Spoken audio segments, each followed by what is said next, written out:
In this video, you will learn the fundamentals of the Godot gaming engine. We will start with the program setup and its key concepts. From there, we will cover a broad range of topics like tilemaps, animation players, lights, particle effects, shaders, and user interfaces. We will also cover more advanced topics like skeleton animations and pathfinding. If none of these words mean anything to you, don't worry, I'm going to explain everything from scratch. Either way, by the end of the video, you should have a strong understanding of how to create basically any 2D game in Godot. And you will also have a really good foundation to start with 3D games. Before we begin, a huge shout out to the sponsor of this video, NordPass Business. When making a game, you will end up with a lot of data, and backing all of that up is a nightmare. You want to access your data from anywhere, from any operating system, it should be convenient, and it should be secure, both from hackers and from your house burning down. Especially security is a major concern. Having my accounts hacked would be a disaster for me, and if it can happen to a large organization like CD Projekt Red or Linus Tech Tips, it could happen to me, it could happen to you, or it could happen to your company. NordPass Business is an excellent solution for all of that. It safely stores your password in one accessible location, and even enters your login credentials for you. This makes it super easy to save your game projects both on GitHub and Google Drive and have access to them everywhere in the world. It even lets you identify weak passwords, and it checks if any of your existing passwords has been leaked online. On top of that, you can also set up biometric identification and use multi-factor authentication. NordPass Business also works with unlimited passwords, including Wi-Fi credentials and credit cards. So even for things beyond work, it can be incredibly useful. If you want to sleep peacefully at night and not worry about your passwords, check out NordPass Business in the description and the linked comment. If you go to nordpass.com/clearcode, you will get a 3-month trial for an amazing password manager and also help me make more videos. So definitely check it out. Alright, let's get started. First of all, what is Godot and how does it help you make a game? Godot is a game engine, which means it is an app that lets you display images, play sounds, capture user input, and stuff like that. Godot can do even more advanced things, like physics calculations, pathfinding, skeleton animations, and networking for multiplayer games. All you have to do is to combine the various concepts and then create your game. This could either be a 2D or a 3D game. Godot supports both. Other game engines you may have heard of are Unity and Unreal. There are hundreds of engines, but ultimately they all do basically the same thing. One major advantage of Godot is that it is entirely free and community developed. You never have to pay for anything, you don't have to sign away your soul in some legal text, you don't even have to create an account. All you have to do is go to godotengine.com and click on Download Latest. Then you can select a version that fits your operating system, although Godot will likely detect the right version for you on the website. So just click on Godot Engine and you should be good. With that, you are downloading a zip file, and if you extract that, you get 2 files. One is Godot itself, the other would open a console. You can use the latter one for debugging, but I would just ignore it. So just click on Godot and you get the launcher. In the main panel, you would see the projects you have created in the past. At the moment, it is empty though, since we haven't done that yet. On the right, you can create a new project or import an existing one. I want to create a new project. That will open a dialog where you can specify a project name and a folder. I will call the project Shooter, and for the folder, I click on Browse. It opens documents by default, and you want to create a folder in there. While making the game, we're going to create a lot of files, and you want to keep things organized. We can name the folder Shooter as well, and then select Current Folder. After that, you have to choose a renderer. This will determine how Godot renders your game when it is run. Mobile is the default, and it works for desktop and mobile games. The name is slightly misleading. This mode can also display 3D graphics, but it's a bit more limited. For a 2D game though, this is perfectly fine. Forward Plus is for really pretty 3D games, and compatibility is useful if you want to support really old devices or make browser games. Now, for the purposes of this tutorial, it doesn't matter which one you choose. Godot is going to behave the same no matter what you choose, and also later on you can change your selection. For the purposes of this tutorial, I will go with mobile, but you can choose whatever you want, it really does not matter. You can also use version control, but I'm going to ignore that one. That finishes the setup. Now click on Create and Edit. This should open the editor. To understand what you see, we need to cover the most fundamental concepts of Godot, nodes and scenes. Nodes are the most basic building blocks. A node could be an image, a sound, it could also be a timer, a path, a skeleton, an area, or a lot of other things. There are hundreds of nodes and you basically combine them to create various parts of your game. For example, here is a simple scout enemy that we are going to create. On the left, you can see the nodes that create this character. Sprite2D is just an image, and this one contains the actual image of the scout. There's also an attack area, we have 2 timers, and a sound that plays when the scout was hit. There are a couple more nodes, but don't worry about those. For now, the only thing that is important is that the scout is consisting of multiple nodes, each of which does a particular thing, like displaying an image, or playing a sound, or an area where we can check if another object has entered. On top of that, all of these nodes have properties that you can manipulate. You can see all of that in the inspector on the right. For example, with the Sprite2D selected, I could go to transform and then change the position, the scale, and the rotation. We will use all of that in a lot of detail later on. And that is basically all you have to know for the basics of nodes. The other important concept is a scene, and this one does 2 major things. Number 1, it organizes nodes, and number 2, it displays them. You can think of it as a canvas and a folder. Basically, the main panel you see is the currently open scene. This can either be 2D or 3D. And it displays the nodes that you put inside of it. Meaning it contains and it organizes the nodes and it displays them. What is really important to understand as well is that you can place a scene inside of another scene. That way you combine nodes into logical objects. For example, here we have the scout again, and in the middle of the editor, the big panel is the scout scene. Besides that, we can have other scenes. For example, I have a larger level called outside. This is another scene that gets significantly more complex. Although if you zoom in, you can see that we have multiple instances of the scout scene in the outside level scene. There is a lot more going on in here, but don't worry about that. I will go through all of that in a lot of detail later on. For now, all you really have to understand is that nodes are the basic building blocks. And you place these nodes in scenes to organize them. On top of that, scenes can be placed in other scenes to organize the entire game a bit better. That's basically it. And it covers the majority of Godot's UI. So just as a recap, we have the currently open scene in the center. Then on the left, we have all of the nodes inside of that scene, and on the right, you have the inspector for the properties of the nodes. The last major part is the file system. You can see that in the bottom left. This displays your files, and you can also use it to import other assets. I actually want to do that. If you look at the video description, you will find a link to the resources. That will lead you to a page where you can download the full game and the resources, which is what I want to do. So I want to download the zip file. Once you have finished the download, you want to go back to Godot, and there is the file, which I want to extract. Also in downloads. This is going to take a second. Then you have the folder. In there, you want to go to resources, and there you have graphics and audio. To import them, you just have to drag the file into Godot, like so. Then Godot is going to import for a second. And then you have all of the art assets. So in there, we have a ton of stuff. At this point, you could also import the audio folder. Although I am going to do that much later, because for now, we don't really need it. Finally, at the top, you can see a few more options.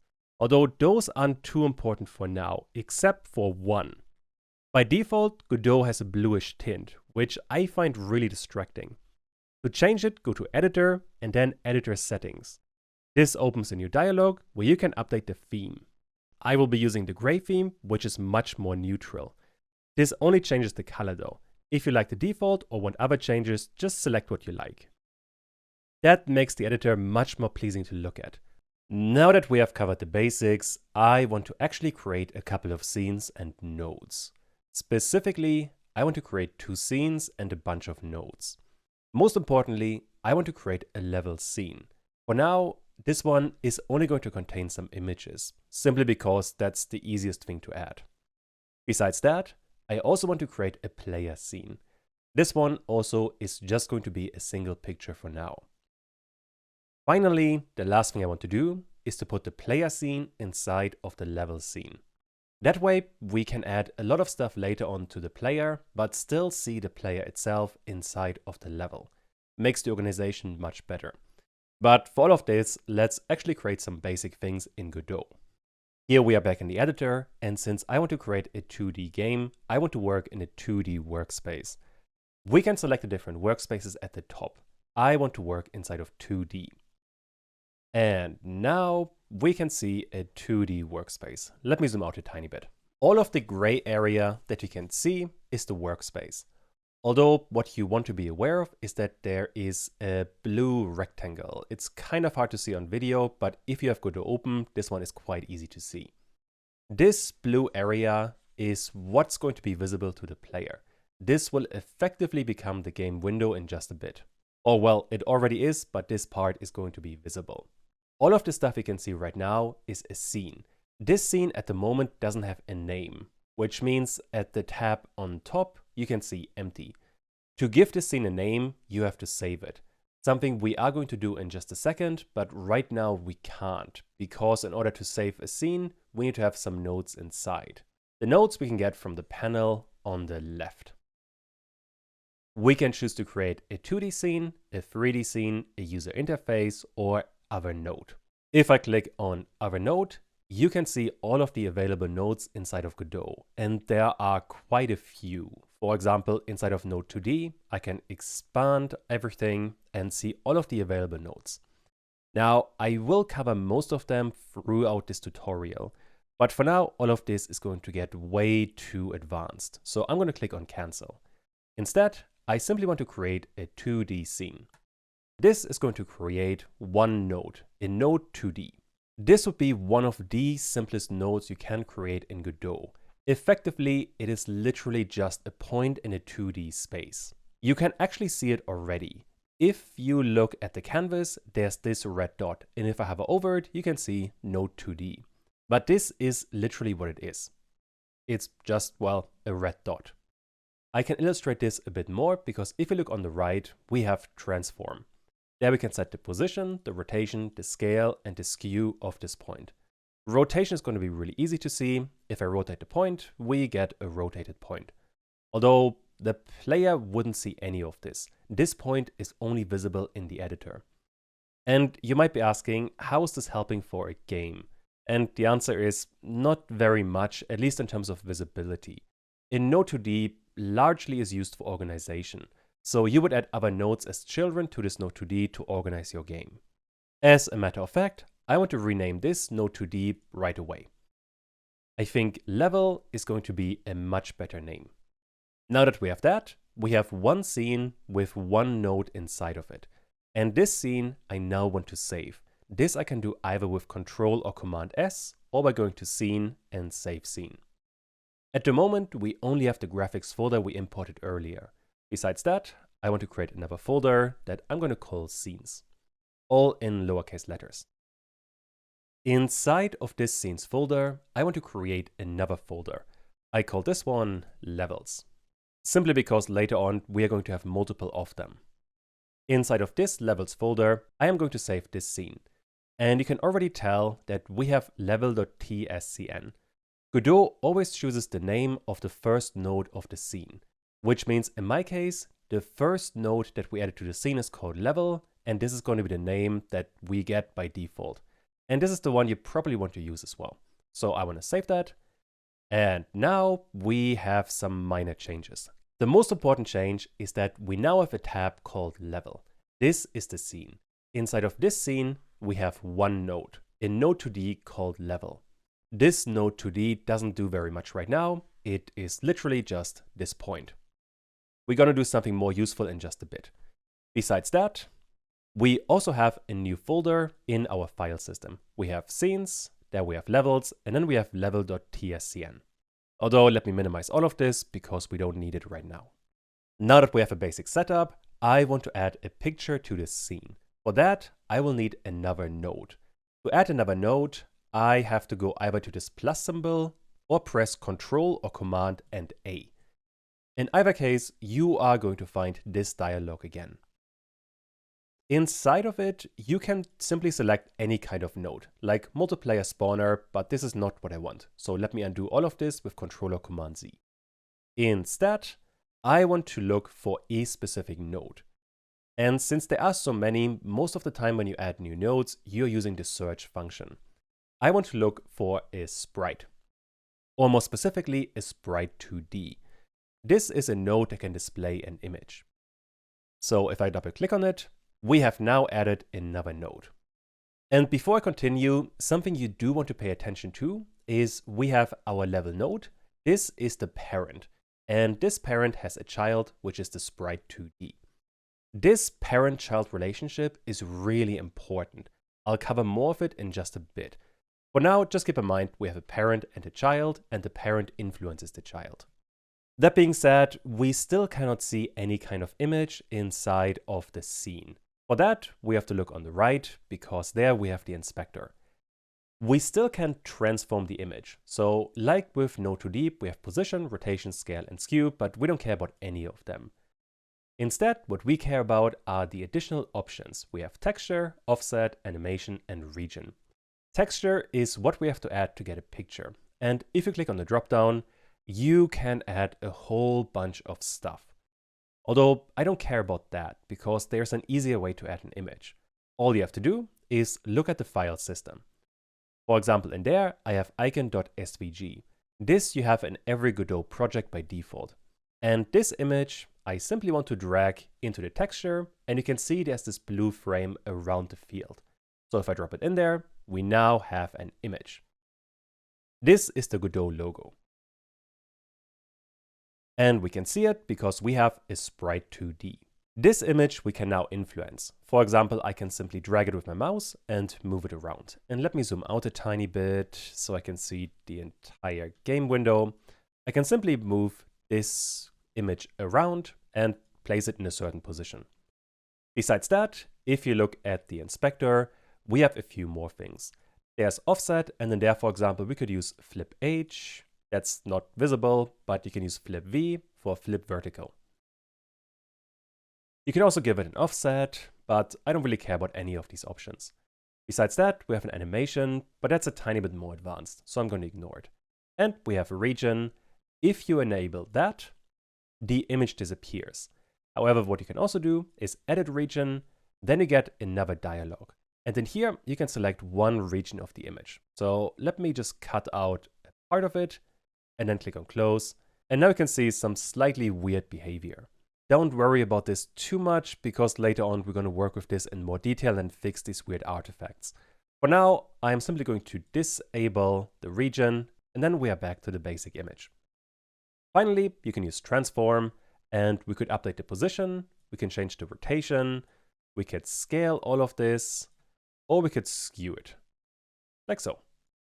And you can also see inside of the inspector, whenever we change the default value, you can reset it by clicking on the return arrow thingy. There we go. With that, we have added one image. Before we continue, there are two important concepts that I want to cover. The first one is the coordinate system of the window that we are working in. Right now, the window has a position, the one you can see inside of the inspector. We have X of 629 and Y of 303. This means that we are 629 pixels from the left, and we are 303 pixels from the top. The point we're talking about is the center of the node, by the way. This position can be a bit confusing. Basically, what is happening is that we are creating a coordinate system with the origin point in the top left. This point would be 0 for X and 0 for Y. If you want to place any element further to the right, you have to increase X. However, if you want to move an element down, you also have to increase Y. If you are used to coordinate systems from high school, where the origin point is in the bottom left, this might be a bit confusing. Because what you have learned is that if you want to go to the right, you have to increase X. And if you want to go up, you have to increase Y. Inside of Godot and most game engines, Y is going to be inverted. Meaning, if you want to go up, you have to decrease Y. If you want to go down, you have to increase Y.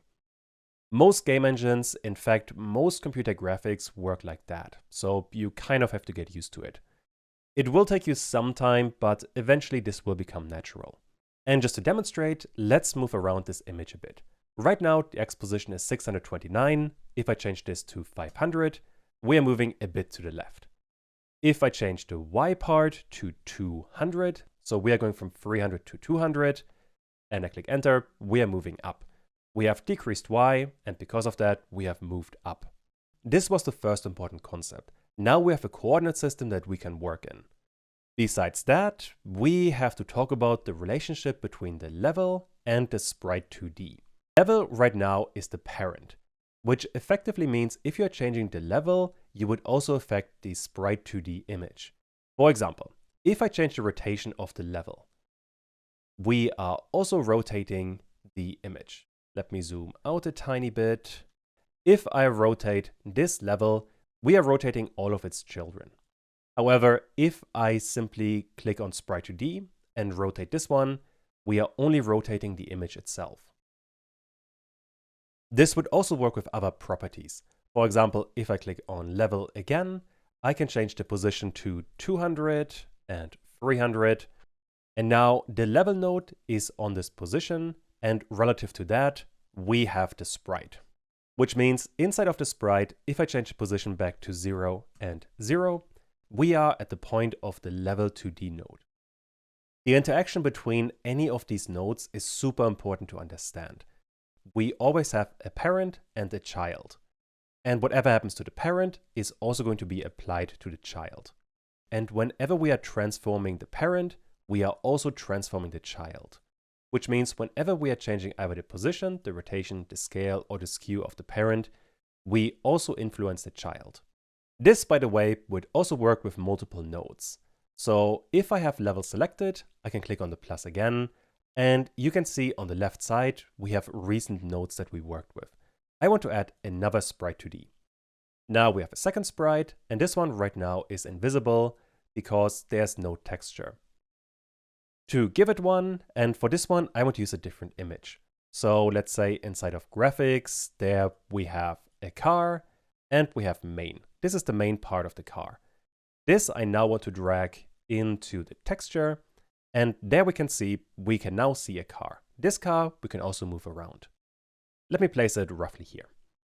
Now, if I select the level again, I can rotate, and now I am rotating both the image of Godot and the car. What I can also do, and let me rename these sprite 2Ds so it's a bit clearer what they do. If I double click on the first sprite 2D, this one is going to be, let's call it logo. The second sprite 2D is going to be the car. What I can now do is select this car and drag it on top of the logo image. What this one is doing is it turns the car into the child of the logo. And this means whatever transform we apply to the logo will also be applied to the car. So if I now change the rotation of the logo, for example, we would also rotate the car. The same would apply to scale or to skew. We always get multiple transformations. And of course, level would still apply to all of the children. So logo and car would both be affected. Let me demonstrate by using rotation again. We are still rotating the car. I hope this relationship makes sense. You basically always want to be aware of the parent node and then whatever children there are. Their relationships and how they influence each other is something really important to understand in Godot. So this is something you absolutely want to practice. As a matter of fact, let's practice this right away. I want you guys to create another scene. This scene is going to have one parent node, which is going to be the player. This is going to be a node 2D. This node 2D is going to have a child, which is going to be a sprite. And the sprite should be the player image. You can find it inside of the file system. And finally, for good practice, I want you guys to add another sprite to the player, and this is going to be a laser. Pause the video now and try to figure this one out. To create a new scene, I should have covered that, sorry about that, but to create a new scene, all you have to do is click on this little plus icon. Now we get another scene. And I want to create another 2D scene. and this I want to rename to player. Let's save all of that right away with Ctrl S, and I want to go one folder up. So I click on the upwards pointing arrow, and now I'm back in my scenes folder. In here, I want to create another folder that I'm going to call player. Inside of the player, I want to save the scene as player.tscn. There we go, now we have another scene. Although inside of it, we can't see anything because we don't have any kind of image. For that, with the player selected, I want to click on the plus icon and add another sprite 2D. I can select this from the recent tab. Now for this sprite 2D, I want to minimize the car folder and instead look at the player folder inside of graphics. There we have player.png. And this I want to drag on the texture, and there we go. We have the player. On top of that, I want to add another sprite. So now with the sprite 2D selected, actually let me rename it to player image. With this selected, I want to click on Ctrl A or the plus icon and add another sprite. This sprite is going to be the laser. So let's rename it to laser image. The laser image, if I minimize the player folder, we are getting from projectiles. In there, we have a file called blue.png. This I want to drag on the texture, and there we go, we have the laser.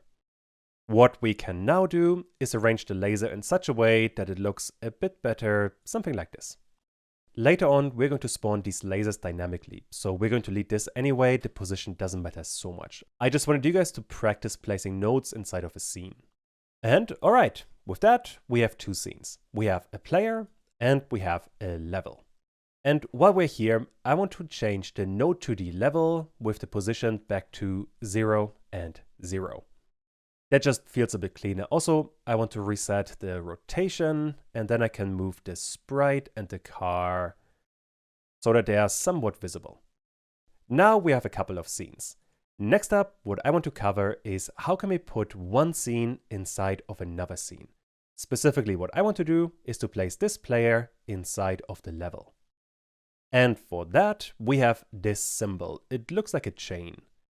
If you hover over it, it says instantiate child scene. You can also get this with Ctrl, Shift, and A. If I click on that, we get all of the scenes available in the game. And I want to get my player.tscn. If I click on Open, we simply get another node inside of our game. And this is very hard to see, but on top of the car, we now have the player. I can move him around actually. Essentially what happened, I had the car selected, and on this car, I added another scene. And the scene we have gotten from what we created earlier, the player. And since I had the car selected, this scene became a child of the car, which is not exactly what I want, so I'm going to click on the player and simply drag it on the level. That way, we have the logo with the car as a child, and then as a peer, we have the player. If we are changing the logo or the car, it's not going to affect the player, because the player is not a child of the logo or the car, but it is a child of the level. To really understand how important this system is, let me make a change to the player. So right now, we have a player with a sprite and another sprite. If, however, I add another kind of sprite, let me, with the player selected, click Ctrl A and add another sprite.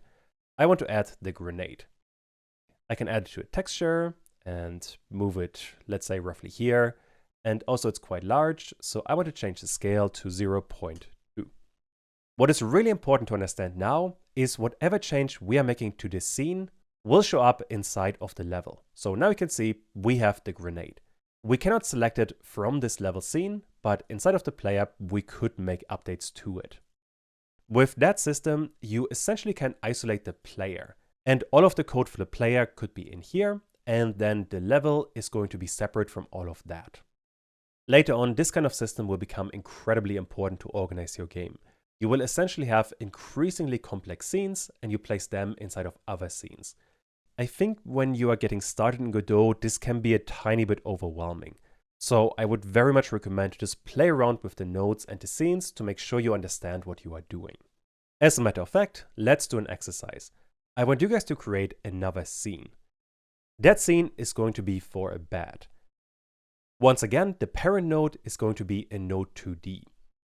This node 2D is going to get one child, which is going to be a sprite of a bed.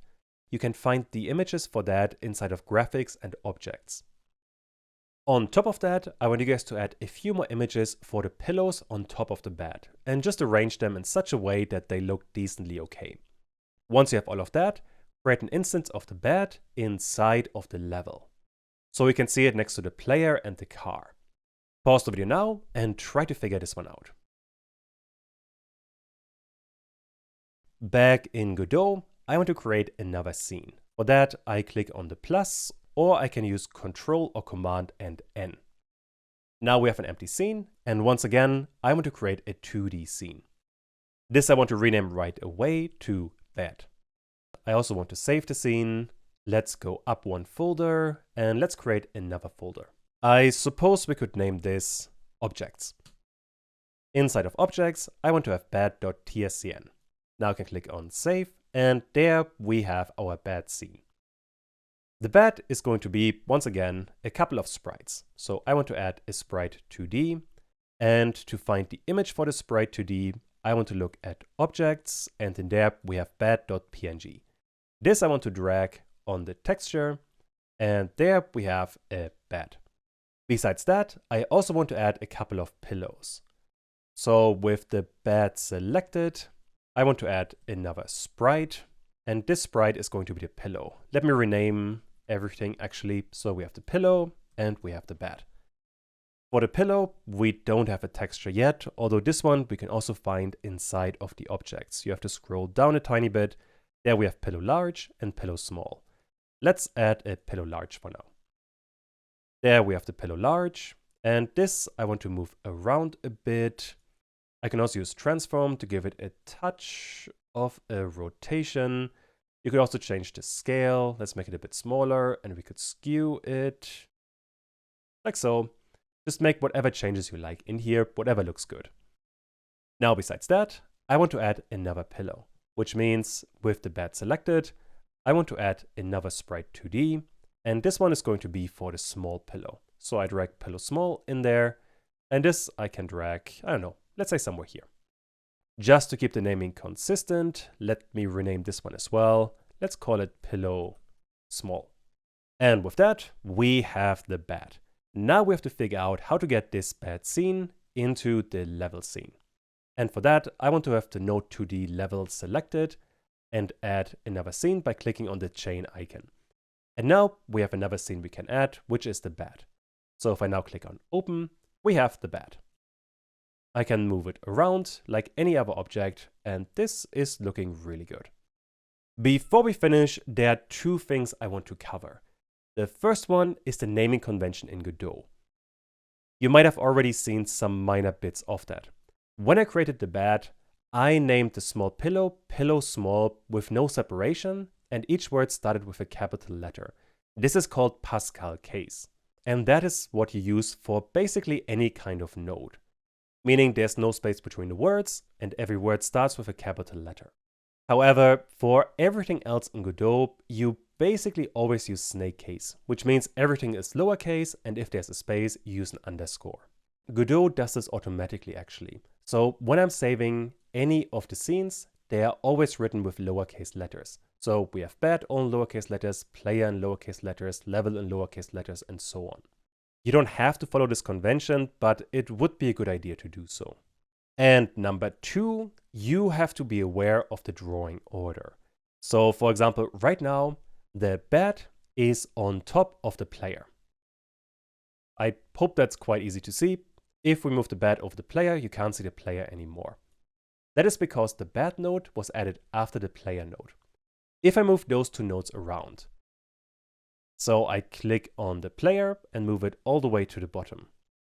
Now we have the player on top of the bed. Basically what is going to happen is that you have a hierarchy that goes from the top to the bottom, or rather from the root outwards, which means level is all the way at the bottom, then we would have the logo, then we would have the bed, and then we would have the player. If a node is further down than another node, this node will be drawn on top of the other node. You can make some changes to this behavior, and we will cover that later on. But for now, just keep in mind the order of these nodes is quite important. So when you're placing all of these nodes, you want to be aware of two things. Number one is the parent-child relationship. So what node is part of what other node? Besides that, you also want to keep an eye on the order. So if a node is below another node, it means it is drawn on top of that node in the actual game. Now, before I finish this video, the last thing I want to do is to actually play the game.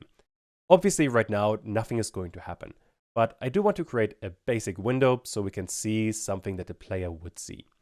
For that, you want to look at the top right. There we have a play symbol, or run project. If I click on that, Godot is telling me that no main scene has been selected yet. I can click on select, cancel, and select current. When we are starting the game, Godot wants to have a starting scene. In my case, I do want to start with the level scene, which means I want to click on select current, and now we can see an actual window of the game. It doesn't do anything right now, but at the very least we can see something. Now that we have covered the basics of nodes and scenes, we have to come to the next major topic, which is coding, which in turn is what you're going to use for all of the interactivity inside of your game. Meaning if you ever want to rotate, move, or scale literally any object inside of the game, you would need to add some code. Let's talk about it, and there are two major issues we have to address. Number one is how to code in Godot. And number two is how to influence nodes and scenes. I'm going to cover both of these points somewhat combined, although I will start with the first question. Let's start with that one actually. Godot can support multiple languages. The most common and default one is GDScript. Besides that though, you could also use something like C++ or C# and a host of other languages. That being said, GDScript is the default language and also the most popular one. As a consequence, that's also the one I am going to use. And GDScript is most similar to Python. And the most similar in here is a bit deceptive. You could almost cross it out and simply say GDScript is Python, because the two languages are incredibly similar. Although that being said, if you know any programming language, you should have no problem picking it up. Let me go over the major differences between GDScript and Python, at least for the purposes of this video. In terms of data types, we have all of the common ones. We have integers, floats, booleans, strings, and dictionaries. There are no tuples, and lists have been replaced by arrays. Although in practice, you are not going to notice much of a difference. Number two, variables. There are two types of variables in Godot. We have normal variables and then constants. A normal variable is, well, a normal Python variable. You are declaring this one with a var keyword and then a variable name, and then you can assign any kind of value. You also have constants. Those are variables that are not allowed to change. So whatever value you assign to it when you create it, this is the final value. It cannot be changed. Just like in Python, once you declare a variable, you can assign any new value to it. For example, if you don't want to have an integer, like this 200, you could assign, for example, a string. Let's say string like so. Changing the data type dynamically is perfectly fine. That being said though, what you can see further down here, you can tell a variable to only work with a specific kind of data. For example, the variable aString has a colon and then the string keyword. This tells Godot that this variable can only accept a string, nothing else. The same would also work with integers and booleans and all of the other data types as well. On top of that, if you are creating an array, like I'm doing down here, you can also tell GDScript to have specific kind of data types inside of this array. In this case, we have an array with integers, which means we have an array, and this one has 1, 2, 3, and 4. Simple integers. Next up, we have functions. And functions work basically like in Python. The major difference is that now you don't use the define keyword, instead you use func. After that, you are still specifying a function name, and then you can declare parameters. On top of that, you can also tell the parameters to have a certain kind of data type, in this case integers and strings. Besides that, you can also specify a return value for this function, which for this function would be a boolean. If you do not specify a return value, what is going to be returned will be void, which is essentially the absence of a value. Finally, just like in Python, if you want to assign a specific line of code to a function, you would use indentation. So in this example, this indentation tells us that the return statement belongs to the function. Once again, if you know Python, all of this should be really straightforward. Next up, we have flow. So how we can control the flow of your code. And for that one, we have if statements, we have while loops, we have for loops, along with comparison operators. So greater than, smaller than, greater equal than, all of these are there. You also have continue and break.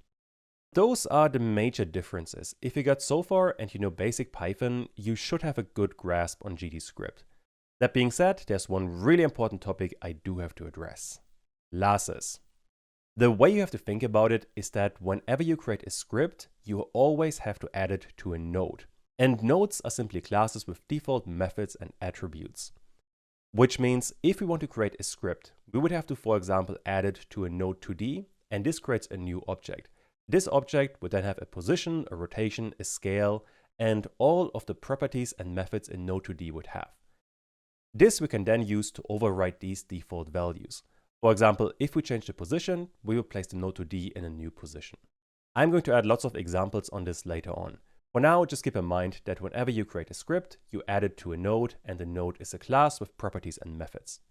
Now, before I jump into Godot, there are two more rather minor things I want to cover. Number one, there are lots of inbuilt functions that you will use. They all start with an underscore. For example, we have underscore ready, and this is run when a node is added to the tree, which basically means we're running this when the node is ready. Besides that, we have process, and this is run on every frame of the game. There are a few more, but those two are the most important ones.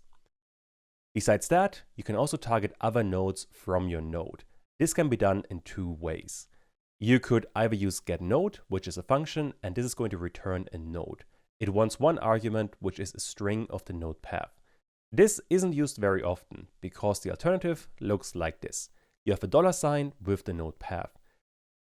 This does the same thing, but is much more concise, which is why you're seeing this significantly more often. But alright, with that, we have covered a whole bunch of theory. Let's actually jump into Godot and let's play around with all of this. Here we are back in the scene we created earlier, and right now it's quite messy, so I want to clean things up a bit. I want to get rid of the player, so I'm just selecting it and then click on delete. Godot is going to ask me if I want to delete the player node, and I do want to do that. I also want to get rid of the bat, so delete K, and I also want to get rid of the car. Now, besides clicking on delete on your keyboard, you can also right click, and somewhere in there we have delete, all the way at the bottom. This is going to leave us only with the logo as the only node inside of the scene. For now, I want to return all of the values to their default state. So rotation should be 0 and position should also be 0 and 0. With that, we have a very basic scene. If you followed along so far, you don't have to clean up the scene on your end. I am just going to do it to keep things a bit more organized on my end. Now, to add a script to any kind of node, you have to use the symbol in the top left. This one here. It's a little scroll with a plus symbol. Before I am going to click on it, you have to be aware, depending on what node you have selected, if you click the button, you will attach a script to this particular node. Because remember, whenever you create a script, it always has to be attached to a node. In my case, I want to attach a script to the logo sprite. So I have this one selected, I click on the symbol, and then we get a new dialog. And in there, we can select a couple of things. First of all, the language, although right now we only have GDScript. Then we have inherits, and this is sprite2d. This is an option you basically never want to change. Then we have class name, you can ignore that. Then we get a template. For this one, you want to keep the default, don't worry too much about it. Then we have built-in script, you can ignore this one as well. And finally, we have the path. This is where we are going to save the script. In my case, I want to look at, let's say I want to go up one folder, and save the script somewhere in here. I'm going to delete this later anyway, but for now I'm going to save it inside of scenes as logo.gd.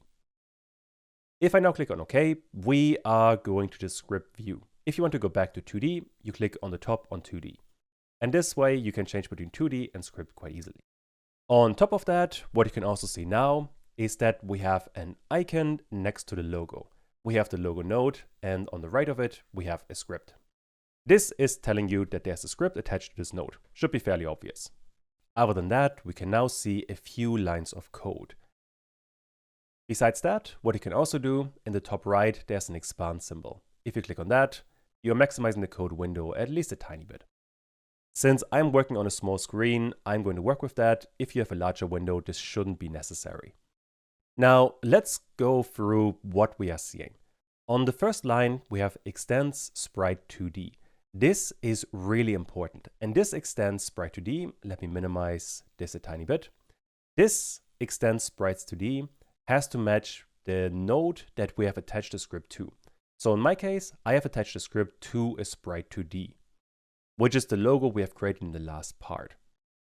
Basically what this one is doing is it creates a new object from a sprite 2D and adds extra functionality, whatever we are adding to it later on. But to ensure that the sprite 2D still works, we have to inherit from a sprite 2D. That way we don't create some kind of new data. Since this is done automatically, you don't have to worry too much about it. Other than that, we have two functions. We have a ready function and we have a process function. I covered both of those earlier. Ready is essentially called whenever the node is ready. Process is called on every frame of the game. To actually use them, let me add a few print statements.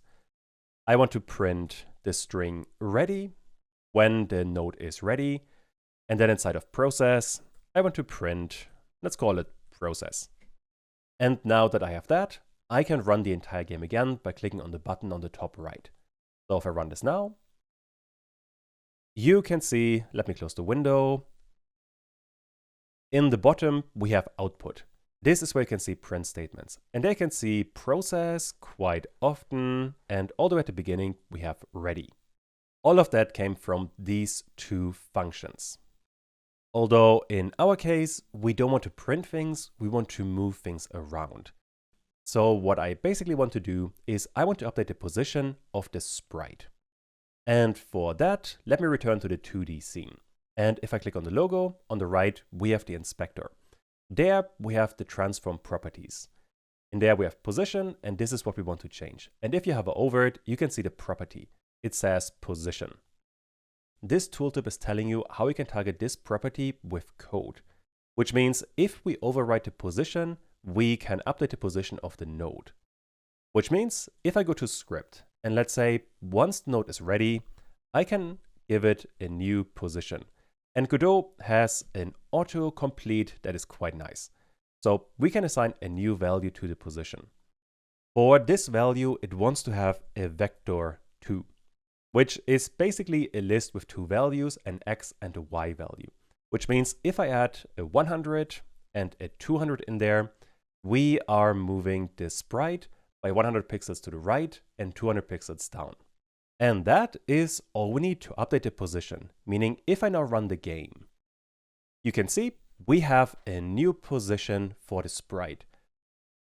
Originally, it was at this position, but we moved it down there, because of the ready function.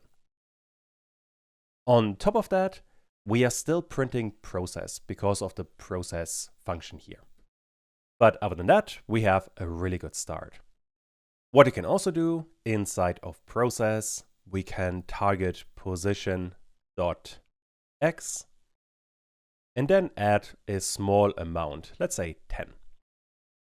If I now run all of this again, the sprite is going to move to the right. There we go. Basically, what is going to happen is that we are increasing the position X by 10 pixels on every frame, which basically makes it move a tiny bit further to the right every time we're creating a new image of the game. This would be some super basic stuff. To extend this a tiny bit, we can create a couple of variables. For that, all the way at the top, outside of the functions, you can either use var or const along with the variable name. In my case, I want to create a variable, and I call this one the position. Since this is going to be a vector2, I want to force a certain kind of data type, which is vector2. And now with an equal sign, I can actually assign a value. Since I will need a vector2, I will have to type vector2. Now this vector2 has a couple of nice extra methods that we can work on. For example, if I add dot and 0, we are creating a vector with 0 and 0. Meaning this would be the same as a vector with 0 and 0. Besides that, I want to create a constant with the speed, because this is not something that should change. Although it should be an integer, so I'm going to tell it that the data type always has to be an integer. And now for the value, let's say 10. With that, we have created two variables inside of this class. And those two variables are available everywhere. We could use them inside of ready, or we could use them inside of process, or we could use them in any other function that we create ourselves. Which means for the position, let's say I want to update my pos variable that I just created and give it a vector 2 with 300 and 200. This by itself would not affect the game in a visible manner, because right now we have created a new variable that has a vector2 value, and then we are assigning a new vector2 value. We are not actually updating the position of the sprite. For that, we would need the position attribute, and then give it the position variable we have just created. The same thing we can do inside of process. Instead of updating position.x directly, I want to get my pos.x, and then plus equal the speed, and then I can assign a whole new value to the position, which is just going to be pos. With that, I can run the code again, and we're going to get a similar result. That's looking pretty good. What you can also do is declare local variables inside of every function you have. For example, inside of the ready function, I can create a new variable. Let's call it test rotation. For value, I'm going to go with 45. The specific number here really doesn't matter. Once I have that, I can get the rotation. Once again, I get these names from hovering over the value inside of the inspector. So there I have rotation, and if I hover over it, we get rotation.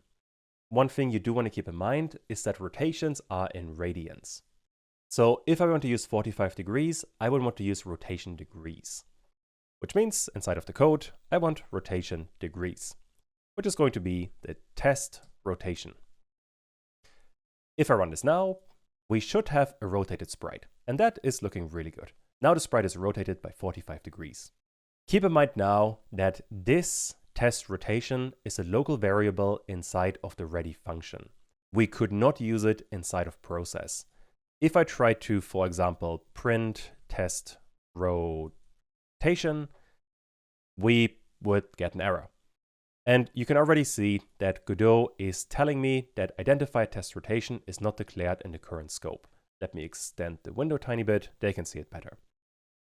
Godot can be really aggressive at telling you errors in your code early, which is nice but can also be kind of annoying.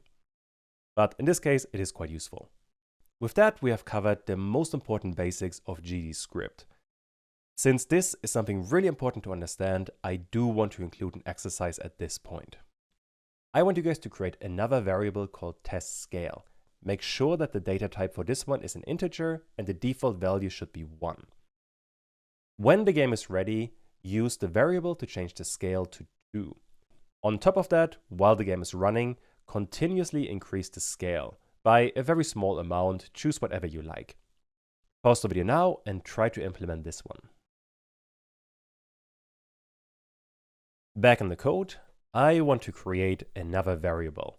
For the name, I want to have testScale. And on top of that, I want to force a data type, which is going to be an integer, and the default value should be 1. With that, we have created a new variable.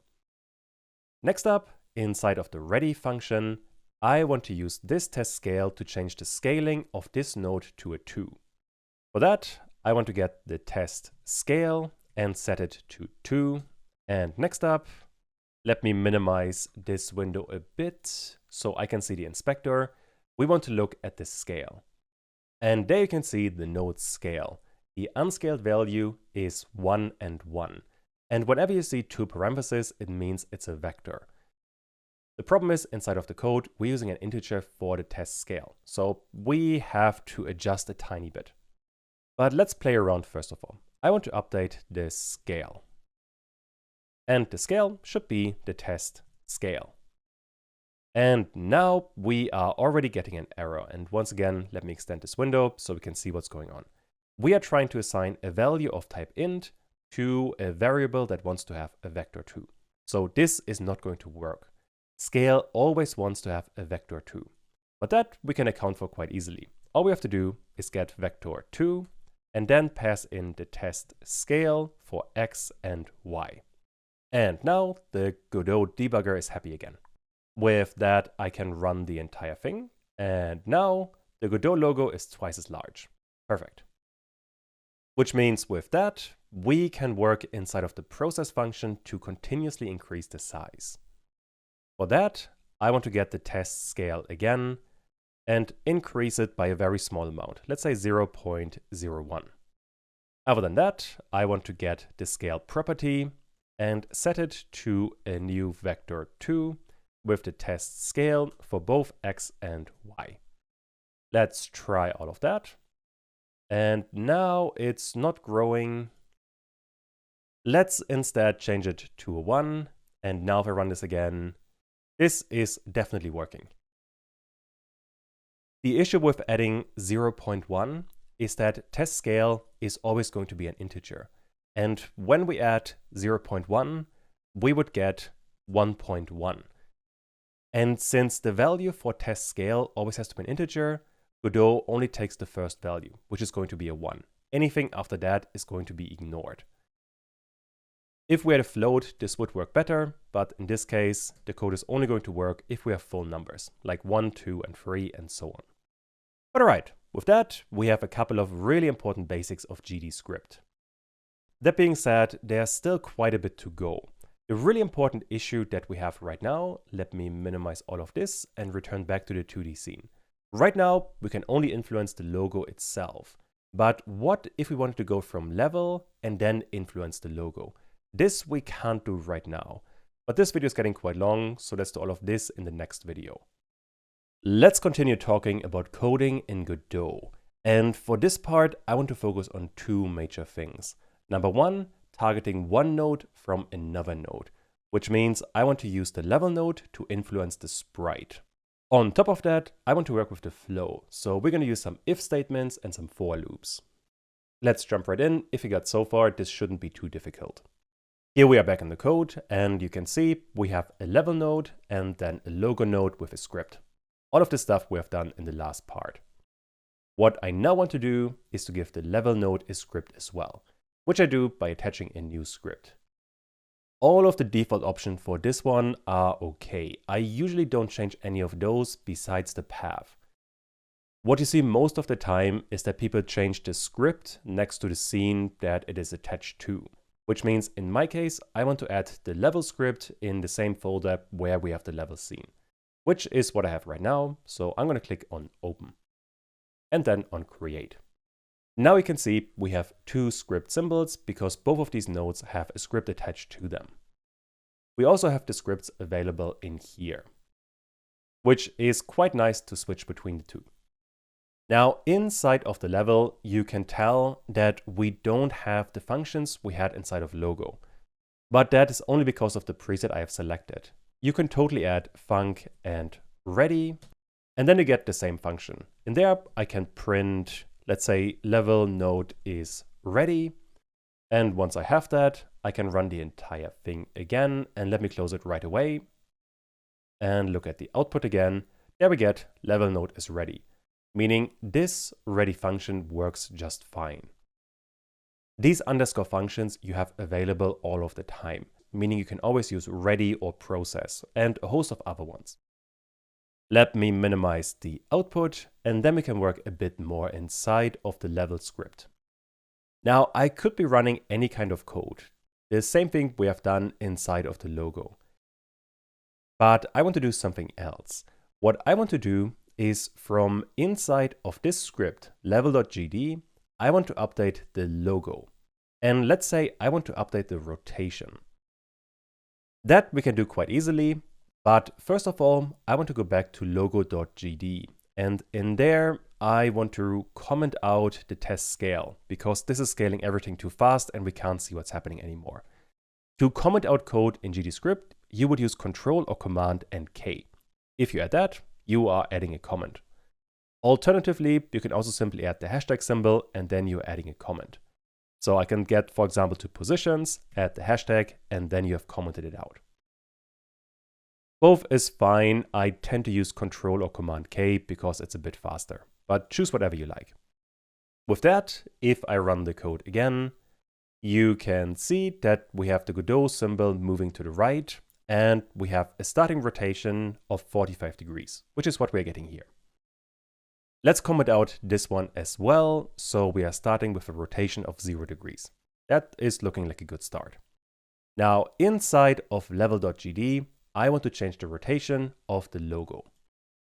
For that, we first of all have to get the logo. And this is what I talked about in the last video. Let me bring up the slide again. There, towards the end, I talked about that we can target nodes in two ways. We could either use getNode and then a node path, or a $sign along with the node path. Both of those would give us a node. And then on this node, we can change the properties. For example, we could get the node path and then dot position. I hope you can read that. And we could simply attach a new vector too. Back in Godot, I want to get a node. And now the autocomplete is already giving me a couple of options. We either have a dot, which doesn't do anything, or we have the logo. And with that, we have the logo.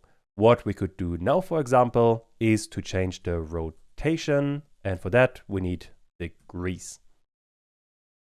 Let's change it to 90 degrees. With that, if I run all of this again, there we have a 90-degree rotation for the Godot symbol. This is one way to get a node. Alternatively, what you are probably going to use much more often is a $sign and then the name or the path of the node you want to target. In this case, logo. If I run the entire scene again, we are getting the same result.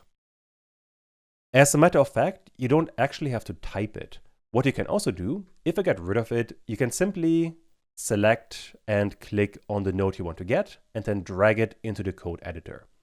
And if you then drop it, you get the name of the node, or rather the path of the node. Same thing. This we can also target multiple times. For example, we can once again use func_process, then get the logo with $sign logo, and then the rotation in degrees. We could, for example, plus equal 0.1. If I now run the scene again, we get a very slow rotation. Let's increase the number by a fair amount. Let's say I want to increase it by 1 degree on every frame of the game. That is much more visible, and certainly it is working. To make it even more visible, let me change it to a 10. If I run this again, much more visible. Cool. That is what I wanted. So with that, we can now target other nodes. Next up, I want to work on the flow.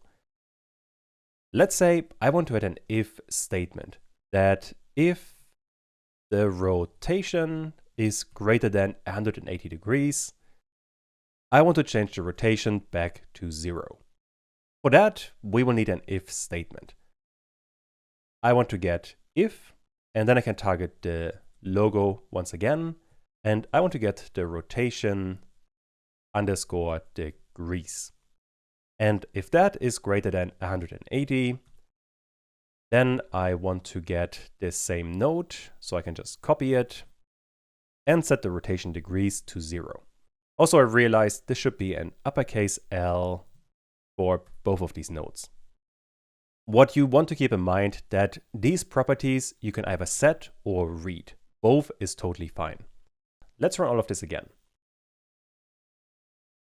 And this is quite hard to see, but let me run it again. And it is certainly working because the face of Godot is switching around. This isn't too visible, but the really important thing is the if statement. You basically add if, like in Python, and then the condition. For this one, we're comparing the rotation degrees against a number, 180 in this case. What you also see quite often is that people put parentheses around them. The result would be the same. And this is something I really want to practice. I want you guys to update the position of the sprite. If it is greater than 1000, move it back to 0. And I am purely talking about the horizontal axis. If this is our starting position, 0, we're going to add a line of 1000 pixels. The sprite is going to start on position 0 and to continuously move to the right. Once it reaches the point 1000, I want you guys to move it back to the starting position. That way it doesn't move infinitely to the right. Also, all of this has to be on the level node. So now pause the video and try to implement this one. Back in the code, the rotation is kind of confusing, so I just want to get rid of it along with the comment. We don't need any of that.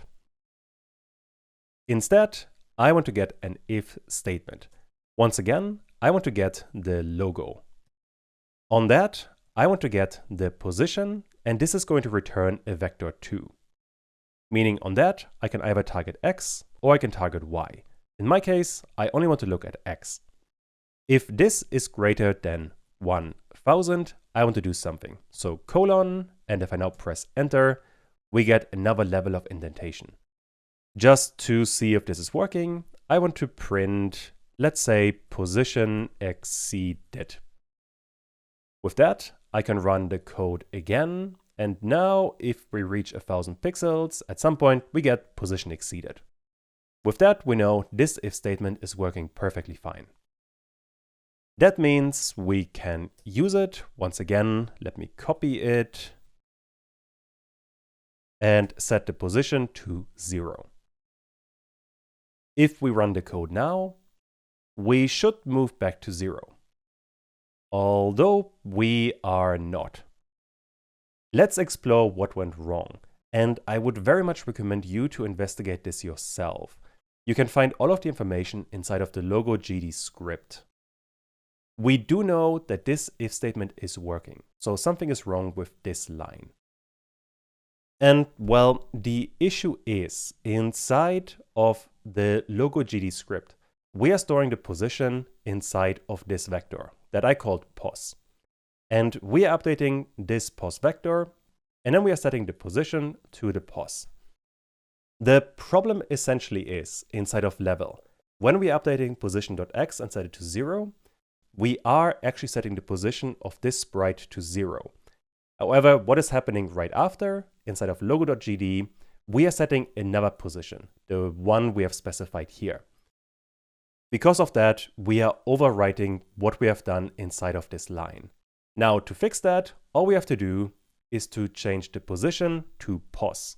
That way, we don't update the position itself. Instead, we are updating this pos vector, which is responsible for the position. Which means now this should be working. And there we go. This is looking much better. It keeps on working, perfect. Basically, we want to control the position with the pos variable, which is a vector 2. And when you target a node from another node, in this case the level, you can target any of the attributes. They can either be some of the inbuilt ones, like position, or it can be one of the attributes that you have created, like pos. You can target both just fine. Finally, before I finish this video, let's have a look at the for loop. And for that, we're going to need an array. And let's create one in the entire scope of the class.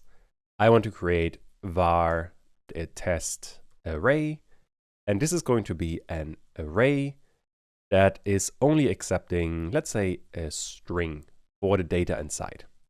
For an array, you need square brackets, and since we only have strings inside, we will need either single or double quotation marks. Usually what you see in Godot are double quotation marks, but single ones work just as well. I'm going to add some random words. It doesn't really matter what you add in here, and stuff. Also, let's extend the entire thing so we can see all of it. Cool. Now we have an array full of strings. If you want to look at every single value individually, you would need a for loop, which basically means we want for, and then we need a name for the value, just like in Python. Let's call it for I in test array. Then we need a colon, and then inside of this for loop, we can, for example, print I. If I now run the code, you can see in the bottom, we have test, hello, and stuff. The content of the array. If you're used to Python, this should feel very familiar. Or in fact, if you know any programming language, this shouldn't be too difficult. On top of that, you can also use indexing. If, for example, I only wanted to print the first value, I can go print the test array and then the index 0. Once again, if I run all of this, we get test, which is the first value inside of the array. So I hope all of this is reasonably straightforward. Now that we are moving things, we have to cover one super important concept. That is called delta time. And Godot is actually already complaining that we are not using delta time. Let's have a look in Godot right now, actually. Here we are back in the editor, and if you look at the bottom, there we have a debugger that says 2. If you click on that, you get some weird thing. But then we have a tab that says errors with a 2. And in there, we have either errors or warnings. Right now, we have 2 warnings. So if you hover over both of them, we get a warning. And the warning for both is the same, that the parameter delta is never used in the function process. If this is intended, prefix it with an underscore delta. Basically, what Godot doesn't like right now is we have 2 scripts. Let me open them. And in both of these scripts, we are using delta. We have one here, and we have another one here. Delta always comes with the process function. Godot inserts it automatically. The question then is, how can we use delta? And why does Godot complain if we don't use it? And well, for that, Godot actually adds a comment for this one. If I expand it a bit, we have called every frame. This applies to the process function. And delta is the elapsed time since the previous frame. And to understand what that means, we have to cover a bit of theory. Let me open the slides. When we are moving objects in the game, the speed of them is determined by how fast the game runs. I'll explain this in a bit more in just a second. But the main thing we have to account for right now is that our game can run at wildly different speeds. And when I talk about speeds, I talk about how many frames are being generated. So for example, our game might run on a really slow computer or on a really fast computer. And depending on where it runs, we might get different frame rates. And this can be a massive problem. Let's do some examples. Here is a table. And for all 3 rows, we want to move an object by 10 pixels per frame. This is actually what we have already done. If I jump back to Godot really quick, when we move the logo, we set position.x plus equal the speed. And the speed was 10 pixels. Which means on every frame of the game, we moved this position 10 pixels further to the right. Next column, we have frames per second. This is determined by your computer. For example, on my computer, I have a reasonably fast one. So my game would probably run a bit higher than 60 frames per second. That being said, another person might have a really good computer and their game might run at 120 frames per second or even faster. The list can go on forever, and some person with a crazy computer might even have 1000 frames or higher. On the other end, if you have a really slow computer, you might only get 30 frames per second or something lower. So this can also go up to 0, where you get no frames at all. This frame rate is really important because it influences how fast things are moving. For example, on this slowest possible computer, where we only get 30 frames per second, if we are moving by 10 pixels per frame, we are moving 300 pixels per second. That is the total movement, which is fine by itself, but if the frame rate changes, so if we get 60 frames or 120 frames, then we get different kinds of movement. We would get 600 or 1200 pixels per second. And that would be an enormous problem. Because now, depending on what computer the game is run on, we get different movement speeds. Just imagine you have the same game, something like Elden Ring, and on some computers it runs 4 times as fast than on others. And when I say it runs 4 times as fast, I'm meaning the movement speed of a character is 4 times as fast as on another computer. The game would effectively be unplayable, so we do have to account for that. This inconsistency is also not limited to different computers. Since some scenes are more difficult to render than others, we might even have an inconsistent experience on the same computer. If you imagine any kind of video game, sometimes you have a small room with very few objects, and sometimes you have a giant area with a huge amount of stuff. Obviously, the larger area is much more difficult to run. And you don't want to have different kinds of movement speed in the different scenes. So we have to account for that, and we want to avoid something like this, where the frame rate dips quite a bit over time. And while this by itself is fine and you see it fairly often, it should not influence the movement speed. So a lot of problems, how can we account for it? For that, we have delta time.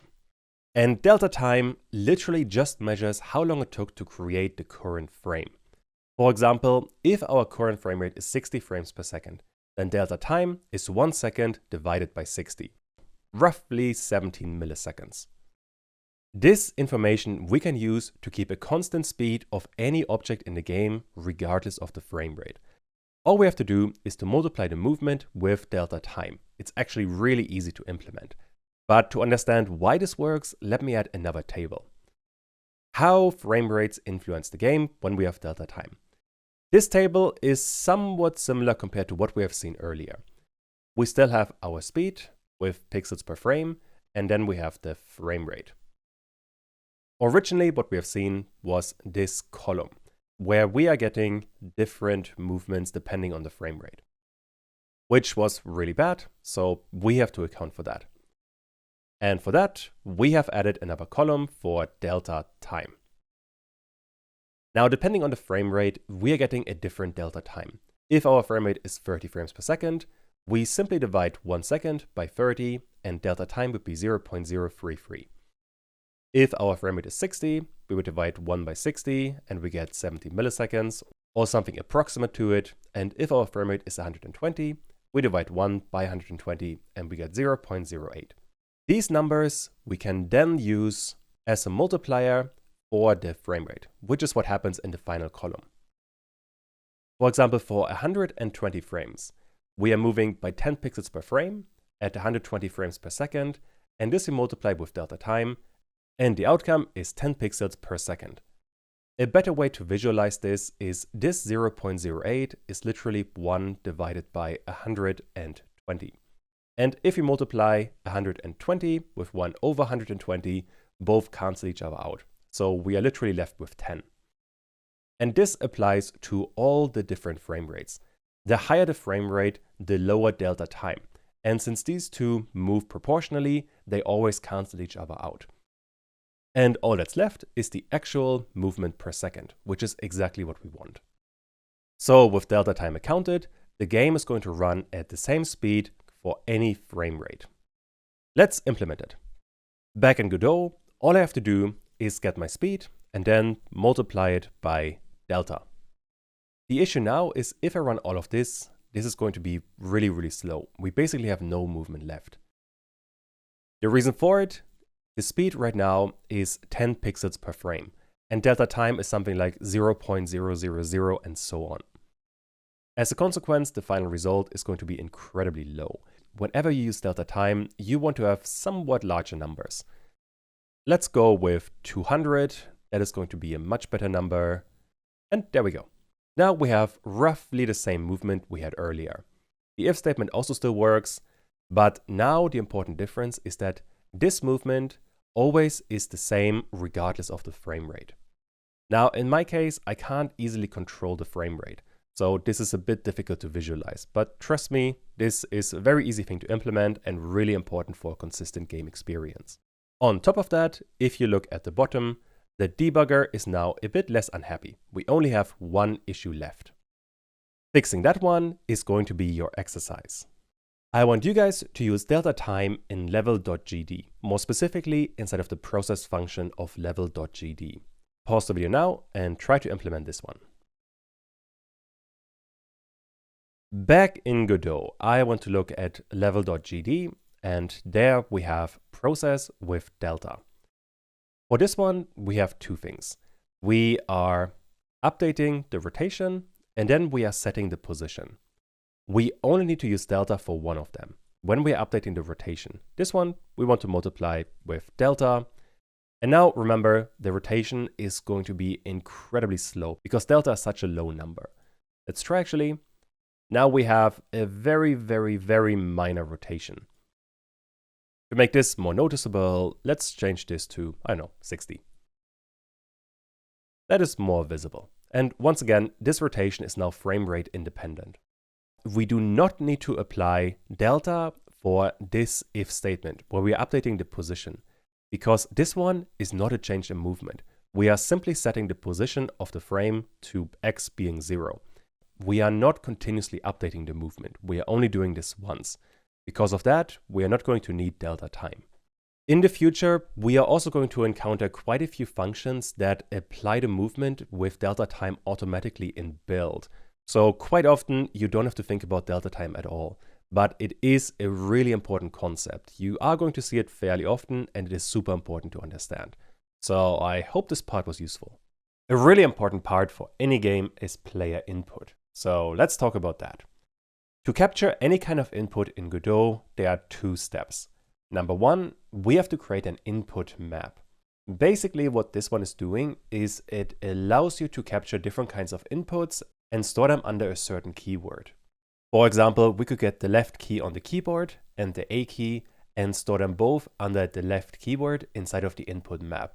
That way we can access both of these keys inside of the game very easily. We could also account for the mouse, joysticks, controllers, basically anything. Once we have all of that, we have to access the input. For that, Godot has an input object, and this is allowing us to capture various kinds of inputs. All combined, this should be quite easy to implement. Once again, here is the project we have created so far. And I want to get started by creating an input map. For that, we have to go to the top. There is project, and there we have project settings. If you look at the top, there we have an input map. And right now it's completely empty. For that, we have to create a new action first of all. This would be a category that can capture different kinds of inputs. For example, the one we could start with is left. Now we have one action called left. And this action should have a couple of keys associated. For that, I want to go all the way to the right. There's a plus symbol, and there I can add an event. And here we have keyboard keys, mouse buttons, joypad buttons, and joypad axis. Basically any kind of input. Now, the list for all of them gets quite long because, well, there are a lot of keys on the keyboard. So most of the time, you don't go through the list. Instead you click on listening for input, and then you press the button on the keyboard that you want. So in my case, I want to have the left button, so I click left. And that way, we find the key automatically. Then I can click on OK. And now we have the left physical button. This is the left key on the keyboard. We can also add a second key to this action, which I do again by clicking on plus, and the other key I want to add is the A button. So I just click on A and click on OK. With that, we have left and A, and they both represent left inside of the game. We are going to add quite a few more actions later on, but for now I want to keep it simple. So let's close the input map and see how we can use it. Which is bringing us to the second step. We have to access the input map, and this is going to happen with code. So let's say inside of the level, I want to open the code and make some updates to all of this. The code we are going to write has to be inside of the process function, because this one is going to run on every single frame of the game. If we try to run the code for the input in the ready function, it wouldn't work, because ready is only running for one frame when the game is starting. After that, it wouldn't do anything, so checking input in there would be pointless. Which means inside of process, I'm going to add a few more lines, and the most important line is going to be input. And you can see Godot is coloring this one already, which means this is a special keyword. To understand what it's doing, I think the best way to start this is to look at the documentation. And for that, Godot is amazing, because if you hold Control or Command and you click on Input, then Godot is opening the inbuilt documentation. And in there, you can read anything that you could possibly need about the input object. There's quite a bit, so let me extend the entire thing. And there are all of the methods that you have on the input object. A really easy one, if I scroll down a bit, is action pressed. This one is simply checking if a certain action has been triggered or pressed on the keyboard. Let's use this one. For that, I'm going to stop using this in full screen mode and go back to the level. On input, I want to run a method. So I add dot and then action. There we can choose just pressed, just released, or simply pressed. I want to go with action pressed. And now we can look for the various actions. Godot has a couple of predefined ones, although all the way at the top, we have the one that we created, which is called left. And now, whenever we are pressing the button, or rather whenever the player is pressing the button, this is going to return a boolean that says either true or false. True if the button is pressed, and false if it isn't pressed. Which means we can simply print all of this, and we should see either true or false. Let me run the code, and now I get false because the key isn't pressed, but if I click on the left key or on A, we're getting true, which means we can register for the key press. Cool, this one is working really well. In case you're wondering, if I return to input and look at the method we have just used, there we go, action pressed. What's the difference between action pressed and action just pressed? For that, you can simply click on the method and then you get the entry inside of the documentation. The difference basically is that action just pressed is only checking the action of pressing the button, which means if the player is pressing a button and holding the button down, we are only getting true once. Whereas action pressed, we are checking the button being pressed down. So if the player holds down the button, we keep on getting some kind of output. The difference is somewhat subtle, but it can be quite important. If you play around with this, it should become fairly straightforward. And with that, we have the basics of keyboard input. All we have to do now is to expand all of this, and then we can move the player, at least in a very rudimentary sense. First of all, inside of project settings, I want to keep on working inside of the input map. First of all, I want to add a few new actions. Besides left, I also want to have right, I want to have up, and I want to have down. This is going to cover the keys to move the player. On top of that, I want to have a primary action. This would be the left mouse button or the spacebar to shoot a laser later on. Although there's still quite a bit of ground to cover before we reach that stage. But first of all, we have to add a few keys to all of these actions. And I would recommend that you are doing this yourself, but I'm going to add a proper exercise later. Although this shouldn't be too hard, so let's just go through it. For the right action, I want to press right on the keyboard, or I want to press D on the keyboard. Next up, for up, I want to press up on the keyboard, click on OK, or I want to press W on the keyboard and click OK. For down, I want to press down on the keyboard, and I want to press S on the keyboard. With that, we can move around. Next up, we need primary action. This one is triggered either by the spacebar. This one is easy to capture. All I have to do is press space, and there we go. We have the spacebar.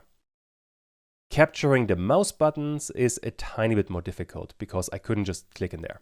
Oh well, I actually can, but I didn't know I could do that. So instead of doing that, you could simply look at mouse buttons, and there's left mouse button, right mouse button, middle mouse button, and so on. I want to get the left mouse button. So I click on OK, and there we go. Now we have a ton of keys that we can work with. Now back in the code, let me move back to the editor. I don't want to move this sprite that we have created earlier. Instead, I want to move the player. And for that, I want to clean things up a bit. I don't need the laser image anymore, so I'm going to get rid of this. And this sprite 2D for the grenade, we can also get rid of. That way, we are left only with the player image. On top of that, inside of the level, I want to attach an instance of this player. So with level selected, I'm going to click on the chain symbol and then attach the player.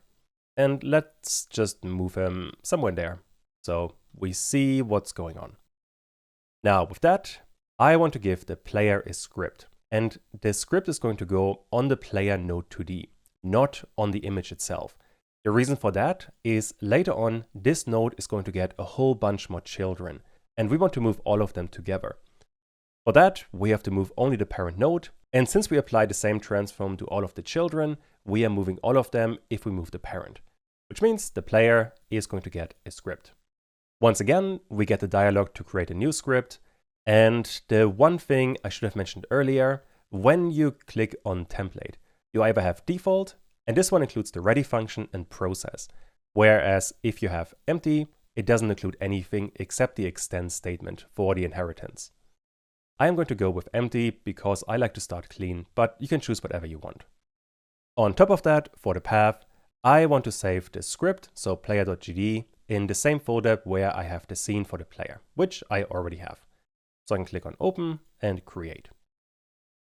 There we go. Now the player has a script.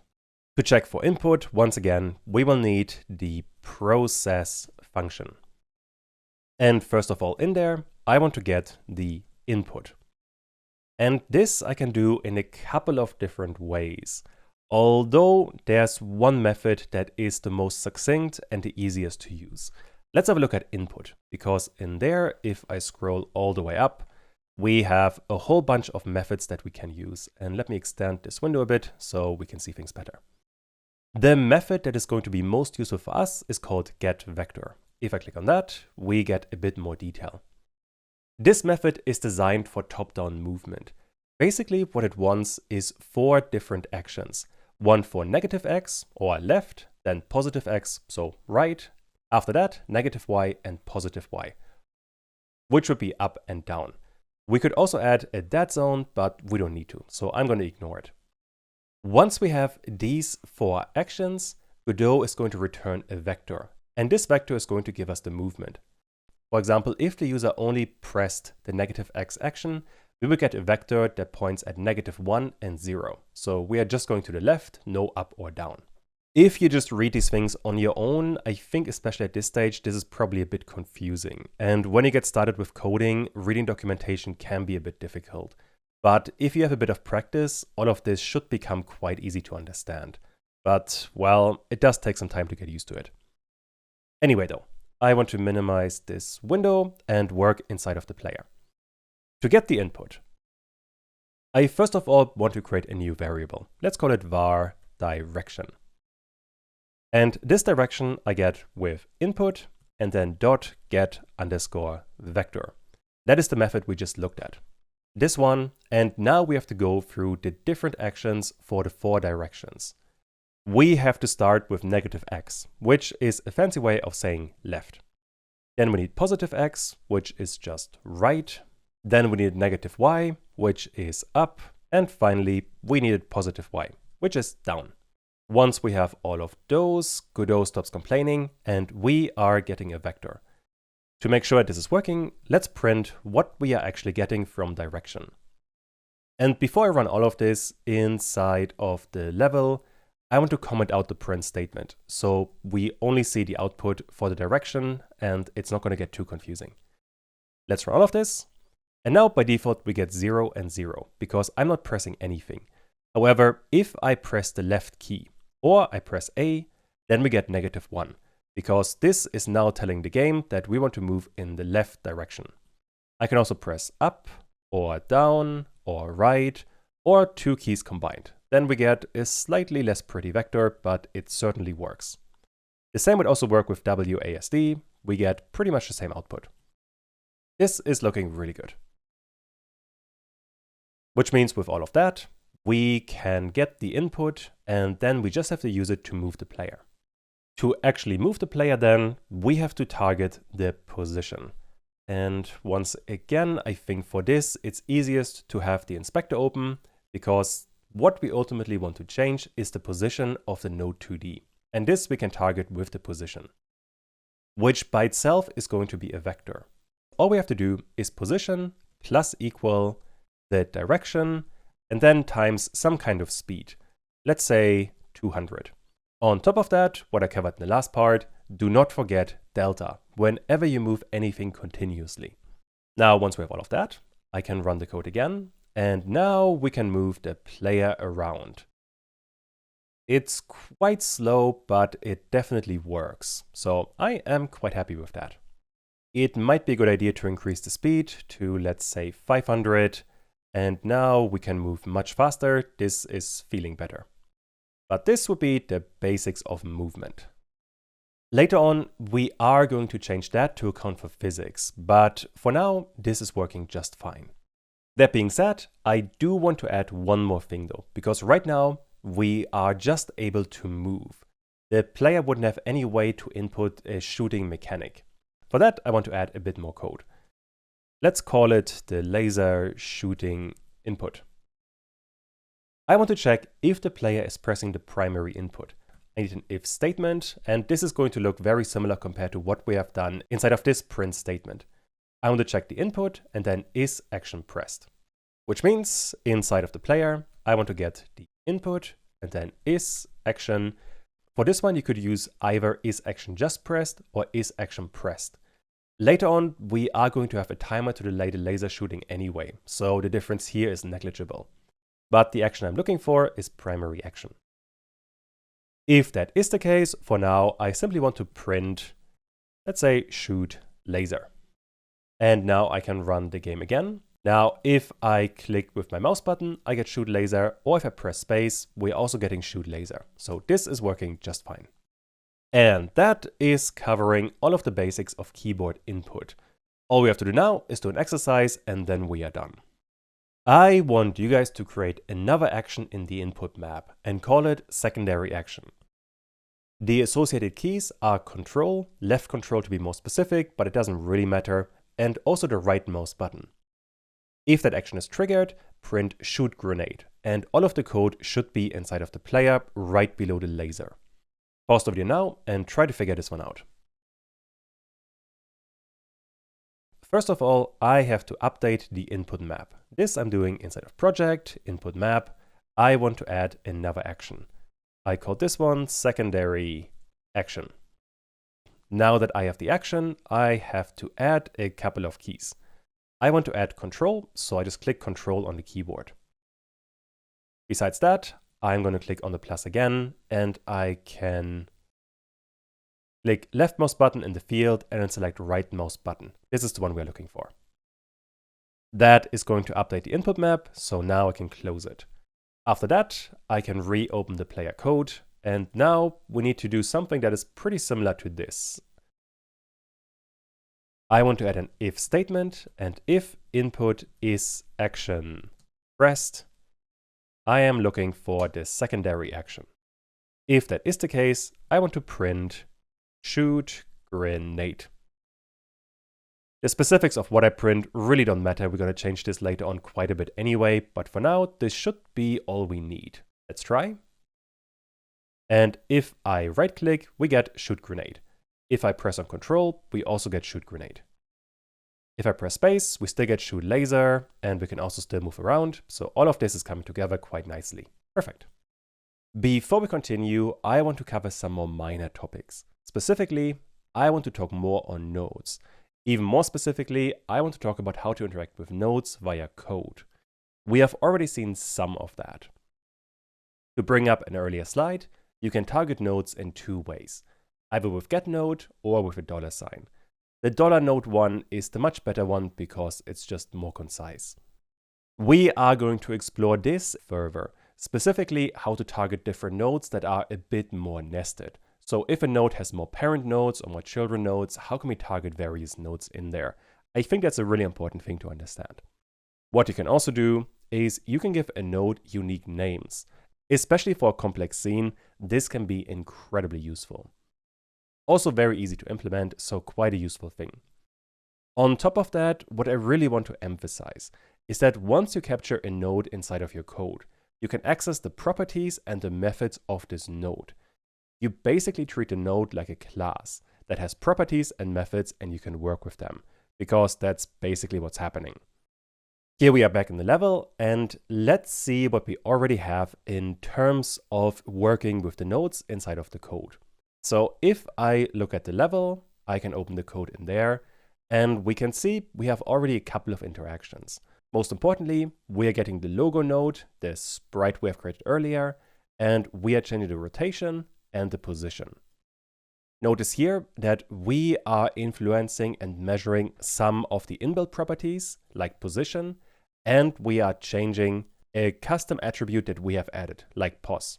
So if I look inside of logo, we have pos, something we created ourselves, and we have the position. This is part of the node itself. We could do the same thing with the player, although for this part, we don't really need it. Now, what I first of all want to cover is how to work a bit more with different node paths. For example, let me add a few more nodes. So with the level node selected, I press Ctrl A, or I could also click on the plus symbol, and I want to add another sprite 2D. However, with this sprite 2D selected, I want to click on Ctrl D to duplicate it, and then set the second sprite 2D as the child of this sprite 2D. So we have another sprite 2D with another child. And this process I'm going to do a few more times. That way we have sprite 2D4 as a child of a couple of other nodes. This isn't the most useful setup, but for the purposes of this video, it's going to be quite useful. Because let's say you wanted to target this sprite 2D4, and let me rename it to target, so it's a bit easier to understand what's going on. Let me just drag it somewhere down there, and there we can see we have a longer path. We have sprite 2D, that is the first sprite 2D, the first child of the level node, because right now the code is for the level. Inside of this sprite 2D, we have another sprite 2D, this would be sprite 2D2, that's this one. Then we have another sprite 2D, sprite 2D3, this one, and finally we have the target, the final node. If your scene becomes more complex and you have more nested nodes, this is the kind of thing you will see quite often. But it's still not too bad, and for example, what you could do right now is simply print the node, and let's not do this in the process node, and instead put all of that inside of the ready function. That way we don't clutter the output. If I now run this, we get inside of the output target, and then a sprite 2D somewhere with a unique ID. Meaning all of this is working just fine. Now, if you feel like this is becoming too hard to read, which it might actually become, you can give this target node a unique name. To give it one, you have to right click on it and then access as a unique name. If I click on that, we have a percentage sign on the right side of it. What this one means, if I now delete this path and drag the target node again in there, we are now getting a percentage sign and then the target. Although the result is going to be the same. We are still getting the target, which is a sprite 2D, with some unique ID. Basically what this one is doing is it gives this target a unique name that you can access anywhere inside of the scene. For example, if I wanted to work inside of the logo, where we are simply moving a sprite right now, I could also target the same node. I can simply, let's say, I want to have the percentage sign, then the target. That would give us the entire node. And on that, I could, for example, get the position. If I spell this correctly, this would also help a lot. And now, if I run all of this again, we are getting a position, which is 0 and 0. With this kind of setup, it's much easier to work in larger scenes. Although don't overuse it. If you add this kind of thing to every single node, the system kind of becomes pointless. So use this sparingly, but in certain situations, this can be incredibly useful. That being said, in this case, this is not useful at all. Because of that, I want to delete all of the stuff we have just created. So I'm going to delete all of these nodes and get rid of the print statement inside of logo GD and level GD, because the target node doesn't exist anymore. The last thing I want to cover is what if you have a child node like this logo 2D with a script and you want to access something inside of the parent, in this case the level. For example, right now inside of our level we have a test array with a couple of entries, and I want to access this from inside of the logo, which has this script attached to it. That you can also do quite easily. All you have to do is, well, you basically just have to drag the node into the code, and then you see what's going to happen. We get a double dot. This is the sign in Godot to get the parent node. And on that, we can target certain things. In this case, inside of level GD, we have a test array. This is just a property of this node, so I can get test array. All of this I want to print so we can actually see it. Also, let me get rid of any other print statement. For example, here we have test array 0 that we are printing, which would be confusing right now. Inside of the player, we are only printing if we are shooting the laser or the grenade, so those are fine. Now, if I run the code again, we get the test array inside of the output, and this is because we're getting the parent node with the property. On top of that, what you can also do is you can give this node a custom function and call it from any of the children or the parents. Something we haven't done yet actually, so let's create a custom function. So far, we only use the inbuilt ones, but you can totally create your own function. Simply type func and then type a custom name. For example, test function. Then you need the parentheses. In there you could add parameters, although in this case I don't have any. And I simply want to print, this is a test function. This function I now want to call from inside of logo.gd. I want to get the parent node, and for this one I need quotation marks and then dot dot. The same thing we have done up here. The quotation marks you will need when you use the dot dots. If I remove them, we would get some weird output. So when you use a parent node, you would need the quotation marks. Although other than that, we can simply call the test function. And since we now want to call the function, don't forget the parentheses at the end. With that, I can run all of this, and there we get, this is a test function. Looks pretty good.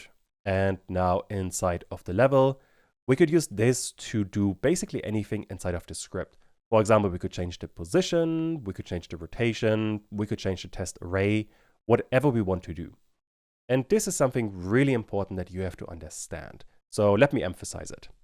One of the most important aspects of Godot, if you want to master it, is to make nodes communicate with each other. What we have done so far is we have made nodes work together in the same scene. Although later on, we will also work across multiple scenes. There are quite a few tools to make all of this work, but I really want to emphasize that making nodes communicate with each other is a fundamental part of Godot, and you have to understand how this works. I suppose for now this isn't too difficult, but later on we're going to expand on this system quite a bit. So definitely play around with this and make sure you can access different nodes and change their properties from anywhere inside of a scene. At this point, you should be able to do just that. For this section, we are going to have a slightly different exercise. It's much more open-ended. I want you guys to play around with the nodes and try to change and update other nodes. Basically, make sure that you understand the node paths and how you can use them to access properties and methods on other nodes. There isn't really a specific goal with all of this, just play around and see what you can change, what you can access, what properties you can work with. It's really important to understand. And once you understand all of that, we can work with the actual character movement. So in the next part, we will talk about physics. Let's talk about one of the most important parts so far, and that is physics. This is incredibly important for any kind of movement. To illustrate why, I want to cover some problems we have right now. So far, we are currently just moving images, which is fine but also limited, because an image cannot collide or slide along a surface. Essentially, they don't have any physical properties, which would be a massive issue for a game. To fix that, we have to use collision bodies and physics bodies. Those are Godot nodes that can work with all of that. And the best way to approach all of that is to look at this straight in Godot. Here we are back in the editor, and I want to create a few more nodes. Let's get rid of Sprite2D, and here we can see all of the nodes. In a very broad sense, you have 4 different types of nodes. You have the blue ones, those are nodes for a 2D game. Then you have control nodes, those are nodes for the layout. We'll cover those to some extent later. But this is quite a large topic, so this is going to be a separate video. We also have 3D nodes, and then we have a lot of general nodes. For example, there's a timer. We cover that quite soon, actually. For now, I want to work inside of Node 2D, because we're making a 2D game. In there, we have lots more nodes, but at the top, we have Collision Object 2D. If I expand that, we get Physics Body 2D, and we get an Area 2D node. We can also expand Physics Body 2D, and there we have a Static Body 2D, a Character Body 2D, and a Rigid Body 2D. We can expand things a bit more, but we don't need to. These 4 nodes are incredibly important, so I want to talk about them in quite some detail. There are 2 major parts for every one of these nodes that you have to be aware of. Number 1 is what they do, and number 2 is how you would move them. Because now that we are working with physics, the movement gets a bit different. Most of the work is done by Godot, so we're not going to do anything complicated. The easiest node that we can talk about is Area 2D. This is just an area that can check if another body has entered. This area you can also move by changing the position, which is quite easily done. A good example for this one would be if the player is entering a house. The house would be an Area 2D, and this Area 2D can check if a body has entered. Besides that, when we are creating the lasers later on, those will also have areas attached to them. And those areas are going to check if the laser is colliding with an enemy or a wall or an obstacle or something like that. Next up, we have a Static Body 2D. The name gives you a pretty good idea of what this one is doing. It's a static body that is colliding with other bodies. As a consequence, there's no movement for this one. I guess in theory you could be moving it, but you're not supposed to. Examples for this one would be literally any static object in the game. Any kind of wall, any kind of obstacles, and what we've already created, the bat, is going to be a Static Body 2D. Which means later on, other bodies can collide with them, but they cannot move themselves. They are the easiest kind of collidable body we have. Next up, we have a Rigid Body 2D. This is a body that moves purely via physical forces. Think of it like a cannonball. If you want to move them, all you have to do is set a velocity when you create them, and then the body is going to move on its own. We are not going to use this very much, but when we are going to create the grenade later on, we are going to use a Rigid Body 2D. Because for the grenade, all we have to do is set a velocity, and then it's going to move on its own. Finally, the most important body is Character Body 2D. This is a moving body controlled by code, and you are moving this via inbuilt methods. There are a couple depending on what kind of collision you want. I'll cover this in just a bit. But essentially any entity controlled by code is going to be a Character Body 2D. This includes the player and all of the enemies. And when I say an entity controlled by code, I mean some complex movement. For example, the player has a complex movement of a direction that we get via input, and then a certain kind of speed. The enemies would also have some slightly more complex movement. Although for now, I covered a whole bunch of theory, so let's return to the editor and let's do something more practical. Back in Godot, I want to create a couple of physics bodies. And let's start with the easiest one. I want to update the bat. Because right now we have a Node 2D as the parent, and then we have 3 sprites attached. To update this, I want to change the parent node. So this Node 2D, I want to turn into a Static Body 2D. For that, I have to right click on it, and there we have Change Type. Right now we have a Node 2D. This is not what I want. Instead, I want to go to Node 2D, Collision Object, and Physics Body 2D, and there we have a Static Body 2D. Alternatively, you could also simply type in Static Body 2D, and you would get the same result. So now we get a Static Body 2D. You can see that the icon has changed, but so far not much has happened. The other thing we got is a warning symbol, which is saying that this node has no shape, so it cannot collide or interact with other objects. Consider adding a collision shape 2D or a collision polygon 2D as a child to define its shape. What that means is that whenever you have any physics body, you have to also attach a shape, because right now this collision body doesn't know what its actual body is. Or more specifically, it doesn't know what the shape of its body is. To fix that, we need to add another node, which means I click on the plus, and what we need is a collision shape 2D or a collision polygon 2D. A collision shape 2D is giving you predefined shapes, whereas a collision polygon 2D allows you to create more flexible arrangements. For now, though, since the bat is a really easy shape, I want to have a collision shape 2D. If I now click on enter, we create another child, which is a collision shape 2D. Although now we're getting another warning, which is saying that a shape must be provided for collision shape 2D to function. To add this shape, we have to look at the right. There, inside of the inspector, we have a shape property. Right now it says empty, but if I click on it, we can select a set of shapes. The one I want to look at is a new rectangle shape 2D. If I click on that, we get a small blue area. On top of that, if you look at our nodes, we don't have an error anymore, which is perfect. What you now have to understand is that this blue area here that we can move around is the shape of this static body, which I called bat right now. To make all of that work properly, I want to select it again and scale it up so that it fits the entire physical shape of the bat, which right now is simply the image. You can simply drag the red dots. Also, what you can do, if you select one dot and hold Alt, you are scaling it on either axis. So vertical or horizontal is fine. Basically, what you want to end up with is some kind of shape that covers what you want to have as the actual physical body. Something like this looks pretty good.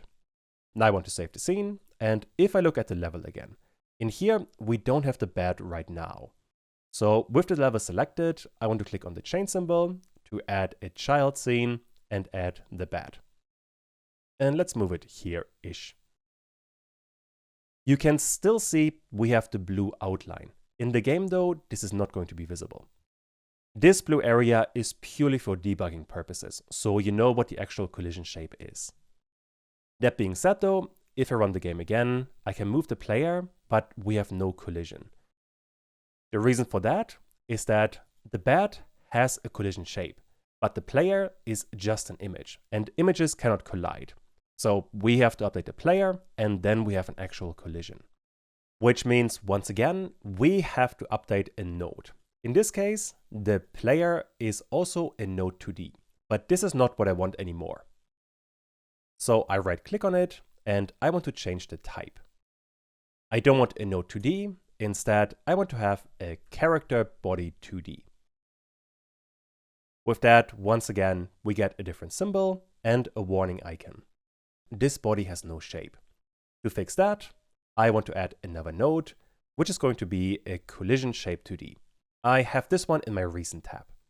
I can click on create. Now we get another warning that there's no shape for this body. And for that, we have to look on the right where we can add a shape. Now for this one, the shape is getting a bit more complicated because the player itself doesn't have a regular shape. Although we can simplify things a bit. If you look at the player and squint a bit, you get more or less a round shape, which is what I want to go with. Which means for the shape, I want to have a circle shape 2D. This is now giving me a circle, and this circle I want to expand a bit to something like this. And on top of that, I want to get the player image and move it so it's roughly in the middle. I would recommend to always keep the collision shape around the center. So right now, this character body has a center around the position 0 and 0. And this 0 and 0 I don't want to change. So I keep the collision shape around this position and then move the player to align with it. With that, we have a collision shape. This sort of setup, where you have a character body 2D, an image, and then a collision shape, is incredibly common in Godot. Basically, any kind of game for any scene is starting with something like that. That way you get collisions, you get movement, and you can see what's going on via the image. And if you don't have movement, like for the bat, you would have a static body 2D, then an image or multiple images, and then another collision shape. So this kind of setup is something you really have to understand. That being said, right now, if I run the code again, I still don't get any kind of collision, so something still isn't working. The reason why that is, if I look at the player and open the code, we get one problem, and this is we are extending a node 2D. This is because earlier on, we created a node 2D and attached all of the code. But we changed the node. Now we don't have a node 2D anymore. Instead, we have a character body 2D. So we don't want to extend a node 2D. We want to extend a character body 2D. Now that we have that, I can run the code again, and we still don't get a collision. That is because we are right now updating the position, which is not how you are supposed to use a character body 2D. As a consequence, let me get rid of this position. Also, I want to extend the code window so we can see a bit better what's going on. To update a character body 2D, you want to use a specific method that is called move and slide. You don't have to add any kind of argument. This one works by itself. However, what you also have to do is to update a velocity. This velocity is a property of a character body 2D. You always have it. But once you overwrite it, move and slide is picking it up to move the body. So in our case, we want to set the velocity, which is going to be a vector 2D, to the direction and then multiply it with some kind of speed. Let's say for now, I want to go with 500. Now if I run the game again, we are getting a collision. And this is feeling much better.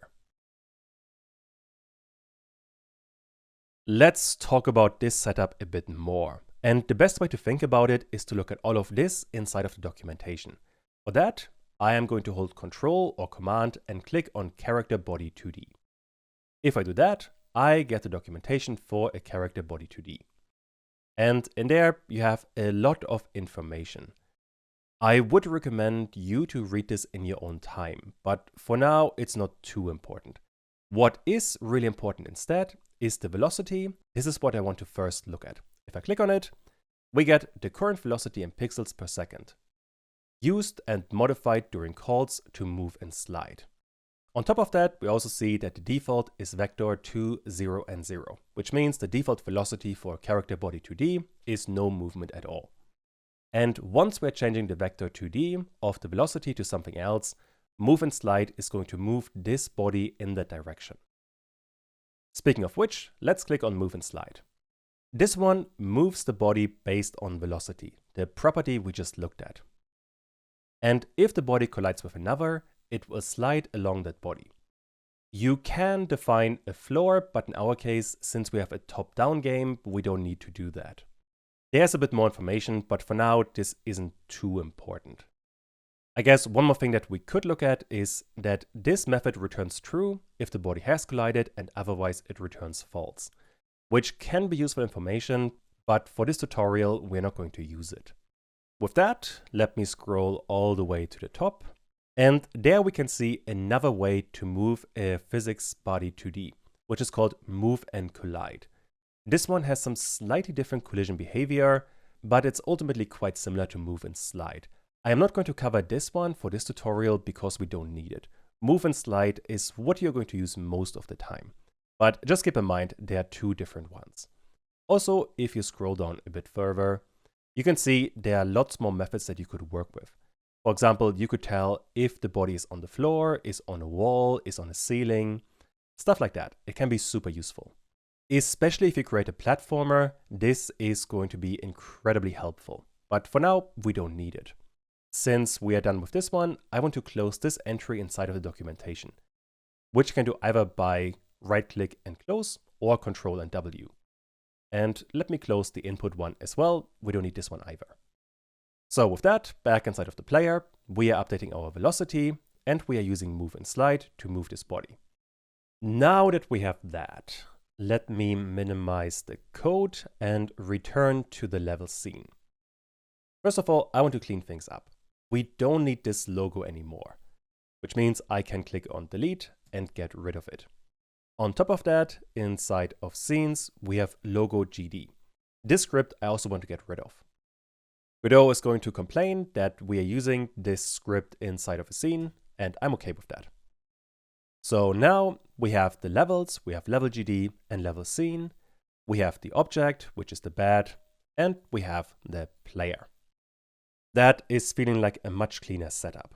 Also, if you look at the debugger, now it's complaining again. So let's have a look. We have, once again, the parameter delta is never used in the function process. If I double click on that, we get now process delta is not being used anymore. Let me minimize the debugger actually. This is something I should have covered as well. Move and slide uses the velocity to move the character body, and it automatically includes delta. Because of that, we don't have to use delta in this process function at all. To indicate that we're not using it, Godot wants us to use an underscore at the beginning. That way, this delta is still available, but we're not using it. So now, if I run the code again, the debugger is happy again. Although now we're getting an error because we got rid of the logo, so the level scene has quite a bit of code that is not relevant anymore. Inside of the ready function, we are using the logo, and that's the only thing we're doing in there. So let's get rid of all of that. Same with process actually, we can get rid of all of this as well. With that, I can run the game again, and now we have a much simpler setup. And this is still feeling good though. I guess while we are here, we can also get rid of the test function and the test array. That way, everything is nice and tidy.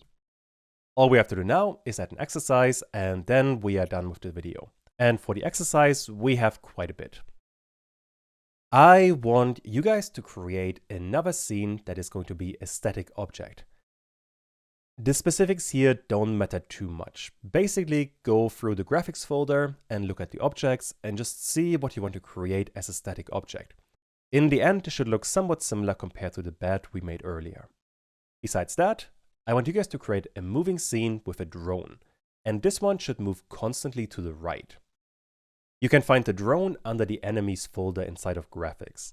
Pause the video now and try to implement both of these things. Back in the editor, let's start with a static scene. For that, I want to create a whole new scene. Click on Other Node, because now the parent node is going to be a static body 2D. First of all, in there, we have to add an image. For that, I want to have a sprite 2D. And now for the sprite 2D, we have to look at graphics, and in there, we have a whole bunch of stuff. I want to look at objects, and for example, what we could be looking at is, let's say there's a billboard. This we could work with. And this I want to drag into the texture for the sprite 2D, and there we have a billboard. That's a pretty good start. Next up, I want to add a collision shape. There we have a collision shape, and now this one needs a shape.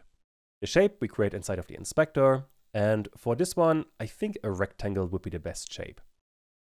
And this shape I now have to extend a bit. Remember here, holding down Alt lets you scale the thing in either axis. And also, let me move this. You can use the arrow keys to move it by 1 pixel at a time. I think this one is looking good. Obviously, play around with this as much as you like. You can fine-tune things a lot in here. Cool, with that, we have a billboard. Finally, to finish up the scene, I want to rename the static body 2D to billboard, and then save all of this. I want to save it inside of scenes. There we have objects, we already have the bed, and now I want to save the billboard in the same folder. And that is all we need for the first part of the exercise. So back in the level, with the level selected, I want to add another child node, which I can do either by clicking on the change symbol or with Ctrl, Shift, and A. There we have our billboard. I can click on Open, and we have a billboard. You can also transform it inside of this level scene. All you have to do is go to Transform and then apply, for example, a rotation. Something like this. Now let's run the game. And there we have still our collision. This one is looking really good. The bed also works, so I am very happy with this. What is annoying me right now is that the bed is on top of the player. And this is because the bed comes after the player inside of the node tree. To fix that, I want to move the player below the bed inside of this node tree. If I now run this again, this is feeling significantly more realistic. Later on, we're going to work a bit more with the drawing order, but this is a much better start. With that, we have covered the first part of the exercise. I can also close the bed scene and the billboard scene. We don't delete them, we just close them in the editor. You can still access them later on. I prefer to have as few tabs open as possible, that way things are a bit cleaner to work with. Now, next up, we have to create the drone. And this one, since it is going to move, is going to be a character body 2D. Which means, for the first node inside of the scene, I want to have a character body 2D. Once again, this character body 2D is going to need a sprite. The sprite we can find not inside of the objects, but rather inside of the enemies. There we have a drone, and this drone I want to move into the texture. That's all we need from the graphics folder. And next up, we have to add a collision shape. For that, I have the character body 2D selected, click on Ctrl A, and add a collision shape 2D. For this collision shape, I want to have a custom shape, which is going to be a circle shape. And if you now look very closely, we have a circle shape, and this I want to scale up to roughly capture the body of this drone. And once again with that, we have the basic setup. We have a physics body, an image, and a collision shape.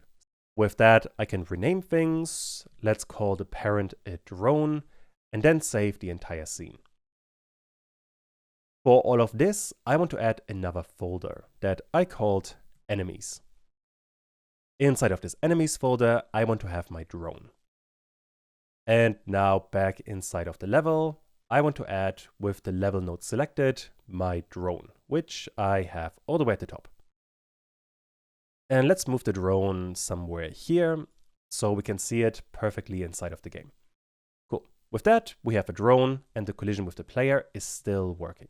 So that's a good start. To finish things up, we have to move this drone. And for that, inside of the drone is going to get a script.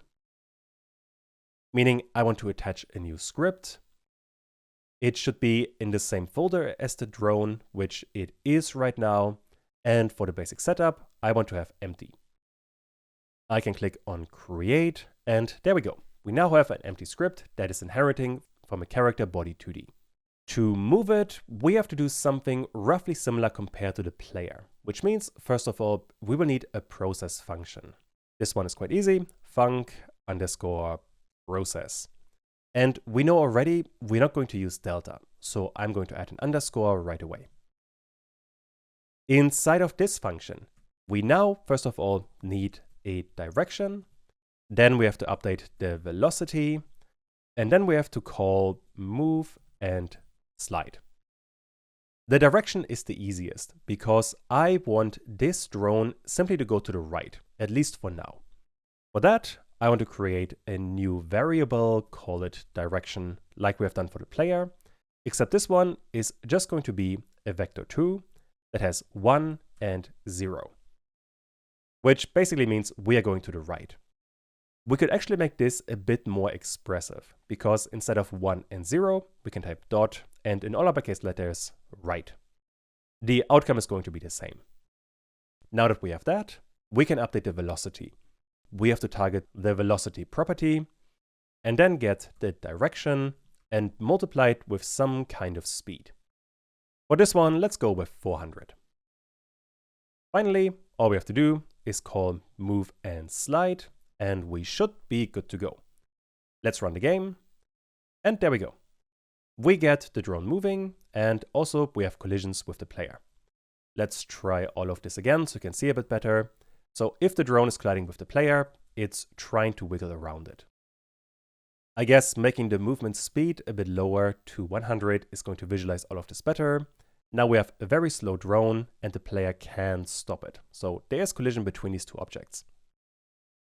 And if the player is simply blocking a part of it, then the drone slides along the player, which is what we're getting because we are using move and slide. And this was a super important lecture, so I'm going to finish it here. But definitely play around with this in your own time. It's really important to understand. Once again, to finish up this video, this kind of setup is fundamental to basically any kind of game in Godot. You have some kind of physics body, then an image, and then a collision shape. This is something you see all the time, and something I'm going to use a lot as well. For the next major part, we are going to create an area 2D. And to use an area 2D properly, we are also going to have to talk about signals. I'll cover that in just a second. First of all though, a bit of a recap. Here is an overview of all of the collision body 2Ds.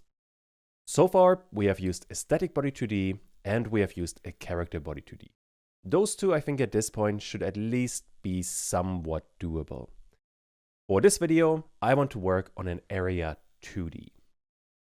Which, as a reminder, is simply an area that can check if another body has entered. It can also check for other things, but I want to keep it simple for now. Ultimately, what we're going to build is an inside area entrance, and the area 2D is going to check if the player has entered this area. That being said, there is a problem we have to talk about. Right now, we can use an area 2D, but it would be pointless. It would simply be an invisible area that can't do anything. As a consequence, we have to learn about some extra functionality so that the area can actually do something. That functionality is called signals. And signals are incredibly important. Basically what they are doing, when a certain action happens to a node, for example a body entering an area, it could also be a timer running out or two bodies colliding and a whole host of other options. If that happens to a node, then the node can call a piece of code somewhere in your script. And this is called a signal. So essentially, whenever a certain action happens to a node, the node can trigger some code. That's basically all that's happening. This is also incredibly powerful to make nodes communicate with each other and make your game more interactive. Back in Godot, I want to start by cleaning things up a bit. Most importantly, I want to delete the drone, the billboard, and the bat, because we don't need them right now, and I want to have a bit of space. With that, the only node we have left is the player. Let's try the scene just to make sure that everything is still working, and that's looking pretty good. Cool. Once we have that, I want to build an entrance E area. This is going to transition us later from an outside level to an inside level. There is one graphic that contains all of that. This is inside of graphics. There we have objects, and in there we have a gate. I already had it selected. If I double click on it, you can see it's a simple entrance area. By the way, what you can also do, you can simply drag the node into Godot, and then it creates a sprite automatically. Can be quite nice, although I don't use it too often. But basically what we have is an entrance area. What you do want to be aware of is that only this part of the area is supposed to be visible. If the player can see the area in the back, it's going to look a bit broken.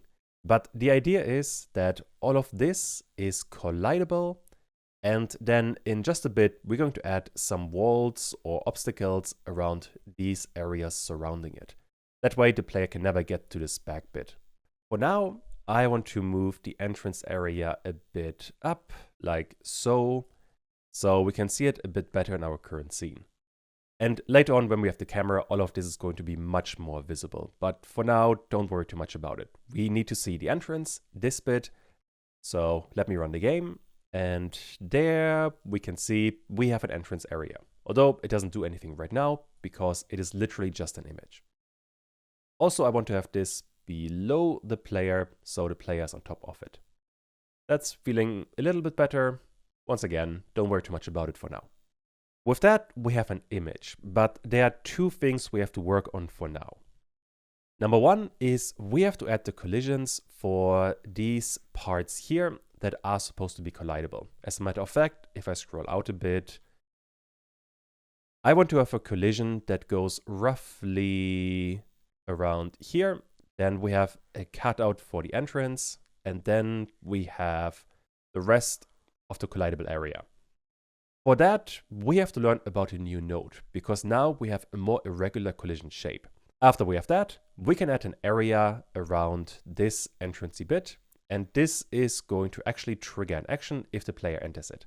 But that comes next. First of all, let's add a collision area. For that, with the level node selected, I'm going to add a new node, which once again is going to be a static body 2D. Because this entire area is going to be a static body 2D. And this static body 2D is going to get the image as a child. And with that, I can also move all of that below the player. So we once again re-establish the drawing order, where the gate is below the player. This static body 2D now once again has a warning that we are going to need a collision shape. And there you can already see we have a collision shape 2D or a collision polygon 2D. So far, we used a collision shape. Now we are going to use a collision polygon 2D. Which means with the static body 2D selected, I'm going to click on the plus again, and I am going to type into the search collision polygon 2D. Then click on enter, and now we are getting another node. This node on the right side doesn't have a shape. Instead, what it has at the top, these three symbols. We have create points, we have edit points, and we have erase points. I'm going to start by selecting create points, and then you can simply draw points on all of this. And basically draw a shape that you want around this object. I am not going to be too precise for all of this. Let me do it like this and around here. Obviously, for an actual game, you do want to be somewhat precise here. And let me finish the shape like so. There you can see we have a reasonable shape that covers the area. And if you want to update a point, you can simply click on it and move it around like so. That feels okay. And if I zoom in, you could be a lot more precise with all of this. Also, when you hover over a path between 2 points, you can see a plus and you can click on it and then move this point. So let me add a few more. And this isn't looking too terrible. At least in terms of the game, this should be working okay. So I can refine this a bit, but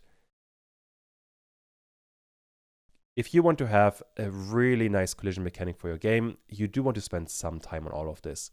But in my case, I don't want to keep up the tutorial too long. All right. I think this is working quite well. Let's test it. And if I now move around, there is a collision. It's a bit hard to see since the gate takes up so much space, but it is definitely working. Nice. With that, I can rename the static body 2D to gate. That feels a bit better. And now we can work on the second part, the area 2D. With the gate selected, I am going to add another node with Control A, and I want to have an area 2D. This, once again, is not going to do anything, and we're getting a warning that we need to add a shape, like we have done for all of the other collision objects. And this has to be a child, so with the area 2D selected, I am going to press Control A again, and for this one, I want to have a collision shape 2D. So let's create it. We still can't see anything, we're getting another error that now we have to provide a shape. This we get on the right side in the inspector shape, and for this one, I want to have a rectangle. And this rectangle we can now see here. So let me move it to the place where I want it to be, somewhere here, and let's move it to some area like this. I should probably make it a bit more narrow, and something like this is looking okay. I guess move it a bit further down. There we go. This is a roughly decent entrance area. But now, if I run the game, you can't see it, and it doesn't do anything. I still have the collision, so it doesn't influence the game, and, well, the issue right now is that this area 2D is literally just that. It's an area, and unless we give it extra functionality, it doesn't do anything. It's simply invisible. To make it do something, we are going to need a signal. And signals you can see on the right under the Node tab. If you click on that, you get signals. And these are all of the signals that an Area 2D could send out. The one we are going to use is called body entered. This is going to be triggered whenever a body, like a character body 2D, enters this Area 2D. We could also check for another area entering or exiting. We could check if an area shape has entered. We could check for a whole range of other things. And these kind of signals are available for every node, although every node has different kinds of signals. For example, if we click on the player, we have signals, for example, for input or mouse entered or exited, but they are not as useful. If I click on the level, we get even fewer. For example, in there, we have a signal if the current node is ready, if it was renamed, if it entered the tree, or if it exited the tree, which means it was deleted, or, well, a couple of others, but they're not too important. Area 2D is one of the nodes that has most of the signals that you actually care about. To actually use a signal, you have to double click on it. So in my case, I want to have the body entered. I double click on it, and now we get another dialog. Essentially, what is going to happen? When this body entered is triggered, we are running a function somewhere.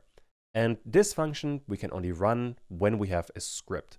So we have to connect this signal to some kind of code inside of this scene.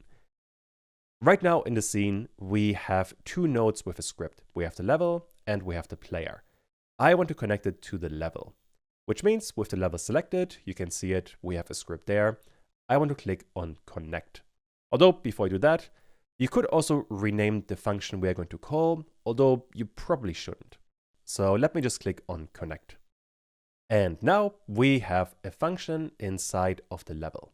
So inside of this node, inside of the script of this node to be more specific, we have a function. And this function will be triggered whenever a body is entering the Area 2D. On top of that, you can also see on the Area 2D node, we have a symbol that says node has one connection, which basically means the node has one signal. Let's test this one. If this is the case, I want to print, let's say body has entered. And now if I run all of this, we already get body has entered. And if I go into this area a couple of times with the player, you can see we get body has entered multiple times. The reason why we are getting body entered by default is, well, the player is already inside of this area when the game is starting. That probably shouldn't be the case, so let me move the player a bit outside of it.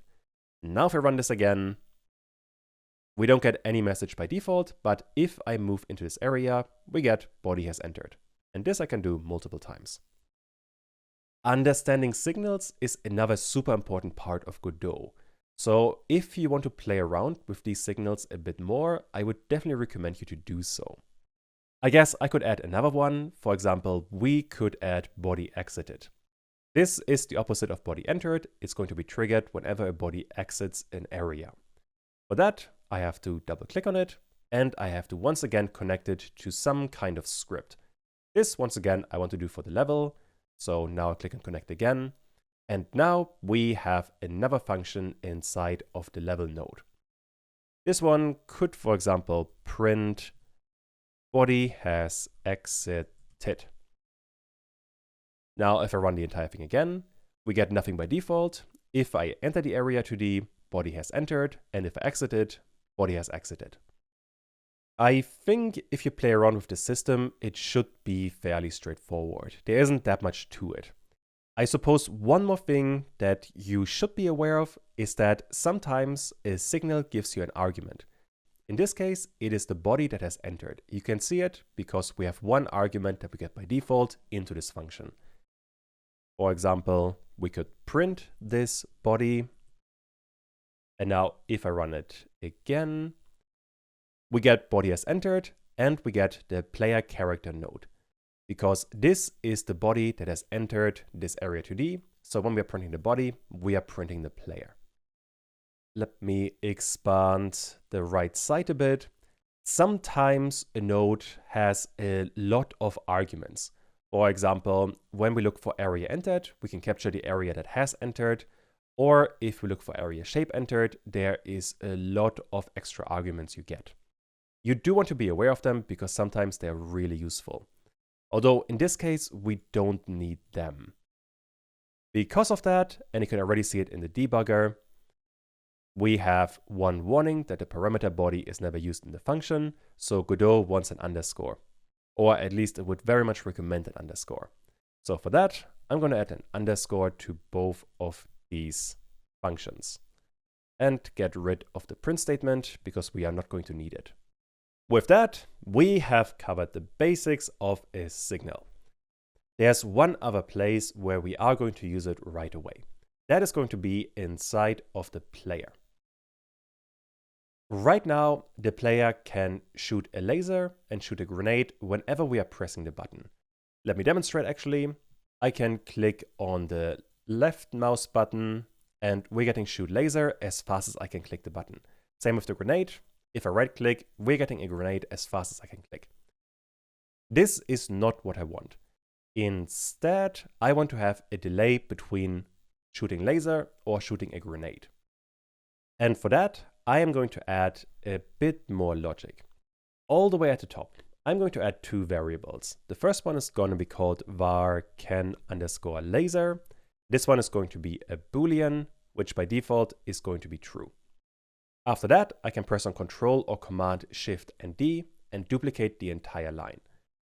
I'm going to change can_laser to can_grenade, which is also going to be a boolean that by default is true. Both of these booleans I'm going to use inside of these two input statements. First of all, I am only going to allow the player to shoot a laser if the input action is true and can_laser is also true.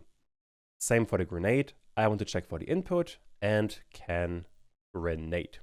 Also, once again here, GDScript works like Python, where you don't have to add can_laser is equal to true.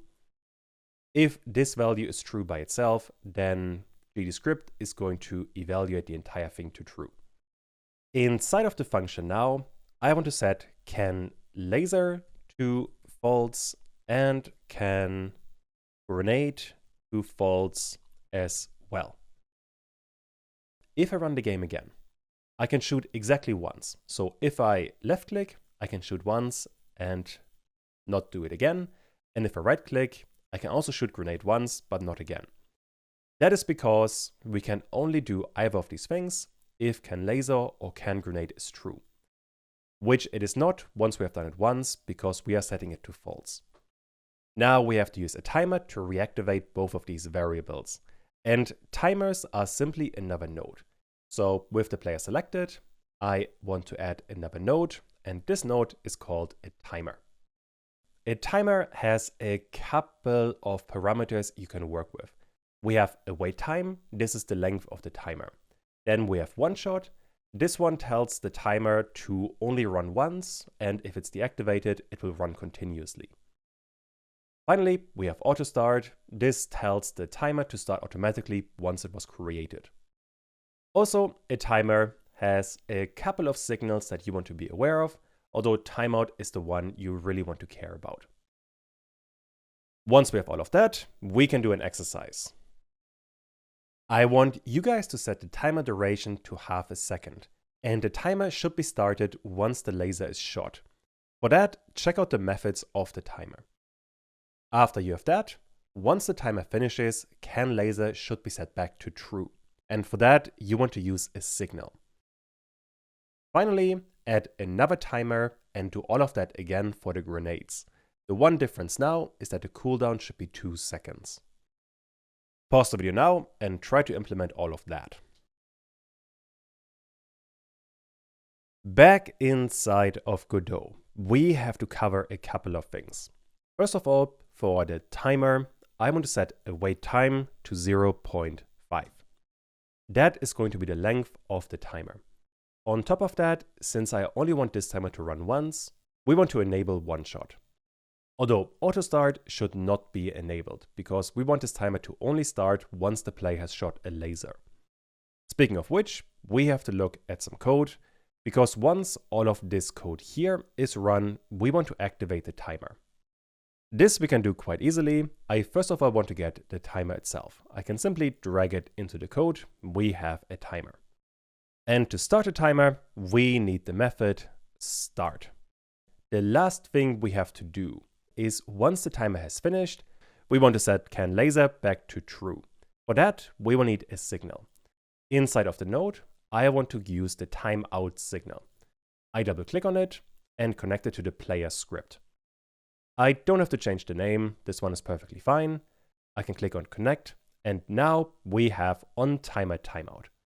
This is going to run whenever the timer finishes or times out. What I want to do inside of it is I want to set can laser back to true. That should be all I need. So now I can run the game again. I can now click as fast as I want, but we only get shoot laser every half second. We can actually test this if I set the timer to something longer in the inspector, let's say 2 seconds, and try all of this again. I can now click it and it takes longer to shoot the laser again, but we do still get it. Cool. 0.5 here was a better value though. Next up, we have to add another timer. For that, with the player selected, I am going to add one more timer. And this timer I'm going to rename to grenade reload timer. In your game, it would probably also be a good idea to rename the laser timer. Although in my case, I'm not going to worry too much about it. This grenade reload timer is going to have a wait time of 2. And one shot should also be enabled. Next up, inside of node, I want to connect the timeout signal. So I double click on it and connect it to the player script. Inside of that function, all I want to do is set can grenade back to true. That should be all we need. So now I can still use shoot laser. And now if I right click, we get shoot grenade. If I keep on pressing it, nothing is going to happen.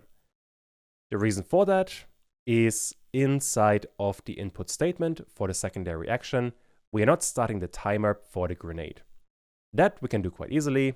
I need grenade reload timer and drag it in there and then start it. Now let's try this again. I can still use the laser and now shoot grenade should work every 2 seconds. And this is looking pretty good. Cool. With that, we have covered a really important part of Godot.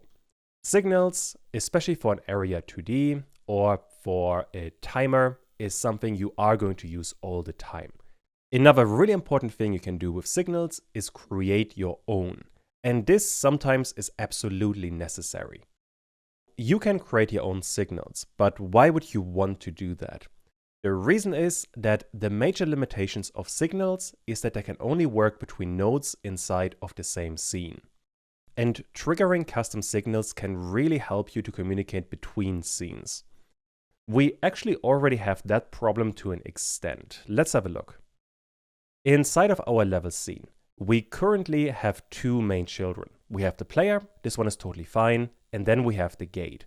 The gate though, if I expand it, is quite extensive. Ideally, all of this should be a separate scene. But this we can't do right now, because the area 2D node sends a signal that is being captured by the level.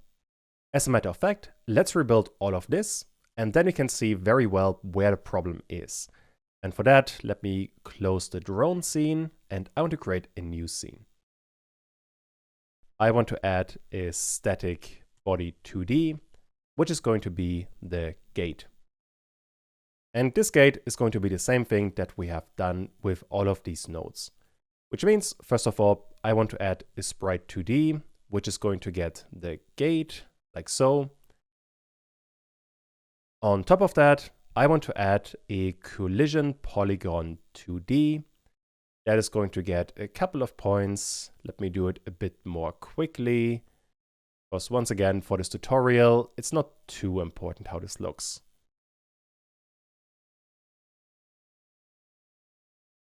And especially the corners are something you want to spend some time on, but in my case, I'm not worried too much. There we go. This is looking passable. Next up, we have to add the area 2D and the collision shape. For that, I want to add an area 2D, and this area 2D is going to get a collision shape 2D. This, if I zoom in a bit, we have to add on the shape, we want a rectangle, and this rectangle is now all the way at the top. And I want to extend it a touch. Like so. This really doesn't have to be too large. Also, what you want to avoid for now is this area 2D touching on the static body 2D. When we are looking for a body entering this shape, a body could also be the gate itself. So you do want to be careful with that, but we can account for that. I will cover that in just a bit. Now we have the basic setup, and this I want to save under scenes, and let's put it under objects. It's basically just that. With that, we have a gate, so I can get rid of all of this stuff. So delete, and also inside of the level, I want to get rid of both of these functions because the node sending the signal doesn't exist anymore. Instead, with the level selected, I want to attach the gate, which I can do by selecting the scene, and there we go. Now we have functionally the same outcome. Although, if I run the game, we don't have any kind of signal once the player enters this area 2D. Also, I want the gate to be below the player, so it looks a little bit less bad. The major issue is, with the area 2D selected, I can click on Node, and I want to run some code if a body has entered this area 2D. But if I now click on it, I cannot select any node outside of the scene, which is a problem because I have to connect the code to this level script. And this is really important because the level is going to organize the entirety of the game. So it needs to have the information if the player has entered or not. We couldn't keep that logic organized inside of the scene. It just needs to be available in more spaces. And to make all of this work, we have to send a custom signal. This custom signal we're going to create inside of the gate. Or more specifically, the root node of the scene.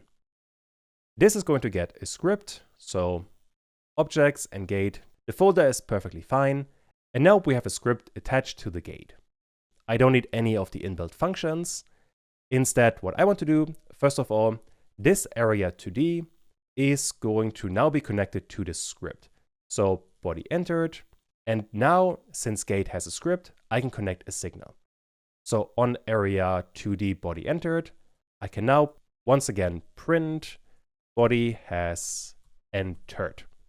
This would also work. So if I run all of this, I can run into it, and now a body has entered. So this is still working. The issue now is that this information I need to know inside of my level script. And to make that work, we have to create a custom signal. This is actually quite easy, and it works somewhat similar compared to creating a variable. The keyword to create a signal is called signal. Next up, we have to give it a name. Let's call it player entered gate. And once you entered these two keywords, the word signal and then a name for your signal, back in the level, you can select the scene, and under node, you now have player entered gate. And you can see at the top, this is because inside of gate.gd, we now have this signal. This is a custom signal. You can see at the tabs where a signal is coming from. For example, some signals are connected to a node, other signals are connected to a canvas item, and some are connected to a collision object 2D. But in this case, we have a script, and this is where this signal is coming from. And this signal you can use like any other signal. So I can double click on it and now connect it to the level. And now we get on gate player entered gate. The naming here isn't ideal, but well, you get the idea. If we are triggering this signal, I now want to print player has entered gate. There's one more thing that we need though, and that is inside of gate.gd. We have created a signal, but now we have to trigger this signal. Or more specifically, the keyword here is called we have to emit the signal. That is because this function right now can only capture a signal, but it doesn't know when the signal is being triggered. And this we can do quite easily because we know when the body has entered the area 2D, then we want to trigger this signal. And this means instead of the print statement, I want to get player entered gate and then emit this signal. And don't forget to call it. And now, if I run all of this again, we get back to player has entered the gate. This is run inside of the level. There we have player has entered the gate. Now the logic for all of this can be a bit confusing. So let's go through it one by one. We start inside of the area 2D node, and this one has one signal attached, body entered. If this one is triggered, we have some code inside of the parent node, which is gate. If it is triggered, the function is this one, on area 2D body entered. This is the signal attached to this area 2D. If we are emitting this signal, we are emitting our own custom signal. And this custom signal we are capturing inside of the level where it is now being emitted from the parent node, so the gate, and the result is going to be captured inside of the function onGatePlayerEnteredGate. Now, this is something you absolutely want to practice. Although, before we get to that, inside of the gate, we don't need the body anymore because we assume that the body entering is going to be the player. But while we are here, you can add an extra argument or extra arguments into your own custom signals as well. All you have to do for that is add parentheses and then the argument you want to add. For example, in this case, this could simply be a body. And then when you are emitting a signal, you can simply pass the body in there. And then after you have that, inside of the level, you need a parameter to capture this body. Let's call it body as well. And then you can print the body and you should be good to go. Let's try all of that. And now we get player has entered the gate and player character body 2D, whatever we have in there. I would very much recommend you to play around with this in your own time. It is really important to understand custom signals because they allow you to make scenes emit signals as well. And that way you can get a signal from inside of a scene and then work with this across multiple scenes. And the exercise I want you guys to do is make the player emit a custom signal called laser when the laser input is detected. And then inside of the level scene, I want you guys to capture all of that and print laser from level. Finally, do all of that with the grenades as well. Pause the video now and try to figure this one out. Back in the editor, I want to look at my player. Specifically, I want to look at the script. First of all the way at the top, I want to create a signal. This signal is going to be, let's just call it laser. For now, we don't need any arguments, but later on we are going to add some.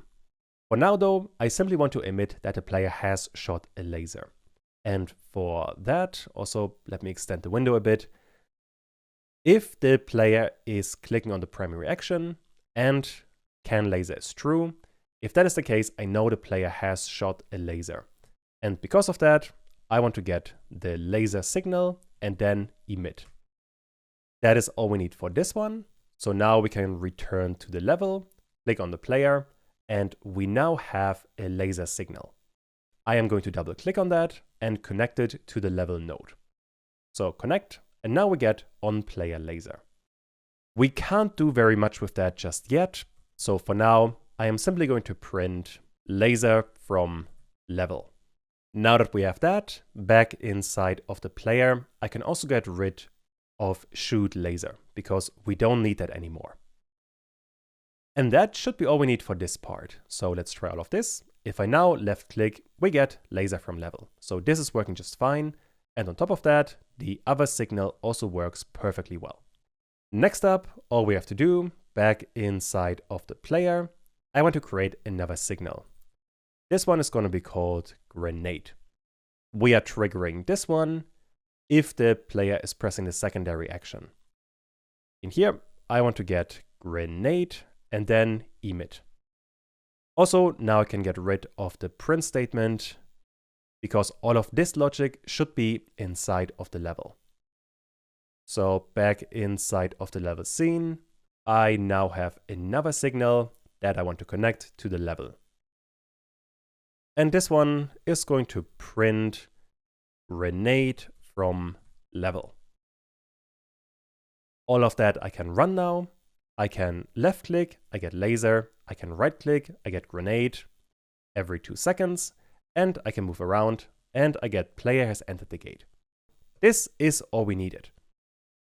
And with that, we also have made huge progress to connect different nodes across different scenes, which is incredibly important.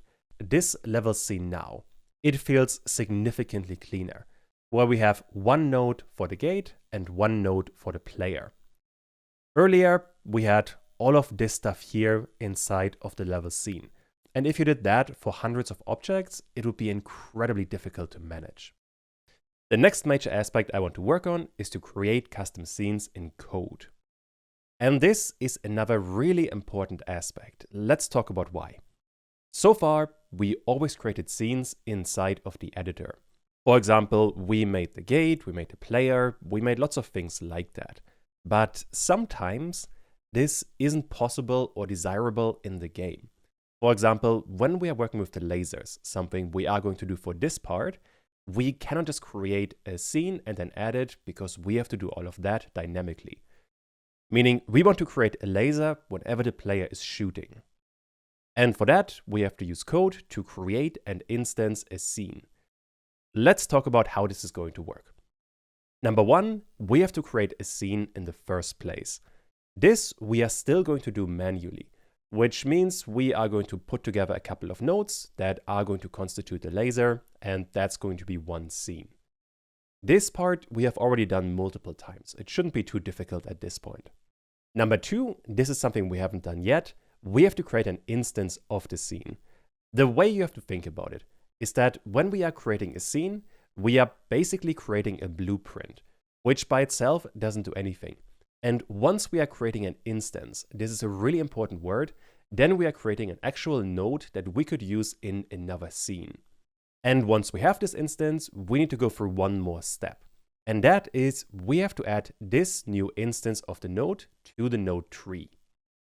This is important because at step number 2, when we have an instance, we only basically have a node that we can work with, but it's not attached to our current scene. And for that, we need step number 3, where we add it to the node tree. Only then can we actually see and use it inside of the game.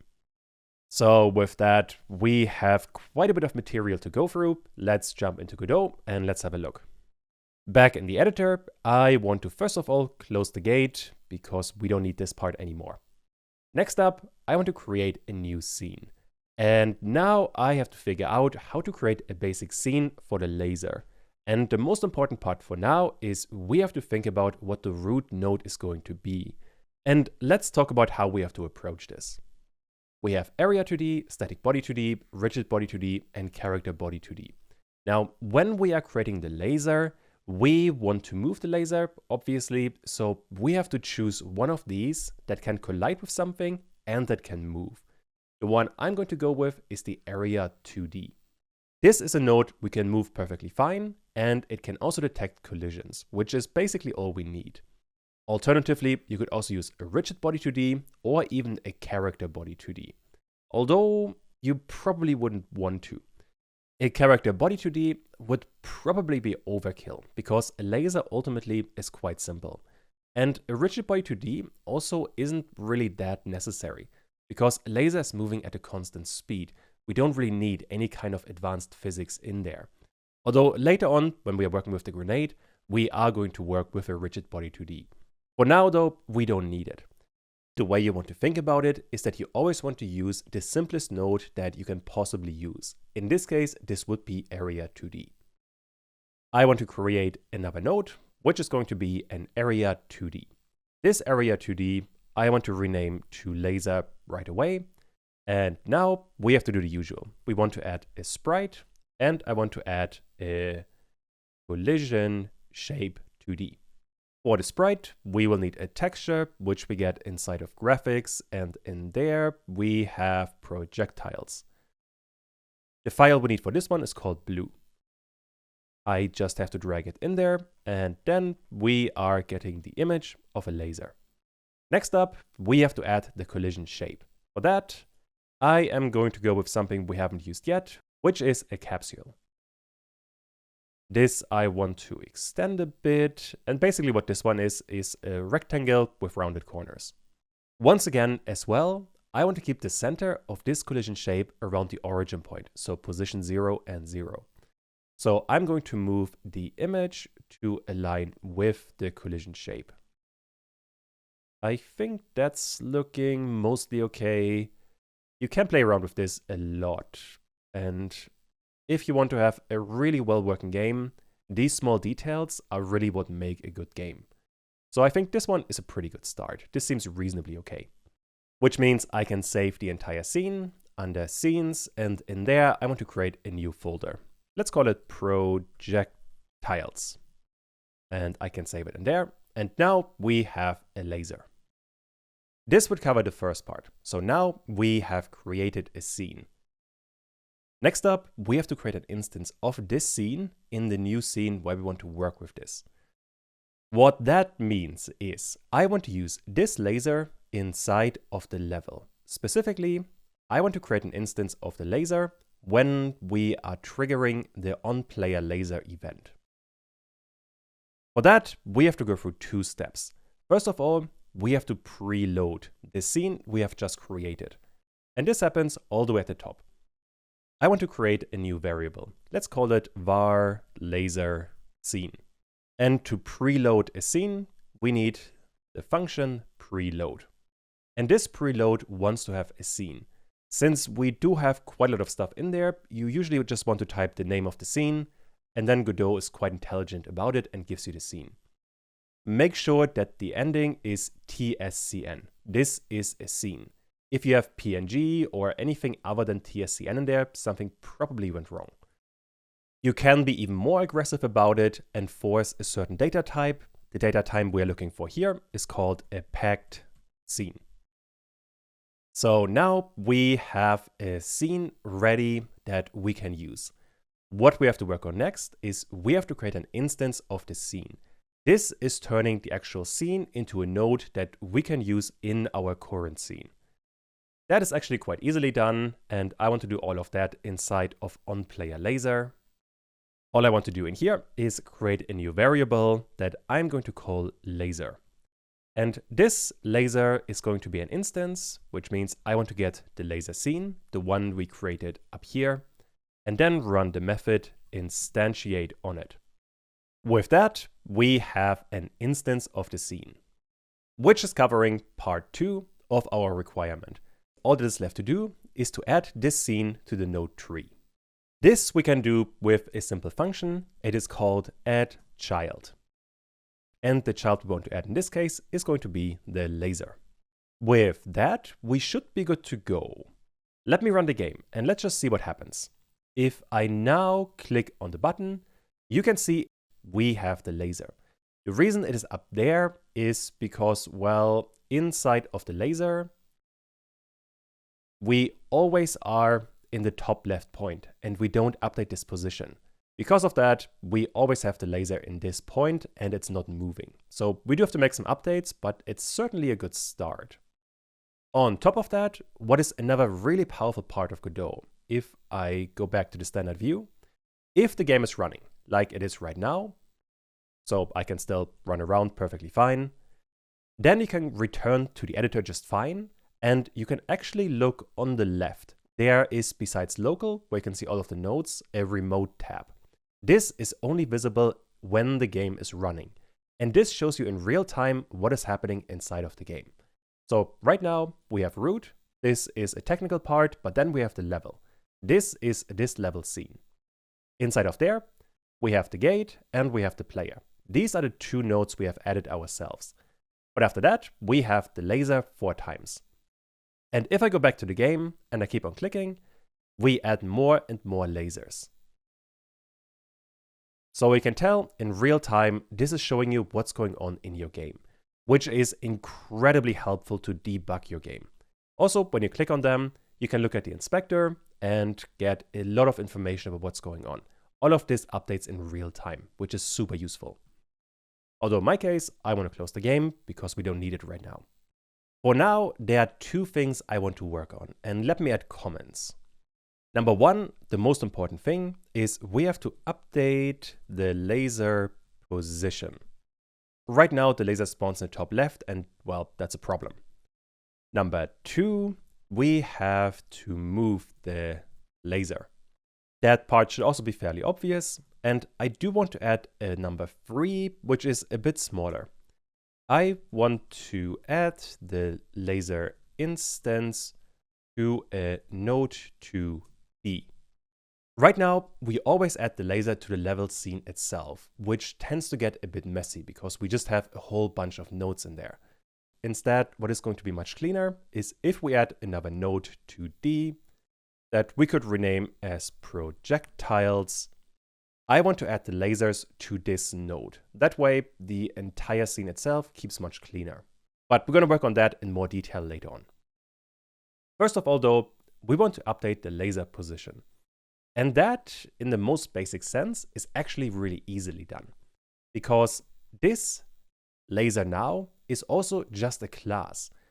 And we know how to update the position of a class. All we have to do is get the laser and then get the position. This position could, for example, be the player position, which means I can simply drag the player node in there and then get the position of the player. Now if I run the game, I can click and the laser is going to be on the position of my player, which is already a pretty good improvement, but not perfect yet. So instead, what I want to do, and let me illustrate the problem. We are spawning the laser around the center of the player, so this red cross, which isn't realistic. Ideally, we want to spawn the laser somewhere from the position of the top of the gun. And for that, we can actually learn about another node and about some randomness, which are 2 very important concepts in Godot. So what I want to start with is I want to get a couple of random positions around the top of the gun. Around here, I want to have 3 random points distributed something like this. For that, we are going to need a marker 2D. Although this I want to organize because our player scene starts to get a bit messy. So inside of the player, I'm going to add a node 2D.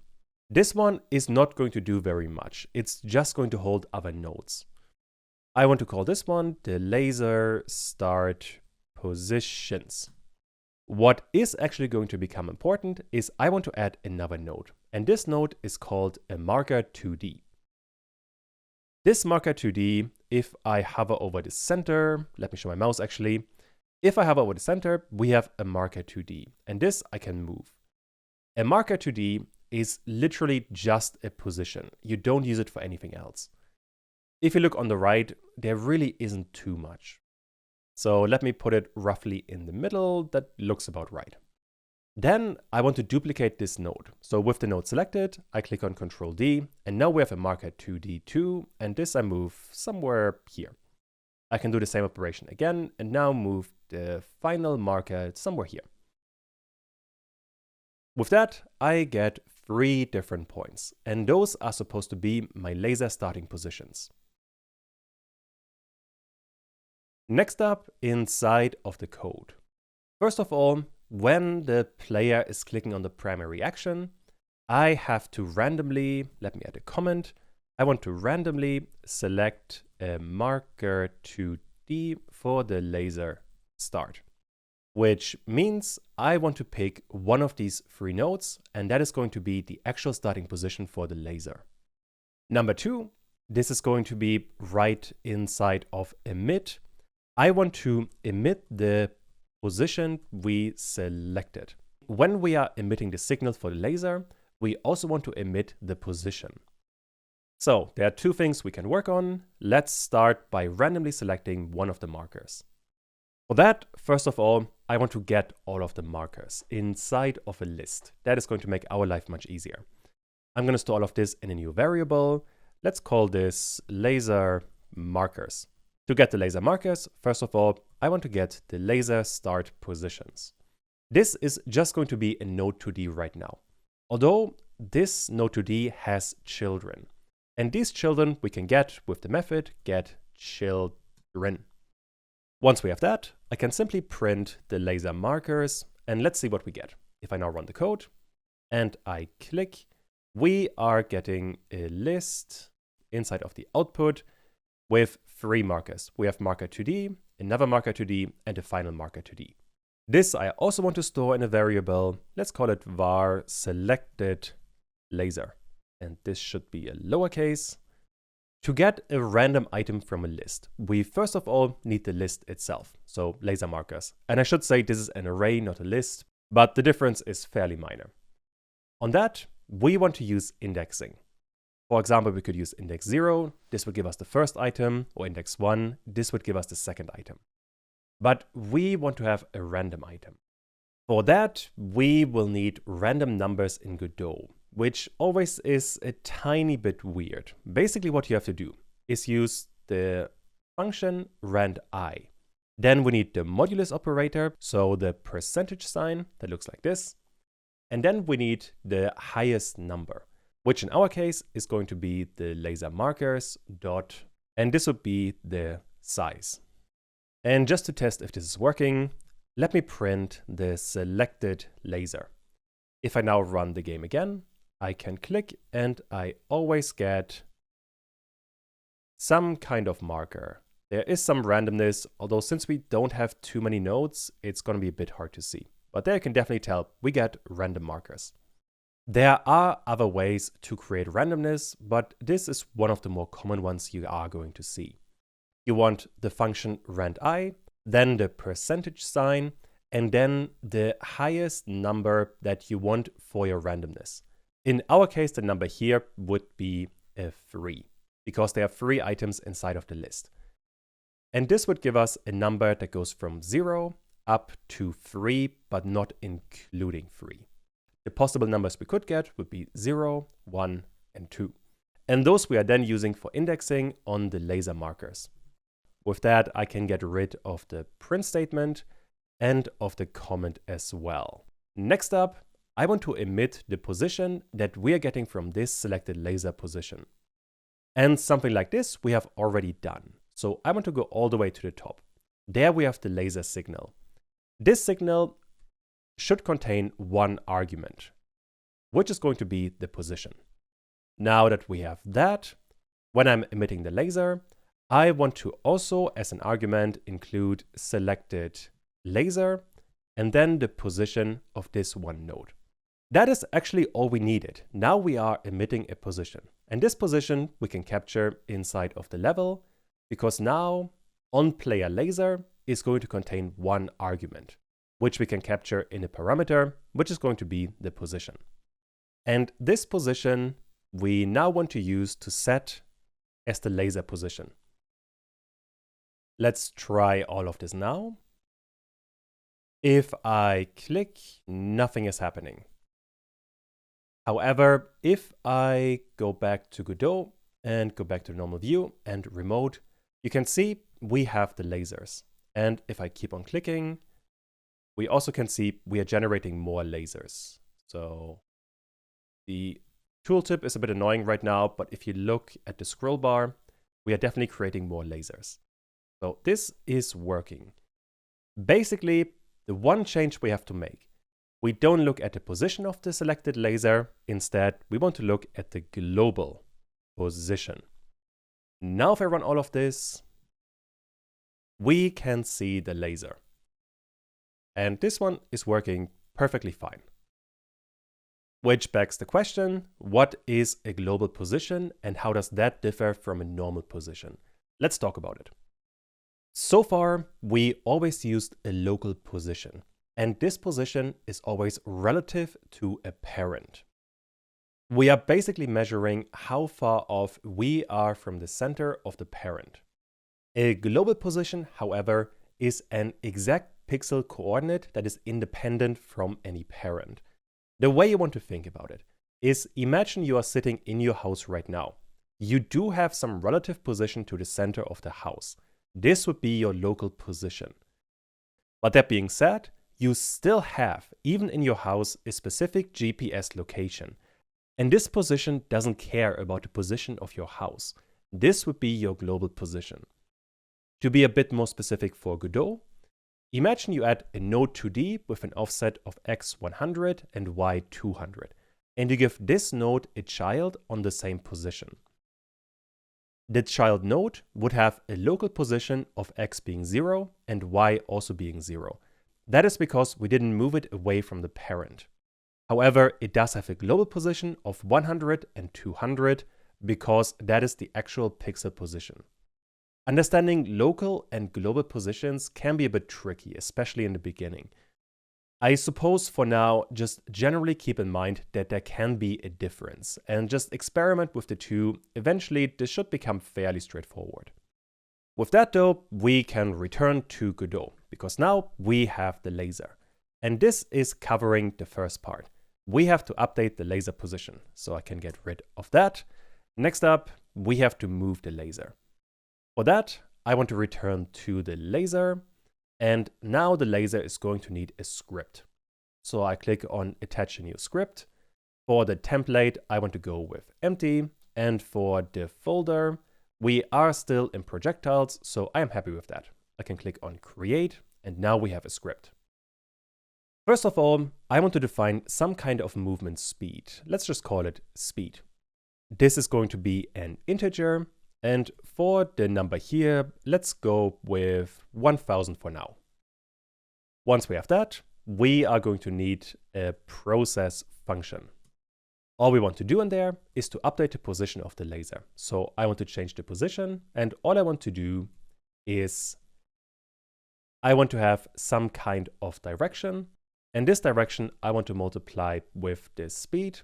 And once again, don't forget, we also want to multiply all of that with delta.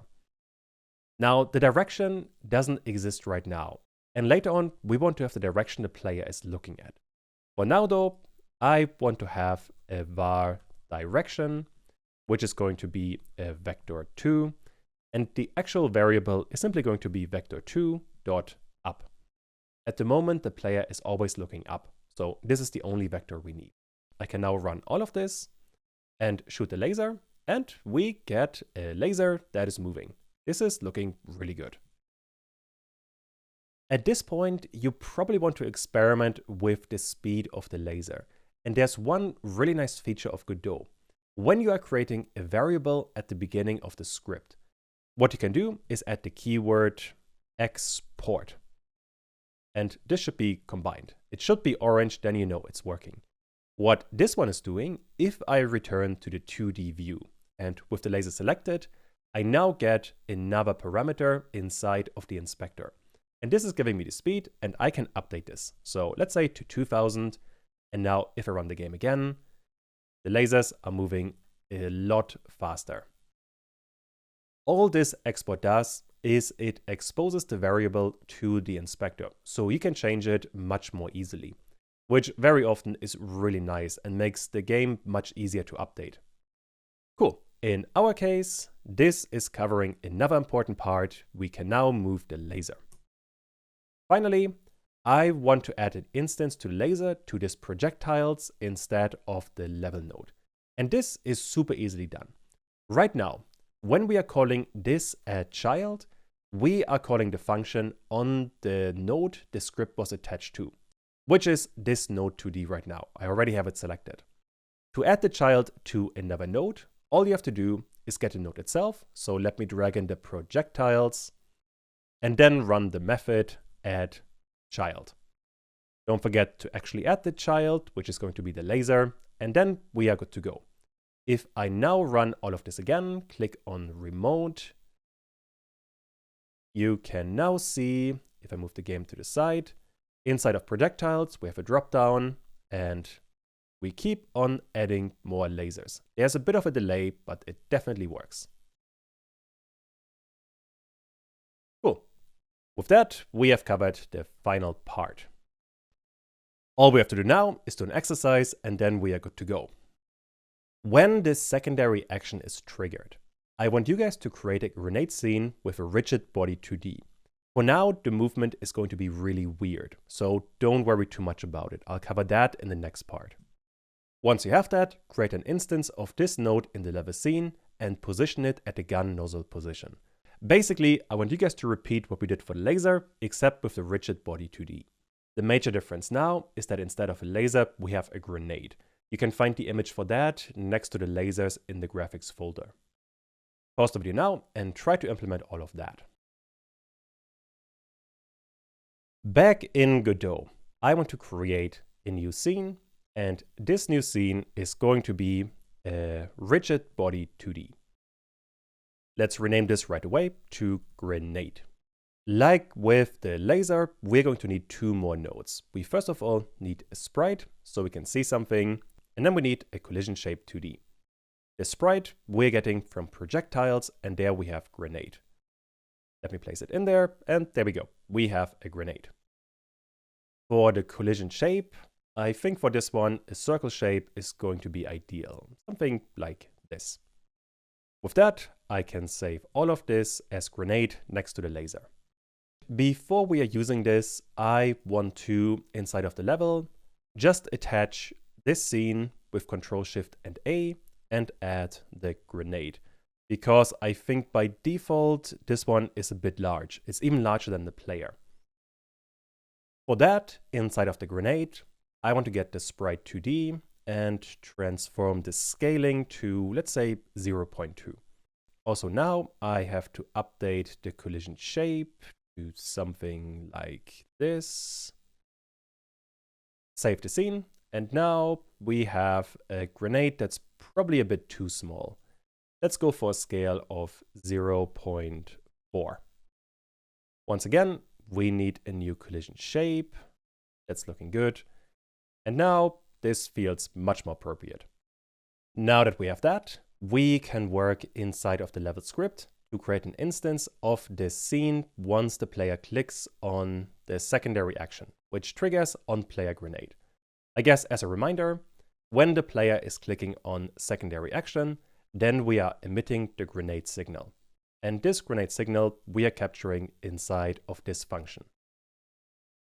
First of all though, we have to create a laser scene, like we have done for the laser earlier. To keep things consistent, I want to get a grenade scene, which once again is going to be a packed scene, which I want to preload, and in there I want to get the grenade. Spelling this correctly would help a lot. For this one now, we have a couple of options. We have grenade.png, then inside of the UI, we have another grenade.png, and then we have the actual scene. So be careful which one you are choosing here. Once again, you always want to have a TSCN ending. I guess Godot is quite smart here. If you choose anything else, like the image, you are going to get an error. Like so, that you cannot assign a value of a compressed texture 2D to a variable grenade scene. That is because we have a specified type packed scene. So this packed scene is actually quite helpful here. So let me undo all of this. This is going to work much better. Next up, we have to create an instance of this packed scene, which I do by creating a new variable. Let's call it grenade. And for that, we want to have the grenade scene and then instantiate. Next up, I want to get the grenade and then update the position and set the position we are hopefully getting from the signal. Right now, it doesn't exist, so Godot is giving us an error. To fix that, inside of the player, this grenade emit has to include a position. I suppose for this one, we could go with a random position, and if you want to practice that, I would very much recommend you to do so. Although to simplify things a bit, I want to get a position, let's call it the marker. An alternative way of approaching all of this is, once again, I could get the laser start positions. On that, I want to get the children once again. And on that, I simply want to pick child number 0. This is the one I placed in the center, so this one should always work just fine. Since this is now going to return a node, I can get the global position on this one right away. Let's actually remove the marker because now we are simply getting a position. And this position I want to emit when we are sending the signal. So with that, back inside of the level, I get another parameter, which is the position. And with that, Godot should be happy again. Perfect. Finally, we have to add this new grenade to the node tree. And for that, I am going to reuse the projectiles node 2D. So I want to get projectiles and then add a child, except now the child is going to be the grenade. And with that, I can run all of this. If I now click with my right mouse button, we get some weird behavior. We do get a grenade, but, well, it's falling down. And that's a very weird behavior. The lasers, though, still work just fine. And this part is getting really long, so let's finish it here. And in the next part, we talk more about rigid body 2Ds. If you understand them, they're quite easy to work with, but if you don't, they are really frustrating. Let's cover the final collision body, which is a rigid body 2D. On top of that, for this part, we are also going to cover the player rotation. That way, we can shoot in different directions, something that is very much missing right now. But first of all, a reminder, here are all of the collision objects. At this point, we have covered an area 2D in detail, we have covered static body 2Ds, and we have a character body 2D. So the only thing missing is a rigid body 2D. And as a reminder, this is a moving body that moves via physics. It's basically a cannonball. We already created the grenade, so we already have some pretty good starting points. However, if I go to Godot, I can already show you as a reminder that right now the grenades are acting really weird. So what's happening here? The issue is that a rigid body 2D has a gravity setting, which by default is set to 1, which means it is falling down, which is the issue we have to deal with right now. Besides that, you can also set physics behavior in the inspector, and there are additional options that you set via a physics material. I'll cover those in just a second. Finally, you are only supposed to give this rigid body 2D a starting velocity. All of the other movement is handled by physics. And that, once again, is quite a bit of theory, so let's have a look at all of this. Back in Godot, I want to have a look at the grenade, and on the right, we have the inspector. Right now, the major issue that we have is this gravity scale. This is set to 1, and this means that things are moving down. If we set it to 0 and start the game again, I can now shoot a grenade, and it doesn't fall down anymore. We also get collisions, but that's just about it. Nothing else is happening. Basically, with this setup, we have a static body. So how can we actually change things? For that, you would want to look down a bit, and there we have linear and angular. Linear is the easier one, and there, for example, we have velocity. This is the movement of this rigid body. There we have x and y. For example, if I set x to 100 and run all of this again, then we have a movement to the right. And this works for all of the objects we are going to create. So this is working just fine. Also, we get collisions, looking pretty good. You can set a few more things in here. For example, there's angular velocity, we have constant forces, but I don't worry too much about those. Instead, what I want to work on is the physics material. And expand this a bit. We have a physics material override. Right now, it says empty, but if you click on it, you can give it a new physics material. And this gives you a few more options. And in particular, bounce in there is an interesting one. For example, this we can set to something really large, let's say 100. And now if we run the game again and we get a bounce, there the grenade is bouncing off our player. We can do this a couple of times. Let me create another grenade, and there we get another bounce. If we set this to a lower number, let me set it back to 0, and we do all of this again. Now we get a different kind of bouncing behavior. All of these numbers depend very much on the mass, the inertia, then the physics material, and then all of the other stuff you can set in here. If you want to have really good physics behavior, you want to play around in this a lot. Although in my case, I'm not going to worry too much about it. Instead, what is much more important right now is that right now we always shoot the grenade in one direction. So right now, this would be to the right. But this obviously doesn't work terribly well. So we have to figure out how to control the starting direction of this grenade. And for that, once again, we will need some code. Although first of all, I want to minimize the physics material. If you click on it, you can maximize and minimize it. And I want to set the velocity back to 0. Once we have all of that, I can have a look at the script, and we are creating a grenade inside of the onPlayerGrenade function. Right now, we are only setting a position. What I also want to do is get the grenade again, and then set a linear velocity. Right now, Godot doesn't autocomplete this line. And there's actually something super useful I can cover right away. We know that this grenade is a rigid body 2D. And a rigid body 2D, if I open the inspector, has a linear velocity. So it should come up in the autocomplete. However, it doesn't. So if I type linear, nothing is happening. The reason it doesn't is because Godot doesn't know that this grenade is a rigid body 2D.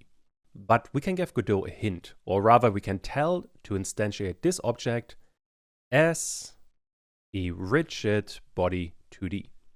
That way, the grenade now is going to get a linear velocity, which is much easier to work with.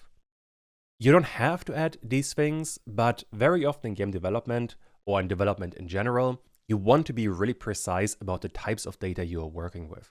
So adding this S can be super helpful. But anyway, this linear velocity wants to have a vector. Let's just give it one, and let's say for now, we want to have a vector 2 that is always pointing up. So we always shoot north. This we can multiply by a speed, let's say for now 100. What this one is going to do is now the grenade is going to move up. The grenade we had by default in the scene is not going to get this attribute. So as a reminder, let me minimize this.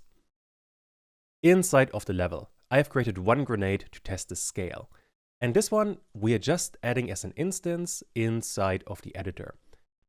However, inside of the script, when we are creating the grenades, we are updating the position and the linear velocity, which means the grenades we are creating inside of the function are going to move, but the one we created just here is not going to move. I hope the difference here makes sense.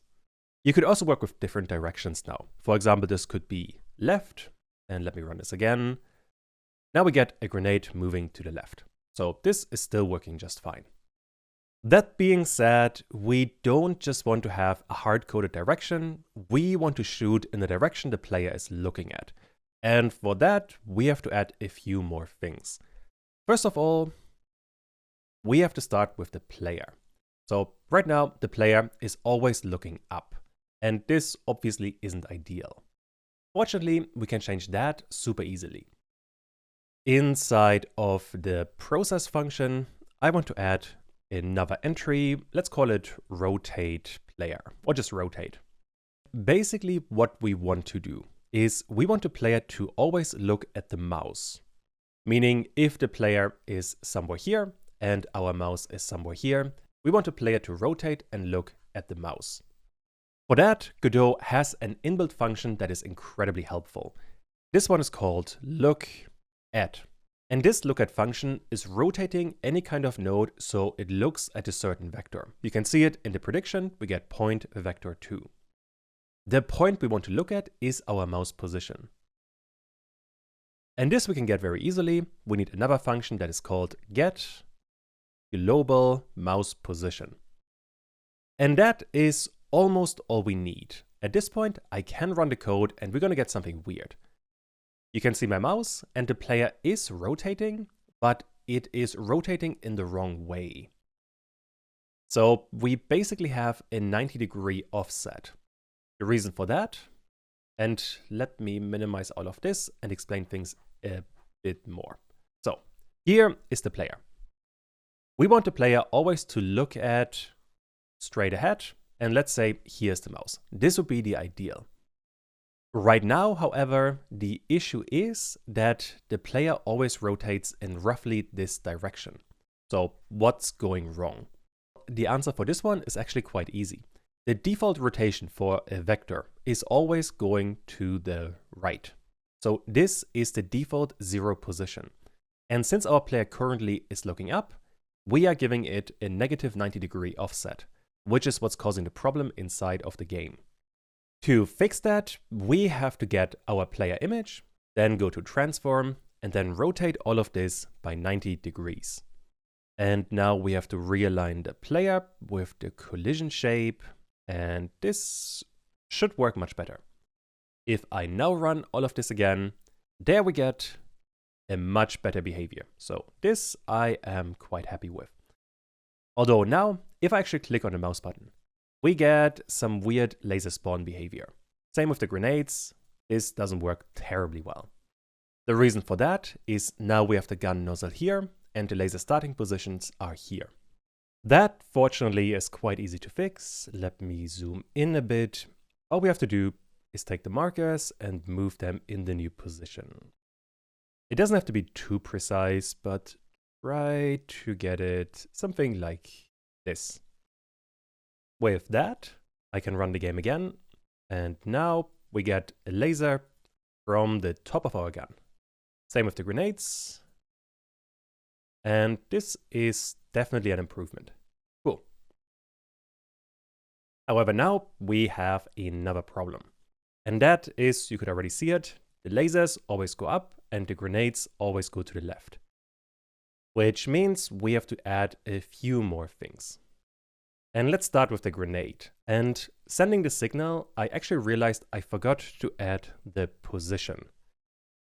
Down here, when we are emitting the signal for the grenade, we already included the position. And this still works even if you don't add it, but it's better form to include it. I want to include a position, and besides that, I also want to include a direction.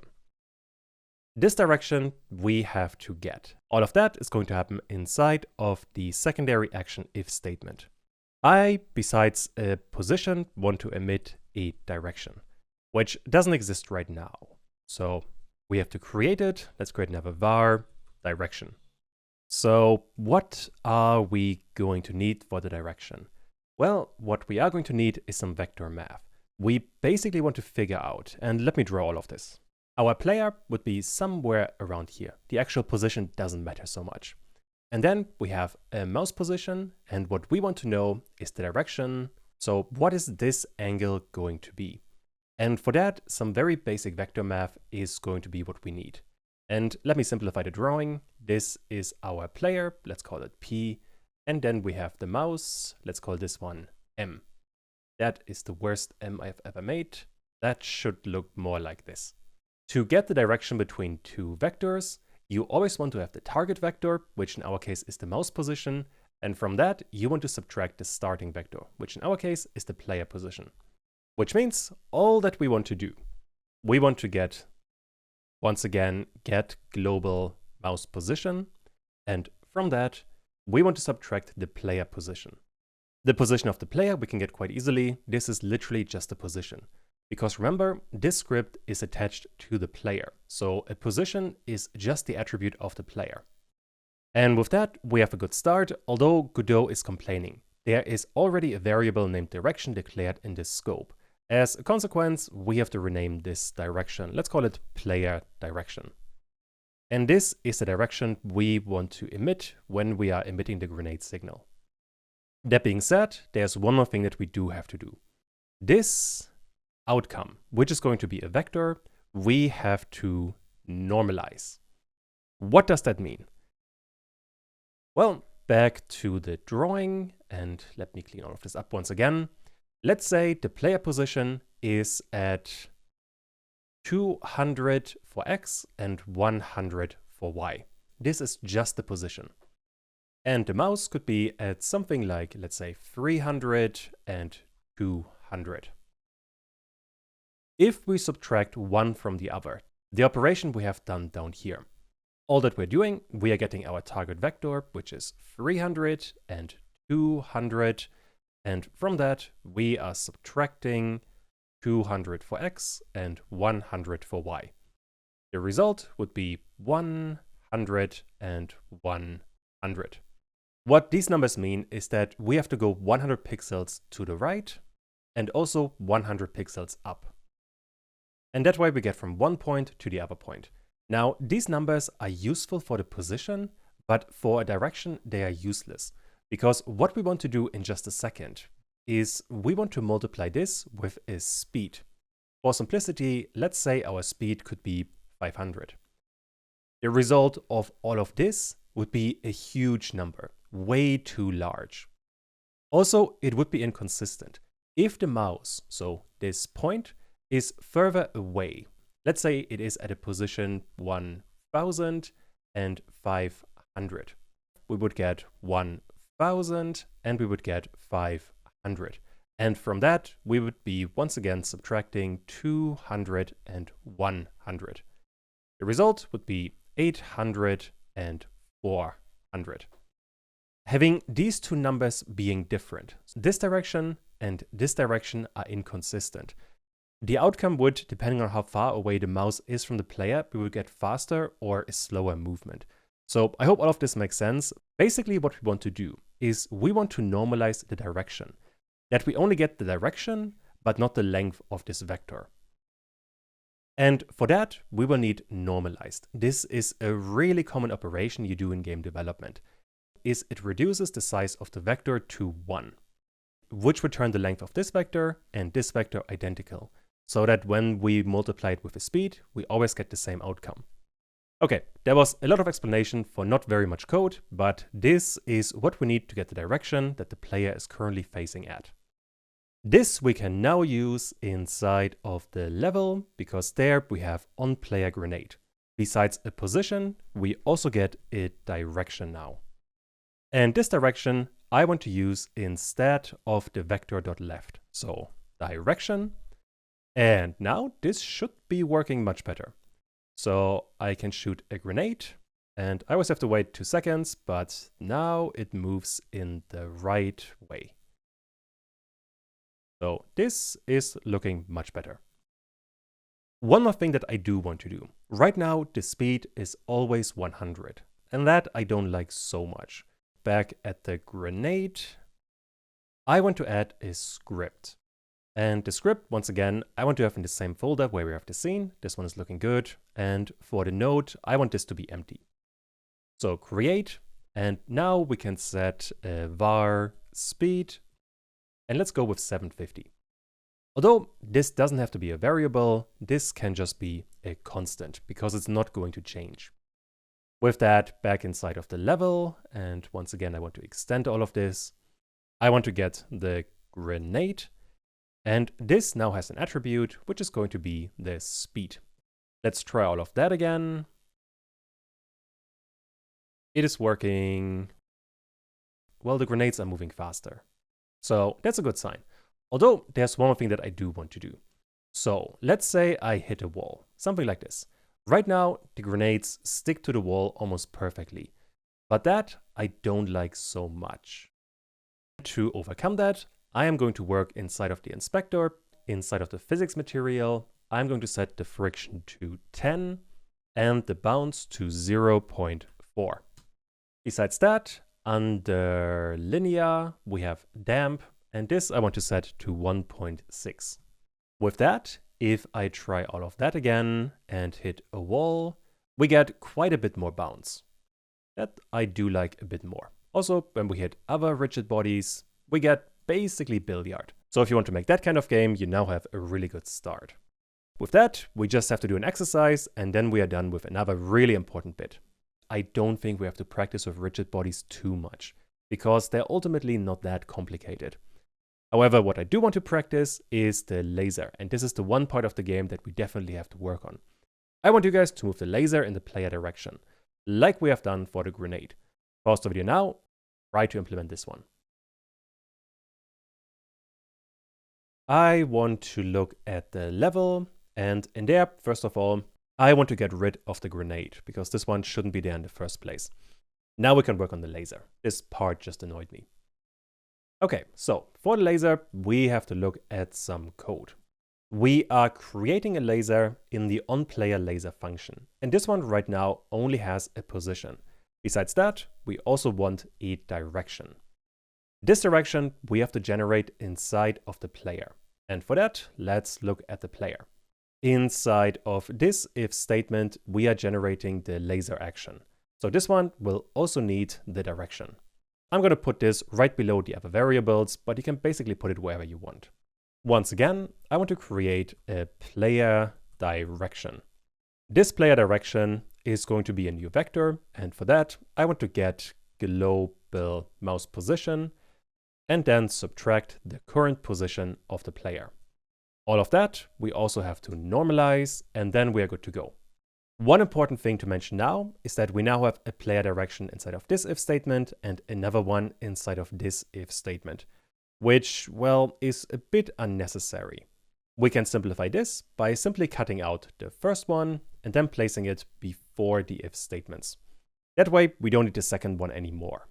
Next up, when we are emitting the laser signal, besides the position, I also want to get the player direction. On top of that, all the way at the top, right now, when we are declaring the signal, we only have the position. Now, all of this would still work, but nonetheless, you want to add the direction in there for one important reason. If I minimize all of this and go back to my level scene, in there we have the player, and the player has two signals. We have the grenade, and this one shows the position and the direction. However, the laser only has the position right now. And it shows the position because inside of the script for the player, we only have the position. If I add the direction and then save all of this, we now get laser, position, and direction. So this makes it much easier to see what's going on in your game. You could leave all of this entirely blank and it would still work, but if you work with anybody else, or if you are not looking at your game for some time and come back to it, this would become incredibly confusing. Adding these parameters here is really good documentation of your code.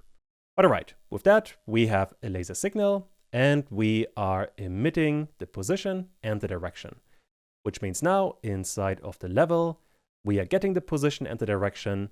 So now inside of the laser, we can use all of that. For this one, we want to get our laser, and now we have a bit of a problem because for the grenade, so the rigid body 2D, we could use the linear velocity. But for the laser, such an attribute does not exist. And just to be consistent here, it's going to be an area 2D. So what can we do to move the laser in a certain direction? Well, all we have to do is once again get our rotation degrees. To get the rotation degrees, all we have to do is get the direction and then use the angle method. Any vector in Godot has this method. It simply converts a vector to an angle. However, it returns radians, not degrees. So you can make an adoption in one of two ways. Either you could wrap all of this inside of another function, and the function you want is called rad_2_degree, or just deg. This converts a radiant to a degree. Alternatively, since the rotation by itself is looking for a radian, this would also work just fine. However, if I run all of this now and I shoot, we get some slightly weird behavior. So this is not ideal. The reason for that, if I open the laser scene, you might already see it. By default, the vector position for 0 goes this way, but our laser points up. Because of that, our direction is wrong by 90 degrees. Now, you could rotate the laser, but in my case, since I want to demonstrate a couple of different approaches, we can do something different. Back inside of the level, I want to expand all of this. I once again want to use rotation degrees because that's going to make the math easier. And I want to convert the angle we get from the direction and convert this with red to degree, like so. All we have to do is add plus 90, and this would also work. So let's try this one. And now we get a better behavior. So the laser is pointing in the right direction. It's just not moving in the right direction. It always moves up. But we certainly make progress. The reason why the laser is always moving up, let's have a look at the script. We have a direction that is a vector 2, and this one is always going up. So this vector we have to change, which we can do inside of the level. I want to get the laser, and now one attribute is direction. This is the direction we have declared here. And this direction is just going to be the direction we are getting from the player. So the one we are getting via the attributes. And now this is feeling drastically better. And with that, we have our laser. And it's working really good. Cool.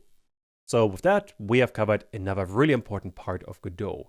At this point, you should have at least a basic understanding of the different physics bodies and also how to create instances of a scene in code, which is super useful to create bullets or lasers or stuff like that. For this part, we're going to cover something surprisingly easy, the camera. All we have to do for that is to add one more node to our player, and then we are done. There's no theory to cover here, let's jump right in. Here we are back in Godot, and if I run the game, you can very much tell there just isn't very much space. All of this feels incredibly cramped. So what I want to have is a camera that follows the player, which would enable us to actually explore the level. And for that, like basically anything else in Godot, we have to learn about another node. That node is called a camera. And the first thing you have to know about it is that it wants to be the child of the node it follows, which in our case will be the player, which means with the instance of the player selected, I want to add a camera 2D. And now we get another box around the player. It's a pinkish color that, well, shows us another outline. Now if I run the game, we already get some very different behavior. It's as easy as that to add a camera. However, at this point, if I move around a tiny bit, you can see there's some weird jankiness. If you follow along, just move around yourself. It doesn't feel very natural. That is because the camera 2D is lagging behind the object it follows. It's not a perfect one-to-one movement. Instead, there's supposed to be some smoothness. That smoothness you get under position smoothing, and you basically always want to have this enabled. Otherwise, your game is going to look quite weird. You can set a speed, although 5 pixels per second is usually what you want. Now with that, if I run all of this again, now our game is feeling much better. And if I stop the movement, you can see the camera is catching up to the player very, very quickly, but there definitely is some kind of movement swing after we stop moving. And with that, we have a camera that's actually looking good. Now, another thing that you probably want to do is set the zoom level. This tells you how big this rectangle is going to be, so the actual visible area. For example, we could set this to 0.6. And now you are going to see much more of the level. And this is what I think I used for the final game. So this is what I quite like. Other than that, you have a few more attributes you could be working with. For example, you could give the camera an offset. And if I set this to, let's use a larger number, 300 pixels, you can already tell now the camera is being offset by 300 pixels. This would also be visible in the game. Let's run all of this again. And there we go. Now the player is always at the top and the object or the gate is still there. There are a few more things you could work with, but most of them aren't terribly important. I guess rotation could also be an attribute, but in our case, the player isn't going to rotate. So all of this gets much easier. The last attribute you might be interested in is the limit. And this tells you how far the camera is going to go. For example, if I set the left side, which right now is at minus 10 million, if I set this to 0, you can already see it in the game. Now the camera cannot exceed the left side of 0 pixels. 0 pixels is this side, and our camera can never exceed it. So now if I run the game, you can see our camera is never going further, and if I go up and you see the gate, you can actually tell what's going on. So our camera can never go further to the left, but we can still go further to the right. Cool. Now in my case, I don't want to have this enabled, and I also want to set the offset to 0. But these are options you might find interesting. But other than that, a camera really isn't terribly complicated, so there isn't that much you have to know about it. But before I finish this part, there's one more thing I do want to cover, and that is the actual size of the game. So right now you can see we have this blue outline around our game, and this is telling us how big the window is. And this you can change quite easily. This happens inside of project and project settings, and in there you have lots of options that can determine how the game is run on a computer. The option you want to look at is under display, and there we have a window. Right now we have a window size of 1152 and 648. I have no idea how we get those numbers, but you can change them quite easily. In my case, I'm going with 1280 by 720. Those feel like much more natural numbers. You can also set a whole bunch of other variables, but in my case, I'm not going to bother too much. Also, if you have a larger window, you could set larger numbers. Just choose whatever you think is best. So with that said, let's run all of this again, and now we get a slightly larger window. And that is all we need for this part. The camera ultimately is a really easy thing to implement. For the next part though, we are going to cover how to actually fill out the level with something that looks good. So there's actually a point to exploring the game. I'll see you there. Now that we can move around, it is becoming a bit obvious that our level is just not looking very good, simply because we don't have that many images. So what I want to cover in this section is how to display lots of images. Or more specifically, we want to decorate the level with images. And there are a couple of ways you can approach this. The easiest one is you can simply place a lot of sprites and then modify them quite a bit. You can do that either by changing the scale or the color values. And this is what I want to start with. Although I already want to emphasize, for any kind of complex setup, this is not going to be good enough. For that, we're going to use a tile map. That I will cover in just a bit. For now, let's place some sprites, because they can do quite a bit. Back in Godot, we can see that we have a gate and a player. Those are the only things visible, which isn't very much, and that's the main reason why our level doesn't look very good. To make all of that a bit prettier, with the level node selected, I want to add another node. And this, for now, is going to be a node 2D, which I'm going to rename right away. Let's call this one the ground. And this ground should be below everything else, so I'm placing it before the gate and the player. This ground, for now, is going to get a sprite. I want to rename this one right away as well. Let's call this one the soil. Now that we have that, I want to go to graphics, and in there we have a folder called ground. There we have dirt, mesh, and stones. Stones is the one I want to use, so I'm going to drag it into the texture tab, and now we get a texture. Let me move it a bit around, and with that, if I restart the game, this is already looking a little bit better. Not that much, but it's certainly an improvement. For now, the major issue is that this texture is ending quite quickly. So this isn't ideal. Which means now we have to figure out how to extend this texture. And the first thing you could be doing is, if you go to transform and look at scale, you could scale this by a factor of 100. And well, you would have technically an infinite texture, or at the very least a really large one, but it would look really bad. So this isn't acceptable for a game. That being said though, if you scale it to something, let's say a factor of 5, this would still be looking fine. So this is definitely something you can work with. But in my case though, I don't want to use this scale at all. So I'm going to set it back to 1. Instead, I want to use the region. And we have seen this all the way at the beginning of this tutorial. So if I enable it, by default, the texture is going to disappear because we now use a rectangle that has an X and a Y position and a width and a height.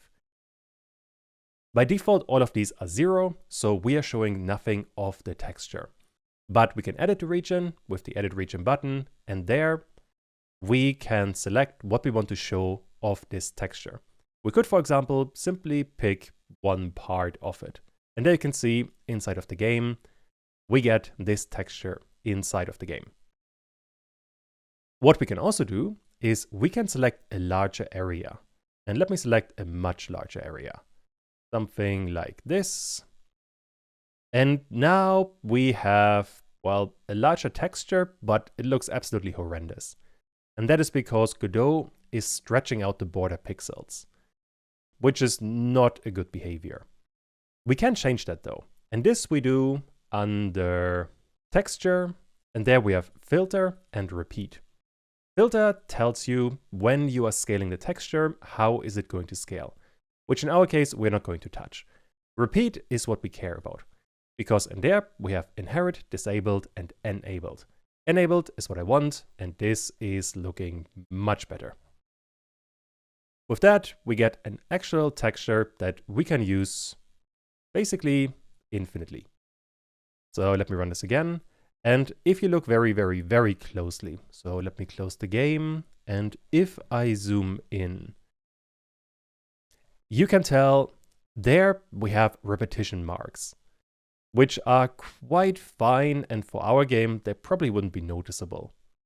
And in an actual game, you could simply place some other object on top of that and then not worry about it. Also, if you zoom out, it's barely noticeable. So this is totally fine for a game. That would be the first way you can work with your level to add more images. And this is a really good start. So now, at the very least, we have some kind of background. Although I do want to add a bit more. So with the ground selected, I'm going to add another sprite node. And this sprite node, I'm going to call it decoration. The texture for that we get from decals, and there we have a dirt patch. This I want to drag into the texture, and now we get something like this. It's just a texture that is displaying some dirt. I think it's quite straightforward. And this one doesn't really fit into the background we have right now. So if you look at it inside of the game, I guess it kind of fits to an extent, but it could be better. To make this kind of thing look better with the decoration selected, you want to go to visibility, because there you have visible, this one should be obvious, but then you have modulate and self-modulate. And by default, they are showing a white color. And this one changes the color of this sprite texture. For example, if I change it like so, you can see we get some other kind of color. You can also change the transparency and then make it disappear or reappear. And in my case, we could make all of this quite a bit more orange. Although you would have to play around with this quite a bit to make it look really fitting. And I just don't have the time inside of a tutorial. So let me do this a bit more roughly. I just want to wash it out so the color fits better. I guess this one fits slightly better. It's certainly an improvement, so I am reasonably happy with that. You might also be wondering, why is there modulate and self-modulate? What's the difference between the two? And if you hover over them, you can already get the answer. If you look at modulate, we got the color applied to this canvas item. This one should be quite obvious. The more important part comes next, and that is that this property does affect child nodes. Unlike self-modulate, which only affects the node itself, which basically means that if this node has children, they would also be affected by modulate. However, self-modulate only affects the node itself, which means if there are children, they would be ignored. That's the only difference between the two. Cool. And with that, we have some more upgrades. I guess what you could also do is there's quite a bit of moss, and you could just drag it into the scene. Let's say like so, like so, like so. and just zoom in, there we get just a couple of moss images. And all of these moss images I want to have inside of the ground. That way we keep everything organized, which is really important for a more complex game. And well, these are, once again, just images you can move around. They don't do very much. So with that in place, let's play the game. And there we get more and more details. For an actual game, you basically want to keep on adding more images and then flesh out the game. The more you have and the better you get at placing them, the better your game is going to look. Although this kind of thing is really time intensive. So if you want to have a really good looking game, you will have to spend a lot of time working with these sprites. In my case though, I'm happy with this and I think all of this is reasonably straightforward, so we don't have to practice it. Instead, there's something that I really want to cover which is significantly more important. That topic is going to be tile maps. To explain what they are doing, let me show you an image. Here we have a couple of walls. And a tile map is dividing these into certain areas. You can set the size yourself, and when you design artwork, you want to keep this kind of grid in mind. And once we have this kind of grid, we can pick items from that and then place them in a certain position. For example, we could make something like this, where we take specific parts of the wall. For example, we are starting with this part and place it on the top left. Then we place another bit, this number 6, and place it there. Next up, we take number 7 and place it twice. And that way, we are creating much more complex images. With that system, you can create really complex levels and keep everything quite organized. And also, it allows you to place elements really precisely. Also, later on, you can add something like collisions or different visibility layers, something I'm also going to cover. That should cover the basics. Now, before we work with all of this in practice, I want to cover the basics in terms of naming. The most important part is a tile set. This is simply a graphic that we are separating into individual parts. Or to be more specific, each individual part is called a tile, which means a tile is a single graphic. Then we have a tile set, and this one is a combination of tiles. Finally, Godot specific, we have a tile map, and this is a Godot node that organizes tile sets. It can contain a single one, but it could also contain multiple. Tile maps in Godot are fairly powerful, so I will spend quite a bit of time on them. But with all of that covered, let's jump into the editor and let's have a look at all of this in practice. Back in Godot, I want to add another node, and I want to add it as a child to the ground node. So with Control or Command A, I want to add a tile map. If I add that, nothing is going to change in the game, but inside of the editor, we are now getting a tile map. This one contains a few tabs. We have tiles, patterns, and terrains. Although right now all of them are empty, so we can't use any of that. To make something work, we have to look on the right in the inspector. There is a tile set. Right now, this one is empty. And to create a new tile set, we have to click on empty and then new tile set. If I click on that, not much is going to change. Although at the bottom, we now have a tile set and a tile map. The basic separation between the two is that a tile map lets us use a tile map and draw things inside of the game, whereas a tile set contains the graphics and lets us edit them. For example, in there, we could rename things, or we could add physics behavior and quite a bit more. I'll cover that in just a bit. First of all though, I want to click on the tile set again. So inside of the inspector, I want to click on this tile set, because in there we get a few more options that are really important. Tile shape and tile size are the really important bits. Tile shape right now is square. Although besides that, we could also have isometric, half offset square, and hexagon. In our case, we want to have a square. And the square size we are setting in the tile size. By default, this one is 16 by 16 pixels. Although in our case, I want to have a size of 390 by 390. There's no universal tile size. This always depends on what kind of graphic you are using. Also, with these numbers selected, we can now see in the game some kind of grid. So this is definitely helpful. Although before we continue, let me explain what these numbers mean really quick. Here's the slide from earlier, and there are two attributes that we need to set. The first one is the shape of each tile.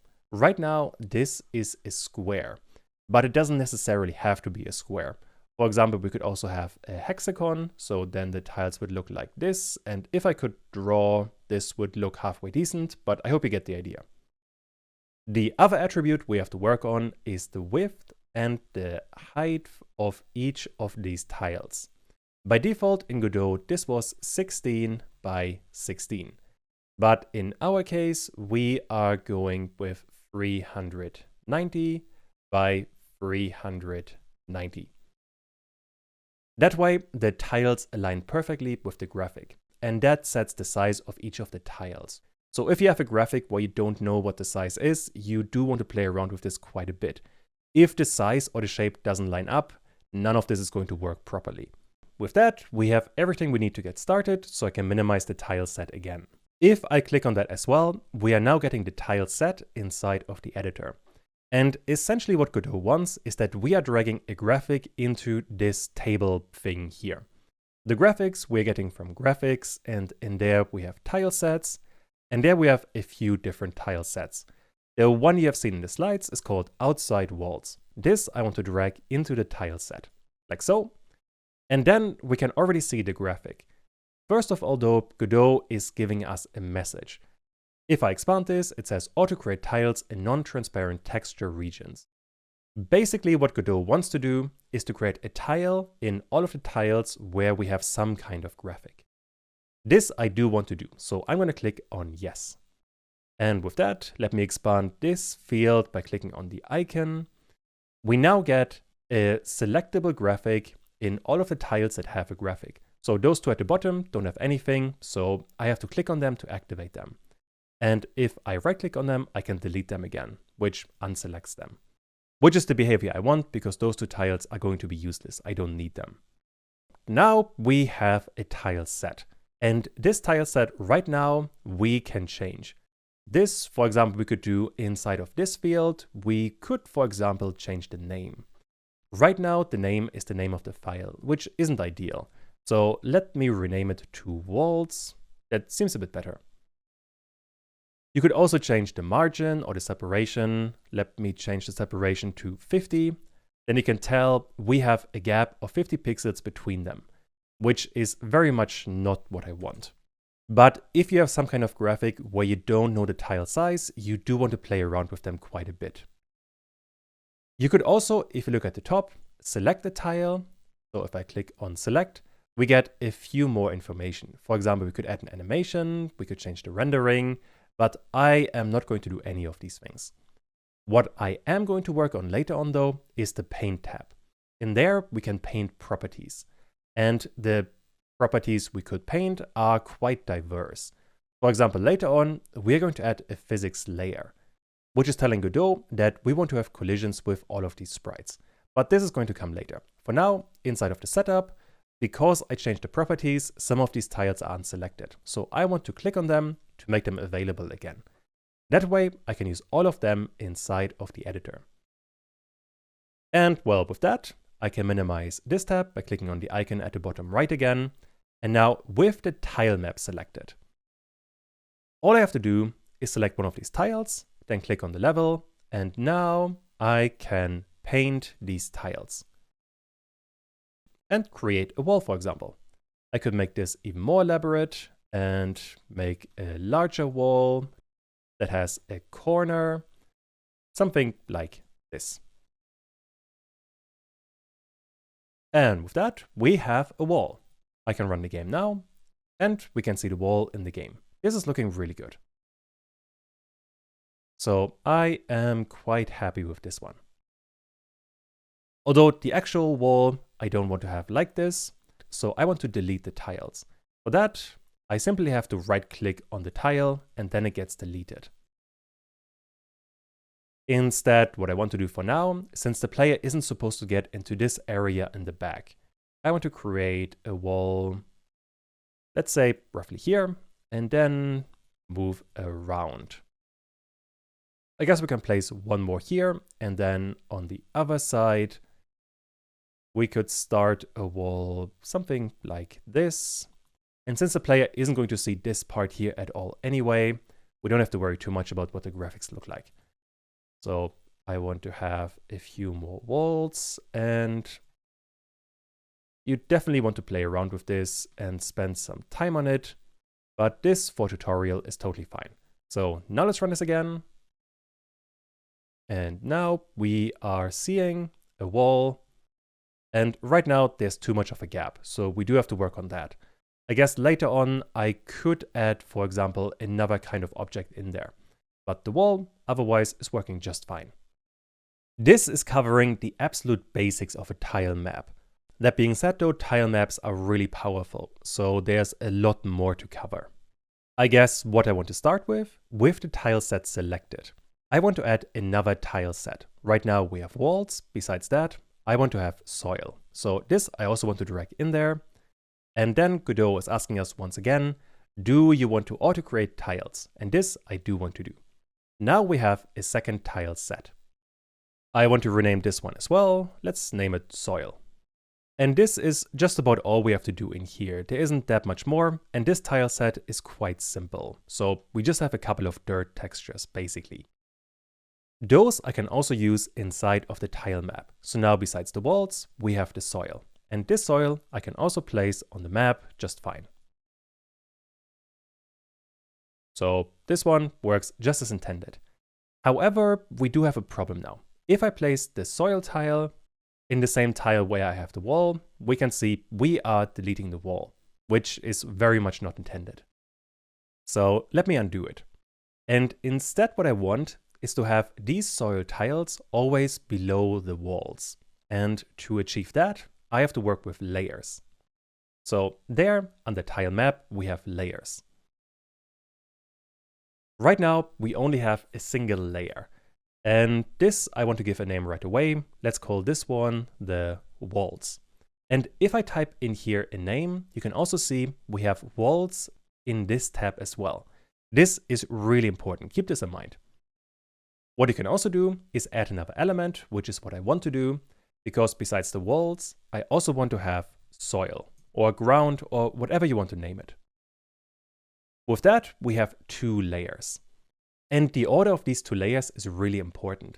Whichever layer comes first is going to be below the other layer. This works kind of like what we have seen with the nodes. So in our case, we have the wrong behavior right now, where the soil is on top of the walls. And this you can change quite easily. All you have to do is pick this icon on the left, the three lines, and then move it where you want it to be. So now we have the soil below the walls. Which means now, whatever we are placing inside of the soil layer is going to be below the walls. And these layers you select with this tab, where we have soil and we have the walls. And if you select one of them, right now all of our tiles are inside of the walls layer. So from this, I want to get rid of all of the soil. Which means at this point, I only have walls on this layer. But if I select soil, these walls become a bit more transparent, which is indicating to me that we don't have them in the current layer. And instead what I can do, I could, for example, draw below them a couple of tiles with soil. And let me do it like this, so all of this isn't looking too bad. Now, if I once again select the walls, we can see that the soil, this is a bit hard to see, but the soil is now blacked out and we can see the walls again. And if I unselect the entire tile map, we can see we now have a wall, and below that we have tiles with the soil. This also works in the game. And if I walk over there, we get quite a nice looking graphic. So this is looking really good. What you can also do with the tile map selected again, on the right side, it's going to be quite annoying to draw all of these tiles. So if I simply want to paint this one area, selecting every single tile is going to be kind of annoying. And for that, Godot has a couple of features. So right now we have this pen selected, which says paint. On top of that, we could also draw a line. With this one selected, I can simply draw a line and Godot is drawing a line from one point to another. What is a bit more useful is the rectangle. This one allows you to draw a rectangle, which is drastically faster. You also have a fill bucket, and this one intelligently fills a certain area. Although this is not what I want to use right now, because, well, we don't want to fill every single tile. The way you would want to use the paint bucket is you want to draw an area of tiles, let's say something like this, and this needs to be enclosed, and in there you can fill the entire area. Although this is not what I want to do right now. Instead, I want to draw in the corners of this area here. So something like this, and there I realized that right now I am working on the walls. I should have been working inside of the soil. Which means I want to get rid of all of the tiles I have just created. This shouldn't take too long. There we go. And now with the soil selected, I want to draw a couple of corner pieces like so, like this one, like this one. For the downward pieces, I can use those. And then at some point, I'm going to go back to the right.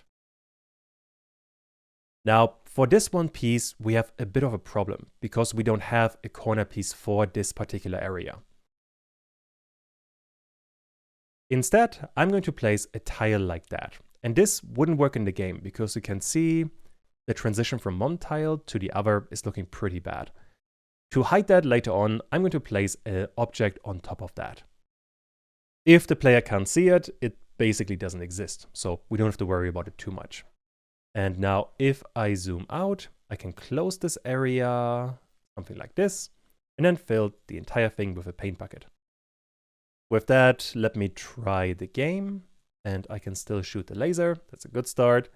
And there we can see we have a wall, and the wall should probably be a bit longer. And on the right, we can see we have certainly an improvement, although we do have to extend the soil, and we have to later on hide this corner. First of all, with the soil selected, I want to click on region and edit region. With the editor selected, let me maximize the window. I want to expand this window as much as I can. And this, if you make it too large, can be a bit annoying to work with, but I think something like this should work. And there we go. Now we have a really wide level. Obviously, if you have your own game, you want to be a bit more specific here, but I think for my purposes, this is fine. I guess inside of the editor, we can change this from 25,000 to 22,000. That's looking a bit better. Let's say 20,000 pixels. That looks about right. Later on, we're going to constrain the player to roughly this area. That way, whatever happens outside of it doesn't really matter. But you don't want to have a graphic too large because that's going to affect performance, at least a little bit. I guess we could turn this to 16,000. And yeah, that feels a bit better. And for the height, I want to have 10,000. And next up, we have to hide this ugly corner. And I suppose a good way to approach that is to simply drag some of the moss and then place it in that position and make sure it's on top of the tile map. And that is looking a bit better. I guess to make all of this look more realistic, we could take all of the moss and place it on top of the tile map. That's not what I meant to do. Something like this is better. And now we can simply have some moss along this tile map. And if you duplicate the nodes, you can add a lot of stuff in there quite quickly. Then I want to duplicate all of this with transform. I want to give it some rotation, move it there. And I can do this multiple times and simply add more and more tiles. Once again, the more detail you add to your level, the better it is going to look, at least as a general rule. Finally, this wall is too short right now. So with the tile map selected, I want to work inside of the walls and add or paint a few more bits there. And this is not what I meant to do. There we go. And all right, with that, we have a much better looking level. This is a significant improvement. All we have to do now is do an exercise, and then we are done with another major part. I want you guys to create a new scene with an area 2D as the parent. The name of this scene should be house. Next up, I want you guys to add a tile map as a child and then use the interior.png graphic to create images for the house. To make all of that, you will need 3 layers. You will need the floor, then the outer walls, and then the interior walls. The order of this also matters. The floor should be at the bottom, next up you have the outer walls, and then the inner walls. I suppose I should explain the tile set first of all. Let's have a look really quick. Back in Godot, I am going to click on the interior.png tile set. There I can expand things a bit. We have lots of tiles. The ones for the floor are these. The outer walls are those, and then the inner walls are these ones at the bottom. You will have to play around with this for a bit, but I think once you have a bit of practice, this should be a fairly straightforward tile set. So pause the video now and try to figure this one out yourself. Back in Godot, I want to make all of this a bit smaller and instead create a new scene. This new scene as the parent is going to get an area 2D. This area 2D I want to rename right away to house.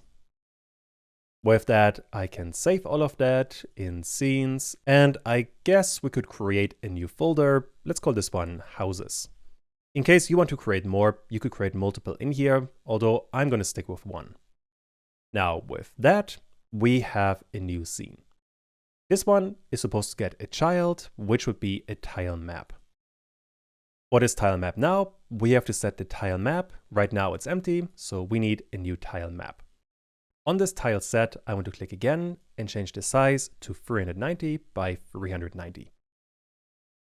With that, we can drag the interior.png into the tile set. And we do want to create tiles automatically. And there are all of the tiles we could be working with. That's looking really good. Also, just to stay consistent, I am going to rename all of this and call it interior. So with that, if I click on the tile map, we could start drawing, but this is not what I want to start with. Instead, I want to look at the layers and then create the 3 layers I will need. First of all, we have the floor. Then I want to have another element, which is going to be the outer walls. Finally, we have the inner walls or interior walls. The name here really doesn't matter that much. All that matters is then we can separate the different layers inside of this drop-down menu. Let's get started with the floor. And for that, we have this tile. And this is what I want to start with. So with this one selected, I want to draw a rough area for the house, something like so.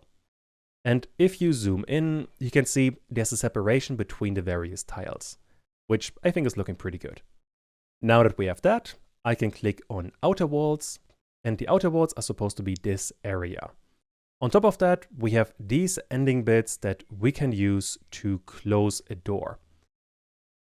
Once I use it, this is going to make much more sense. So I want to draw a wall around all of this. So I have to make sure I always select the right tile and then simply drag all of it around the area of the floor we just created. That's looking pretty good. And now, if I zoom into the tile set, we have these ending parts. So this one would be for the left side, and this one would be for the right side. That way, we don't have a simple ending of the graphic, which would look a bit weird. Next up, I want to select the floor again, because now we have this empty space between the floor and the wall. And to fill that, I have these ending parts. So I can simply drag my mouse over all of them and then paint in the edge bits. And there I made a mistake. So with this kind of thing, you just want to keep on working. And if you make a mistake, just fix it really quick. You are going to make quite a few mistakes. All right, cool. With that, we have all of the edge bits besides the ones for the entrance. The entrance is a bit special because those get these tiles. So not this one, but this one. That way we cover the area up to the wall, which I think looks better. And now if I unselect the tile map, we can see we have the area for a house. This house we can simply put into the level, and then we have another area. Although before I am doing that, we still have the warning that we don't have a shape for this area 2D. That we can change quite easily. I want to give it a collision shape 2D, and the shape is going to be a new rectangle shape. And this rectangle shape I have to extend because it's quite a large area we have to work with. Let's say something like this would work just fine. You don't have to be too precise here. It doesn't matter that much, but this is looking all right. With that, we have a house. So now back inside of the level, still inside of the ground, I want to add this scene, and I called this one house. And now we can move this house around. We could give it a rotation under transform. Let's rotate it to something like this. And then if I run the game again, I can move to the house, and eventually there we have it. The entrance is probably a bit too large, but it doesn't matter that much. And well, this is looking really good. We have a house. Although right now we don't have an interior.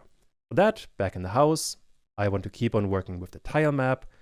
Also, I want to move the collision shape behind the tile map.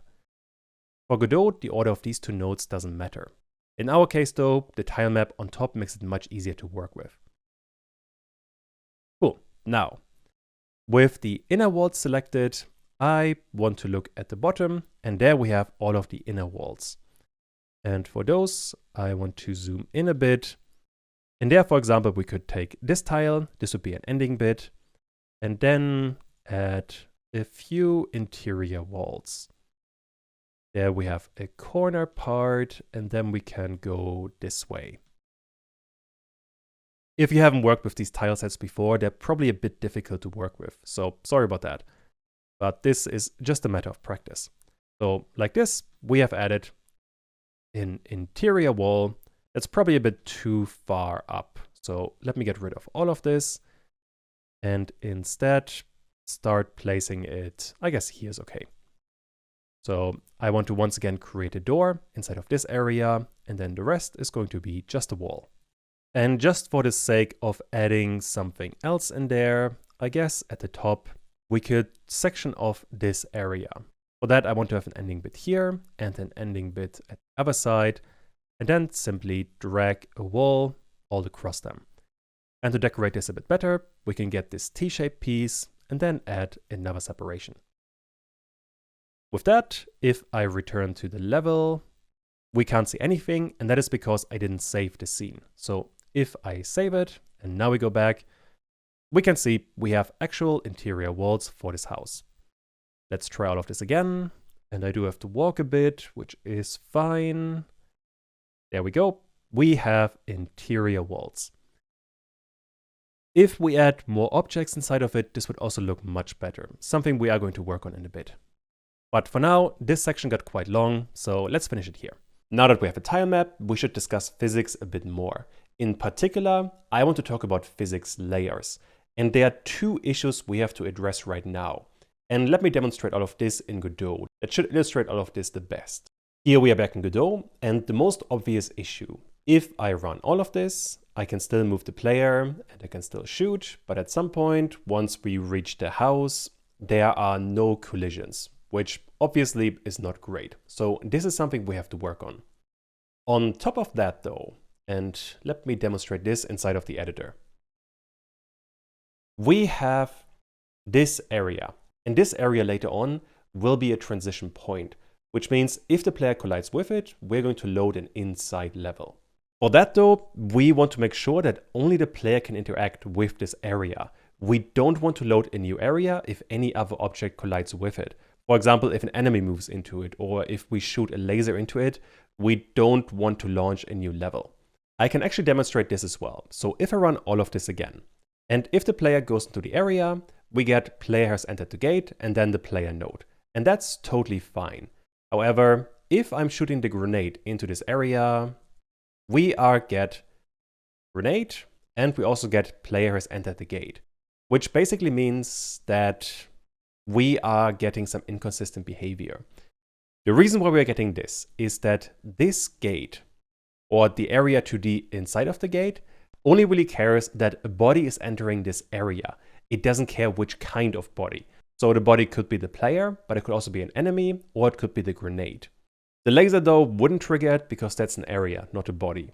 But we still have to account for that. Fortunately, that is very easy to do using physics layers, and let's talk about them. In Godot, every collision object has a collision layer. So if you look at any kind of collision object, we could look at the player. Let me open the scene. In there, we have the character body 2D. This is a collision object. And this one on the right inside of the inspector has a collision. In there, we have a safe margin. This one I'm just going to ignore. Then we have a layer and we have a mask. This kind of collision system we have for every single collidable object. For example, if I look at the grenade, there, if I minimize the physics a bit further down, we have collision, and once again, we have a layer and we have a mask. So what does that mean? In Godot, you can place collidable objects on various layers and then also tell them to only interact with objects on a certain kind of layer. And for that, we have a layer and a mask. How the system is going to work is that a layer determines on which layer an object itself is, while a mask determines which layer it can interact with. And this might sound a bit confusing, so let's do an example. Here's the definition again, and in our game, we are going to have multiple layers. We have a layer for the player, the enemies, the objects, the projectiles, and then for items and zones. The player scene, or more specifically, the character body 2D for the player, is going to be on the player layer. But the mask for it is going to interact with all of the other layers, which means that the player can interact physically with all of these other layers. For another example, we have the enemies, and the enemies itself are going to be on the enemies layer. That should be fairly straightforward. However, for the mask, we will only have the player, the objects, and the projectiles, which means enemies can only interact with those layers. They cannot interact with items or zones. And this would fix the gate behavior, where we only want the player to interact with it, but no other object inside of the game. And well, with that, we have a few things to implement. So let's go back to Godot, and then we can make some changes. I want to start with the player scene. In there, we have the character body 2D that we called player. If we look there, on the right, we have collision. The layer is going to set which layer this object is on. And in there, we have a couple of numbers. Right now, they always say layer 1, 2, or 3, which doesn't tell you very much. To make this system a bit easier to comprehend, you want to go to Project, and there, if you scroll down, I already have it selected, we have 2D physics. There you can give layers names that are much more descriptive. In our case, we want to have layer 1 being the player layer, layer 2 is going to be for the enemies, layer 3 is going to be for the objects, layer 4 will be for projectiles, and finally, layer 5 will be for items and zones. Although the naming here really doesn't matter, you can name this whatever you want. You're going to see in a second what difference it is going to make. Now, if I have all of that, if I hover over these layers, now we get for layer 1 player, for layer 2 enemies, and for layer 3 we get objects. On top of that, if I do the same thing for the mask, on number 1 we get player, on number 2 we get enemies, and on 3 we get objects. The same thing we have gotten for the layers. The really important thing you have to understand is that layers and masks talk about the same kind of layers. So for example, right now the player would be on layer 1, which would be for the player, and it can only see itself. And that is because the mask is also for number 1. However, if I click on number 2, 3, 4, and 5, now the player is still on the layer for the player, but the player can also interact with all of the enemies, all of the objects, all of the projectiles, and all of the areas and items. Although right now, this doesn't do very much, because we also have to update everything else. For that, I want to look at the gate because this is the easiest thing to work on right now. If I open that scene and click on Area 2D, we once again have a collision. Although now, for the layer, we don't want this to be on layer 1. Instead, the Area 2D should only be on layer 5. And then for the mask, we only want this to interact with the player. We do not want to enable enemies, for example, because this would allow any kind of enemy to interact with this object as well. Or area, not object. But you get the idea. And with that, we should already have a pretty good start. If I now run the game and go into the gate, we still get player has entered the gate. However, if I shoot a grenade, we are still getting the wrong behavior. And this is bringing us to a good challenging point. Let's do an exercise.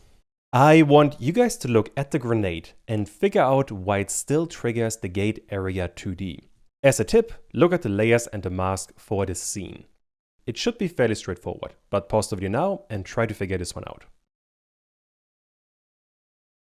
Let's have a look at the grenade. More specifically, I want to have a look at the rigid body 2D inside of the grenade scene.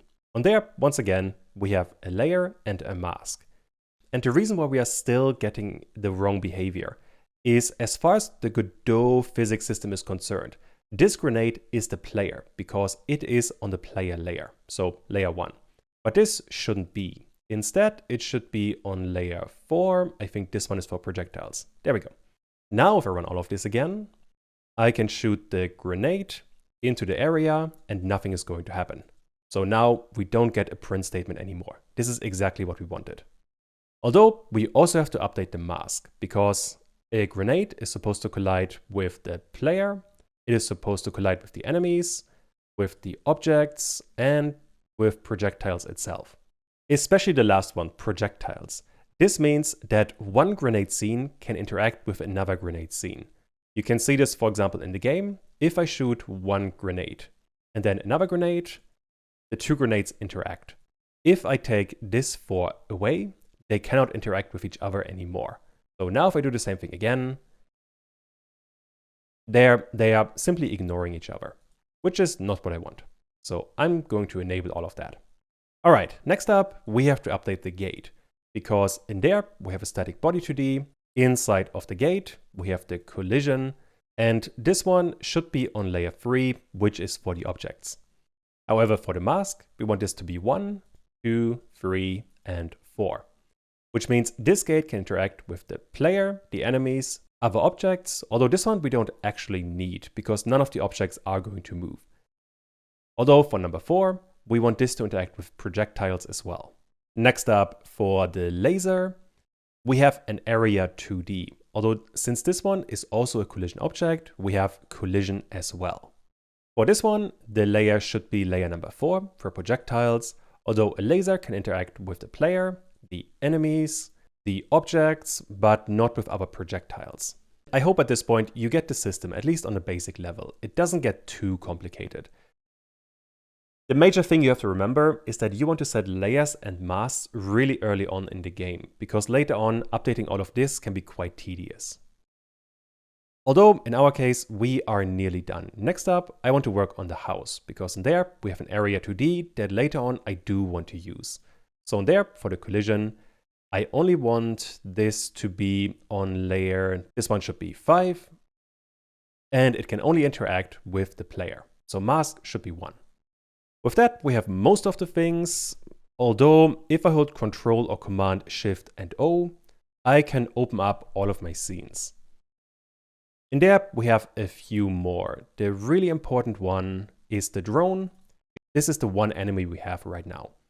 This one definitely needs a collision layer because it shouldn't be the player, it should just be enemies. Although it can interact with the player, with other enemies, objects, and with projectiles. Other than that, we have the bed and the billboard, and those should be the last 2. Both of them are quite easy, so if I look at the collision, they should both be on the objects layer, and for the mast, they can interact with the enemies and with the projectiles. And then finally, let's work on the billboard, and this one, once again, should be on layer number 3, and it can interact with the player, the enemies, and the projectiles. And with that, we are done updating the physics layers. So let me close all of this because it's going to be really confusing having all of this open. Okay, this is feeling much better. Although I didn't mean to close the house. We're going to use that right now, actually. Cool, so with that, we have collision layers. And this is a really important system to get started with. So the next issue we have to deal with is how can we give the tile map a collision layer so the player can collide with it. And for that, if I minimize the layers and I click on the tile set itself, in there we have physics layers among a lot of other stuff, but this we can just ignore for now. Physics layers is what we care about. If I click on that, we can add an element. And there, once again, we get a collision layer and a collision mask. And if I hover over them, we get the usual layers. So we have the player, we have the enemies, we have objects, and we have projectiles. And since this is just going to be a static object, 1, 2, and 4 is what I want to select. Although I just realized this is wrong because this should just be number 3, because collision layer is the layer it is on, and it's just going to be an object. However, it can collide with 1, 2, and 4. So the player, the enemies, and the projectiles. Getting these numbers confused is incredibly easy to do, so you do want to be careful here. If I run all of this now, we still don't get the proper behavior. So let me move over again. I can still shoot and have grenades as well, but we still don't get a collision. And I think you can understand why quite easily. If we look at this individual tile, Godot roughly knows that there is going to be some kind of collision because we have set a collision layer and a collision mask. What Godot doesn't know is which area can be collided with. All that Godot sees is that there is an image here, but this could mean anything. We could want to have a collision, for example, in a much larger area. As a consequence, we have to draw in the collision area. And for that, inside of the tile set, there we have paint. And it's called paint because we literally paint an area where we want collisions to happen. And let me extend all of this a bit. What I want to do, I want to click on select property editor, and now we have physics layer 0. If I click on that and zoom out a bit on a tile set, they can see the entire tile set. And if I zoom in again on the outer tiles, if I just click on this corner tile, there we get the entire collision area. This means that right now, all of this could be collided with, which is also not what we want. All of this bit and this inner bit should not be collidable. We only want to have the collision around the actual wall. And for that, on this left side, you have a painting area where you can paint in, or rather select an area that you want to have a collision on. And there you have a bunch of points that you want to move around. And right now, we don't have enough points for the curve, but if you click on a path between 2 points, you can add more points. There's no real limit to how many you have, so work with this to your heart's content. You can be very refined with this. Something like this looks good. Now I have an area I actually want to have collisions for. And if I now click on the tile again, this is looking much better. And with that, if I run the game again and go to the area, I should have placed the house a bit closer, but I hope you get the idea. And this wasn't the curve that we needed. I think it was this one. Nope. There we go. Here we are in the right corner. And now we can see I cannot go further than this area. So this is working perfectly fine. Now, since we don't have collision areas for the other tiles, this doesn't work perfectly, but this is something we can work on quite well. Although drawing in all of these areas can be a bit cumbersome, but there are tools to make this easier. So right now I have this drawing area. If I click on another tile, we get literally the same area, which doesn't fit anymore. However, what you can do is click on these 3 dots and then flip horizontally. And now it fits again. Then I can do the same thing for the other corner and now flip vertically and click on the tile again, and there we go. Finally, for the last corner, I can do all of this again and flip horizontally again, and there we go. Now we have the 4 corners, which are the most time-consuming bit. For the straight lines, we can delete a couple of points. Let me get rid of most of them. And then simply move things around. And I didn't mean to delete this one. I just want to move the points. And obviously, once again, this is something for an actual game you do want to spend some time on. But I'm not too concerned with that. So in my case, I'm going to speed all of this up a bit.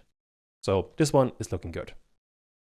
And now, if I run all of this again, once again, I need a bit of walking around, but at least for the outer walls, this is working perfectly fine. Cool. So next up, we have a few more tiles. We have these door and the bits. And for that, let me just draw in the area. So this is looking roughly good. And then for the other bit, I want to have this bit and then flip vertically, and then we are done. Finally, for this tile, we have to create 2 areas, which is totally doable. So all I have to do is add another shape in there, something like this. And now if I click on the tile, there we have 2 areas. They are not perfect, but this is just a bit of refinement. What you can do, if you hold Control or Command and use the scroll wheel, you can zoom in. And then with the middle mouse button, you can move around. So this is feeling a bit better. Cool. And then next up, we have left and right. For that, I want to rotate everything right. And select both of these. And then I can just delete where appropriate. And we are nearly done with this part. Okay. There we go. This is the first one. Now I can click on the other one and then flip horizontally. There we go. Now we have all the collision parts for the outer walls. Unfortunately, we have another part, and this is all the collision part for the inner walls. And this is going to be your exercise. Draw all of these areas, and if you get through that, you, well, have some really good practice to drawing in these areas. It unfortunately is kind of repetitive work and you just have to get through it. Luckily though, it's not particularly difficult. And in my case, I'm going to speed up all of this because it's going to be really boring to watch.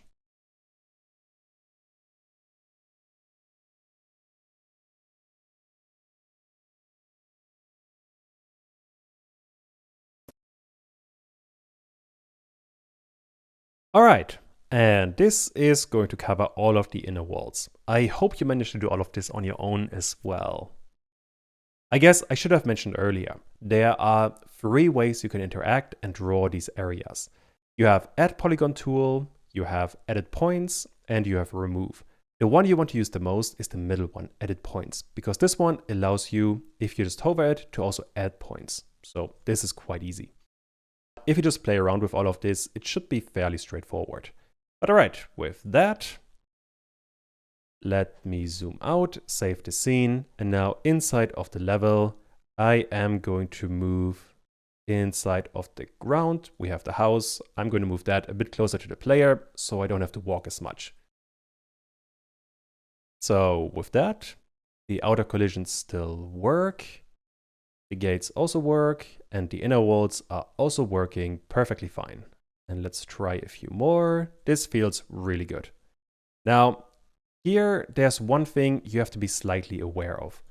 And that is if I reopen the tile map and go back to the tile set and painting, you want to be really careful that when you have, there you can see it quite well.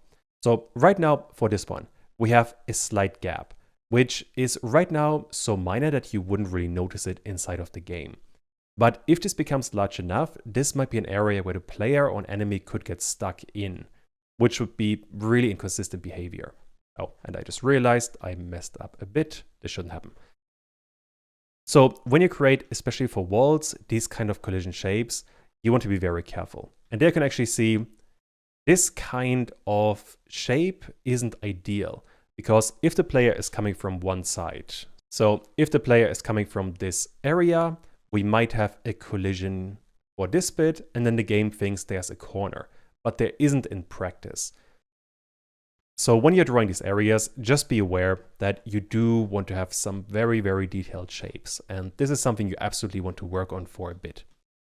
In my case though, for tutorial, this really doesn't matter so much. And with that, we have another super important bit, and let me move the house a bit further away so this doesn't look too cramped. For the next part, to make the game look actually good, I want to talk about particles. And particles are basically small objects that are dynamically generated. The best example for that would be we're going to create some smoke in this part. And for that smoke, we're going to create lots of small dots and then combine them, and to the player this will look like smoke. Also, we're going to add some visuals for the laser, or more specifically, when the laser is shot. I think explaining all of this in practice is going to be much easier. So let's jump straight into Godot. Here we are back in the editor, and I want to create a new scene. And this new scene, as a base node, is going to get a static body 2D. Let's rename this one to Steam Vent. And then this I can save right away. Under Scenes, there we have Objects, and there I want to have the Steam Vent. Cool. Now, this one is going to get a sprite. And the sprite we can get under Graphics, and in there we have Objects, and under Objects we have all the way at the bottom a ventilation hole. So this I want to drag in there. And this is going to give us simply a ventilation hole. Now, before we start with the actual particles, I want to give this a collision shape. And the shape here should be fairly straightforward. This needs to have a collision shape. The shape should be a circle shape. And let's align it more or less accurately. This is looking good. Cool. Also, I want to move the collision shape behind the sprite so we can see a bit better what's going on. Right now, this kind of object is going to look incredibly boring inside of the game. And to make it more interesting, I want to generate smoke that moves something like this. So we have smoke coming out of this and moving in a certain direction. And to create something like smoke, we will need a particle emitter. And like everything else in Godot, this is going to be another node. So with the Steam Vent selected, I click on Controller Command A, and now I type in particle. We have CPU particles and GPU particles, at least in a 2D space. Inside of the 3D space, all of that gets a lot more complex. But in our case, we only have 2 nodes. And if you look at the description, we get a CPU-based particle emitter or a GPU-based particle emitter. Now, you might be wondering, what's the difference between these two? And well, if you're creating lots of particles, you want them to run on the GPU, because the GPU is much more powerful and much better at processing these kinds of particles. Unfortunately, you don't always have a graphics card available. For example, when you make a mobile game or a browser game, you might have to work with less powerful hardware. And for that, you would use CPU particles. But in our case, we are making a game for a computer, so I want to use GPU particles.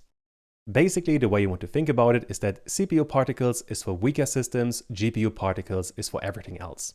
So let's work with GPU particles 2D. I can click on Create and nothing happened. To make something happen, we have to look on the right in the inspector. The most important attribute in there is the process material. Right now, this one is empty. We can give it a shader material or a particle process material. The second one is what we want to go for. And now we can actually see something. We have a couple of particles going in one direction, which arguably isn't particularly helpful, but we can customize all of that quite a bit. If you click on Particle Process Material, there we get a whole bunch of options. For example, what we could be doing is set the emission shape. Right now, it's a point. This means all particles are emitted from this one point. But in my case, I want to have a sphere, and this sphere should have a certain size, depending on how large you want this area to be. So I think a bit smaller than this should be okay. And yeah, this one is looking better. If you want the particles to stop falling, you would want to look at gravity. We have 0, 98, and 0. If I set all of this to 0, 0, and 0, we get no movement at all. And in my case, I want the particles to move to the top right, so this direction. For that, I want to have x being positive, let's say, I don't know, 50. And then I want them to go up, and this would be negative, I don't know, let's say 45, just to have some random numbers. With that, we already get some nicer behavior. So this doesn't look terrible. Well, it still looks terrible, but it looks less terrible than before. One way to make all of this look much nicer is to look at this scale. Because in there, we have scale minimum and scale maximum. And Godot is going to pick a random number in between. Right now, they're both 1, so we always have a scale of 1. But if I make that much larger, we're getting a better behavior. So this is definitely coming together. If I now go back to the level, and with the ground node selected, add this scene, I want to add this theme vent. And this I want to have, let me move it around. Let's put it somewhere there for now. If I now run the game again, we have a Steam vent. Although this doesn't look amazing right now. But I guess you can at the very least tell what's going on somewhat. The major issue we have right now is that we always have a square. So this isn't great. And this we cannot change inside of the process material. So this I want to minimize for now. Instead, what we need is a texture. And the texture is going to be an image. So under, I think I put it under decals, there we have white.png. This is the graphic I want to use. And to use it, I simply have to drag it into the texture. And now we are getting some very strange behavior. The reason why this is happening is because the graphic is way too large. Or more specifically, inside of the process material under scale, we have a way too large maximum scale. Let's set this to a 3, and this is going to feel much better. And this is looking much more like actual Steam. So let's try this again. And well, we are making progress. Still not amazing, but certainly better. I suppose the most important thing for now is we don't have that many dots. And for that, at the amount all the way at the top, I want to set this to, let's go with 20. And this is feeling a little bit better. Another thing that you could be doing, if you look at color, there we have color and color ramp.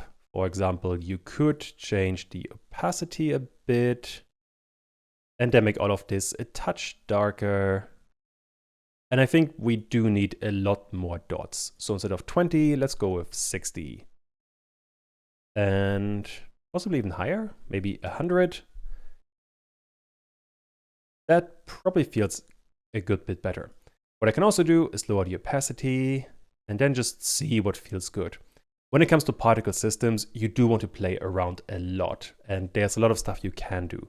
So all of these options, you can just play with them and see what you like. What you see quite often is a ramp. So in this case, the color ramp. What this one is doing right now, it's empty. If I give it a new gradient texture 1D, then we get some weird behavior. And what this one is doing is when a particle is spawned, it starts with black, and then over time it becomes white. We could change this, so if I click on it and double click on that, we get another color. And let's say I want a particle to start white with full transparency. And then towards the end, so I click on the ending bit, I want transparency to go basically away entirely and have this thing go into a darker color. And there you can see we have a new gradient, and this one is giving us a different kind of behavior. And that should be a decently okayish behavior for inside of the game. So once again, for this kind of thing, you do want to play around a lot to get the kind of look that you want. You could also change the scale and give this one a curve. But in my case, I think the color was a bit too strong. So let me give this a bit more opacity, especially towards the end. This might have been a bit too low. And then the color could be a bit brighter. And then I also want to have, for the gravity, slightly faster movement. So instead of 50, I want 100. Instead of negative 45, I want to have negative 150. On top of that, the emission shape could be a bit larger. So this feels better. And then for the amount of particles, let's go with 200. And there we go. This is coming together much better. So with that, we have some steam. And what you really want to be aware of, that you are spawning a huge amount of particles. And for that, if you have a proper GPU, this isn't going to be too taxing, especially in a 2D environment. But still, you do want to be conscious of the performance. So use this sparingly. One good way to do that is to only have a certain amount of particles. 200 is still fine, but in your own game, test this a lot. Changing the amount of particles can make a huge difference. I suppose I should also mention we have time, collision, drawing, and trails. Time is the one I want to focus on for now. In there, for example, we have a lifetime. If we extend that, we get much longer living particles. Although in my case, I'm not really interested in that. And this is still way too long. Let's set this to 1.5 to some kind of custom value. And what is much more important, you can also set one shot. This is something we are going to explore in just a bit. But if I set this one to on, then we get lots of particles and then they disappear because we are only spawning every particle just once. And you can see at the top, emitting is off. If I set this to on again, we get all of the particles, but just once, and there we go. We can do this multiple times, and we only always have one round of particles. Now for this one, I don't want to enable it. So I just want to have emitting enabled and one shot set to false. Now besides that, you could also look at drawing or collision, but all of this is a bit more advanced, so I'm going to ignore it. Instead, what I want you guys to do is when the player is shooting a laser. Inside of the player, I want you guys to spawn some particles along with the laser. And to be a bit more precise, for the exercise, I want you guys to emit particles when the player is shooting a laser. You can reuse the same texture, but make sure that you are changing lots of other attributes, like the color or the scaling or the duration. Just see what looks good. Finally, a really important part is that one shot needs to be enabled. We only want to spawn a couple of particles when the player has shot a laser, but they should not be continuous. So with that, pause the video and try to implement your own particle system. With the player selected, I want to add another node, which is going to be GPU Particles 2D. This one right now is giving us a warning that we don't have a material. For that, I want to have a process material, which is going to be a particle process material. If I have that selected, we get particles that are barely visible. And right away, we have to make one change. And that is that these particles should be at the nozzle of the gun, basically here. Next up, the direction doesn't work at all. So this one we also have to update. That we can do quite easily. Inside of the process material, I want to update the direction. Although to be a bit more specific, we have direction and we have the gravity. The gravity by default should be 0, 0, and 0. So the particles don't move at all. However, then we have a direction, which right now by default is 1, 0, and 0. So we should only have movement in the x-axis. But this we can't see at all right now. Everything just is static, so we have a white dot there. To change that, we want to give each particle an initial velocity. And this we can do on the right. There we have initial velocity. And let's give it some randomness, so something like this. And that is looking significantly better. For these numbers inside of direction, you can update the spread. In my case, I went with 15. This is a much more narrow range, but once again, just choose whatever you think is looking good. Besides that, if I minimize these two tabs, the next important part is we will need a texture. And I still have white.png, and this I want to drag in there. And with that, we get something much more visible. So this is a good start. And let's try the scene itself. And let's hope this is still working. And yeah, it's kind of working, especially if you move around. This doesn't work perfectly yet, but at the very least we get something. The main thing I'm looking for is that all of this aligns with the player direction. So if the player moves or looks at the top right, the particles move in this direction as well. Which they do, so this is a good start. The one important thing that might be a bit of a challenge is that we only want to spawn these particles when the player is shooting a laser. And for that, under time, I want to set one shot and enable it and set it to true. And now inside of the code, so the player code, and this I do want to extend. Whenever we have an input action for the primary action, this if statement, I want to emit the particles, which I can do quite easily. I want to get my particles node, so GPU particles 2D, and this has an attribute called emitting, which I want to set to true. And that is actually all we needed. So if I now run the game again, I can shoot a laser, and there we get a couple of particles. I can do this multiple times, and we get a couple of particles. So this is working, but the particles look terrible. So this isn't great yet. Also, if I shoot multiple lasers, this is really inconsistent. So we have to update some things. Which means with the GPU particles selected, we have to update a lot of these attributes to make all of this look good. What I started with was the initial velocity. Right now, this is quite low. I have set these numbers to 750 and 1000. If I run all of this again, we get particles that move really, really far because, well, we have a really high initial velocity. To account for this increased speed, I want to set the lifetime of each particle to a much lower number, let's say 0.2. And now if I run this again, each particle moves very, very quickly. So this is definitely an improvement. Although all of the particles are still much too large. For that, on the scale, I want to have a scale minimum of 0.05 and a scale maximum of 0.1. If I run that again, now we get particles that are way too small. So these numbers are probably a bit overly aggressive. Let's say 0.5 and 1. And that's feeling a bit better.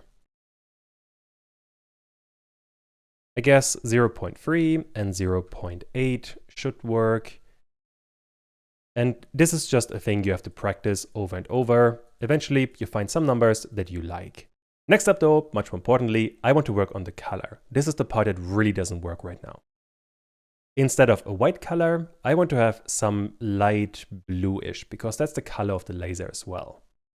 Also, the transparency should not be full. I want to have some fairly see-through kind of color. So if I run this again, that is starting to come together much more nicely. Also, we can give this a color ramp, which is a gradient texture 1D. And for this one, we can set a color. The starting color is the color I have just set. And in there, we have a hexadecimal color. This we can simply copy with Ctrl or Command S and then paste it in there. Now we get this starting color. And for the end color, I want to have the same color, except I want to make this more whitish and less transparent. At the end, you should have some kind of gradient that looks something like this. We start with a bluish tint and then we become more and more transparent. If I run that one again, we get something that's barely visible. So we want this to be more. So we want to increase these numbers a bit. And once again, this is just something you have to play around with. We get some very faint particle effects. Although I think the initial velocity could even be higher. Let's go with 1200 to 1500.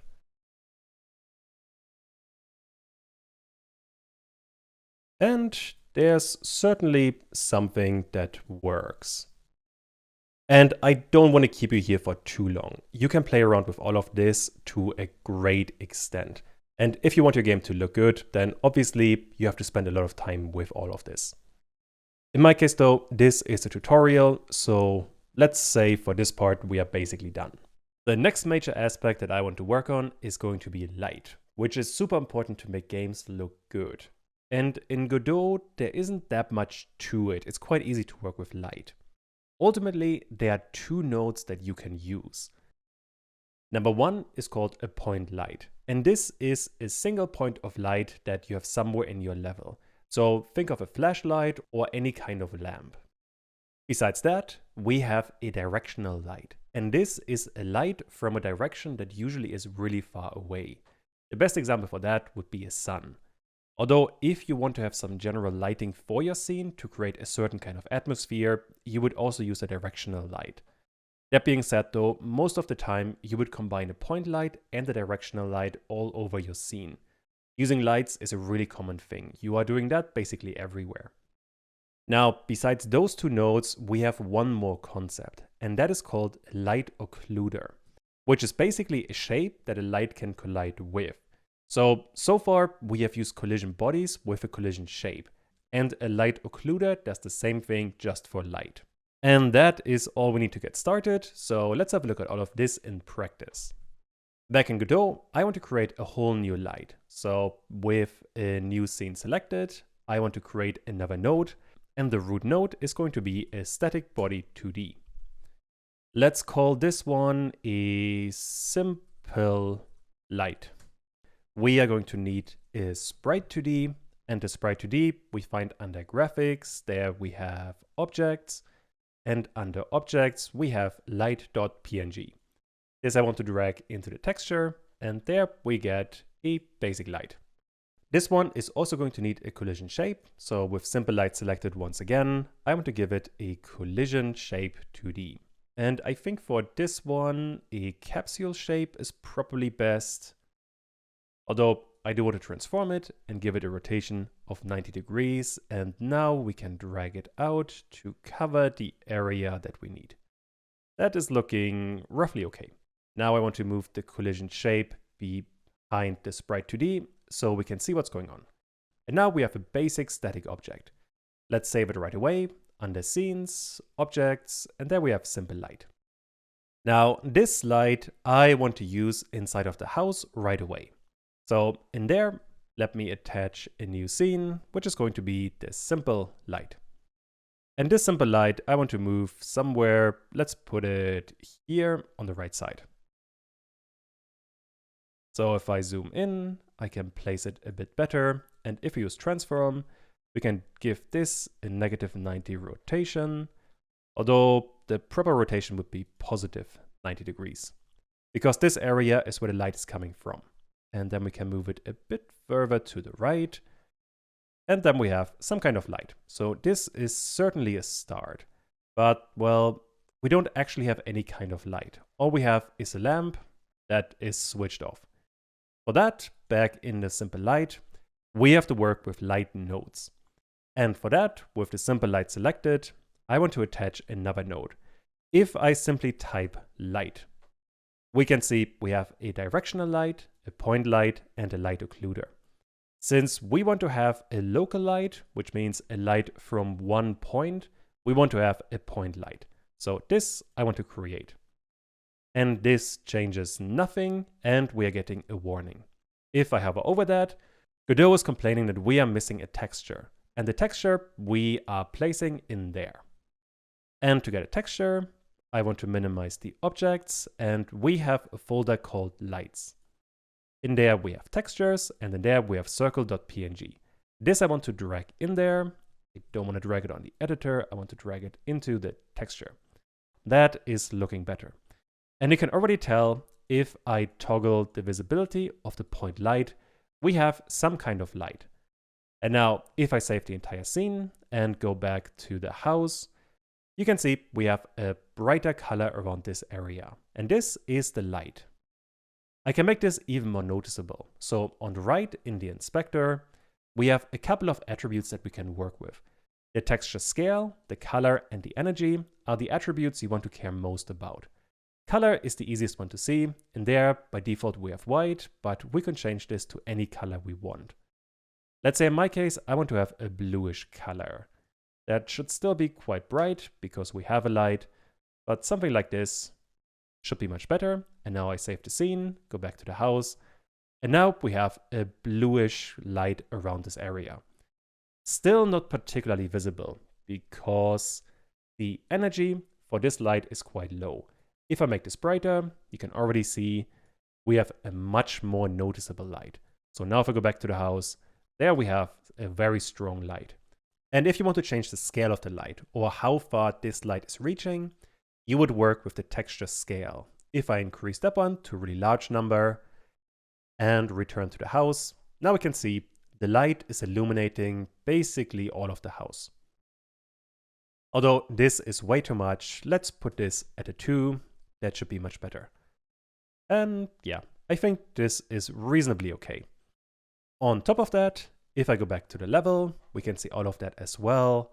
And if I run the game and go to this area, it still is going to take some time. But there we have the light, and the player is also reacting with the light. So this is working quite well. Cool. Now, this is a good start, but it's still fairly limited. And the main issue we have are shadows. So right now we are illuminating all of this area. Let me zoom out a bit.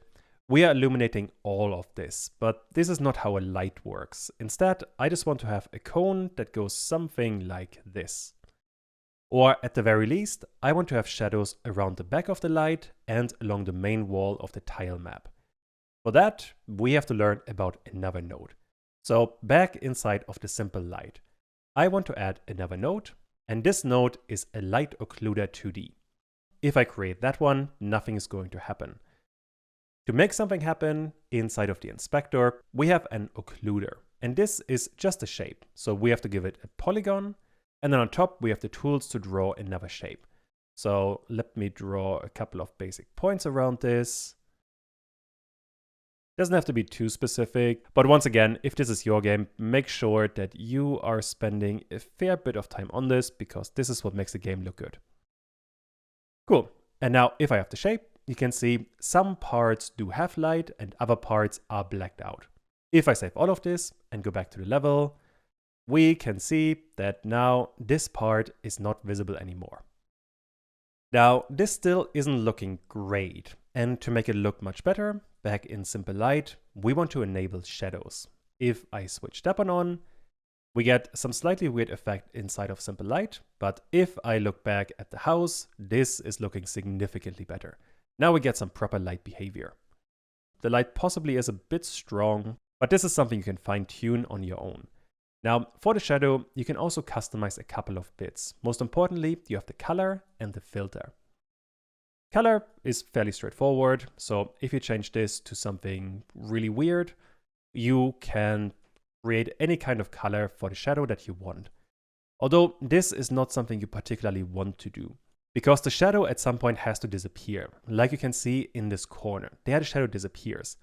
But for the other areas, like this, getting the shadow back to 0 might take forever. So you want to be really careful, especially for the alpha value of the shadow. Most of the time you want to have a really dark shadow, because shadows in general are black. They are the absence of light, so you don't want to have a bright shadow. That being said, we can give it a slight bluish color to match it with the light. So if I have something like this, this is, well, it's getting a bit better, but you don't want to have a shadow too visible. Besides that, what you can do is work on the filter. And there are 3 different kinds of filters that you can work with. By default, you have none. And this is the fastest or the easiest one to calculate. However, if I go to PCF 13, then if I save all of this and go back to the level, now we have a much fuzzier outline for the shadow. So if I compare this with none and save all of this, we now have a sharp line for the shadow. And this is basically what the filter does. And the more of a filter you use, the more difficult it is for your computer to process. So you do want to be careful with that. This is the kind of thing that can really tank your performance. I guess for this one, we can go with average and then give it a bit of smoothing and just see what happens. I guess this is an interesting effect, although not exactly what I want. If I add a lot more smoothing, there you can see what this one is doing. It creates a greater distance between these points. So I guess we should have very low amount between them. And if you zoom out, this is basically not noticeable anymore. So with that, let's run the game and let's see how this looks actually when we play it. And I can move in there, and this is looking at least acceptable. But obviously, customize this as much as you want. One slight thing that annoys me is that we have these larger blue rays. And this is because of the color of the shadow. We want this to be a bit darker. So let's reduce the opacity and make all of this generally a bit darker. Now if I save this there, it's much less noticeable. Cool. And with that, we have some very basic light and some very basic shadows. And that is also a really good point to do an exercise. I want you guys to create another wall light. If you look at the graphics folder inside of objects, we have another image called wall-lamp.png. Use that to create another light. This light should also have a couple of occlusion shapes. Finally, make the player cast a shadow. Pause the video now and try to implement all of that. I think we can start with the second part of the exercise. I want to make the player cast a shadow. This is quite easy to implement and quite fun. So back in the player scene, I want to give the player another node, which is going to be a light occluder 2D. For this one, once again, we will need an occluder polygon, and now we have to draw in a shape. This doesn't have to be too precise, but you do want to spend a few seconds on this at the very least. Because once again, the more work you put in here, the better your game is going to look.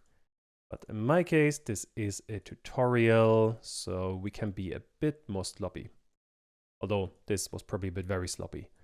But, well, there's not that much to say about it. We just have to draw a whole bunch of points around the player.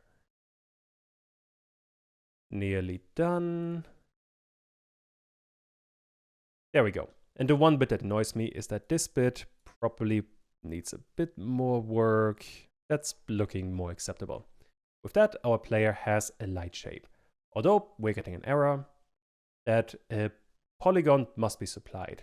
And if we click outside of the node, this disappears. Now, if I go back to the level and run all of this again, I can move to the light.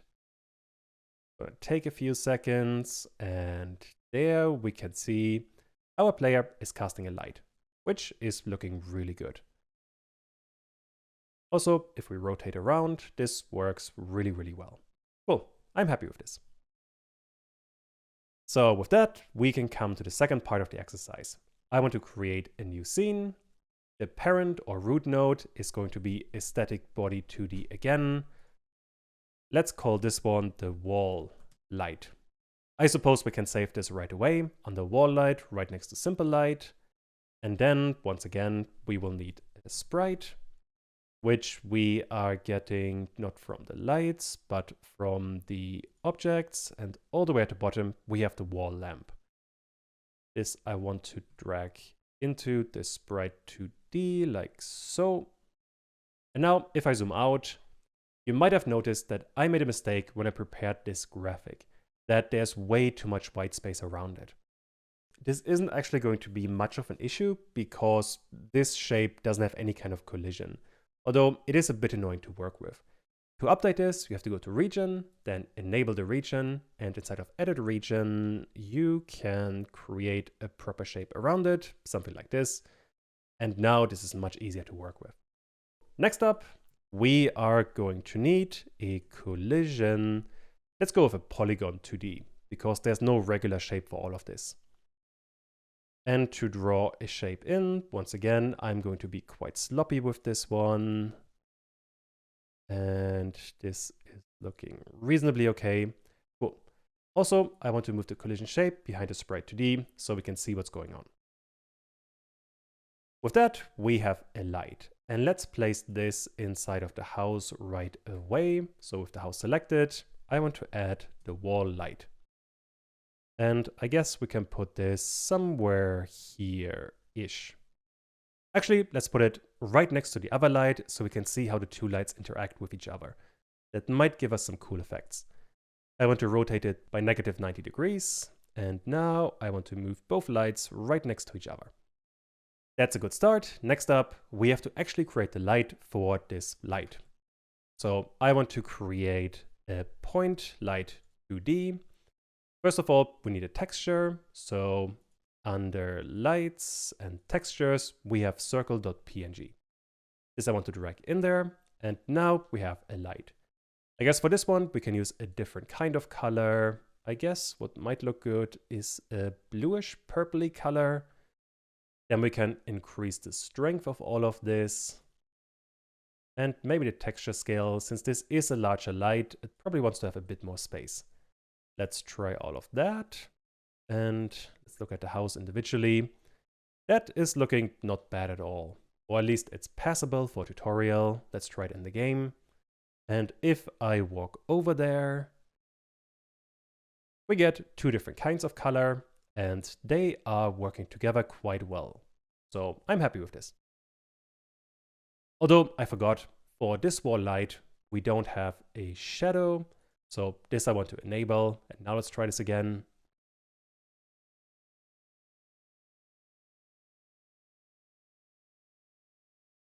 There we go. We can also get two shadows. So this is quite a cool effect. Very happy with it. Next up, I want to create a few occlusion shapes. And specifically, I want to mask out this holding thing, because this is the only thing that should cast a shadow, I think at least. So for that, I want to have a light occluder. This one is going to need a new shape. And now all I have to do is draw in a shape. This doesn't actually have to be too precise, but something like this should work quite well. And there we get, already we have the shadow. Now for the shadow for this one, I want to have some filter, so PCF5.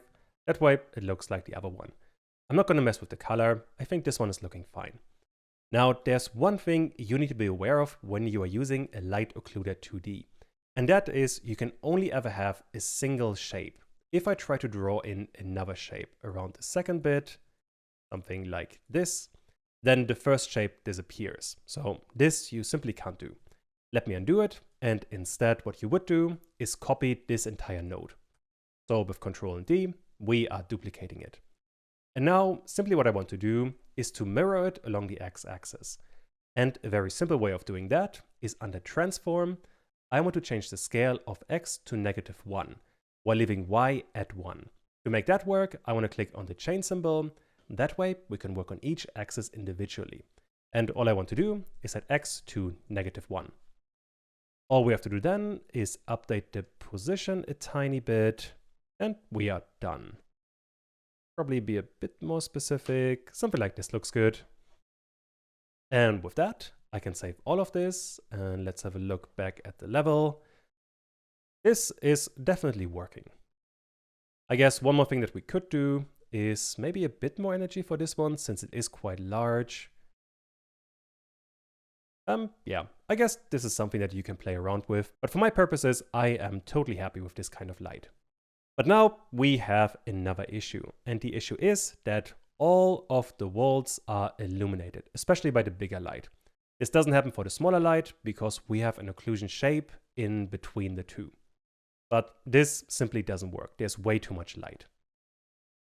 To work on that, we have to look at the tile map. So inside of the tile map, I still have the physics layers open. If I minimize that, you can see we have more layers that we could work with. For example, there are navigation layers and custom data layers. On top of that, if you open rendering, there we have occlusion layers. Those cover light, and I want to add another element. If I add one, then we get a light mask. And these masks are fairly similar compared to the physics layers we have seen earlier. If I look at the wall light or the simple light, we always get an item cull mask. Those were kind of like the collision layers. So like we have done for physics, where an object can only see another object if it is on a certain mask. The same works with lights. Lights can only see objects that are on a certain layers. For this game though, I'm not going to change them. Everything is going to be on one layer to keep things simple. So I can minimize the occlusion layers, and now we have another problem. Like with physics, Godot doesn't know for each individual tile where the light begins and ends. And for that, if I maximize the tile set again and look at paint, we can select a property. So far, we worked in physics, but we can also work inside of the occlusion layer. If I click on that and zoom out, now you can already see where this is going, I think. We can draw again shapes. So for this one, I want to have one shape for this wall. And let me just do the 4 different walls for now, the one that are straight. So this one and this one. Then I can do this one and rotate all of this. And now we have the shapes for the wall. If I save all of this, you can already see the difference. And if I go back to the level in particular, now we can see the walls also have occlusion. That being said, to make all of this work properly, if I move the light around, you can see the issue we have with all of this. So this occlusion right now only works for the straight tiles. If I have a corner, this doesn't work at all anymore. Which means back in the tile map, in the tile set, we have to create occlusion shapes for all of this once again. So in my case, I'm going to speed up all of this, but well, you get more time to practice your shapes. So this is going to be another exercise for you.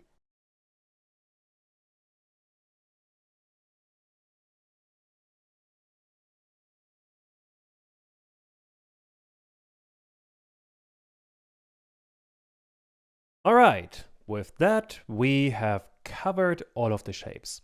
Now, there's one thing I realized we're working on this. If I look at this one shape, let me draw it in again from scratch actually. So the issue for this one is we have 2 separate areas. And that's looking better. If I want to create a second one, I can start drawing, but then the original shape disappears. Turns out that for occlusion shapes, you cannot do this kind of area. But I guess in our case, this isn't too much of a noticeable issue. But when you design your own graphics for your game, just keep that in mind. But now for the rest of it, I can move the lights around. Let's say I want to duplicate them and place the lights throughout, and you can already see this is working quite well. We're getting pretty good light. So let me set the color back to default, move a light here. I can duplicate it again, move another light there. And then is a light going to fit on the left there? Probably not. Let's get rid of this one. And instead, I want to get the simple light and move that one. They can see selecting these lights can be kind of annoying because they always cover a larger area. If this becomes too much of an issue, you want to use this lock symbol. This one locks a node, so you can't select it anymore. So I want to select all of the existing nodes and then drag the simple light, and now I can move it around easily. For this one, for the transform, I want to have -90, so it points to the right, and have something like this. Then I can duplicate it again and move it between those 2 lights. And the rotation should be -180. And then I can move it right in between. And now the house has basically become a disco. But let's try how all of this looks in the actual game. So back inside all of this, we're getting some lights, we're getting shadows, we're getting multiple shadows.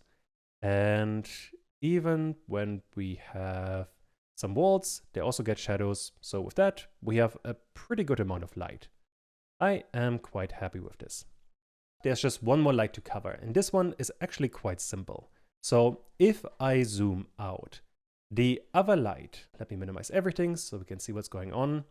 The other light that I haven't covered yet is a directional light.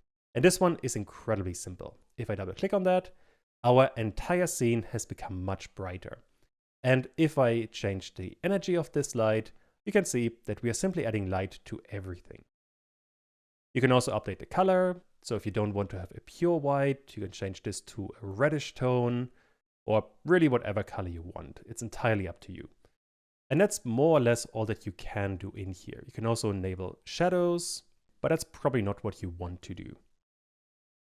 I guess one thing that I found kind of useful is if you want to have a much darker level, then, well, you couldn't really set this to black because then this thing doesn't add anything. So if I have it to black and toggle it on and off, it doesn't do anything. Because the way light is working is that we are always adding the light, or rather we are multiplying the current layer with a certain color. And the brighter the color is, the more noticeable it becomes. But if the color for the light is black, it doesn't change anything. So even if we change the energy for pure black, the light doesn't do anything. And that is because of the blend mode. Right now it's add, but if we change this to subtract, then we can, okay, the energy doesn't do anything, but if we now change the energy to something brighter, what is basically going to happen is that we are subtracting whatever color we have on this from the level. So the brighter it becomes, the more of a color we subtract from everything. So this shouldn't be entirely white, but if we have, let's say, a grayish color, something like this, this would allow us to make the entire game much darker. So if I now toggle this light, we get a darker game. That being said, the other lights are still working. So if I run all of this again and walk back to the house, we get a much more atmospheric game. Later on, when we are building the interior level, we are going to use this directional light quite a bit. Although for now, I'm going to get rid of it because for this outer scene, it wouldn't be particularly helpful. But keep it in mind, later on, we are going to reuse it a lot. And okay, with that, we have covered a really important part. So now we have lights. Next up, I want to talk about animations. And animations are ultimately quite simple. You basically always play images in a sequence. The issue with that is that there are two ways to store all of these images. You can either have separate images or you can have what is called a sprite sheet. For this project, we are going to work with both. So let's have a quick look at what we have inside of our graphics folder. If you look on the left, there we have graphics, and in there we have all of the folders. If you look inside of lights, there we have a fan animation. And these are just individual images that we want to play in sequence. So we just have about 48 different images. It goes from 0 to 47. Alternatively, what we also have, if I minimize the lights and look at explosions, there we have just 3 images. And if I look at one of these images in a bit more detail, you can see that we have 1 images with lots of individual images on top of it. Essentially what we want to do is to pick individual parts from that. So this is another thing we have to figure out. And this sprite I don't want to have in the scene. But the main thing you have to understand is that we have to pick individual parts of these images. Like anything else in Godot, what we have to use are different nodes. Godot can cover both, but you are using different nodes for each. If you have separate images, you would use an animated sprite 2D. It works kind of like a sprite, so the node we have already seen, except it wants multiple textures instead of a single one. If you have a sprite sheet, you would use the normal sprite 2D, because that one has an animation tab, which allows you to pick specific parts of a larger image.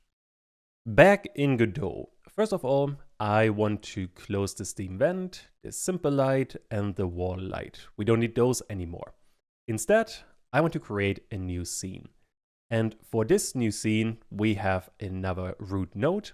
And this root node is going to be an animated sprite 2D. If I double click on that, we get an animated sprite 2D along with a warning. The warning being that we are going to need sprite frames as a resource.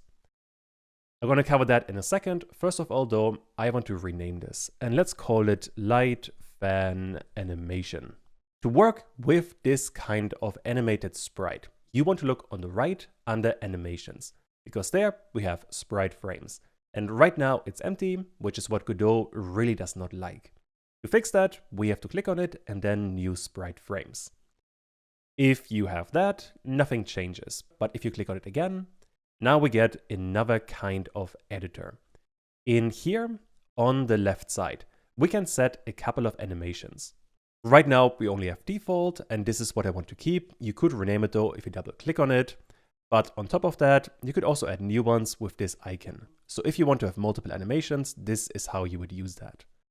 Although in my case, I want to delete these new animations because we don't need any of that. Instead, I want to look at lights, and in there we have the fan animation. And this contains all of the images. And all of these images I want to drag into these animation frames. And there you can see we have lots of textures. Once you have that, you can click on this play icon, and then we are getting an animation. Right now it's looking really choppy because we only have 5 frames per second. If I change this to 24, then we have a much smoother animation. And well, this is kind of all you have to know about the basics of animated sprites. They basically work like sprites, but instead of one texture, you are working with sprite frames where you have multiple textures. That's pretty much it. And with that, I can save all of that. Let's say under scenes, I want to save this. I guess objects also work, although this folder is getting quite crowded, but it works for this one. And now that we have that, I want to look at the level. And now we can add inside of the ground node 2D, the light fan animation. And this we can move around. And there we get the same issue again that we have seen in the last part. That right now I want to grab the light fan animation. But we have lots of stuff on top, which makes all of this a bit annoying to work with. So because of that, I want to lock projectiles and I want to lock the gate. With that, I should be able to drag the fan animation, and there we go. This is feeling better. And let's just say I want to have it somewhere in here. And don't forget to enable it so it plays. And then I can run the game and move towards this area. And there we should have, well, we don't have an animation, but at the very least we have an image. The reason why that didn't work is because we have to click on this icon, which says autoplay on load. And now I can run all of this. And if I get to the area, we now have the animation. So this is what we actually wanted. And well, with that, we have pretty much all we need for this kind of node. On top of that, you could also grab this node and transform it. For example, we could change the scale and double it in size. If I save it now, we get a much larger one. Let me move it a bit further to the middle, and there. I think this is looking okay. Now, this light fan animation, you can also target in code quite easily, and we actually haven't written code in a while, and for this one, we still don't need it. But once again, the main thing you want to do in there is you could update the animation. In our case, we don't need it because we only have a single one. If you want to update the animation, you would simply the animation property. Cool, but this is the first kind of animation that you could be working with. It's super easy. I guess while we are here, we could also add another smaller thing. And that is with the light fan selected, I want to add a point light 2D. For this one, once again, I want to look at the lights. There we have textures, and then drag circle.png. Not what I meant to do. I want to drag circle.png into the texture. And now we can make all of this quite a bit brighter. Let me change the texture scale and the energy. And now if I save this, we get even more light inside of this area. This might be a bit too much, so a lot less energy. Now let's save it. And there we get another kind of effect. Importantly for this one, you do not want to have shadows. With that, we have the first kind of animation along with a bit of light. Next up, I want to add the explosions. And this I want to do inside of the grenades. So basically right now, we only have grenades that work like hockey pucks. They just move, but they don't explode. Let's work on that a bit more. Which means with Control or Command Shift and O, I want to open the grenade. And here you can see we have a grenade, we have a sprite 2D, and a collision shape. So basically nothing is happening. To work on that a bit more, I want to add the animation, and this is in a sprite sheet. Let me, before I add the node, look at this. So instead of explosions, we have, let's say, explosion 2, and zoom out. We have one image that contains a huge amount of smaller images. And basically what we want to do is to pick individual parts from that and then play them in sequence. For that, we can use a normal sprite 2D, the node we have already used many times. Because in there, in the inspector, we have animations. This one has a few properties. We have H frames, V frames, and then frame. If I increase the number, you can see quite well what this is doing. If I change this to 2, we are cutting the entire thing in half. And if I increase the number even further, at some point, we are down to 1 column. And let me draw on this, that should be easier to explain. When you look at this image, you notice that we basically have columns like so, and then we have rows like so. In total, we have 1, 2, 3, 4, 5, 6, 7, and 8 columns. And I think the same amount of rows. So 1, 2, 3, 4, 5, 6, 7, and 8 indeed. What H frames and V frames want is the amount of columns and rows that we have. H frames covers the columns and V frames covers the rows. Which means in our case, we have 8 columns and 8 rows. And you can already see, I can zoom in now, and we can't see anything, because the very first frame doesn't have any kind of image. And I should show my mouse, you can see it. Right now, we are splitting up the image into 8 columns and 8 rows. And currently, we have the first item selected, which doesn't have anything, so we can't see anything at all right now. But if I increase this number, at some point, we get an image, and the higher the frame number is, the further we get in the animation. And I can click on this faster, and then we cycle through the animation. That's literally all that's happening in here. So if you cycle around, you have the animation.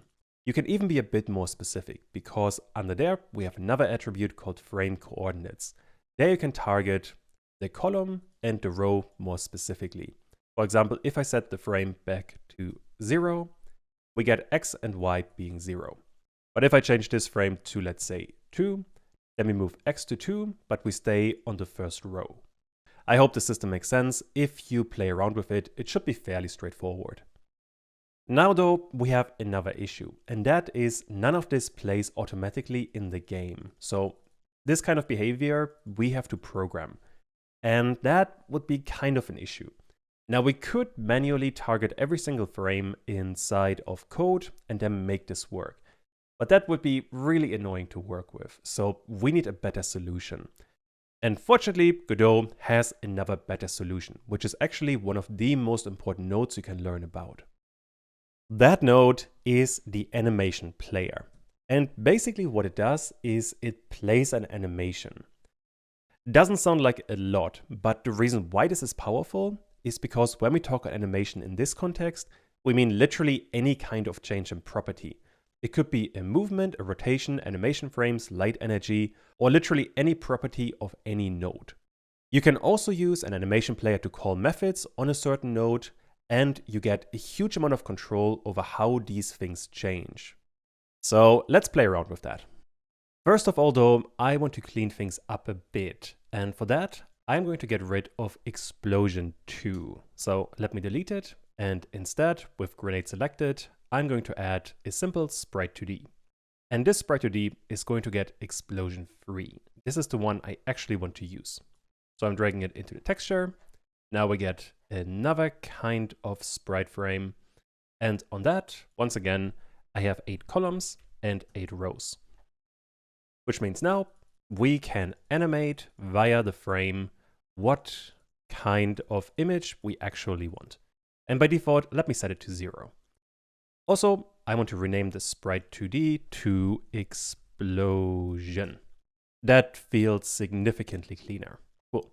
With that, I have the grenade selected, and now I want to add an animation player. If you just type in animation, you get animation player and animation tree. For this tutorial, we are only going to use the animation player.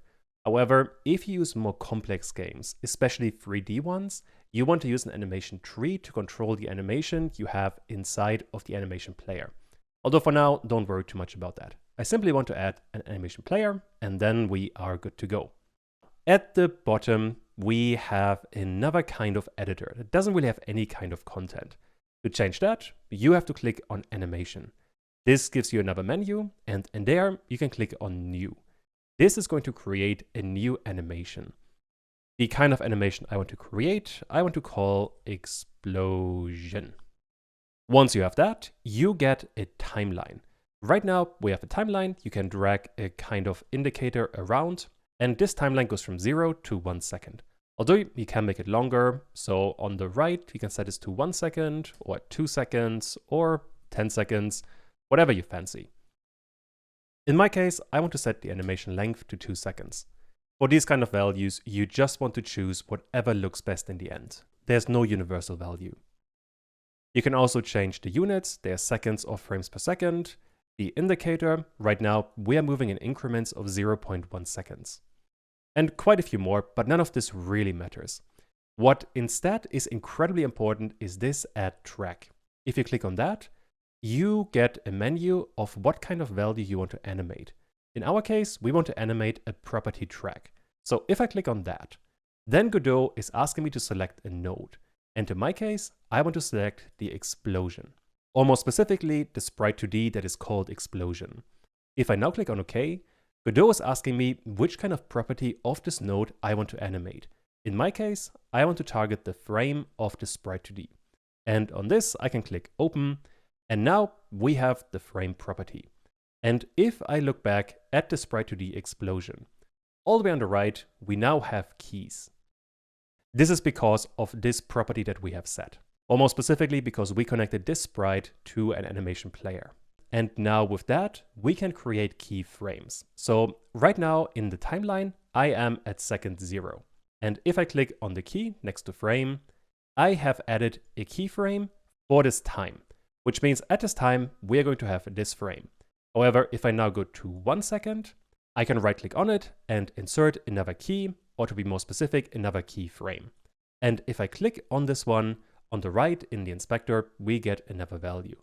So for example, in there, I could set this to 1. And now if I go further to the right, I can right click again, insert another keyframe, click on this one, and then increase the value by 1 again.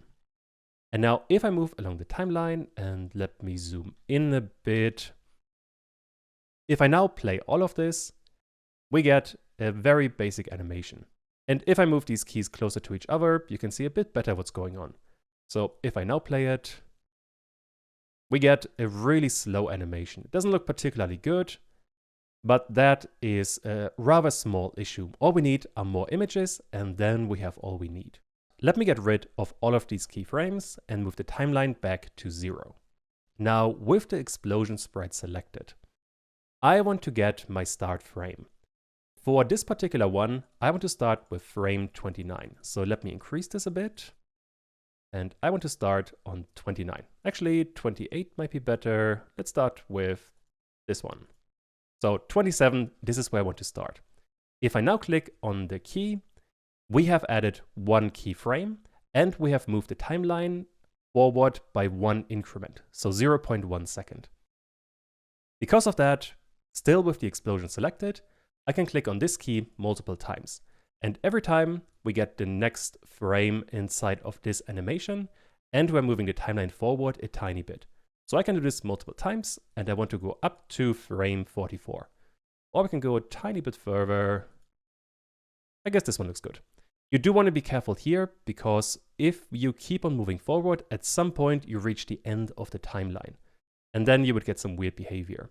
So in my case, I want to extend all of this, let's say 2.4 seconds. And if I now play all of this, we are getting an animation. So this is working really good. And this is the basics of what you can do with animations. Pretty much all you want to do is always add another track, then you have a property track, and then you select a node. And on that, for example, I could get the grenade. Now you can update one property of this node, and literally any property of this node can be animated. There's no limit to it. Also, what you can do inside of the animation player, we still have autoplay on load, and we have looping the animation. So both of these you could use just fine, like we have seen for the other animation. Let's say I want to autoplay this animation. If I now run the game, I shoot a grenade, there we get an animation. Although you can see this isn't ideal yet. We keep the last frame of the animation, so we still have to work a bit more on this. I want to select the animation player again, and if you click on the node and you don't get the editor, all you have to do is click on the animation at the bottom, and there we are again. I want to add another track, but now I want to call a method. And the method is going to be onGrenade. And now we get another timeline. If I now right-click on this, I can insert a key, and now Godot is asking me what method I want to call. Right now, Grenade doesn't have any custom functions, so we can only call the inbuilt ones. But that is all we need for now. The one I want to call is called Q3. This destroys a node. So this is the method I want to call at the end of this animation. And now, if I run all of this again, I can shoot a grenade, and by the end, it disappears. Because we literally destroy the node. I can actually demonstrate. If I go to remote and look at the projectiles, I can still shoot a laser, and we get a laser inside of the projectiles. And if I shoot a grenade, we get a grenade for a bit, but after a while, the grenade disappears again, along with the animation. So this is exactly what we wanted. And once again, all we need to do for all of this is an animation player. And this could do even more. There's a lot of stuff you can do in here. As a matter of fact, we can do an exercise with this one. I want you guys to add a red light to the grenade. On top of that, add another animation to the animation player and use that to make the red light blink for 2 seconds. The energy property of the light is probably what you want to use for that, but just play around. On top of that, add another function to the root node of the grenade. This function should be called explode. And at the end of the animation for the blinking, I want you guys to call this function. Pause the video and try to implement this one yourself. First of all, I want to create another animation. So with animation, I click on new, and let's call this one blinking. Inside of this animation, we have a timeline, and we want to add a track. Although to animate a property, we first of all need the light for the grenade. And for that, with the grenade selected, I want to add another point light 2D. And let me hide the explosion for now, because this one would be distracting. Basically what I want to do is to have a light over this red circle. Also, the collision shape should probably be below the sprite, so we can see a bit better what's going on. Once again, inside of graphics, we have lights and the texture. There we have circle.png. This I want to use for the texture, and I definitely want to scale this down quite a bit. Let's say 0.3, probably too large, 0.2, still quite large. Okay, this one is definitely much too large. 0.01 is too small. 0.1, okay. 0.03 was the ideal number here. On top of that, I want to update the color. So the color for this one should be a reddish tone. And let's go all the way to red. And finally, to make sure the energy works, so we can add some blinking via the energy. This is looking quite good. Which means we can use the animation player to update this energy property. Although, first of all, the animation needs to be 2 seconds long, which means in the timeline, I want to set this to 2 seconds. Now I want to go all the way to the beginning, and at this point, I want to add a track, then a property track. I want to get the point light, and on there, I want to get the energy. If I open this one now, I can either add a keyframe with a right click and insert key, and let's say by default, this should be a 0, so we have no light at all. And let's say if we go to half a second, I could go to point light 2D, and I could add another key via the inspector. Both is totally fine, you get the same result. Although right now, both of these points have a value of 0, so there's no change. Instead, I want to increase the value quite a bit, let's say this one, and to have a bit clearer numbers, let's go with 10. And if I now click on the key, we go from 0 to 10, which means if I play this, we get an animation. Cool. And now we can go to 1 second, set this to 0 once again, click on the key again, then we get kind of a blinking animation, then 1.5, this should be 10 again, and then I can go to 2 and set this back to 0. If I now play all of this, we get an animation. Although it's not exactly a perfect animation, we probably want to have some slightly faster blinking. For that, I want to move the nodes a bit closer to each other. And once again, I keep on repeating myself, but the more time you spend on all of this, the better it's going to look. And let me move them in equal increments. And what you can also do, if I go to the right part, you can simply duplicate a key. So if I click on duplicate key, we get the same kind of outcome. Now I want to get this one, and let's say for the last one, I want to increase the time to 2.1 second, and now for the final key, I want to duplicate this one, and now we have faster blinking. I guess this one works. And this animation is what we want to play by default on auto load. So now if I run all of this again and shoot the grenade, we get a blinking behavior that stops after 2 seconds. So this is perfect. On top of that, with the animation player selected, I want to call a function at the end of this animation. Now for that, I have to get to my grenade or the script on my grenade, and right now there's literally nothing. So I want to add a function that I called explode. It doesn't need any arguments, and in there for now, I simply want to print explosion. Really important now, make sure you are saving this script. Otherwise, the next step is not going to work. The next step being, I want to add track, then call the method. I want to call a method on the grenade. Now we get another timeline, and Godot wants a function. All the way at the end of the animation, I want to insert a key. And now we have from script methods explode. This is the function I want to call. And if you didn't save the script, you wouldn't have this final step. You wouldn't get this explode function. This is only available once you save the script. But with that, if I run all of this and I shoot a grenade after 2 seconds, we should get explosion. Cool, this is working.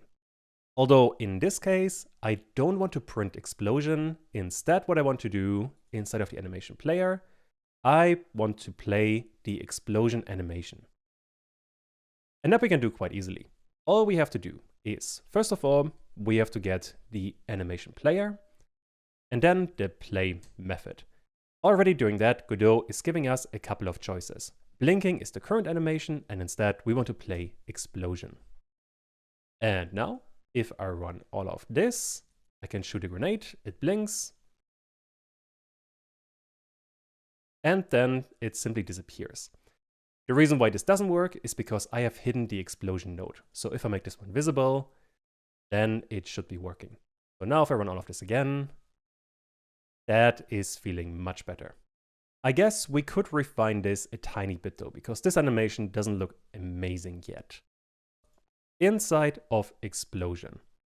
And let me show the editor. There we have the explosion. First of all, I want to hide the actual sprite 2D. So if I hide this, sprite 2D right now is the grenade itself. I want to hide this around this part of the animation because there it's not visible at all. So another property track, I want to get property track, then I want to get sprite 2D, and the value I want to look for is visible. In there, I want to insert a key at this point, and you can already see right now it's enabled, but this should be disabled at this point. And at the beginning, when we start the animation, I want to have another key, and there it should be enabled. Which means now, if we run all of this, at some point, this sprite 2D will not be visible anymore. And this we can use around this timeline to add another track, a property track. I want to get the explosion, and on that, I want to get modulate. What this allows us to do is set the transparency of this animation. And it was up here. If I now insert a key, we get pure white. And this is totally fine. We can leave this as it is. However, if I go all the way to the end of the animation, I can add another key, and this one is going to be fully transparent. And now we are getting the explosion slowly disappearing. So if I now play all of this, the transition is a bit cleaner. On top of that, what you can also do is change how these two values change from one point to another point. And this you do on the right. There you have continuous, discrete, or capture, or you have nearest, linear, or cubic. This is how the animations change. For this one, for example, if we go with cubic, then we get some slightly different behavior. Although in this particular case, it's not too visible, but you can play around with this a lot and get the exact kind of animation that you want. But with that, I can run all of this again, shoot a grenade, and there we have a bit of an issue. So you can see we still have the light. And that is because the sprite 2D was hidden because of the animation. If I now run all of this again with the sprite 2D visible, now this looks better, and let's try an animation. This is looking pretty good. We probably want to hide the light as well. This could be a problem. Yeah, definitely. The light is going to be an issue. So once again, with the animation player, for the explosion, we have to add another track, which is a property track for the point light 2D. And all I really want to do is to hide the light entirely. So this is not hide, this is visible. At the start of the animation, I want to have the light visible, so insert key, it should be visible, and along with the sprite 2D, I want to hide the key, so on this keyframe, I want to make the light disappear. And now this should look better. And there we have another minor issue, but the light disappears. So basically, every time we are playing the animation, we are hiding the sprite 2D. That is because inside of this animation, whenever we are playing this, at the end of the animation, sprite 2D is invisible.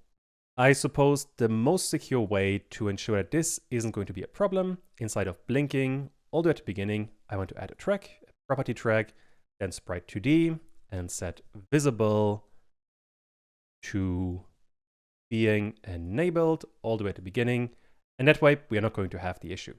I can now shoot it, and we have another issue. Now the light isn't being visible anymore.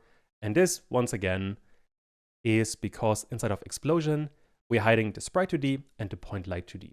So both of these, if we're playing the animation past this point, they are being hidden. So you can see it in the editor right now. This can be an issue.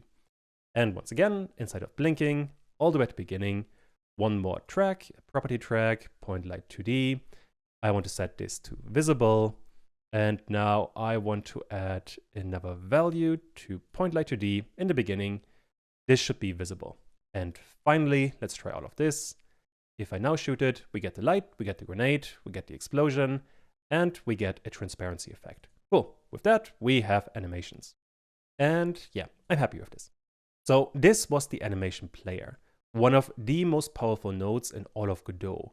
And you can have a lot more animations in there, and you can do a lot of things. Also, when you look at add track, there's a lot more stuff that you could work with. I have only touched the surface of this node. I want to talk a bit more about animations. Specifically, I want to cover another concept called tweens. And tweens are not essential to make a good game in Godot, but they can make your life significantly easier. At this point, we can animate basically any property using an animation player. The thing is, sometimes you just want to have a simple animation, like zooming in with the camera, updating a position, or changing the transparency. All of these things are quite simple, and as a consequence, an animation player for them would be overkill. To remedy that situation, we have tweens. And basically what they are, most importantly, they are not a node, although they used to be in earlier versions of Godot. Instead, they are an object that you create in the script of a node. And then this tween object can interpolate between two values. This might sound confusing, so let's do an example. We want to rotate any kind of node, doesn't really matter what it is. For that, we are setting a start value, an end value, and a duration. With that information, the tween object can start at a certain point. In this case, we would have a rotation of 0 degrees at 0 seconds. And then over the duration of 1 second, we would go through all of the values and eventually end up at the final value, the one we have specified. All of this would take just a couple of lines of code, no dedicated node, and is very easy to work with. Once again, here we are back in Godot. And what I want to do is that if the player is entering this house, I want to zoom in on the player, which means inside of the player, we have the camera 2D, and this one has a zoom level.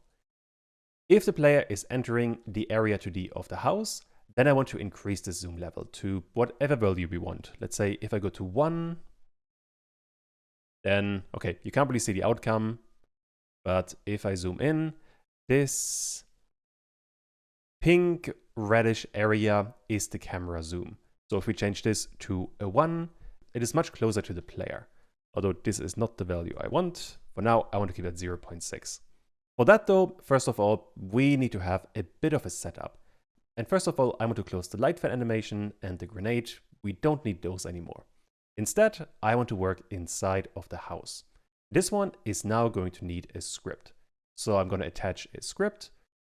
For the template, I want to have an empty one, and the folder should be in the same folder where we have the house. All of this looks pretty good. Now we have a script, and next up, with the house node selected, I want to click on node, and then look at body entered. I want to trigger this signal once the player has entered, and for now, let me simply print player has entered.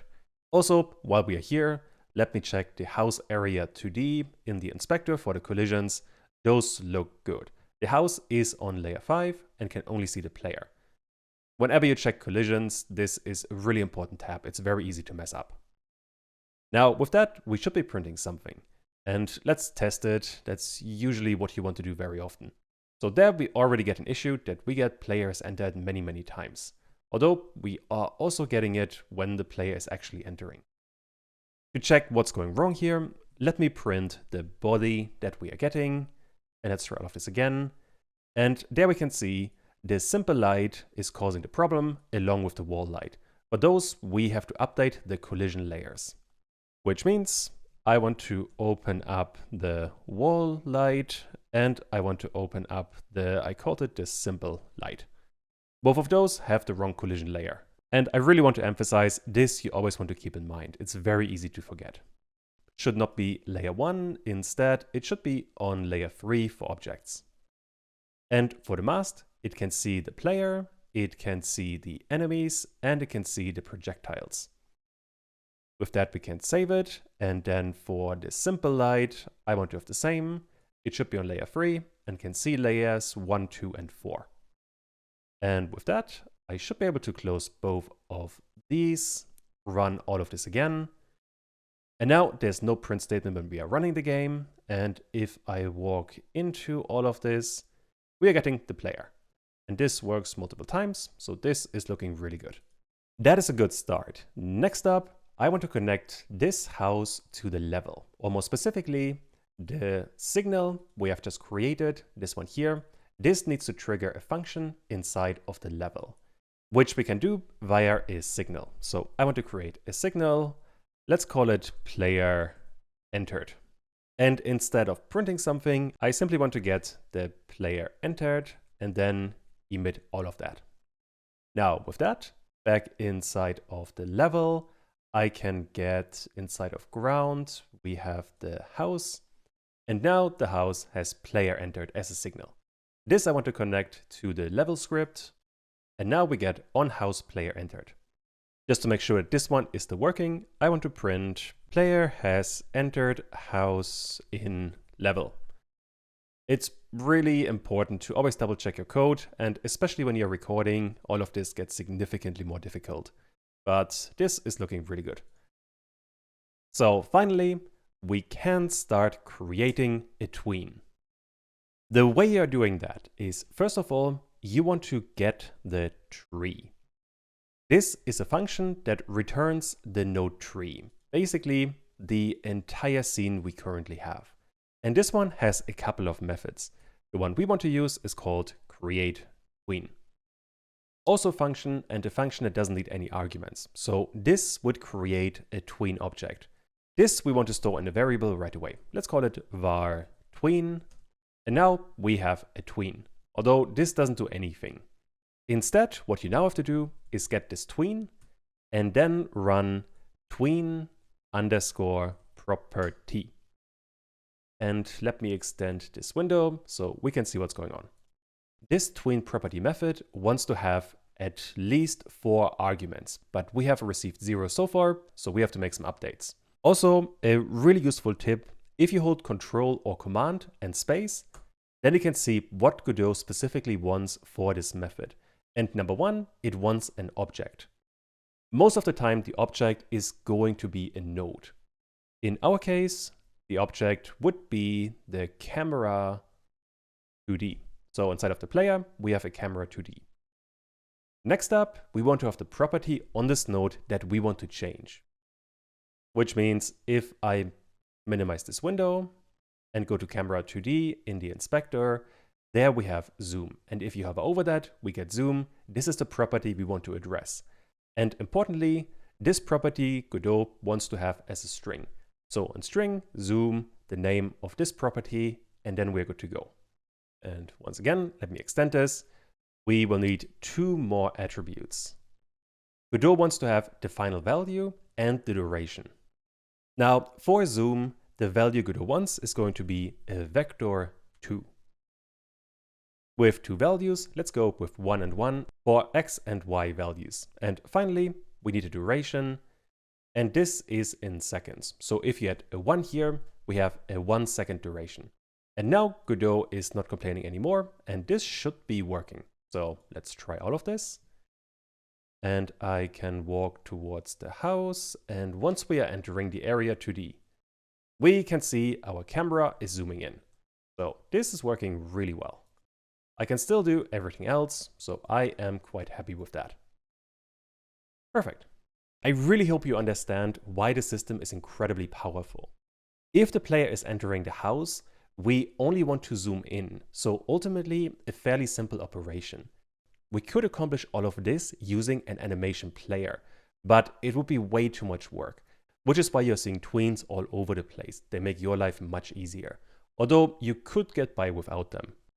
However, with that being said, if I run all of this again and I go into the house, so just a second, the animation still works, but the issue we have now is that if the player is leaving the house, the camera doesn't return back to the default state. And fixing that is going to be your exercise. I want you guys to change the camera zoom back to the start value of 0.6 for both x and y once the player is leaving the house. Pause the video now and try to implement that. I want to start working on the house because in there we have to attach a new signal, which is body exited. I want to add that to the house, and now we have a new function. Although this is local to the house scene, so we have to create another signal. Let's call it player exited. Once we have that, all we have to do is get player exited and then emit this signal. With that, we can return to the level scene, select inside of the ground, the house, and now we have another signal. This we want to trigger and connect it to the level script. Let me get rid of the white space and extend the window. Inside of this function, we now want to create a new tween and use that to update the camera once again. For that, once again, I want to create a new variable with tween. And this one is going to get 3. And then on that, I want to create a tween. On the next line, I want to use this tween object and then run the method tween property. And once again, we're going to need 4 arguments. First of all, we need an object, which in our case is the player camera. So I want to have the player and then the camera 2D. Once again, we want to target the zoom. So as a string, I want to add zoom. Next up, we want to return to the start value, which was vector 2 and 0.6 and 0.6. Finally, for the fourth value, we need a duration. And just to have something else, let's say 2 seconds. Once we have all of that, Godot stops complaining. We can run the game again. And now if I go into the house, this should still work. And that is looking really good. And now if I leave the house, we are going back to the default camera zoom. And, well, we can do this multiple times. This works really well. Cool, I'm happy with this. With that, we have the basics of Tweens. Now that being said, you can do quite a few more things with them. Although before I get to them, the debugger is complaining, and this I don't like. Basically, we are using body inside of these two signals. And Godot doesn't like that, so we have to add an underscore, so the debugger stops complaining. This is a smaller issue, but you don't want to have too many debugger issues. At some point, they are going to become annoying and confusing. If we now run all of this again, the debugger is happy, so everything is good. Now with that covered, we can look at a few more extra functionalities of Tweens that can also be super useful. Right now, we have one animation when the player is entering the house and another animation when the player is leaving. If you want to have something a bit more fancy, you could add multiple animations on one tween. For example, what we could be doing. If I want to add another animation, I would simply add tween again, then use tween property once more. Let's say as an example, I want to make the player invisible. For that, I want to get the player, or the player node to be more specific. Next up, the property I want to target is modulate. This property covers the color and the transparency of any node. Ultimately, it is a vector 4 with 4 values.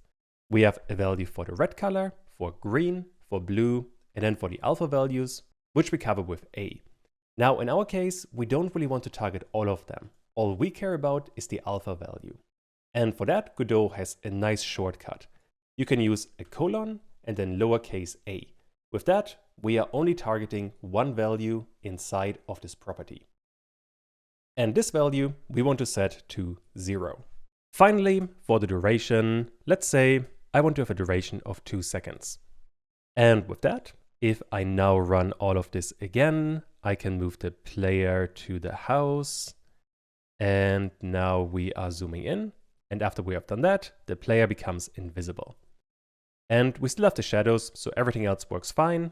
But, well, now we have an invisible player.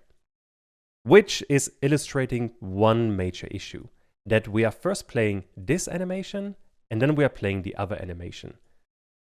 Godot plays them in sequence, which means if I turn all of this around and have modulate first, and then the zoom, you can kind of tell where this is going. We are going to have first the transparency and then the camera. So now the player becomes invisible, and then we are zooming in.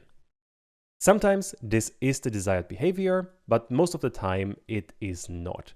To play both of these animations in parallel, you would get the tween and then the method set parallel, and you would set this one to true or false depending on what you want. In my case, I want this to be true. Which means if I run all of this now, we can walk in there and we would get the animation and, well, we would get both animations for the camera and for the transparency.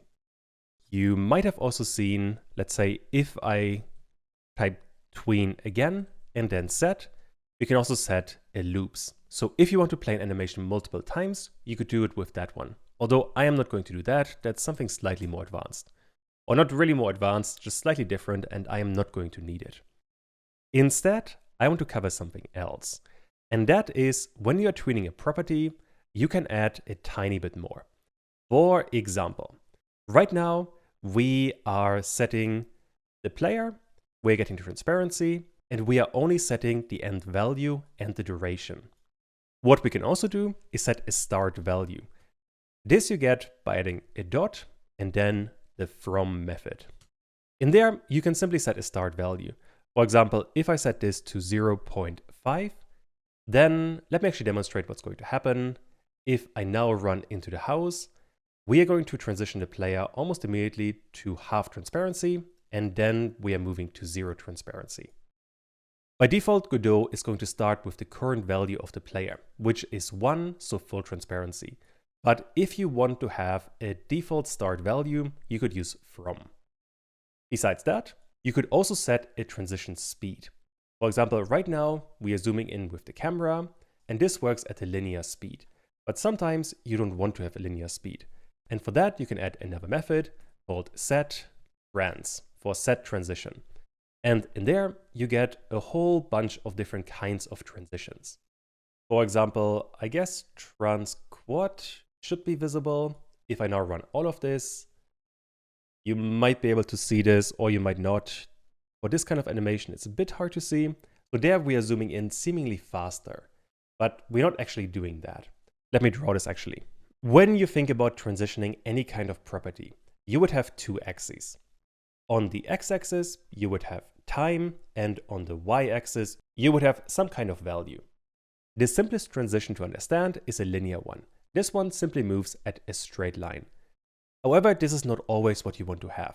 Sometimes you want to have an animation transition that looks something like this, or something like this, or even something like this. All of these you could set with setTrans. Now in my case, I will not be too concerned about this, but this is also something you can do. Tweens are actually quite powerful in Godot. Although at some point, if you add too many things inside of this tween, you might simply want to use an animation player. There's no hard line between which one you should be using. At some point, you're just going to get a feeling for it, but both are perfectly fine approaches. In my case though, I want to comment out the modulate because this is not something we are going to need. Now finally, there's one more thing that I want to do.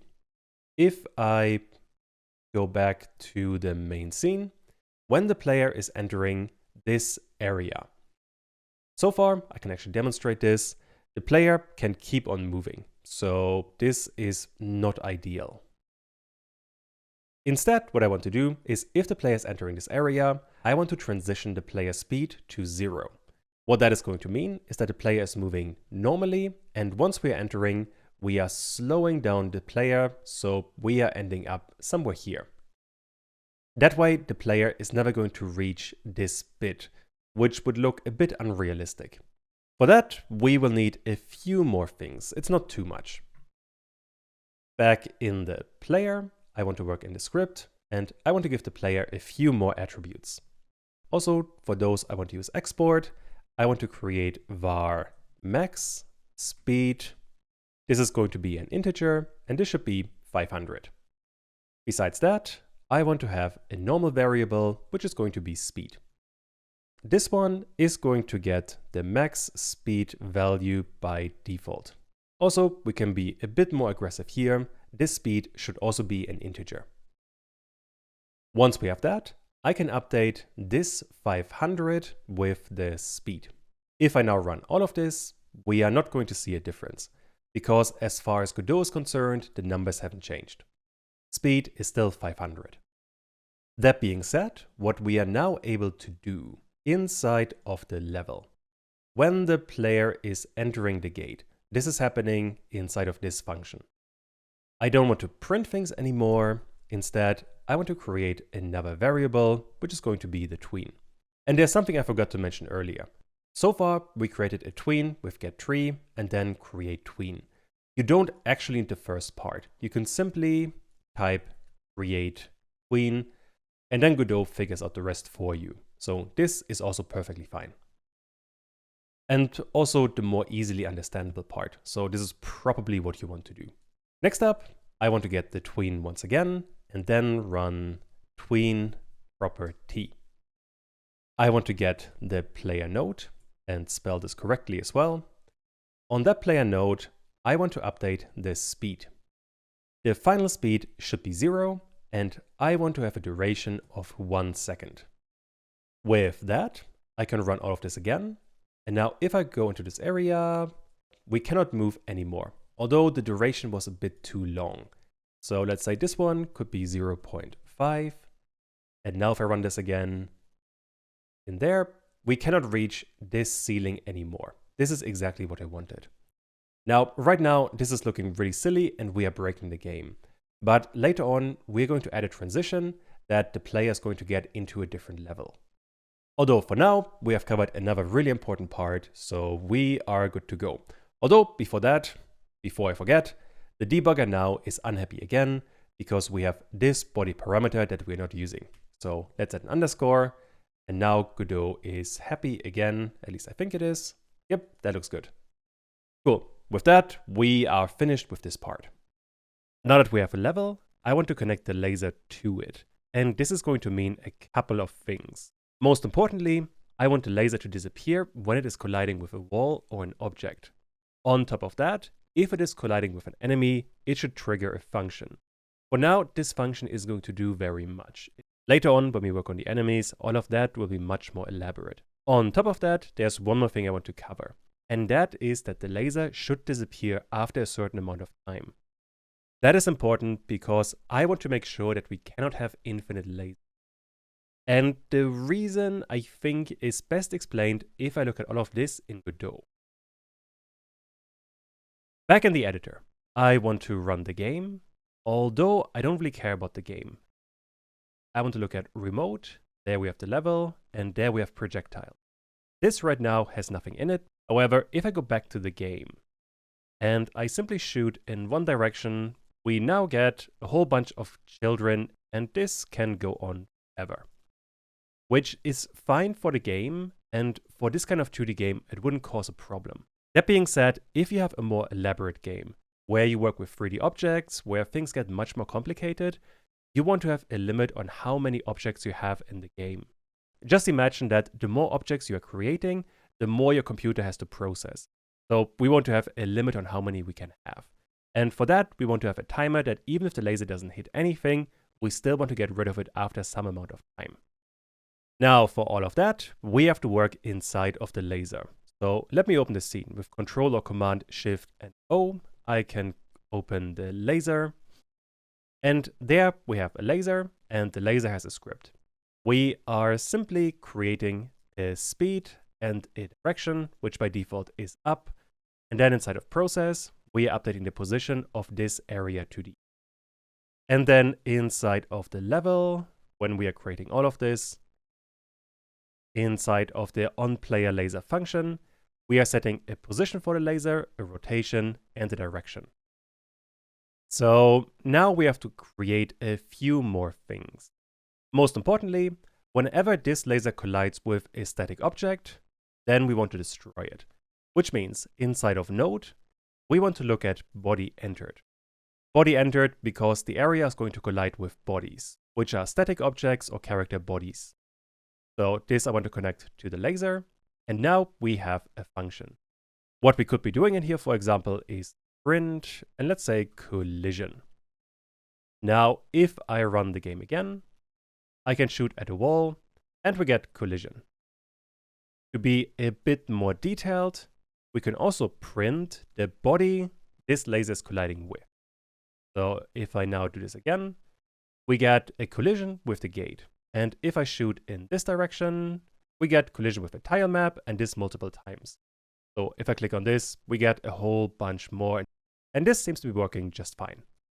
That being said though, for this game, I don't want to print anything. I want to destroy the laser. And this we can do quite easily. All we need is the command Q3.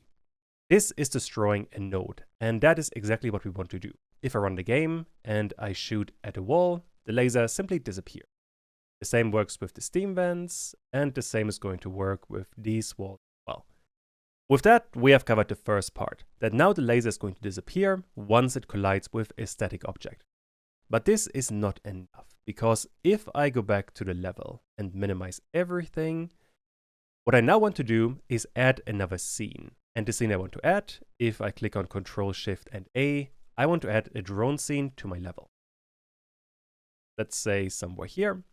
And now, if I run the game, the drone is going to move to the right, and if I shoot at it, the laser is also going to disappear. So this one is still working just fine. But now, what I ultimately want to do is that if the laser is colliding with this drone, I want to call a function. And for that, we have to figure out inside of the script on the laser, we want to get the body, which could either be a static object or an enemy. And on this body, we want to call a function if the body has certain attributes. For example, if the body belongs to an enemy. The way I approach all of that is inside of the drone, we have a process function, and I want to create another function. I call this one function hit. It doesn't have any parameters, and all it is going to do for now, it is going to print, let's say, damage. Doesn't really matter what it is. What I now want to do inside of the laser, I want to call this hit function. What we can be doing quite easily is we can get the body and then call the hit method on it. And this would already work. So if I now run all of this and I shoot at the drone, we get damage. So this is working just fine. The problem is if I shoot at anything else, the game is crashing because we have a non-existent function hit in base static body 2D. Which basically means that this method doesn't exist inside of a static body, which is the Steam vent. To fix that, we have to check if the body has a hit method or not.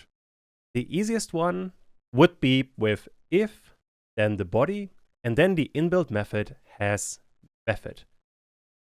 I don't suppose I have to explain what this one is doing.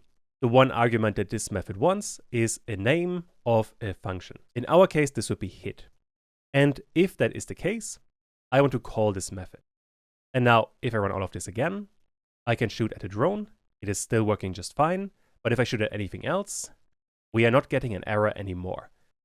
And that is because this if statement is not triggering. Which is basically covering the other aspect of the assignment. So now we can trigger a function if we're hitting an enemy with a laser. Although you don't actually see this kind of method being used all that often, because Godot has a simpler way of doing all of that. All you have to do, if I get rid of it, you have to check if the function or property, in this case hit, is in the body. The result would be the same. So if I now run all of this again, I can still shoot at the drone, we get damage, and if I shoot at anything else, we don't get anything.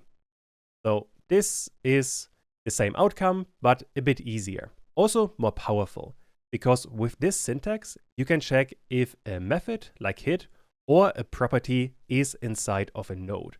For example, what I could be doing inside of the drone, I could create an attribute.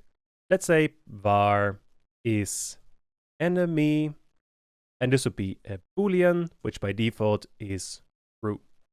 This notably is an attribute, not a method. So we cannot call it. But inside of the laser, we don't really care about it. We could simply check if is enemy is in the body.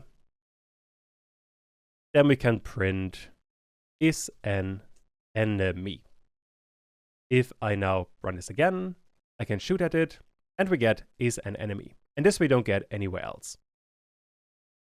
Although this isn't actually what I want to do. So I'm going to get rid of it. Also in the drone, we don't want to check if this is an enemy. Cool. With that, we have another really important bit. Now we can call a method on an enemy, and we can also get rid of the laser if we have a static object.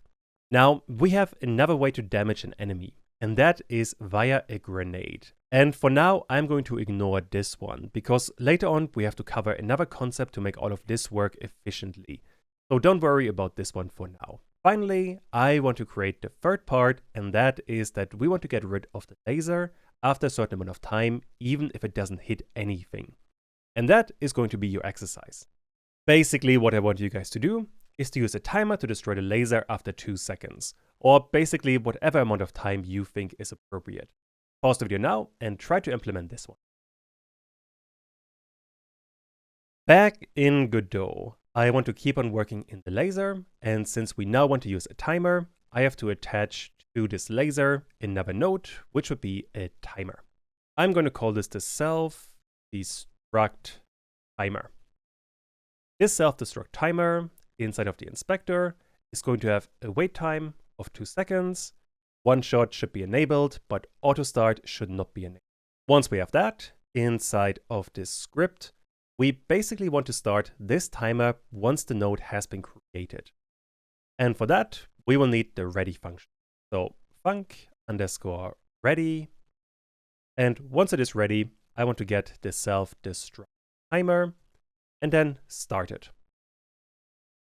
That's the first part. The second part is once the timer is running out, then I want to call the timeout method and connect it to the laser. All this one has to do, if I get rid of pass, we want to Q3, meaning we want to destroy this node. And with that, we should be done. So now if I run this, I can shoot all the way to the right. And if I now look at remote level projectiles, right now it's empty. Let's try this again. We get a laser for a short period of time. So there we have a laser and there it disappears. And this to the player would never be visible because the laser leaves the screen really quickly. But, well, we make sure that we never have too many lasers. And with that, we have connected our laser to the level scene, which is another major part of the game. So with that, we have made a huge amount of progress. At this point, we are able to create a single level, but that is still quite limited. So in this part, we are going to cover how to create multiple levels. All of that, in the most fundamental sense, is actually kind of easy. All we have to do is to create multiple level scenes. Unfortunately, it isn't that easy, simply because our level contains quite a bit of code. For example, to create the laser or the grenades, all of that codes exist inside of one level scene. If we made multiple level scenes, that would not be available. Now, we could copy the code over, but that would be really inefficient. Imagine later on, you might have hundreds of levels and you wouldn't want to copy over the code every single time. If you had to make a single change, this would just not work anymore. Now to illustrate all of this a bit better, let's have a look at all of this in Godot. Right now, we have a single level, so I can zoom out and we have all of this. A fairly basic level, but for now, this is pretty good. If I wanted to create a second level, in the most basic sense, all I would have to do is create another scene. This would be a 2D scene, and let's rename it right away to level 2. The name here doesn't matter so much. I am going to delete all of this in just a bit anyway. So if you don't want to code along for this short bit, don't worry too much about it. For this level 2, I could, for example, add another scene, which would be the player. If I save all of this under scenes and levels, there we have level 2, and now I have level 2. This one contains the player, and I guess just so that we have something else, let me add the bed in there as well. So there we have a bed and the player. If you want to test an individual scene, you wouldn't click on this play icon. Instead, you will click on this one. With that, you are only running the current scene. So now if I click on that, the player is still working around. However, now we don't have a camera. And if I shoot, we only get the particles, but we don't get an actual laser. And that is because all of the logic for that happens inside of the level.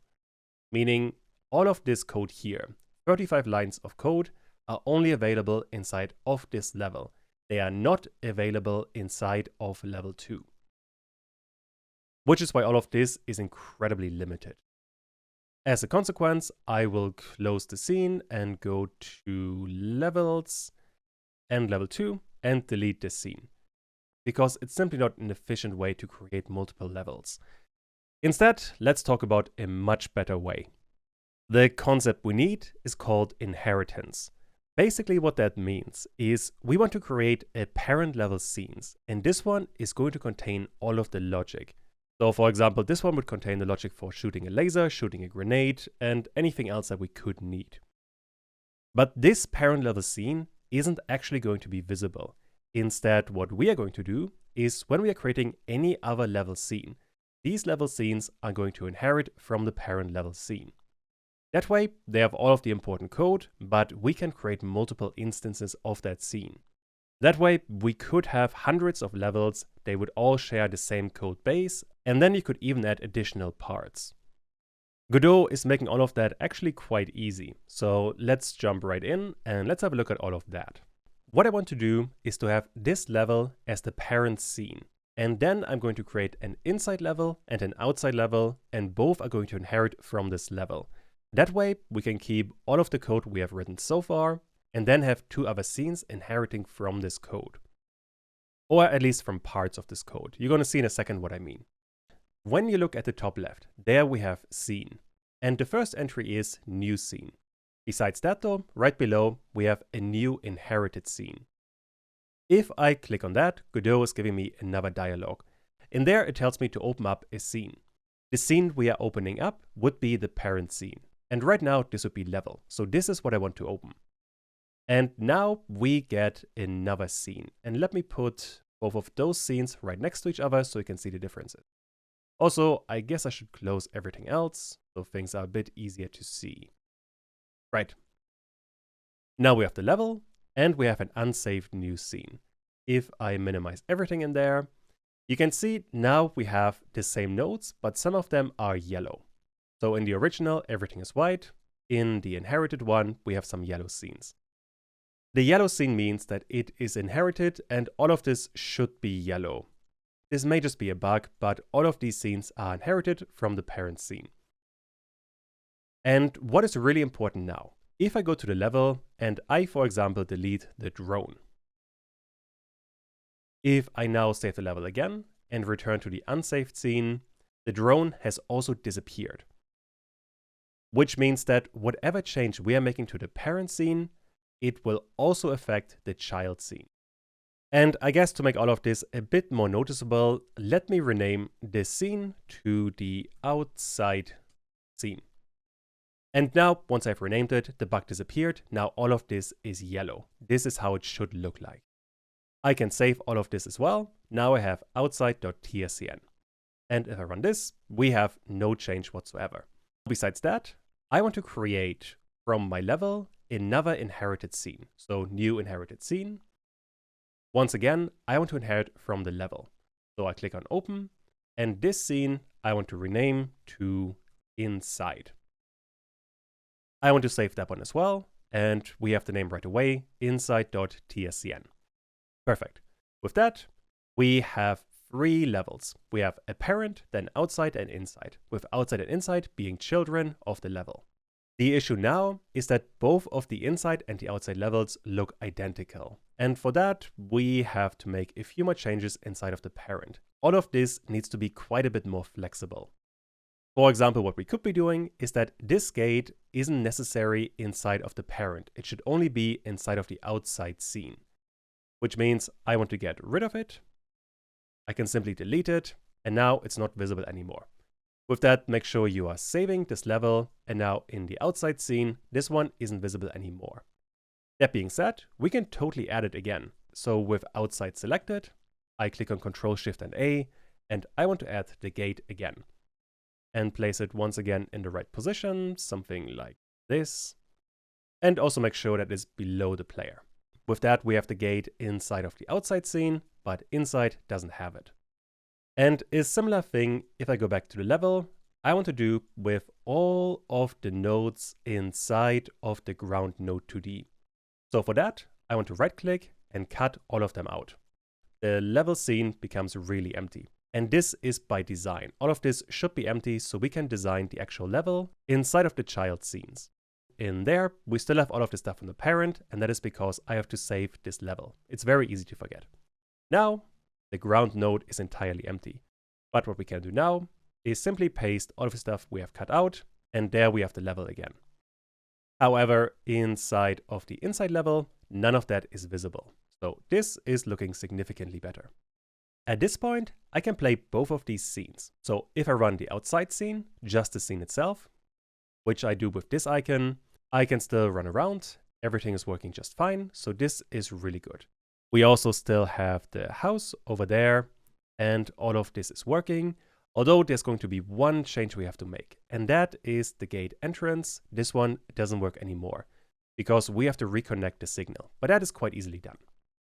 What is much more important now, if I go to the inside level and run all of that, I can run around and there's nothing right now. However, we still have a camera and we can still shoot a laser. We can also shoot a grenade, so this is working just fine. And there, if I shoot it, you can see the camera is still working. That is the basics of inheritance. If you're creating multiple levels, you want to have a parent level that is ultimately quite barebone. So in this case, we have a node2d for the level, then a ground node, then the player, and then projectiles. However, then inside of the outside scene, we have the actual images that flesh out the level. And besides that, we have an inside scene, and this one we're going to decorate in just a bit. First of all though, we have to cover one more thing. And that is that if I zoom in, this area 2D has lost its functionality. If you look at the code, we want to reconnect this signal. But there's a bit of a problem right now. And that is that this outside scene has the level node, so if you hover over it, you can see level.gd. If I go to the parent node, the level, we have the same script, so level.gd, and inside of the inside scene, we also have level.gd, which basically means that all three scenes share one script, which might be intentional, but very often it is not. For example, for the outside scene, we want to have the functionality for the gate only inside of this particular scene. Which basically means for the outside level, I want to have another script, and this script should inherit from the level scene as well. And that you can also do quite easily. First of all, with outside selected, I'm going to click on this icon, which is going to detach the script from the selected node. If I click on that, we don't have a script anymore. But now I can add another script, and this one would be outside.gd. I want to save all of that in the same folder, so all of this is looking really good. I can now click on create. And with that, if I run this particular scene, we are losing our access to the laser. So now, once again, we don't have level.gd anymore, meaning nothing is going to happen. Which means we have to figure out how to get all of the code from level.gd into outside.gd. To achieve that, you want to go to level.gd, and then all the way at the top, you want to create what is called a class underscore name. And you can see once you write it, it becomes red right away. Once we have that, Godot wants to have a name for this class name. In my case, I'm going to call it level parent. What this allows us to do is to inherit from this script, which means inside of outside. I don't want to extend a node2d. Instead, I want to extend a level parent. Right now, Godot cannot find it because we have to save level.gd. If I save it, go back to outside, now the error should disappear. And there we go. If I now run all of this again, I can shoot, and you can see I have loaded level, the parent scene. And this one doesn't contain anything right now. Instead, I want to play the outside scene. So if I run all of that, now we have the shooting functionality once again. So this one is working just as before. And that is because with this class name, we can inherit from the script like we have inherited a scene.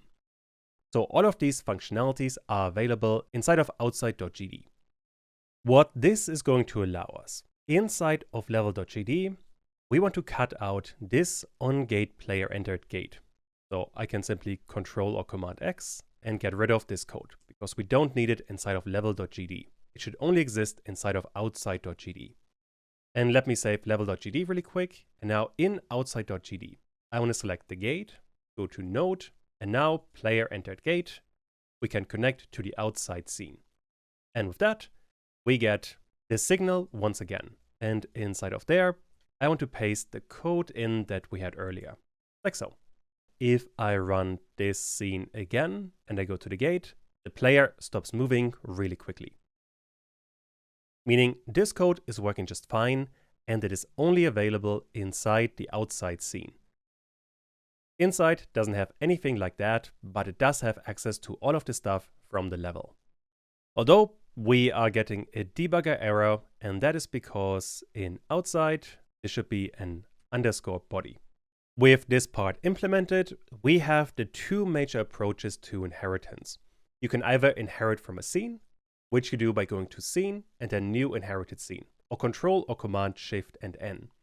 You can also inherit from a script, and this you do, for example, inside of laser, you are giving a script a class name. And then on any child script, you are extending this script, not the node you are inheriting from. That is pretty much all you have to know. If you understand that, you can work with inheritance quite well. Now, this is incredibly important to understand, so I really want to do an exercise. I want you guys to create a generic item container scene. This should just be a static object, a sprite, and a collision shape. It should also have a script with a hit function. So if a laser collides with it, you are printing something. This could be literally anything. Let's say for now, you should be printing the word object. From that, I want you guys to create two child scenes. One should be for a toilet, the other for a box. All of the graphics you can find inside of graphics and objects. Finally, there should also be inherited scripts, one for the toilet and one for the box. For both of them, I want you guys to override the hit function, so that you are printing toilet for the toilet and box for the box. Pause the video now and try to implement all of that and see how far you get. I want to get started by creating the parent scene. So a new scene. The root node should be another node and more specifically a static body 2D. Let's rename this one right away as well. I suppose item container seems appropriate. Besides that, I also want to give this one a sprite 2D and a collision shape 2D. Important for this one, they don't have any contact. The sprite 2D doesn't have a texture and the collision shape doesn't have a shape. Godot is going to complain about it, but we can just ignore it. Next up, I also want to give this item container a script. Although first of all, I want to save it. With Control or Command Shift, I want to go to Scenes, and in there, I want to create a new folder. I suppose I could call it Container.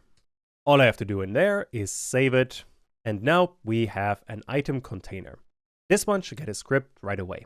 So I attach a script, item container, the same folder, all of that is looking really good.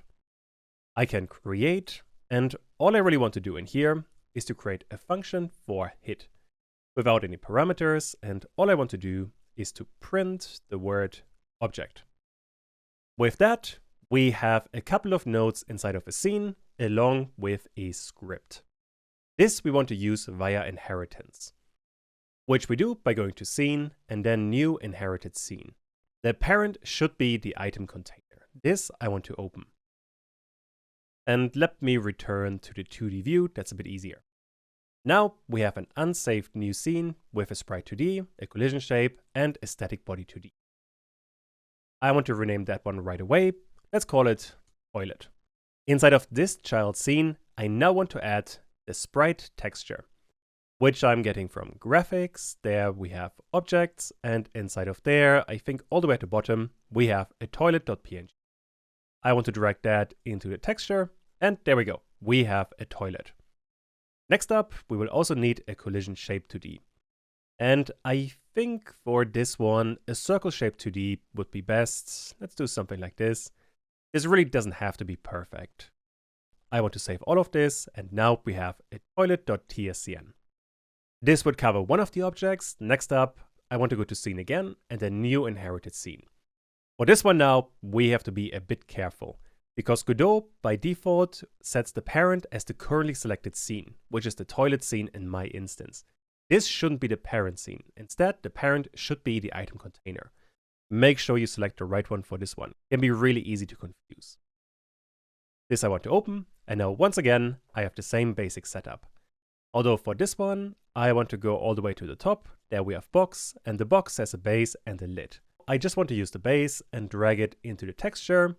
Although, that being said, with this item container, we could add another sprite 2D and place it right below the other sprite 2D and simply place the lid in there. And I think the lid needs to be moved down a tiny bit, something like this.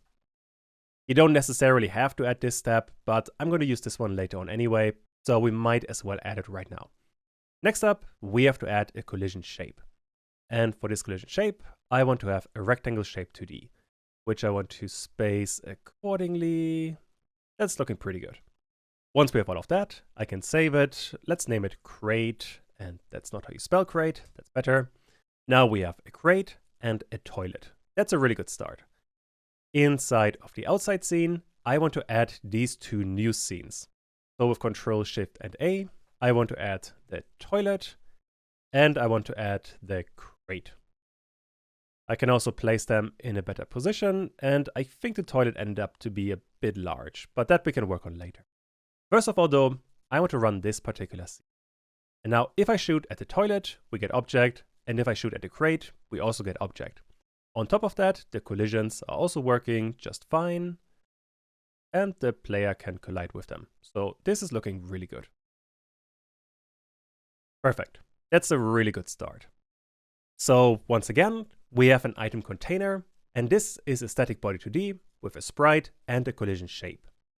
This we are using inside of the toilet to give it a certain kind of texture and a certain kind of collision shape.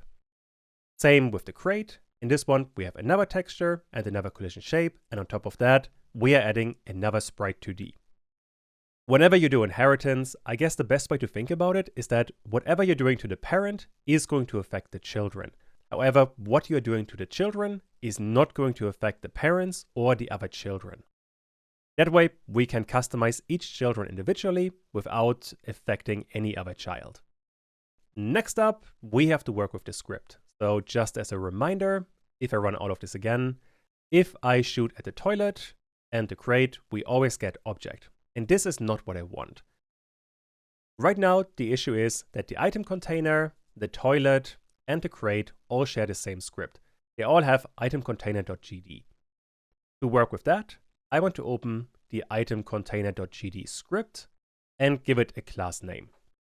Class underscore name. I suppose item container for this one is also a pretty good name. This now allows me to inherit from the script, which I want to do inside of the toilet.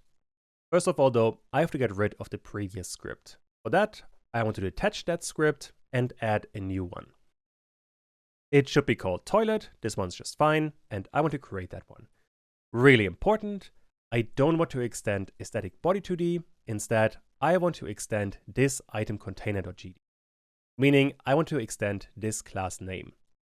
For that, inside of toilet.gd, I want to extend the item container.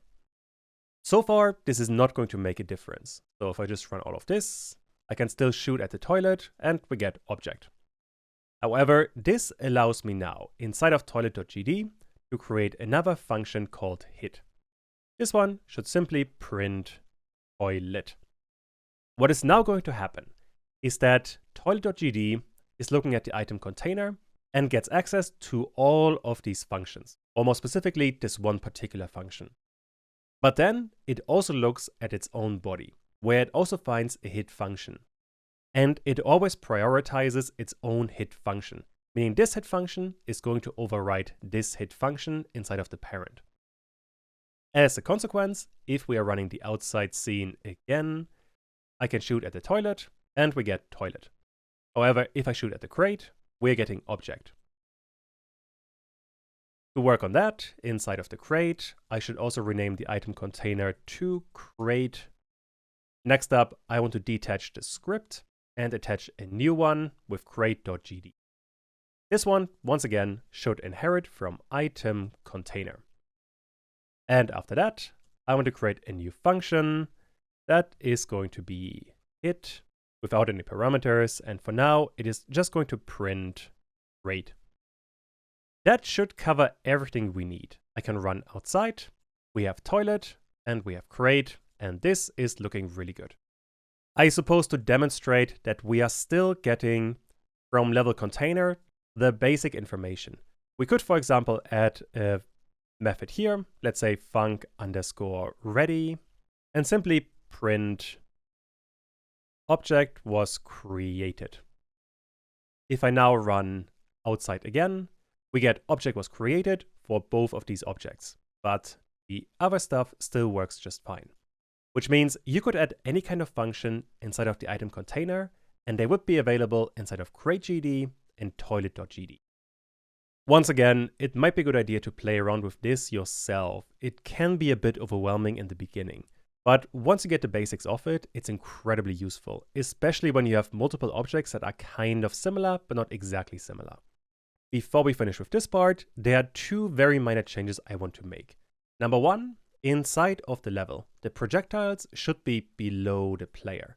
That way, if I am running this particular scene, the lasers look like, well, they don't look like they're on top of the gun anymore when we are creating them. It's a fairly minor change, but once you notice it, it gets really annoying. So look at the gun, the laser always starts on top of it, which isn't ideal. But if we have the projectiles below the player, this is not a problem. Besides that, I want to go to Project, Project Settings, and there, inside of Run, we can set the starting scene, which I want to set to the outside level. That way, I can close all of this, and now whenever I click on this button to run the game, we are starting inside of the outside level. The parent level the player is never actually going to see. It's simply a template for all of the other levels. The major part missing right now is that we have to create an inside level, and this is what this part will be about. And fortunately, there isn't very much that we need to get started. Basically, we're going to reuse the tile map and the earlier bits we have built to build this level. There's only one thing that I absolutely have to cover, and that is how to use a tile set across multiple tile maps, so we don't have to redraw all of the shapes for the collision and the lights. But that is very easily done. Here we are back in Godot, and first of all, I want to close the item container, the toilet, and the crate. So I have only the levels open. And what I want to do right now is inside of the level, I want to add in the ground a tile map. So with Control or Command A, I want to add a tile map. The issue right now is that for this tile map, we could create a tile set, new tile set, and then redo all the stuff we have done for the house. As a matter of fact, let me reopen the house, or the house scene to be a bit more specific. There we have built all of the stuff with a tile map. And the tile map got quite extensive. So if I look at tile set, and all of this, under paint, we have painted a whole bunch of physics layers. They can see a bit better. And on top of that, we have also drawn a whole bunch of occlusion shapes. All of this we right now only have available inside of the house scene, but we want to use all of that inside of the inside level. And for that, you want to go to Tile Set, and then click on Save the Tile Set. Now Godot is giving you a no file dialog, and there we have house.trace. This is the tile set we are currently working with. And this I want to save not inside of houses, but instead I want to save it inside of levels. Save it in there. And now if you look under scenes, there we have levels. And in there we now have house.trace. Doesn't look like very much, but what we can use it for is inside of the inside level, we can drag this house trace into the tile set. And now we have everything available that we need. Especially if I go to tile set, all of the occlusion and physics layers are still available. So we don't have to redraw everything. Also, the size of each tile is also correct. And that is pretty much all we needed. Which means now we can start with the exercise. And that is going to be, I want you guys to build the inside level. Make sure to use a tile map extensively and add some lights, maybe some particles, and just make the entire thing look nice. Pause the video now and try to create all of that. Back in Godot, before we start, there's one thing I forgot to mention. If you look at the layers, you can see that we don't have the layers from the earlier tile set. Inside of houses, we had, if I scroll down a bit, we had layers for the floor, the outer and the inner walls. These layers are not being carried over, so we have to recreate them. That being said, physics layers, or all the layers associated with the tile set, like physics layers and occlusion layers, those do carry over. So if I look at this house, there we have physics layers and we have the occlusion layers as well. Although we didn't change them, but they would be changed if we had changed them. Which means inside of the inside level, I want to create a couple of layers. And I'm going to use the same I have used for the house. Meaning we have a floor, then we have outer walls, and finally we have inner walls. I think I just called them floor, outer, and inner, but let me extend the inspector a bit and let's look at all of this. I called them properly. So outer walls and inner walls. So this should be called outer walls and inner walls. This is all we need. Now we have different layers. And if I now look at the tile map, we have floor, outer walls, and inner walls. Perfect. With that, we can start sketching out a basic shape for the level. And usually the best way to approach this is to use the rectangular shape. I already have that one selected, which means if I now select the basic floor tile, I can sketch out a couple of rough shapes. Let's do something like this. Then we can add a shape down here. And obviously, for all of this, you want to spend some time for an actual level. But in my case, I am not terribly concerned with this. I do, however, want to have some entrance area, and that's looking pretty good. And now I have a rough shape for the level. Once I have that, I can zoom in and then create the outer walls. For the outer walls, I want to use the pencil and then do something like this. Also making sure that I finish the ending bits, like so. Basically what we have to do is draw a shape around all of this, and I'm pretty sure I'm going to speed up the video at this point because this is pretty boring to look at.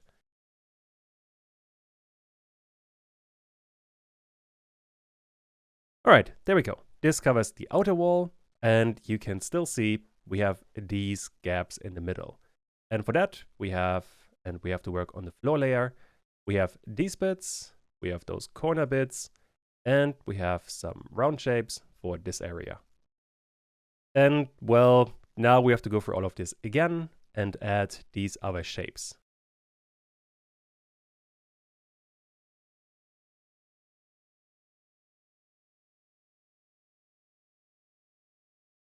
All right, that is quite a bit, and this is quite a large level. Finally, before I start the scene, I want to place the player at the starting point roughly here, next to the main entrance. And that wasn't the player, that was the camera, so I want to undo all of this. The issue we have for this one is that if I try to move the player, I always move the camera, so the node furthest down in the tree. But this is not what I want. I want to only target the parent, not the child node. And for that, Godot has another nice functionality. It's this symbol right next to the lock. If you select the player and activate it, now whenever we click on the player, we only select the parent node. We cannot select the children anymore, which in this case would be the camera 2D. So with that, I want to move the player roughly to the entrance area, and that is looking quite good. Now, before we continue and test all of this, there's one more thing that I want to do. And that is inside of the ground, I want to add is sprite 2D. This sprite 2D has to be behind the tile map. It's gonna get a graphic, so I go to graphics, and there we have ground, and I want to use dirt.png. So drag this into the texture, and right now you can't see this one at all because it's way too small. For that, I want to enable region, then click on edit region, and you can see what kind of texture we have. It's some basic ground texture. And on that, I want to select a giant area, so we are covering a larger bit. If I close this now, it's still not large enough, so let me manually update the width and the height. Right now it's 7,000, let's go with 10,000. Probably still too small, let's say 15,000. Definitely better. And for the height, we currently have about 4,000. Let's go with 10,000 and move the thing in the right spot. Something like this. That's feeling a bit better.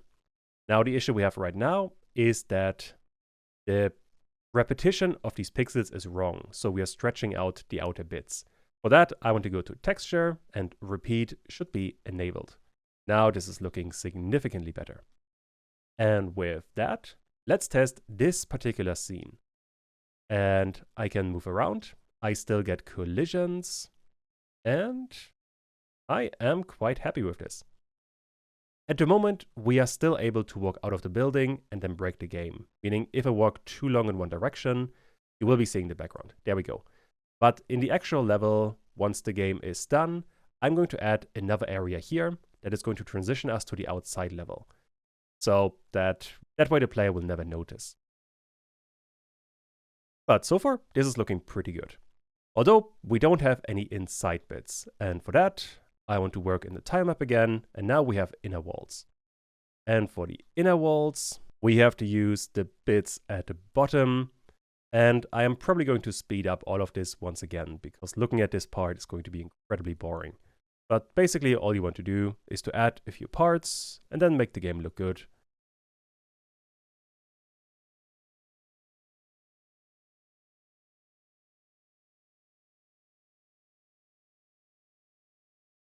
Alright, with that we have a couple of interior walls. Obviously, as always, this isn't too fancy, and for your game, if you want to have a good looking one, you want to spend a lot more time on all of that. But for my purposes, this is a decent tile map. Which means next up, we can add some lights. Now the lights I want to have in a separate node, so that we have the ground, projectiles, the player, and then I want to have lights. Since we want to have this inside of the inside level and the outside level, I'm going to create a new node inside of the parent level. What I want in there is a node 2D that I will call lights.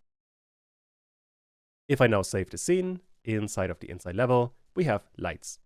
The one light that we have already used, if I open, I think I called it light fan animation. That one, I can place this in a couple of spots. Let's say one here, then I can duplicate it, place another one, I don't know, let's say somewhere here, and then the final one somewhere over there. And let's test all of that. It's looking pretty good. So I am reasonably happy with that. There are a few more lights that we can work with. If I close ground and look at lights, there we have overlays, and then there we have whole, infrastructure, and lattice. Basically, what those are, if I direct them in there, we have simply a kind of light texture that we could use as an overlay. The way you would want to use it, I want to place all of this into the lights. You want to go to visibility, and under modulate, you want to lower the transparency quite a bit, something like this. And once you have that, you can use all of that to drag image to something like this. I guess I could move it over here, so we're covering the entire area. And a bit more, something like that. And now, if I run the game, we have an overlay that adds a bit more texture. It doesn't look ideal, but I think you get the idea. Let's say for this one, I want to lower the opacity quite a bit more, so it's barely visible. Something like this, and yeah, that gives it a bit more of an atmosphere. And essentially what you want to do is, once again, you want to scatter around a couple of these throughout the inside level, make the entire game look good. By the same logic, we could add a few more lights. For example, if I add another sprite 2D, we could add a hole, add it to the texture, and there we have a hole. And if you hold Alt and Shift, you can scale it up proportionally. And this, once again, I want to modulate and lower the modulation and lower the transparency, and then give it a slightly different color to add a bit of atmosphere. Something like this looks good. And finally, we have the lattice. So let me duplicate the sprite 2D and paste in the lattice. And this one is a bit too large, so let's scale it down. And I want to move it, I don't know, let's say somewhere here, and also change the modulation so it's a bit less visible. It's probably a bit too little. There we go. So with that, we can add a few more lights, and those I want to duplicate just to place them in different spots. I am probably going to speed up all of this quite a bit because, well, it's going to be boring to watch. This is fairly manual labor. All right, I think with that, we have a decent start, especially for a tutorial. The last thing I want to do is to duplicate this industrial line, then rotate it. And this you can do, by the way. On top, you have these symbols. There you have move mode, you have rotate mode, and you have scale mode. If you click on rotate, you're just rotating whatever object you're selecting. I want to rotate it to roughly 90 degrees. Now go back to the normal mode, and then scale all of this up. So we are covering the entire range. And then scale it a bit further. And there we go. This is adding a bit more. And the more of the stuff you add, the better your level is going to look. Let's try and test all of this. That is still looking pretty good. And yeah, I'm reasonably happy with all of that. Next up, we have to add a few more lights. And those I want to add in the ground because the player should be on top of them. Basically what I want to add is the wall light and the simple light. Let's start with the wall light. And I could see another problem that if I try to select this light, I am selecting this other light. And for that, I want to lock the lights for now, so they're not getting in the way. As a matter of fact, let's lock all of this. That way, I should be able to simply drag a light and move it to wherever I'm going to need it. Like this. Then I can do it again, place it with a transform of 90 degrees. Actually, negative 90 degrees, somewhere here. Do the same thing down there. And I think at this point you get the idea, and this should be kind of boring. But if you want to create a level, you simply have to put in some manual work. So let me create a few more lights. I don't want to make this too boring. Say one more here, one more there.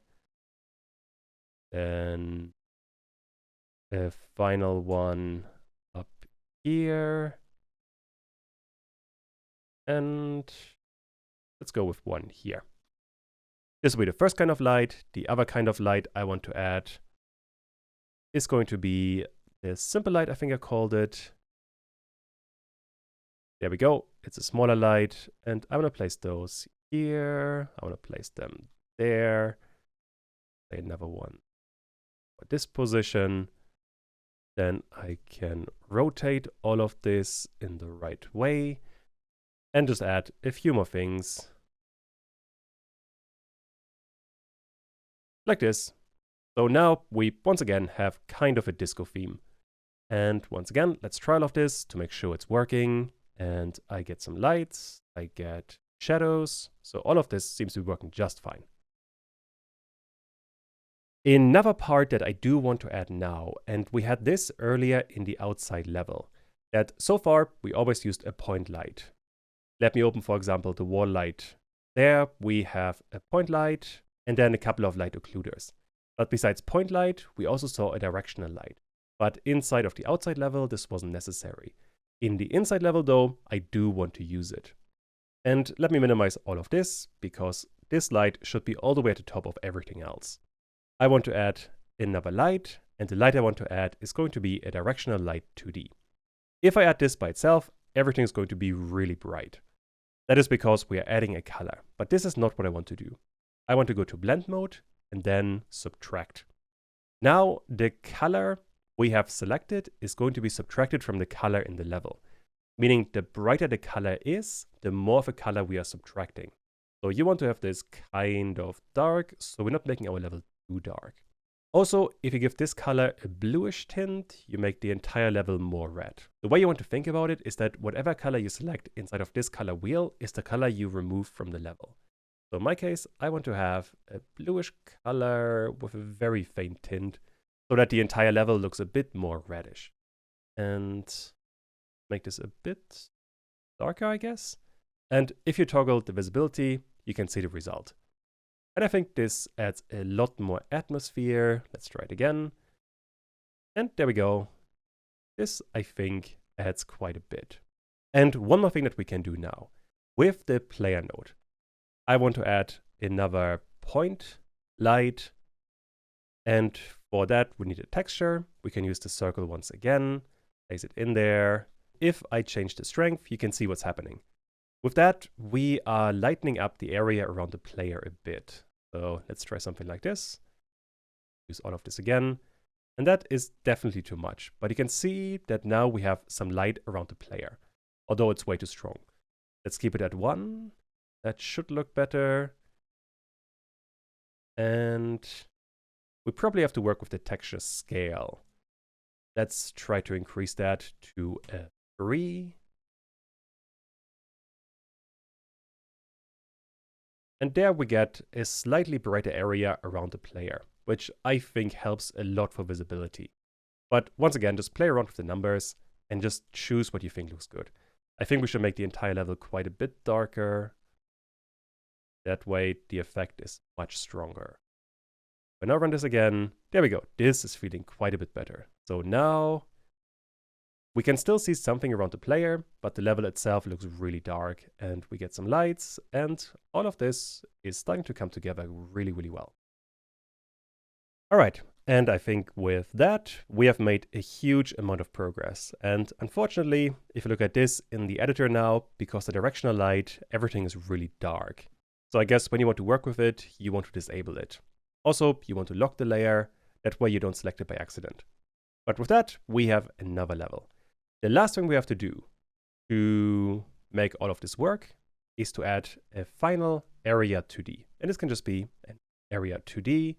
This one, once again, wants to have a collision shape 2D.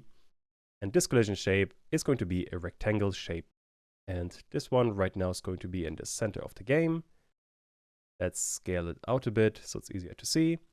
This shape is going to be the door or the transition area that makes it impossible for the player to leave. So I want to scale this to the size of the door. Something like this should be reasonably okay. Next up, I want to connect this area 2D with a signal to the inside level, so we can use it to trigger a script. The issue, however, is that the script attached to this node is right now a level.gd, so the one from the parent node. If I hover over that, we have level.gd, which means we have to do kind of the same thing we have done for the outside level, where we have created another script with inheritance. This I can do quite easily. I want to detach the current script and then attach a new one called inside.gd. I want to create this, and if I look at the outside level, they can see we are extending the level parent. This I also want to do for the inside level. And this is all we have to do for now. If I now run the inside level again, we should still be able to shoot a laser and shoot a grenade. And we can. This is all working pretty well. What that means is I can select the area 2D. As a matter of fact, let's rename it to exit gate area. This I now want to connect via a signal.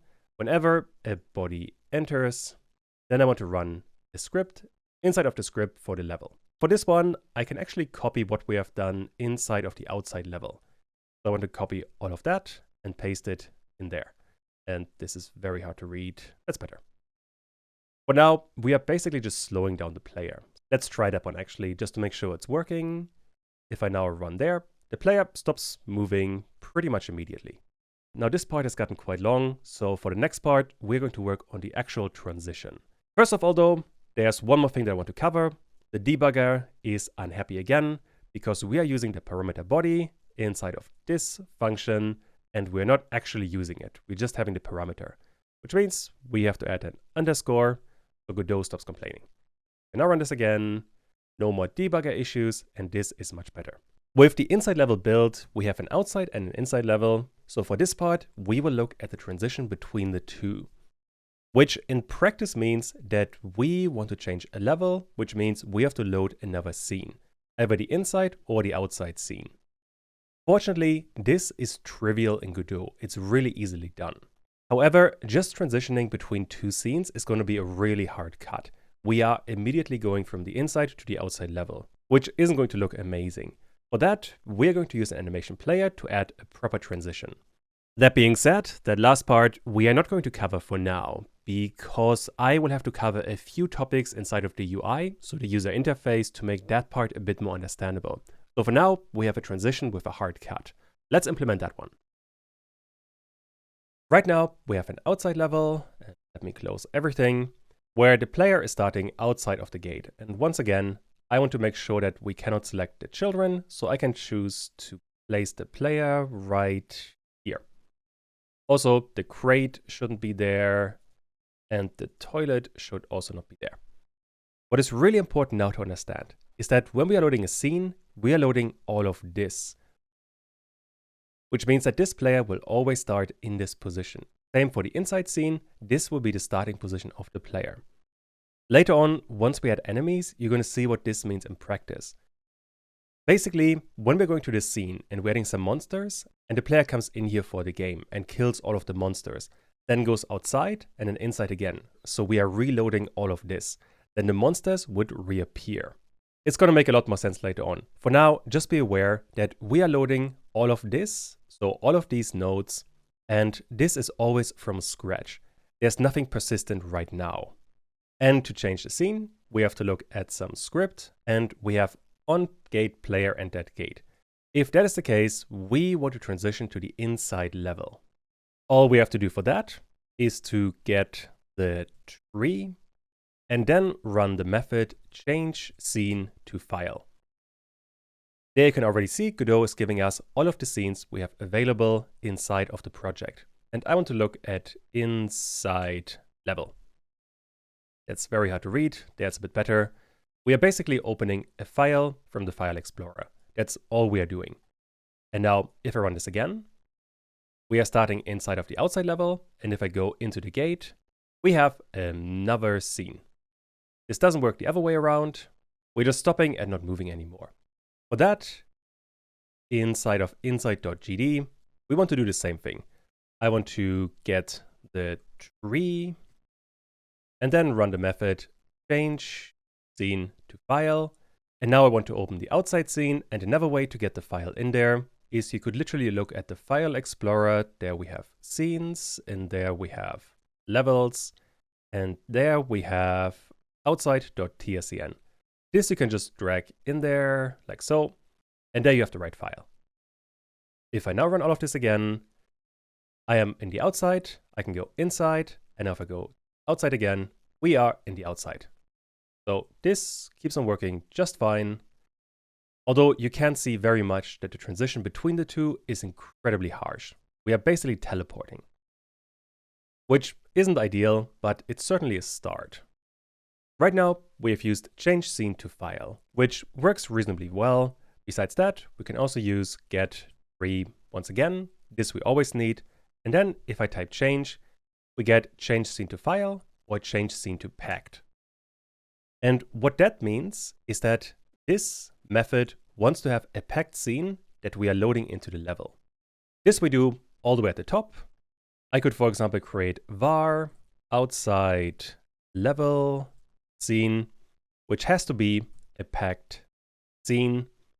And to add this one, we have to do the same thing we have done for the laser. If I look at the level.gd, we are preloading a scene. Here we have done this for the laser, and here we have done the same thing for the grenade. Inside of inside.gd, I want to use preload once again. And what I want to preload is the outside level. Once I have that, I can simply paste in outside level.scene and comment out the earlier code to change scene to file, run all of this again, and we should have the same result. If I do this, we are still going between the inside and the outside level. So this is also working really well. I guess one more thing that could be super useful is that you can set this outside level scene to an export variable. So if I add export, we can change all of this inside of the editor. And right now, I don't want to preload anything, which means I am simply creating a variable that has to be a packed scene, but there isn't any packed scene available right now. Which means if I now go to the inside level or scene, click on inside, there we have outside level as a new attribute inside of the inspector. And there we can simply drag in a scene. Once again, I want to use the outside scene, so I can simply drag it there. Once again, the result will be the same. I can switch between the scenes very easily. Perfect. Now, this kind of setup can be really useful if you want to have a lot of control over what kind of scene you are spawning. For this setup, probably not terribly useful, but for example, for the lasers, this could actually be incredibly powerful. You will see immediately what kind of scene you have. That is going to cover the transition. Now, right now, this isn't going to look amazing. And to make it look good, we have to cover UI topics. So let's talk about that. The next major topic is going to be the user interface. which means I want to display the amount of health the player has, the amount of ammunition, and the amount of grenades. On top of that, I also want to display a couple of icons to make the entire thing look a bit nicer. Although for all of this, we have to cover a tiny bit of theory. Let's jump right in. In Godot, there are fundamentally 4 kinds of nodes. Number 1, we have the 2D nodes, and those are always blue. We have seen quite a few of them. A sprite would be a really good example. Next up, we have 3D nodes, and those are for 3D games, and I'm going to skip them entirely for this video. Next up, we have the control nodes, and those are the nodes you would be using for the user interface. I will cover them in just a second. Finally, you have other nodes, and this would, for example, be a timer. If we look at all of this in Godot, you can see, so far, all of the nodes we have worked with always have a blue icon on the left. This means that they're exclusively for a 2D space.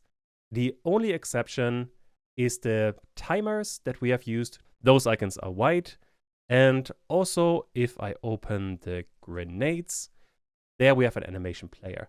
But well, an animation player could be used for a 2D game, for a 3D game, or for literally any kind of app.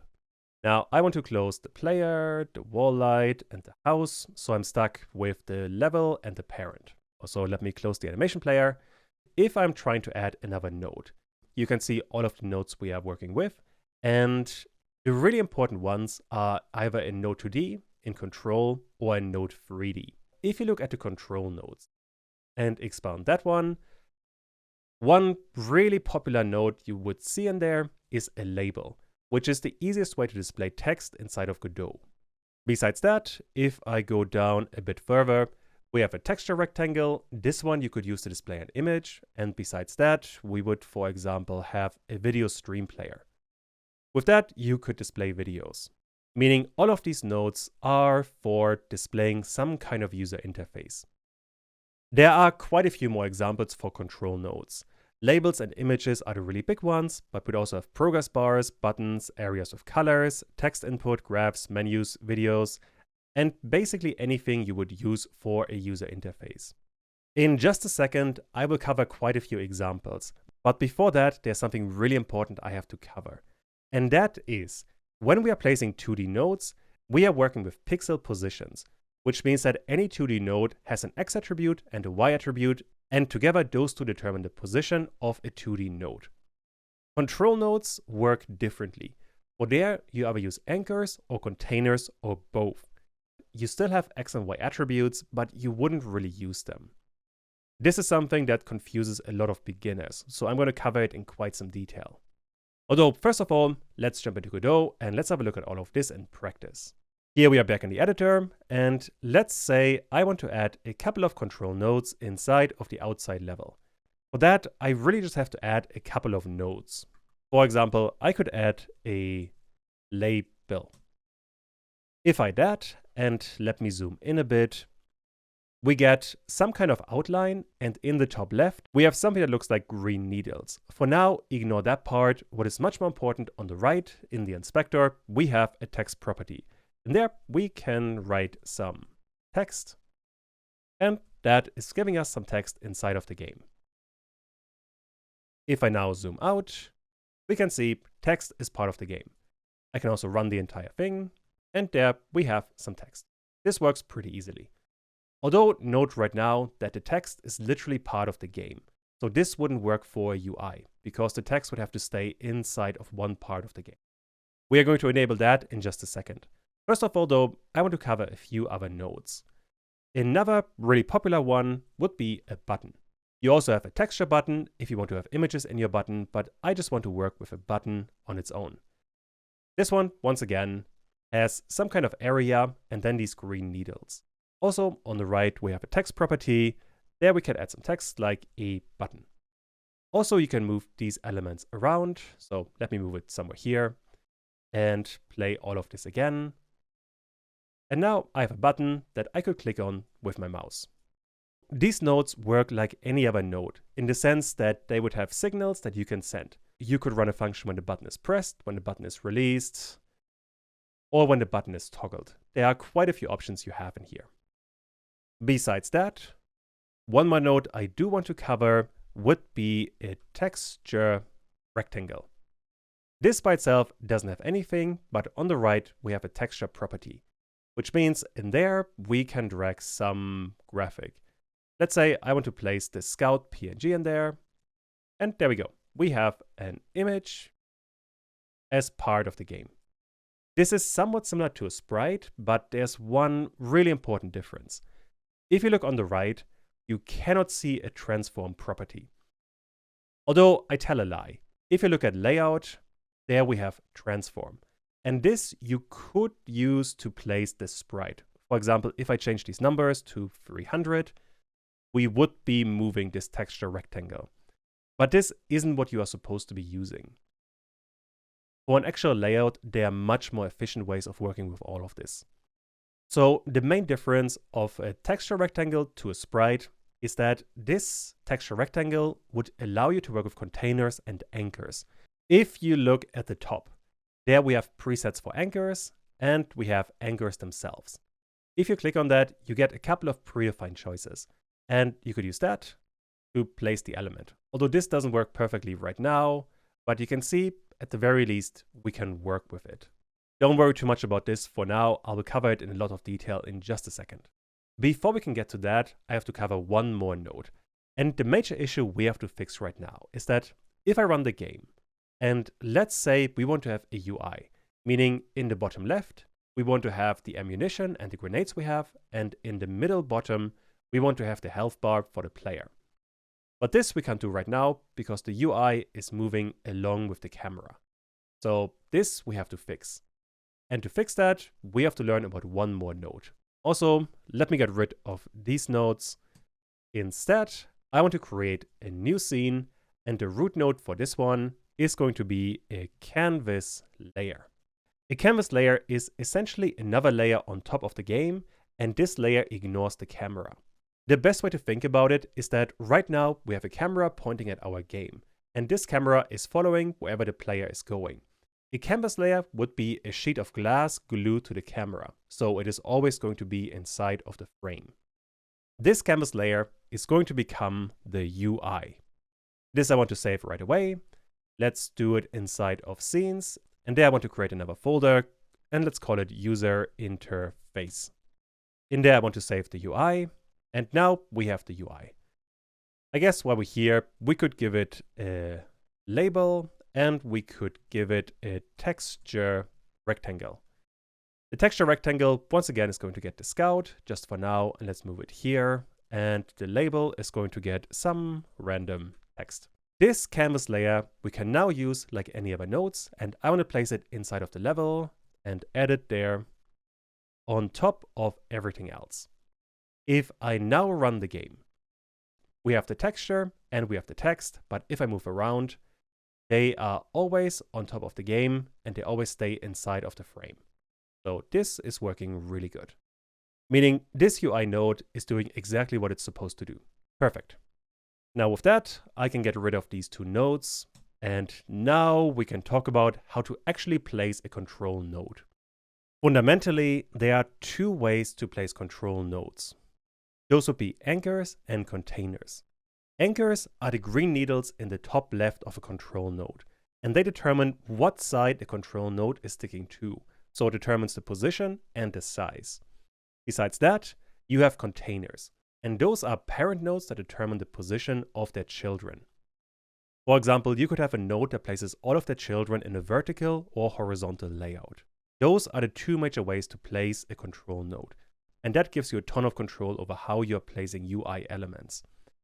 Now, you could also use X and Y properties or drag a control node to the position that you want. But this is almost never a good idea. Let me actually demonstrate why. Back inside of the editor, let's say I want to add some label, and this label is telling us the amount of lasers we have. Let's call it bullets for now. And those bullets I want to place in the bottom left of the screen, somewhere here. And if I now run the game, this works reasonably well. So for both scenes, we have in the bottom left some bullets. So you might be happy with that. But if I resize the screen, then, well, all of this is going to break. Also, if I remove this one, you can see pretty well that this kind of layout doesn't work all that well. And if I make the screen smaller, the node disappears entirely. So this kind of system really isn't that good, which is why most of the time you want to avoid it. You want to have a game that works with basically any kind of size, and placing UI nodes like that by using an X and a Y position is going to give you a ton of problems. So let's not do that, and instead I want to undo everything and instead use anchors. And to best visualize what's happening, let me get rid of this label and instead use a color rectangle. This is simply a rectangle that has a color. That's all that's happening in here. Inside of the inspector, you can change the color. Let's go with a bluish color. Now, the first way to place a UI node, you can see in the top left. There we have the anchors. Those are also these green needles. And for example, if I click on this full rect icon, then you can see pretty well what's happening. We are sizing this node to the size of the entire window. And the green needles are also covering all the four corners. If I now run the game, all we can see is this greenish color because it covers the entire window. If you click on something else, for example, the middle left, then we are placing this color rectangle purely in this one point in the center of the left side. You could also manually drag these needles. So if you click on one of them, you can resize them. This works perfectly fine, although also not what I want to do. Instead, how you would want to work with them is inside of layout. There you have the anchors properties. If I extend this a bit, you have an anchors preset. Right now it's center left. But what you could do is click on custom. And then you get anchor points, anchor offset, and grow direction. And anchor points is the really important one. This one will give you the position and the size of this area. And I think the best way to think about it is to draw all of this in. At the moment, there are four properties that we can work with. We have left, top, right, and bottom. Those refer to the four sides of the screen. We have the left side, we have the top side, we have the right side, and we have the bottom. And I guess let's focus on one side for now. I just want to talk about the left side. The associated value for this property would be 0. This means that this node has a distance of 0 to the left side. If you combine that with the right side, which is also 0, it means that we are starting on the left side and we are going to 0% of the right side, which means that the width of this area is effectively 0. However, what we could be doing is set this right to something like 0.25. What this is going to do is it places the right side of the area to 25% of the distance to the right side, meaning this part here would be 0 and this side would be 1, and we are currently at 0.25. In the game right now, we still couldn't see anything because we have some kind of width, but the height of our area is still 0 because the top side is 0.5 and the bottom side is also 0.5. So the starting point is at half of the window and the ending point is also at half of the window. But if I change the bottom to, let's say, 0.8, then we are back to having an area. So once again, let me explain. There are two properties you have to be aware of. The top side is the first one. This one starts all the way up here, and the default value is 0. The final value, all the way at the bottom, would be 1. And the value we currently have selected would be right in the middle at 0.5. So this 0.5 gives you this distance. We are effectively 0.5 times the window height away from the top side of the window. The other property you have to be aware of is the bottom. This is the bottom area, and this one also has an end value of 1 and a start value of 0. Currently, the value we have is 0.8, which would be this line. This means that we're going from the top 80% to the bottom of the screen, which is then going to give us a proper area. So these numbers combine quite well. These anchor points are incredibly useful, but also really difficult to understand when you're getting started, So I would very much recommend for you to play around with these numbers and play a couple of color rectangles so you can see what's going on. Once you understand it, it makes a ton of sense, but to get there, you will need a couple of hours, so give it some time. These anchor points are also available for any control node. For example, if I add UI and give it another label, this would be another piece of text. For this, once again, at the top, we have the anchors. So far, we have seen the presets. For example, this you can use to place it in the center, in the bottom right, on the right, in the top, or to cover the entire top area. You can also change the sizing, although this one isn't too important when you're getting started. The one on the left is what you want to focus on the most. And that would be the first way to work with UI nodes in terms of layout. The second one would be containers. And let me get rid of these two nodes. And let me explain the problem that you might encounter. Say you want to create a container with a couple of items. For example, in the bottom left, we want to create the ammunition indicator. For that, we want to have an icon on the top and then some text at the bottom, which means we want to place two control nodes in a vertical order.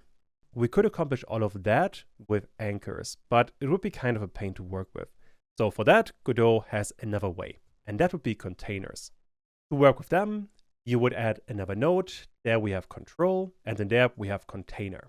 For example, in there we would have a grid container to place items inside of a grid. We would have a margin container to give a node some margins.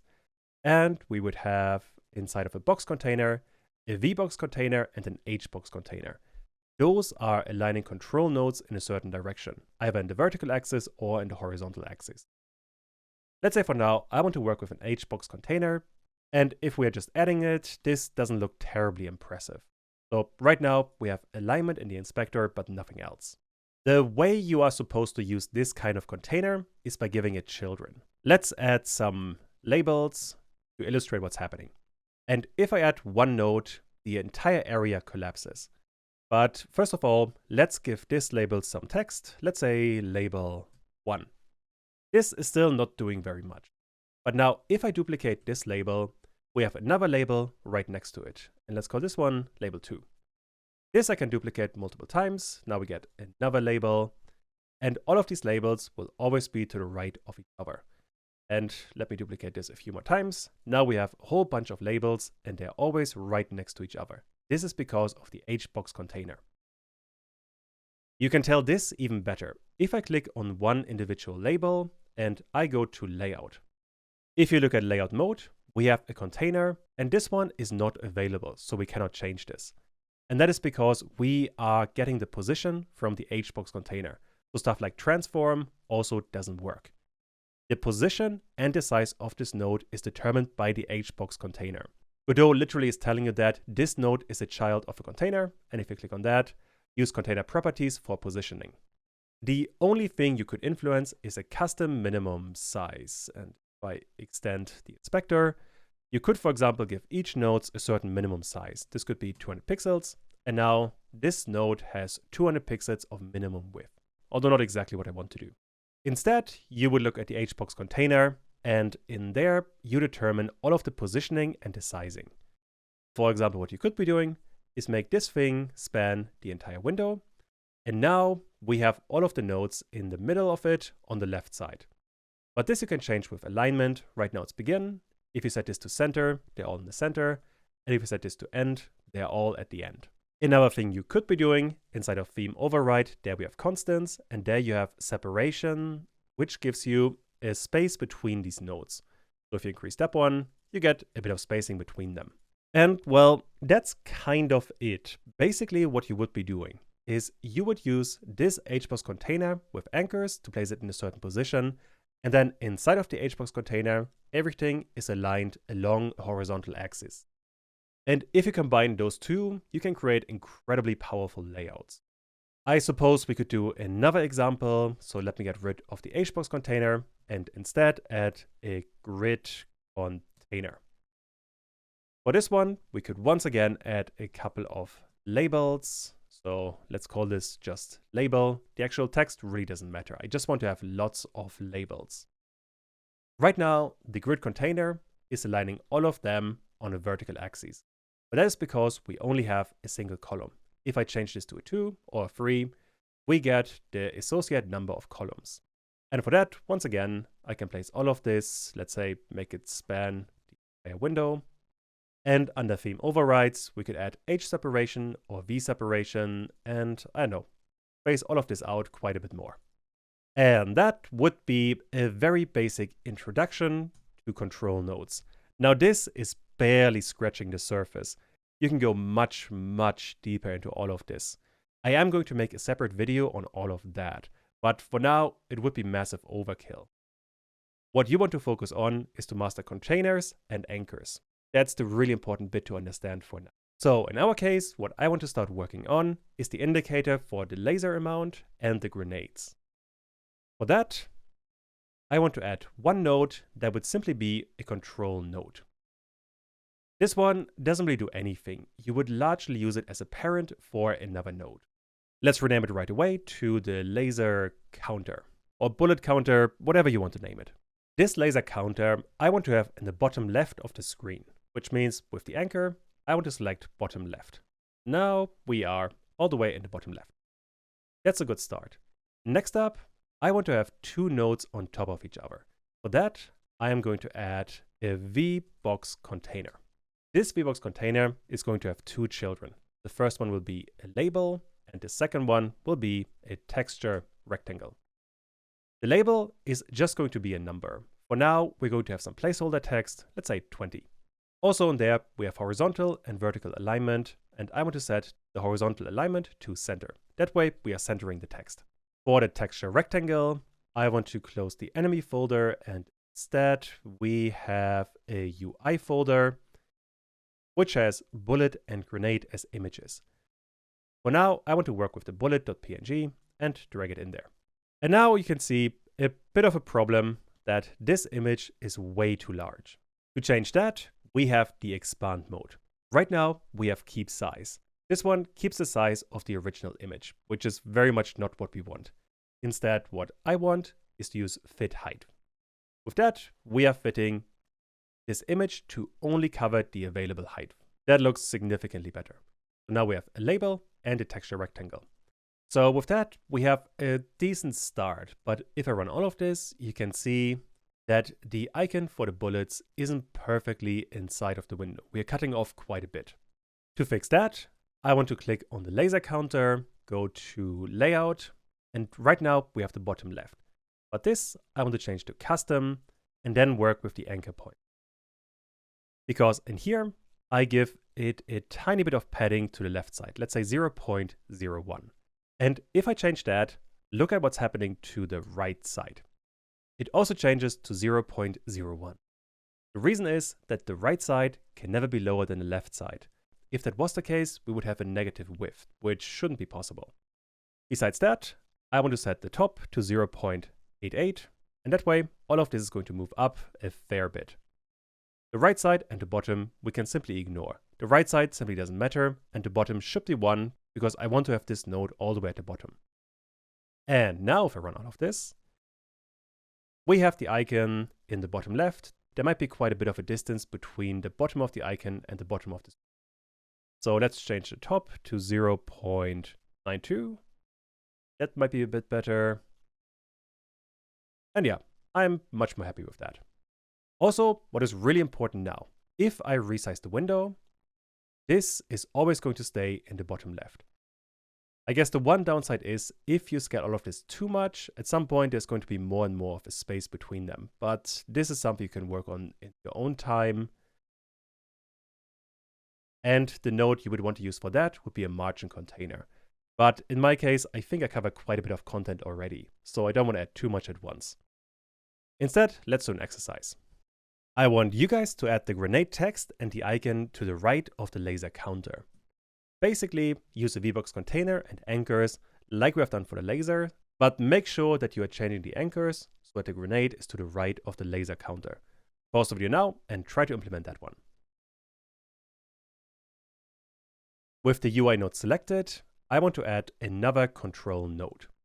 This control node is going to be the grenade counter And this grenade counter is going to have a VBox container, and this VBox container is going to have label, and it is going to have a texture rectangle. We are pretty much copying what we have done for the laser. For the label, for now, let's add a placeholder of 5 in there. Doesn't really matter what it is. And for texture rectangle, I want to use the grenade. So the grenade I want to place into the texture. And now, once again, this is way too large. So with that, I want to select the grenade counter and once again place this thing in the bottom left. That is a tiny bit of an improvement. Next up, the texture rect. I don't want to have keep size. Instead, I want to fit the height. Besides that, for the label, I want to set the horizontal alignment to center.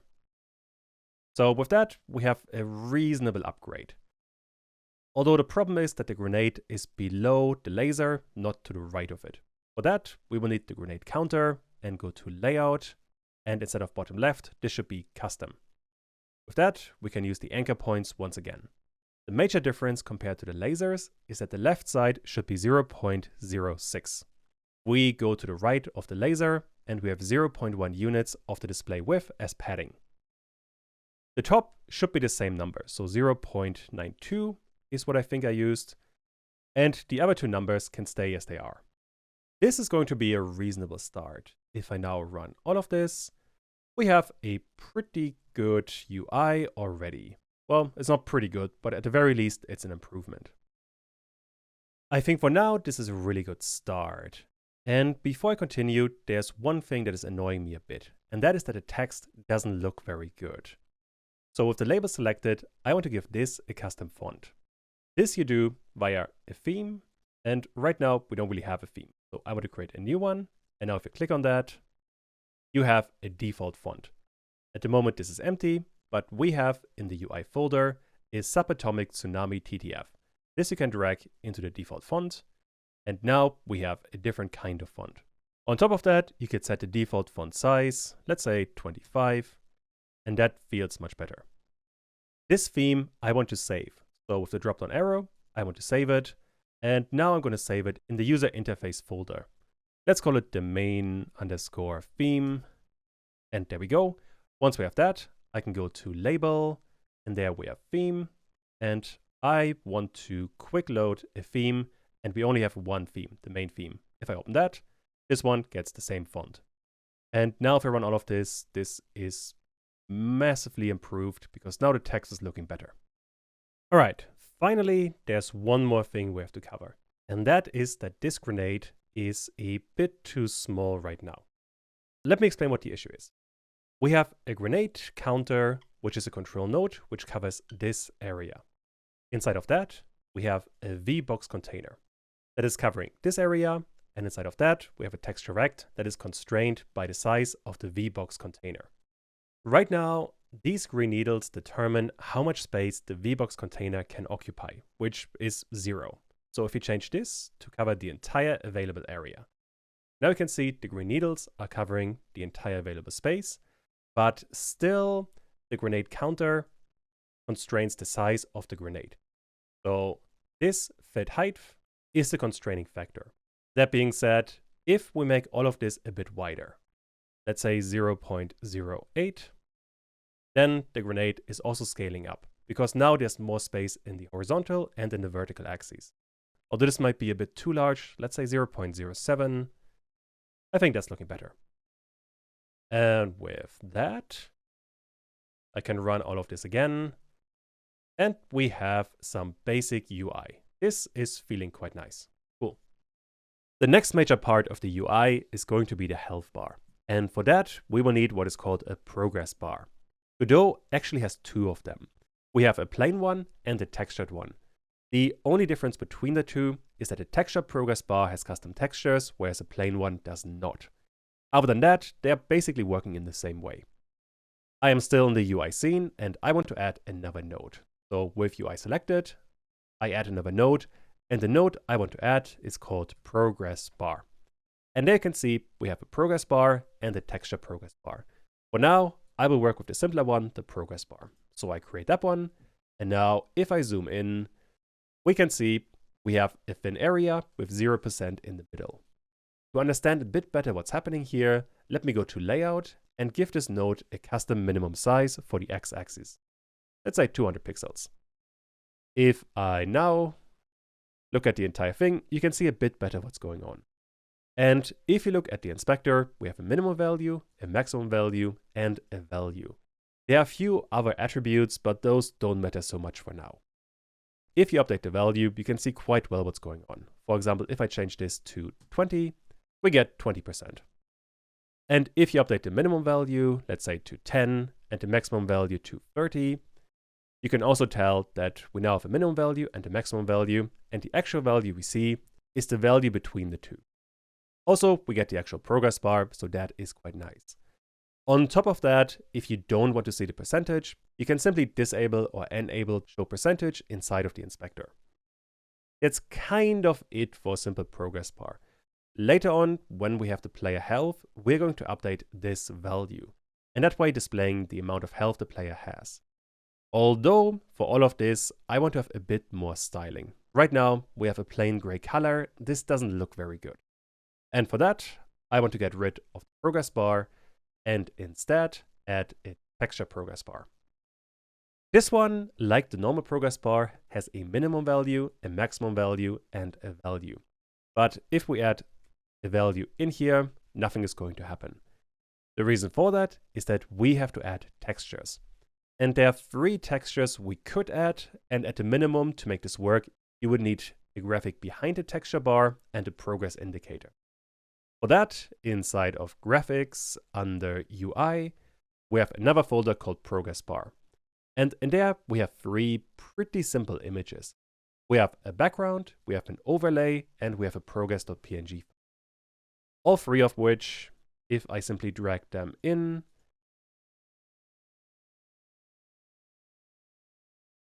the progress bar is a simple green rectangle, the BG is a grayish rectangle, and the overlay file is an outline over a rectangle. The way you'll be using them is under would be the background of the progress bar. And for that, I want to use bg.png. So I can drag it in, and now we can already see a bit better what's going on. Besides that, you absolutely need a progress texture. And for that, I have progress.png. I want to drag this in there. And now we have an actual progress bar once again. On that, we can update the value, let's say to 50 or to 80. And you can see this is working like a progress bar. Besides that, you can also add an overlay. And this is simply a graphic that is on top of everything else. It doesn't actually serve a purpose, it's just there for decoration. And in my case, I don't really like it, so I am going to leave this one empty, which is a totally fine thing to do. Cool, and with that, we have a progress bar for our health. That being said though, if I run the game, this health bar is all the way in the top left, so this isn't ideal. Instead, I want to have it in the middle of the bottom of the window. Implementing that is going to be your exercise. I want you guys to place the progress bar in the center of the bottom of the window with some margins. And for that, I want you guys to use anchors and a margin container. Now, a margin container I haven't used myself, so you have to experiment with this a tiny bit, but I'm sure you can figure it out. Pause the video now and try to make all of this work. I first of all want to wrap this texture progress bar in a margin container, which means with UI selected, I want to add a margin container and then make the texture progress bar a child of that container. And if you do that, nothing is going to change inside of the game. Next up, I want to place this margin container in the center of the bottom of the window. And for that, I want to go to anchors and then use this center bottom button and click on it. And then we are all the way at the bottom. And this is already a pretty good start.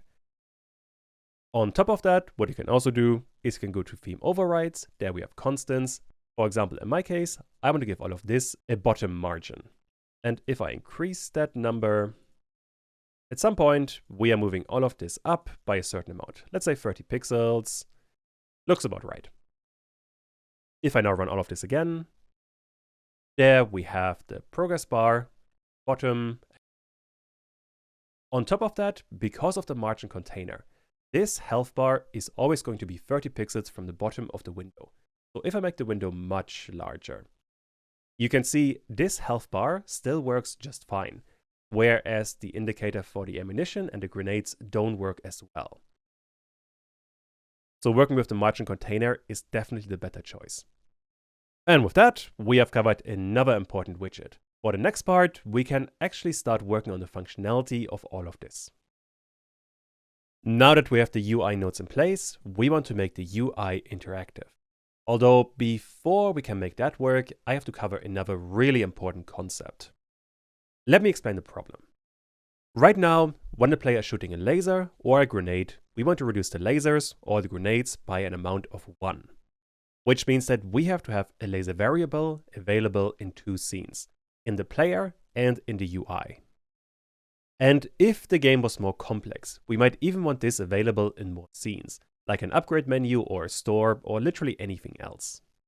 That means that we have to make the lasers and the grenades accessible everywhere inside of the game. Which is not something that we can do right now, but we can learn how to do it quite easily. The concept we have to learn about is called autoload. This one literally loads a scene or a script into every single scene in the game. That way, you can store and access information globally. By globally, I mean every single scene, regardless of what scene you are in. For now, we are going to use that for the laser and the grenade amounts and the player health. Later on, we are also going to use it for the player position. But don't worry about this one for now, we're going to cover that later. For now, let's play around with autoload. If you look at the top, there we have project, and there we have project settings. So far, we have looked at general and the input map. Besides that, if you look on the right, we have autoload. And this tab is incredibly important. In there, you can set a path and then a node name. Pretty much what you want to do is use the folder symbol and then click either on the script or on a scene. Both would be possible. And then this script or scene would be loaded into every single scene by default. And for now, I want to create another script, and for that, I want to create another folder. So let me create a new folder, and I'm going to call this one Glow Builds. Inside of this folder, I want to create a new script. So I right click on it, and then new, and then script. Godot is now going to ask me what I want to name the script. And I want to call it Glow Builds. Also for the template, this should be empty by default. And if I now create it, we have another script. I can double click on it to open it. And right now we have an empty script that is extending the node. Now that we have that, I can go back to project, project settings, and autoload. And I want to select this particular node. So all the way at the globals folder, I want to select globals.gd. And now Godot wants to give this a node name. And globals is perfectly fine. If you are happy with both of them, you can click on add. And now we have a globals that is being auto-loaded. So what does that actually mean? And to illustrate that, let me run the game. If I now look at remote, we have globals and we have outside. Inside of outside, we have all the stuff inside of the game. But globals is also there. And if I go to another scene, there we have inside, but we also have globals. And this globals, we never added manually into any scene. It's not inside of level, it's not an outside, it's not an inside. It is only there because we are auto-loading it, which is incredibly useful because now we can simply store any kind of value inside of this script. For example, what we could be adding could be a variable for the laser amount, which by default could be 20. I don't really care about the number here, just choose whatever you like. The important thing is that we can access this laser amount from any other script. For example, we could look at the player.gd, and I could extend this window. Inside of the player, we could add another function for _ready. This function will be run automatically once the player has been added to the game. And I want to print player, and then I want to print globals, and inside of there, we have the laser amount. And the same thing I can do inside of level. Once this scene is _ready, I want to print that we have a level. And then I also want to print globals builds, and the laser amount. If I now run the game, you can see we have player 20 and level 20, which is a really good illustration that we have globals available everywhere. This would also work inside of the UI or literally any other node. It's available globally. Also, for the name here, you could name this script whatever you want, although I think in my case globals makes the most sense. I guess on top of that, I should mention we have named the script in lowercase globals.gd, but inside of project and autoload, we have given this a custom node name, which is globals with the first letter being capitalized. This is how you would access this node. But well, with that, we don't need this information in the level, at least for now. Also, inside of the player, I want to get rid of this ready function because it's not needed. Let me move the inspector a bit to the side so I have a tiny bit more space. The way I want to use this globals information. Right now, we are shooting a laser with this if statement, where we are checking if we are pressing the primary action button and the player can laser. On top of that, I want to add another conditional part.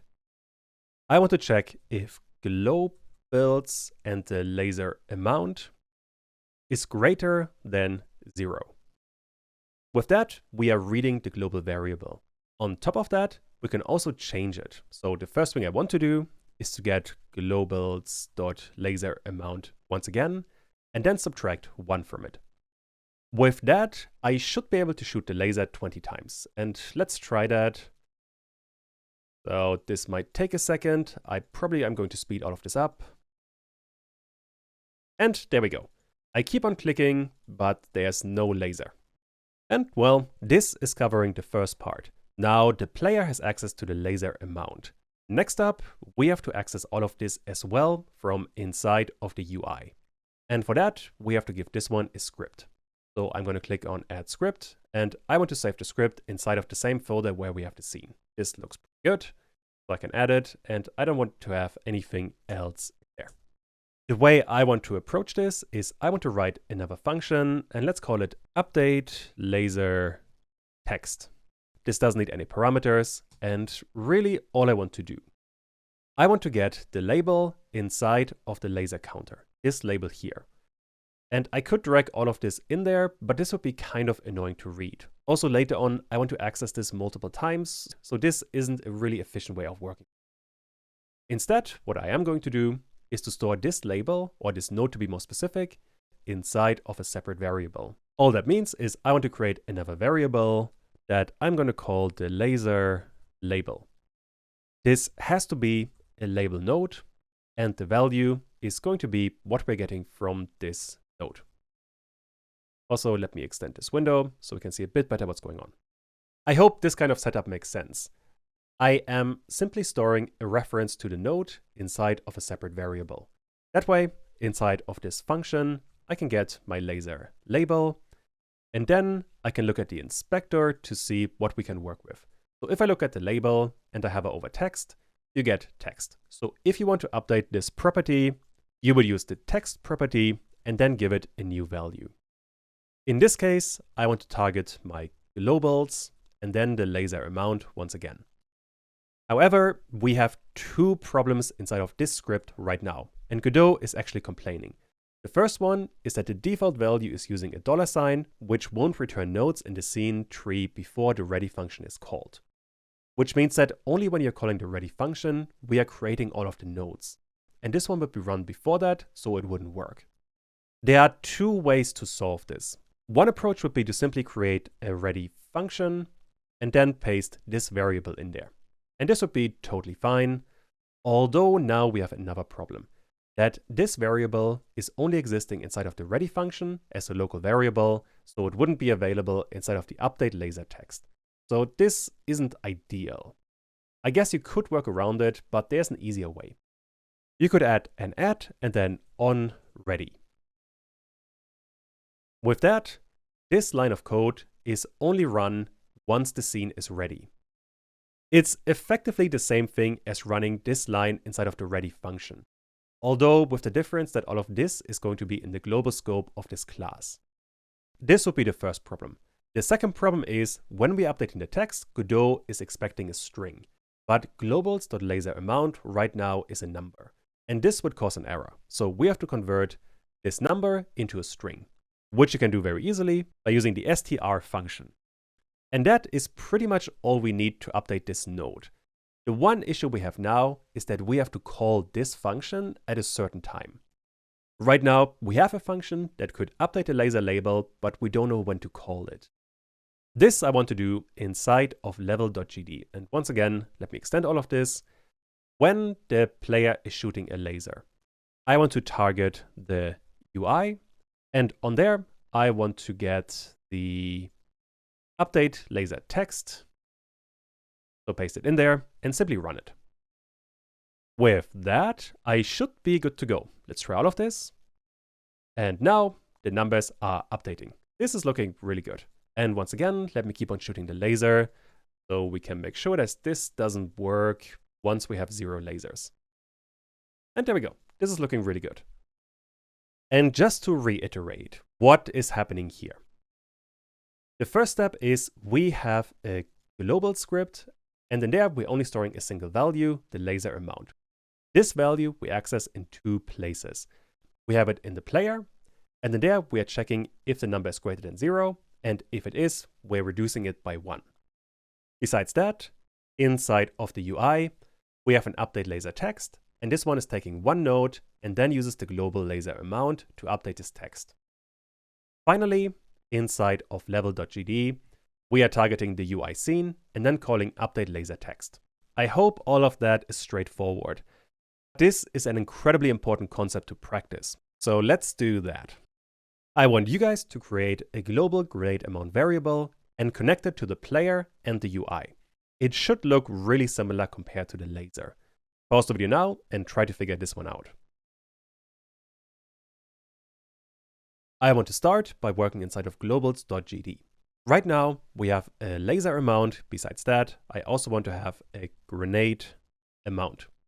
For the starting value, I want to set this to 5. Next up, we have to work inside of the player. And in there, like we have done for the laser, I want to check if the input is pressed for the secondary action, if we have a timer for can grenade, and on top of that, I want to check if globals.grenadeAmount is greater than 0. If that is the case, I want to reduce globals.grenadeAmount by 1. This should already be the first step. So if I now run the game, we should be able to shoot 5 grenades. 1, 2, 3, 4, and 5. And now I shouldn't be able to do it anymore. And I can't. So this is definitely working. Next up, we have to look at the level and if the player is emitting the on-player grenade signal. I want to target my UI once again and then run a function called update grenade text. This function doesn't exist right now. Let me copy it and then work inside of the UI. I want to create a function called update grenade text. Doesn't need any parameters.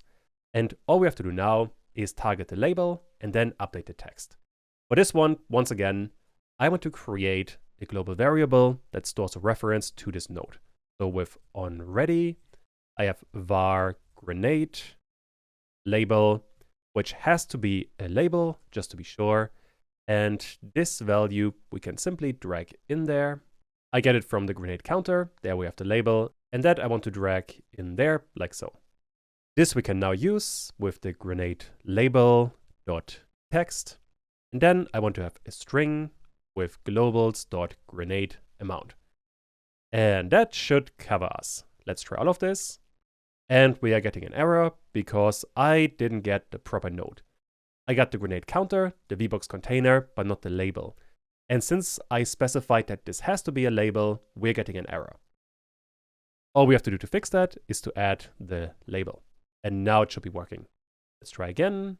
This is looking better. If I shoot a grenade, we are updating the number. Cool. So this is working quite well. I can also do this over multiple scenes, and there you can see a problem. We are recreating the new numbers. Let me actually play all of this again. Right now, we are in the outside scene. I can shoot a laser a couple of times, also the grenade.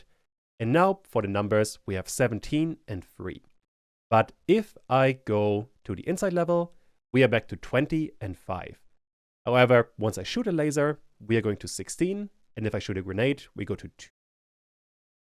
The issue we have here is, if I go back to the UI, we have a default value for both labels, which are 20 and which are 5. Now, I could get rid of them, but this wouldn't exactly help me. So if I remove these numbers, we can't see any number, and if I run the game, by default, we don't have any numbers, and only if I shoot, we are getting numbers. But this also isn't ideal. And once again, once we're entering a new scene, this also isn't working. Basically, what we want to do is, once we are starting a new scene, we want to display the global numbers.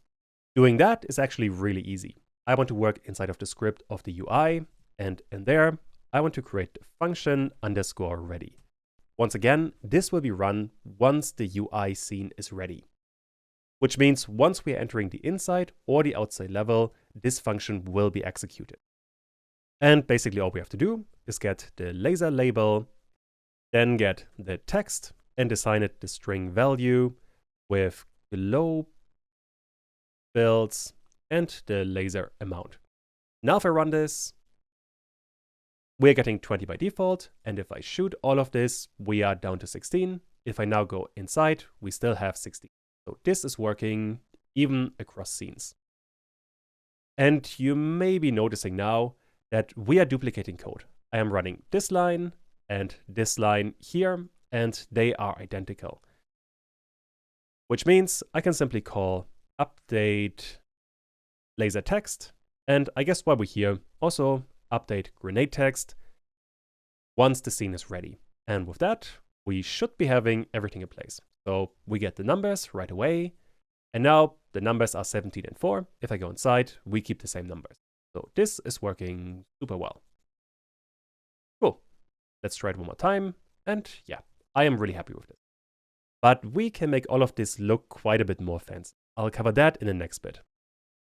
Next up, I want to change the UI color, or more specifically, at the moment, the laser and the grenade parts are pure white, which is a bit boring. Instead, I want them to be green by default and red when the number is 0. So if the laser is a number like 10 or 20, I want the icon and the text to be green, but if they are 0, they should both be red. All of that we can change quite easily using modulate. So let's jump right in. Once again, back in Godot. For now, I want to give the label a default value of 20, and same for the grenade, a default value of 5. That way, it's a bit easier to see what's going on. A really important thing to understand is that the default white color is on purpose. What that allows me to do, for example, if I take this texture rectangle, I can go to visibility and modulate and change the color really easily to whatever value I want. What modulate is doing, it is multiplying the color with the color we are selecting in here. And if it is pure white, we are ignoring the base color and only use the selected color. If this was any other color, we would multiply this value and keep the original. So the white here is a deliberate choice.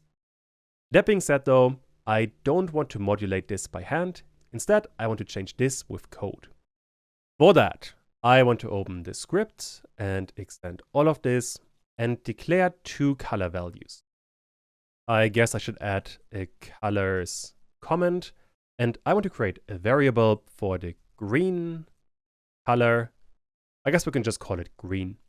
Although we can specify this has to be a color. And to create a color value, we are simply typing in color, and then Godot lets you create a color. And you can create color in quite a few different ways. The prediction here gives you an idea of what you can do. One way would be to use hexadecimal values, which is actually what I want to do. And the value I want to use is 6BBFA3. The way hexadecimal values work is you have 6 digits in total. The first 2 are for red, the third and fourth are for green, and the final two are for blue. And the values always start with 0 and 0, which are the absence of the color, and they go all the way to F and F for the full amount of the color. And this might seem a bit weird to go from 0 and 0 all the way to F and F, but basically the way it works is we go from 0, 0 to 1, 1, and then so on. At some point we reach 9 and 9, and after that we are getting to A and A.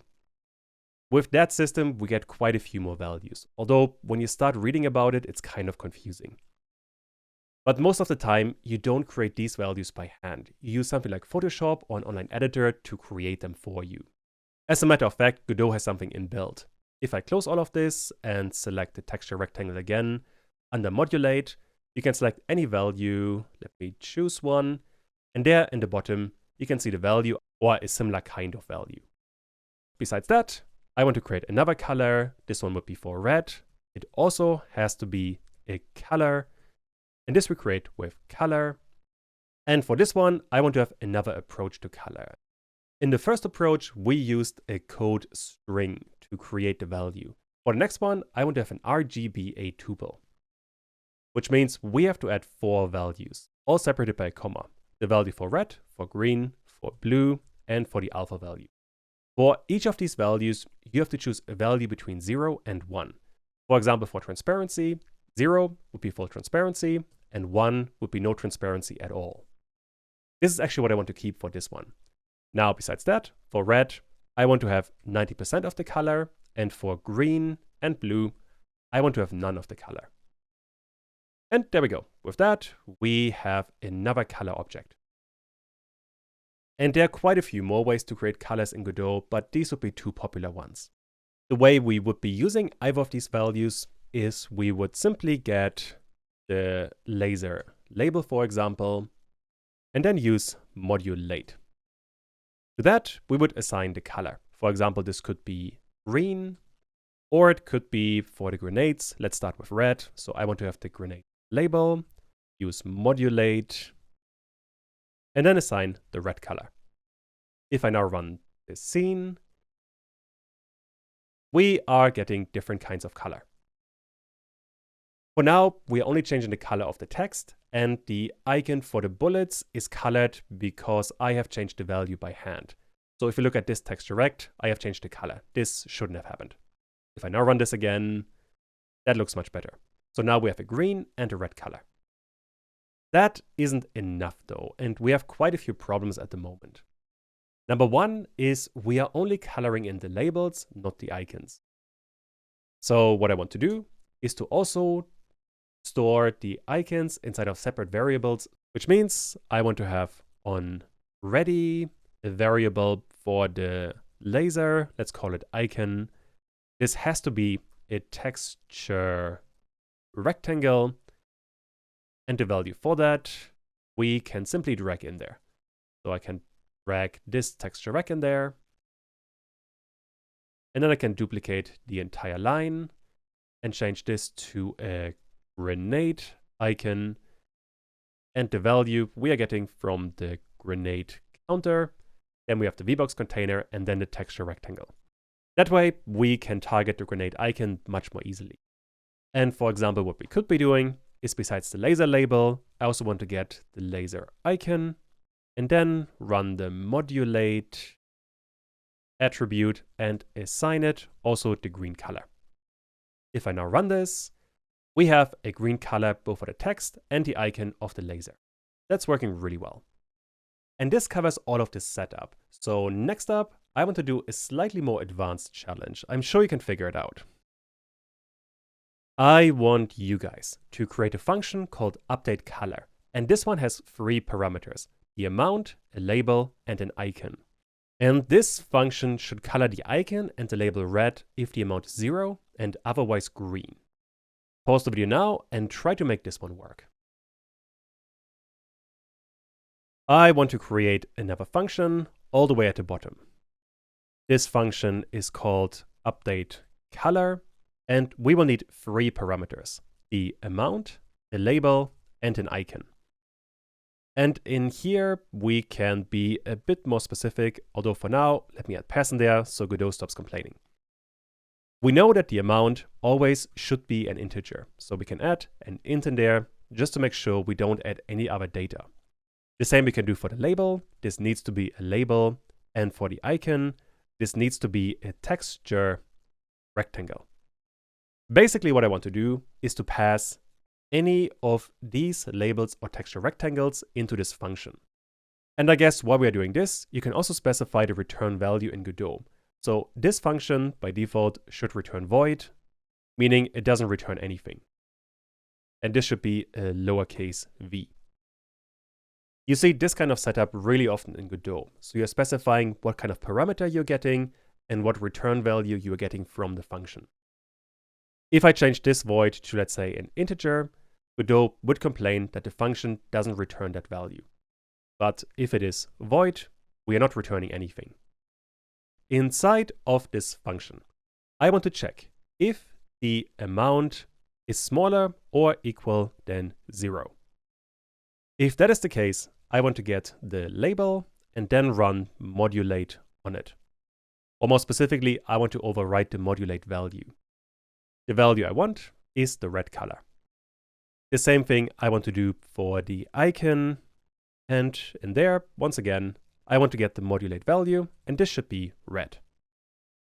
If that is not the case, so else, I want to do basically the same thing, so I can just copy all of this, except this shouldn't be red, this should be green.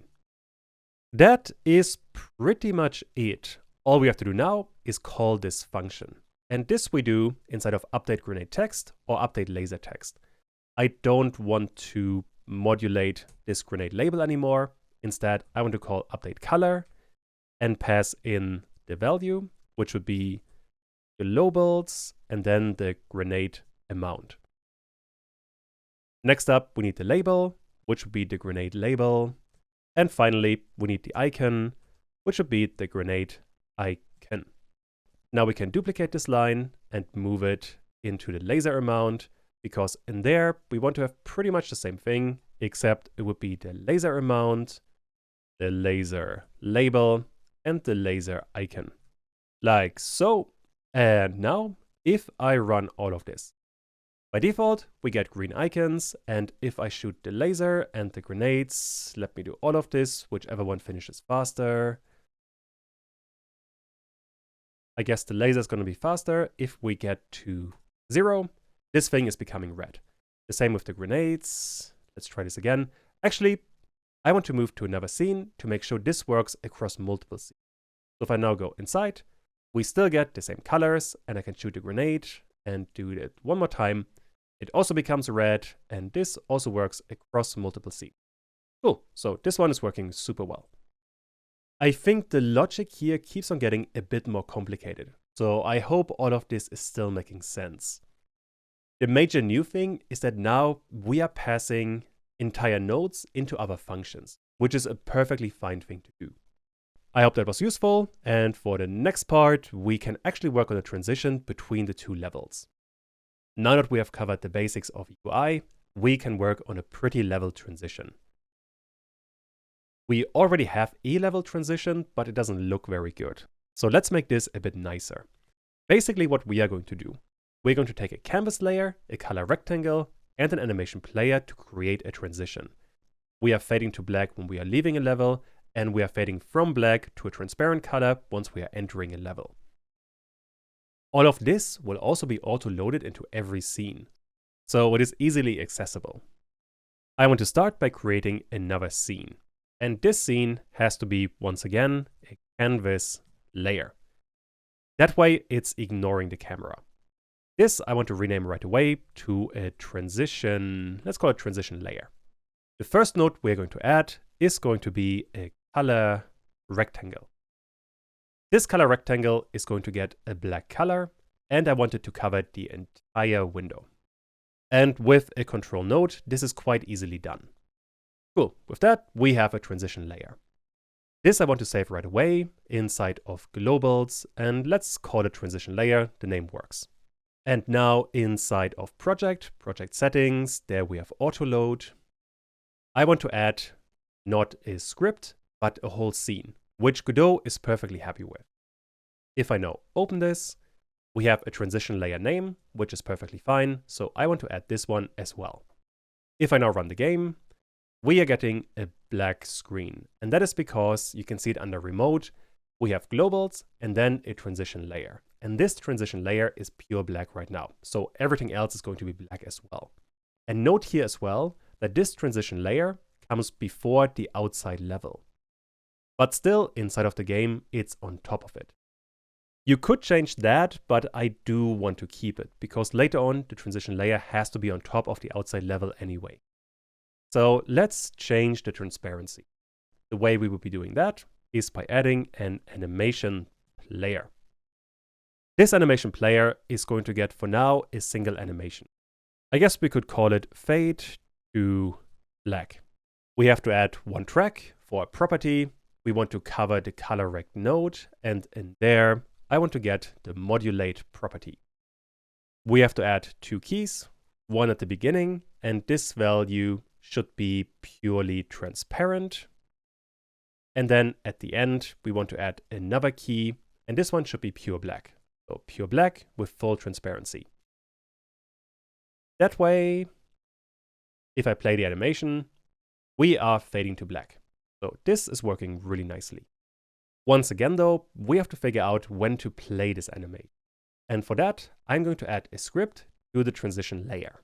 This one can be empty, and I want to create it. And now I want to create a function that I call change_scene. This one is going to get one argument that I called target. And the value for that is going to be a string. Also, to be a bit more consistent, the return value for this function should be void. Once we are calling this function, I want to get my animation player and then play the animation fade to black. After the animation is done, I want to get the tree and then call the method change scene to file and pass in the target. Why that is useful if I hide the animation and go, for example, to the outside.gd file. Right now, we are simply changing scene to file, and this works so far. But this is not what I want to do anymore. So instead, let me copy the target and get rid of all of this. Instead, I want to get the transition layer, and then on that, run change scene. And I realized I didn't save the transition layer. So now if I save it and go back to the outside level, if I now type change_scene, Godot should be predicting it. In there now, I want to pass in the target. This is almost going to work. If I now run the entire game, we are still getting pure black. And that is because if I go back to the transition layer, by default, the value for the color rectangle is a pure black. This is not what I want. I want to set the transparency to 0. So that way, if I run the game, we can see the actual game. But now, if I go into the transition area, we are still not seeing anything. The reason for that is that once we're entering this area, we are starting to play the animation, but we are immediately changing the scene, so the animation doesn't actually matter. For that, we have to learn one new concept, and that is called await. Await does what the name implies. It awaits another kind of event. For example, an event we could be looking for would be the animation player, and then animation_finished. So we want to play the animation, then we want to wait for the animation to finish, and then we want to change the scene. If I now run the game and I walk into there, okay, this didn't exactly work. But you can see, if I go in there, the player stops, and after about a second, we are transitioning. So now, at the very least, we have a delay. And the reason why it didn't work, if I go back to the scene, this color rectangle always has a pure transparency. But this shouldn't be the case. I want this to be actually visible. With that, the animation player is actually going to show this modulate. So now if I run this and move in there, we are actually fading to black, but now we have loaded the other scene, but we are not fading from black to a transparent color again. But that we can fix quite easily. And there are actually two ways of approaching this. The first one would be inside of the animation player. I want to add a new animation, and let's call this one Reveal. For this one, once again, I want to get a property track, get the color rectangle, get the modulate property, and for this one, I want to get a key that should be pure black by default. So I want this to be completely black. And then after 1 second, or whatever amount of time you want, I want this to be completely transparent. Once we have the animation, I can look at the script again, and then get the animation player and play the reveal animation. If I have all of that, I can see it in my animation player. So I am moving from pure black to purely transparent. And then inside of fade to black, I'm doing the opposite, which is pretty much exactly what I want. So now if I am trying all of this, we can see the game. I can move in there. We have a transition. And now we are revealing the other level. And this should also work. Right now, it only works in one way, but at least this way, it is working really well. Which means there's only one more thing to do, an exercise. Instead of playing this reveal animation, we could simply play another animation backwards. And what I want to play backwards is fade to black. So if you look at the animation player, we basically have from transparent to black, and then from black to transparent. Which means if we reverse one of these animations, we get the other animation. Both approaches here would be fine, and let me actually test all of this. Now we still get a level transition. So this is working just fine. Cool. For this part, the exercise is going to be quite easy. I want you guys to play the transition when the player is leaving the inside level. All we have to do is go to our scripts, and I want to look at not outside, but inside.gd. Currently, we are getting a packed scene, and this is not what I want anymore. Also, I want to extend the window and get rid of all of this. Instead, I want to have the transition layer and then change scene. I think I called it. Instead of transition layer, change scene. Yes, this one works. This one wants to have the target node, and I think the best way to approach that one is to simply drag it in from the scenes. So in scenes, we have the levels, and I want to go to the outside scene. So I can paste this in there, or rather drag it in there, and now we should be good to go. Let's try it. So I can go into the inside area, and if I now leave it, we are going to the outside area. Let's try it again, and all of this is working just fine. Perfect. So with that, we have much nicer level transitions. At this point, we have all of the setup, we have a UI, so the last major thing that we have to add are items and the enemies. Meaning we are going to add the more interactive parts to the game. I want to start with the items, because that bit is quite a bit easier, and that way we can set up the interaction between the level, or rather the dynamic items of the level, with the player and the UI. I want to create one item, which is going to be a scene that gets a random value. It can either update the health, lasers, or grenades. On top of that, depending on what choice it has taken, it will get a different color. So for example, health is going to become green, lasers I think will become blue, and grenades will become red. Although the colors here are fairly random. At this point, all of this should be reasonably trivial. The only major challenge is going to be to wire up all of this with the player and the UI. For now, we're going to do all of that with signals. I want to get started by creating a new scene, and now we have to think about what kind of setup we want. That will determine the root node. In my case, I want to have an area 2D.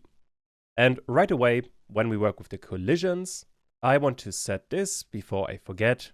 The area 2D should only be on the 5th layer, which is going to be items and zones. It shouldn't be on anything else. On top of that, it should only be able to see the player and nothing else. Besides that, I would like to rename all of this. I suppose item would be a good name. On top of that, I want to have a sprite. The sprite we are getting from graphics, and in there we have items, and in items we have one file called orb2.png. This I want to drag into the texture. And there we go. We have some icon looking thingy. Once again, it is pure white because that allows us to use visibility and modulate and then set any custom color. Although for now, I don't actually want to do that. We will work on that in just a second. Before that, I want to give this item a collision shape, which is going to be pretty simple. This is going to be a circle shape. And let's give it this kind of size. Looks about right. Now I can save all of that. And let's save it under scenes. And I guess we should create a new folder. Let's call it items and save it in there. Now we have one item and let's test it right away. I want to place one inside of the outside area. So item and place it somewhere here. And then the same I want to do inside of the inside level and place an item in there as well. Just to test if they are looking good. And the item right now is here. And let's place it in the dark so we can see what's going on. Also, earlier when I locked all of these lights, I kind of made a mistake. So with all of them selected, I want to unlock them. And this I have to do like so. Basically, when you want to lock all of the children of one particular node, in this case of all of the lights, you wouldn't select everyone individually and then lock them because that is incredibly inefficient. Instead, you lock the parent node, but then you can still select the children. So there I can select, for example, the light. But what you can do on top of that, besides locking this layer, you can also select this icon. So you cannot select the children anymore. With that, I cannot select anything. And right now I am selecting the player. That kind of setup is significantly more efficient. Also, I want to lock the directional light. I may have done that earlier. Cool, but with that, we can try all of this. And now we can see one item. And if I go inside, we should be able to see another item. And I guess they work reasonably okay, although right now they're also on top of the player. But I think they should work better with some light. So besides the sprite 2D and the collision shape, I want to give this one a point light 2D. Next up, for the point light 2D, we will need a texture. For that, inside of lights, we have circle.png. I want to drag this in there. And now this one is a little bit too large. Let's change the scale to 0.2 and let's see how it looks. Possibly a bit too strong, and let's see how it looks indoor. Looks a bit better in here, but still I think a bit too much light. So I'm going to set the energy down to 0.5 and the texture to 0.4. And slight improvements, and this one is, I think, looking quite good actually. Once again, just play around with the values here and see what you like the most. In my case, I am happy with this, so I'm going to give the item a script, and this should be empty by default. So let's create it, and now we have a script for an area 2D. For this area 2D, what I want to start with is to make the entire item rotate. This I can do with the process function, and all I really have to do is get the rotation, and then increase it by some kind of rotation speed that doesn't exist right now. And don't forget, we want to multiply all of that with delta. Next up, we have to create a rotation speed variable, which has to be an integer. For the value, let's go with 5. I can run the game again, and now we get a rotation. Might be a little bit too fast. Let's say 4. But once again, just play around and see what looks best. Next up, I want to give this a type. And a item could either be a laser, it could be a grenade, or it could be a health upgrade. The value should be randomly assigned. And for that, we have to use an array. An array, if you ever use Python, is basically a list. So in here, we can add the values that we want.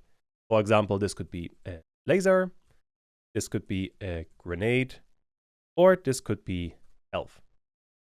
Also, let me expand the window. Now we have an array with 3 values, and we want to pick one of them at random.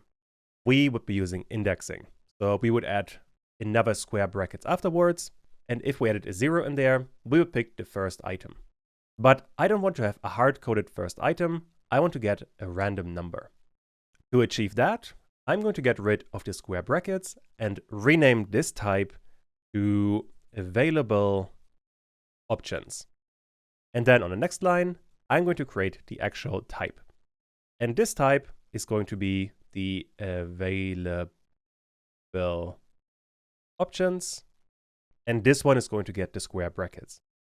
Inside of there, I want to create a random number. And this I do with rand_i. And this will create a random number. But this random number I want to limit to the length of this list.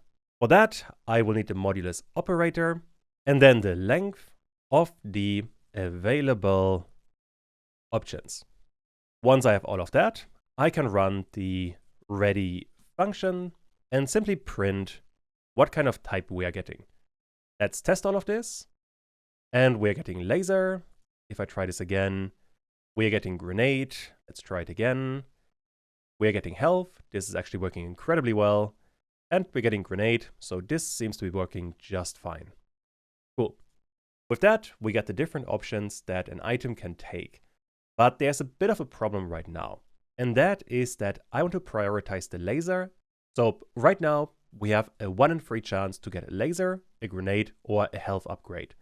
But this isn't exactly what I want. I want the lasers to be more likely. And to make that a thing, we can use a slight workaround. All we have to do is add the laser multiple times in this list, and that way getting the laser is significantly more likely. Although we could still get a grenade or a health upgrade. Next up, inside of the ready function, I want to use the type to give this item a color. This we can achieve with a simple if statement. So if the type is, for example, a laser, then I want to get the sprite 2D, use the modulate property, and give it a color that should be some shade of blue. And once again, for that, I can use an RGB value. So I want to specify a value for red, for green, and for blue. To keep this one simple, I'm going to give this 100% blue, no amount of green, and no amount of red. And with that, I can run the code, and there we already have something, although the blue might be a bit too strong. So let me go back in there. And there we can see, since we have reloaded the scene, we get a new kind of item. This we're going to fix later, but for now, there we have a blue item again. Let's say instead of a 1, I want to have 0.6. And that is looking a bit better. Once again, if you play around with these numbers, let's say I want to increase the other values to 0.2 and 0.1. And now let's try this again. And that's looking a bit washed out, but you get the idea. I'm going to change this to 0.8, and now let's try it again. And this is a white item. There we go. I think this is looking decent. Which means next up, we can work on the other type, which will be the grenade. For this one, we can do the same thing we have done for the laser. So I can simply duplicate this line. And if we have a grenade, I want to have a red color, which means the red in the RGB tuple should be 0.8. And then the 0.8 for blue should be 0.1. To test this one, I am going to comment out the available options and then simply type in grenade. Let's try that one. And that's a decent-ish red color, so I'm quite happy with that. Finally, I want to copy all of this one more time. The final value we want to look for is going to be health. For this one, I want to have 0.1 for red and blue and 0.8 for green. And to test this one, the type is going to be health. So let's try. And this is a decent green color. Cool. That means I can get rid of this testing string and then get a random option. Let's try that one, and it should still work. Yep, that is looking good. Cool. With that, we get the right kind of color once we get an item. That is going to bring us to the slightly more complicated bit. And that is that we want to connect this item. If I go back to the scene, actually, I want to connect this item. If the player is touching it, I want to update, let's say, the player lasers and then the UI. And this is going to happen once the player touches the item, which gives us the first step. I want to go to Node and then have the item selected and then click on body entered. So once the player is entering the item, we can run a function. And since we get access to the player via the body, we can run a function directly on the player. Basically, what I want to do is to get the body of the player and then use a function that I call addItem. And this addItem needs to know what kind of item we have, which we are getting from the type. Also, while we are here, once the player touched an item, I want to destroy the item, which we can do with Q3. And if I am able to type, this would be much easier done. Now we can work inside of a player and run an addItem function. So let me find the player once again. There we go. And extend all of this. Also, I can minimize the process function for the player. And then work all the way at the bottom. We want to have a function called addItem. This function needs to have one parameter, which is the type, which needs to be a string. And on top of that, this function should return nothing. Just to test if this is working, let me print player scene. And on top of that, I want to print the type that we are getting. If I now run the code again, we can select the item and we get player scene and grenade. So this is working just fine.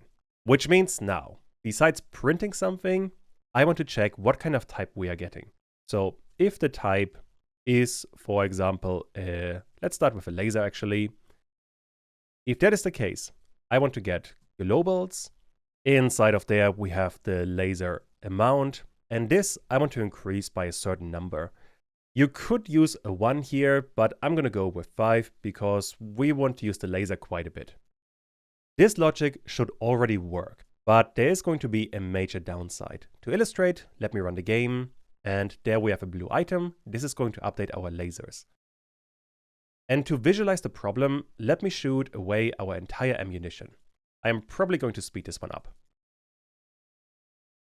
Perfect. Now we have 0 lasers left, so I cannot shoot anymore. But if we go over the item, we still can't see any laser bullets, but we can shoot again. And if I shoot, we get to 4 bullets. Which means that this line here does update the amount of lasers, but it doesn't update the UI. Which is going to be a bit of a problem because we don't have direct access to the UI. So if I minimize this and go back to the 2D view, we only have the UI available either inside of the level, inside of the outside level, or inside of the inside level. Meaning we have to get, if I go back to the player, from inside of this function, we have to tell any kind of level that we want to update the UI. For this one, we can use a signal, but I think you can already tell that this kind of system is getting kind of convoluted. And in the next part, we're going to find a much easier and better way of working with this. But for now, I just want to implement the basics. So what I want to do, the player is going to get another signal. That signal is going to be update stats. And as soon as we are doing any of this, I want to get the update stats signal and emit it.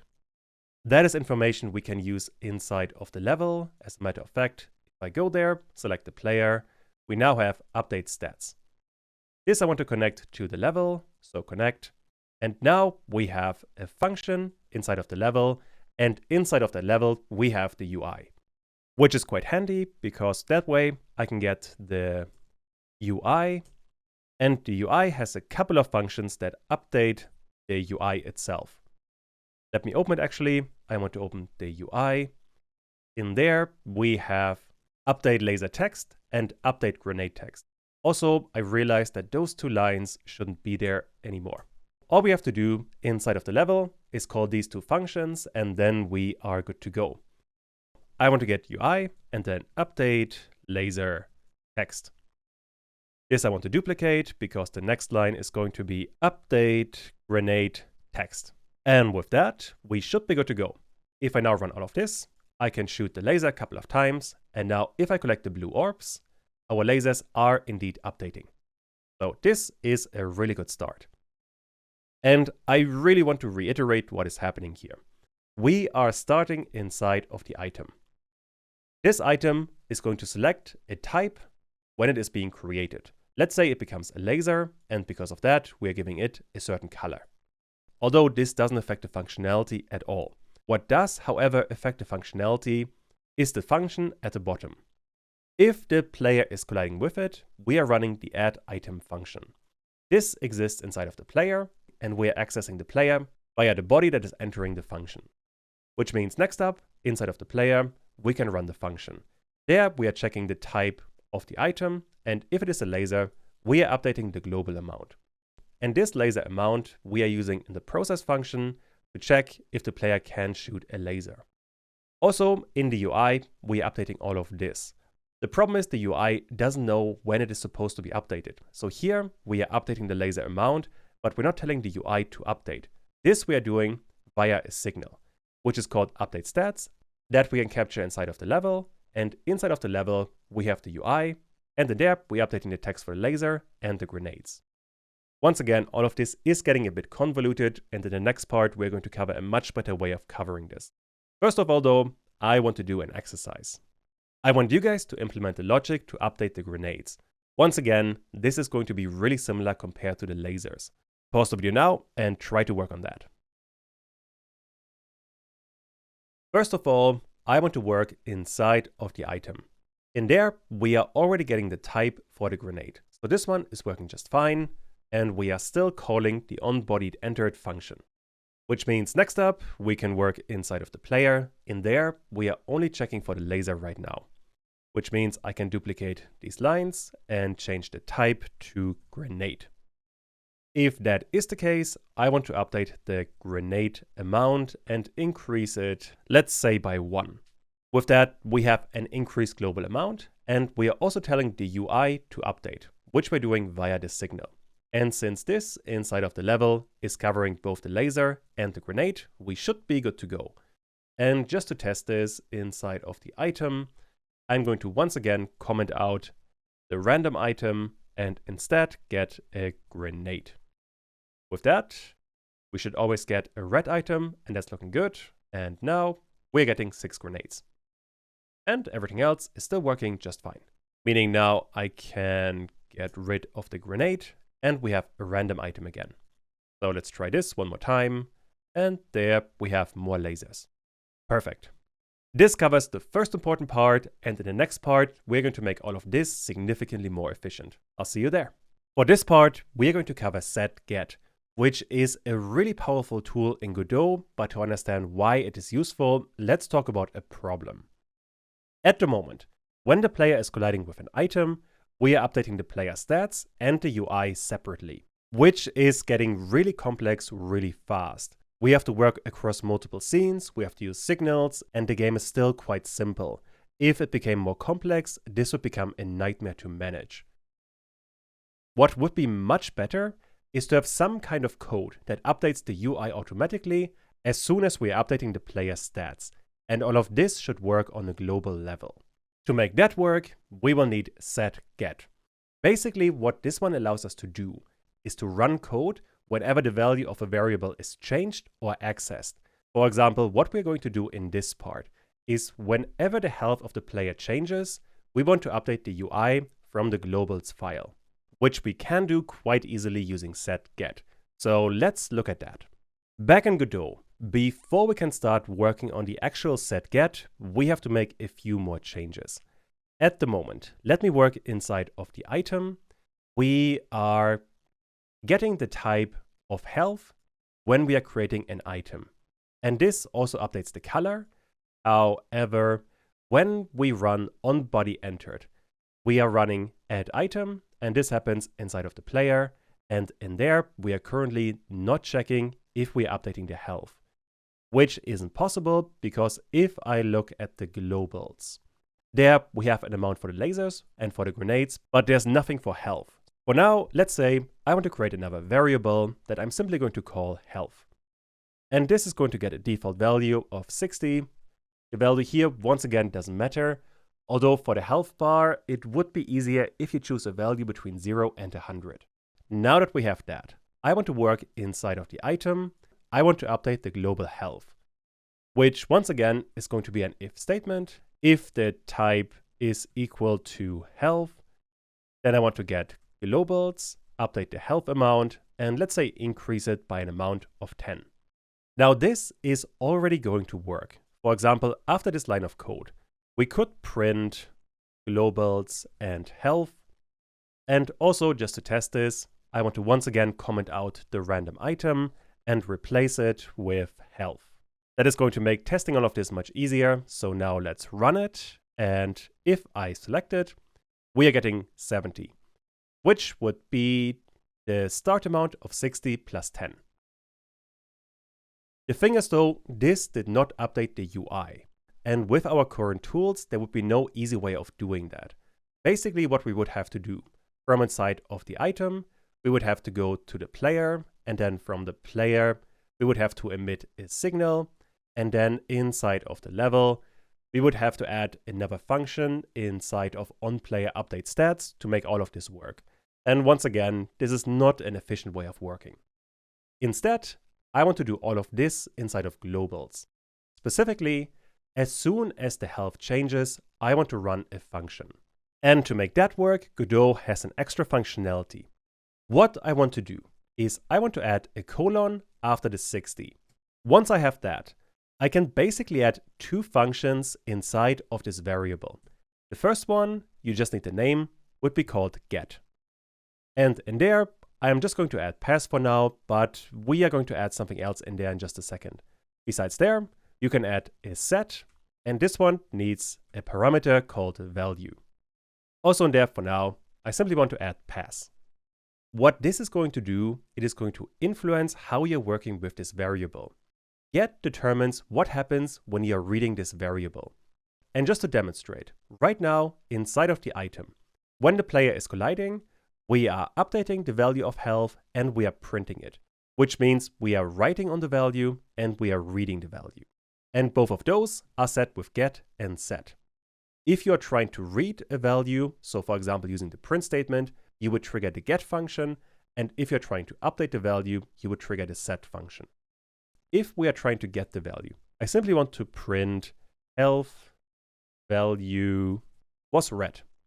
Then I can duplicate all of this, and instead of setting a value, we can write the health value was changed. And now, if I run the game again, we're going to get some really strange behavior. If I get the item, we are getting an error. That we have nil and int operator with plus. And this is happening down there. For now, let me simply comment out this part so I can demonstrate what's happening. Now, if I collide with it, we get health value was red and null. That is because when we are currently trying to print globals.health, we are triggering this get method, which is printing health method was red. On top of that, this get method is always returning a value. And if we don't specify that value, it is going to be null. And this is what we printed on the second time via this print statement. Most of the time, print doesn't actually do anything complicated. Instead, what you would do is you return the value itself of the variable. That way, when you try to print it, let me demonstrate this actually, you are simply getting 60, which means inside of the item, we are trying to access globals.health. So globals.health is looking at the variable, it sees a get function, and it returns whatever this function returns. Currently, the value of the variable itself. Set works somewhat in the same way. Although for this one, we want to update the variable. Which means in this case, to get this variable to work normally, we want to get health and then set it to the value we are getting. Set is looking for a way to update this health. And the value we are getting is any kind of change that could happen. For example, inside of item, if we are updating globals.health by increasing it by 10, then the resulting value is going to be the value of this parameter, which means if I print the value, run all of this again, we are getting 70 twice. Because this value is the result of this operation. And we are printing that, and we are setting it as the value for health, which means we are updating this variable. The best way to think about SetGet is that we are simply attaching two functions to a variable. One is triggered when we are getting the value, the other is triggered when we are setting the value. That's literally all that's happening here. And all of that is really useful because now we can run other functions once this value is updating. The way we would be using this is, in my case, I created a new signal. And this signal I call health change. And as soon as we are updating the health value, so we are setting a new value, I want to emit this health change. So health change dot emit. And this health signal we can capture everywhere because globals is available globally. So for example, inside of the UI, we can also work with it. Although for that to work, we first of all have to work inside of the ready function. Because right now, if I simply run the UI on its own, so I'm simply running this one scene, which doesn't do anything. But if I click there on remote, we have globals, and inside of globals, we can emit a signal. But this signal right now is not connected to the UI script. This we have to do manually. But that is quite easily done. All we have to do is get the global script and then connect a signal. The signal we want to connect is called health underscore change. Godot is predicting it already. And if we're getting that signal, we want to run a function. For example, this could be update health. Actually, to be a bit more specific, update health text. Now, next up, we have to create this function. And let me put it somewhere here. I want to update health text, which is a function. And this one, for now, is going to print globals and then the health that the player has. Next up, inside of the item, I don't want to print globals.health anymore, just to keep things simple.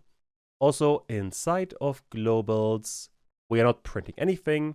So now, if I run this again, we should only see 70 once. And we do.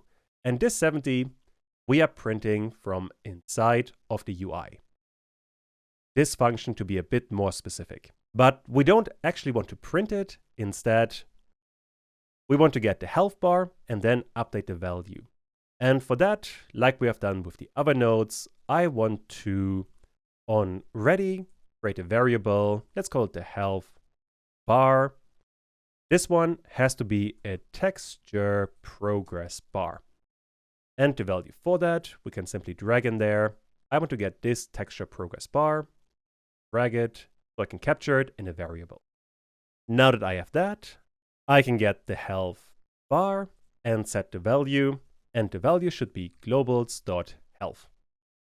And with that, we are good to go.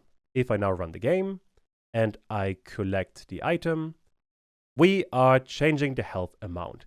Now, if you look at this closely, you can see the value changed. And that is because if I go back inside of texture progress bar, we have a minimum value, a maximum value, and then a start value of 80, which is different from what we have inside of globals. In there, we are starting with, there we have globals, we are starting with 60. So this we have to update. That we are going to do inside of the UI. We have ready, and there we want to get the health bar, and then set the value to globals.health. And now if I run this, we have slightly more than half of the health, and if I collect the item, we are increasing it by an amount of 10. Also, this code is now a bit inconsistent because I'm using a function for the laser and the grenade, but for the health, I am setting the value individually. So for that, I want to use the function as well, and that's feeling a bit cleaner. With that, we have the health functionality. And I really hope you get a sense of why this kind of system is much more efficient. We are basically bypassing the player entirely. So while for the laser and the grenade, we have to go through the player and then emit a signal, health doesn't need any of that. We are simply working inside of the item, and in there, we are updating the global health amount. And that is literally it. We don't do anything else. The entirety of the logic happens inside of globals, and in there, we are updating the value, and if that is the case, we are emitting a signal. And then this signal is telling the UI in there to update the health text. Just imagine we had a much more complex game across lots of scenes, and maybe a level is inside of another scene, and this scene could be inside of another scene. We would have to use signals consistently across multiple scenes, which would get incredibly confusing. But with our system, we are always targeting the UI basically directly. And on top of that, we are addressing it from the global scope, so from globals.gd. Let's do an exercise to make sure you understand. I want you guys to update the grenade and laser logic to also use SetGet, like we have done for the health part. On top of that, remove the signal logic so we're not cluttering up the code. Pause the video now and try to implement that. I want to start working inside of globals.gd because in there we have to add SetGet to laser amount and grenade amount. Although we don't actually have to update the get functionality because this part we don't really want to update. And Godot is perfectly happy to only cover one of them.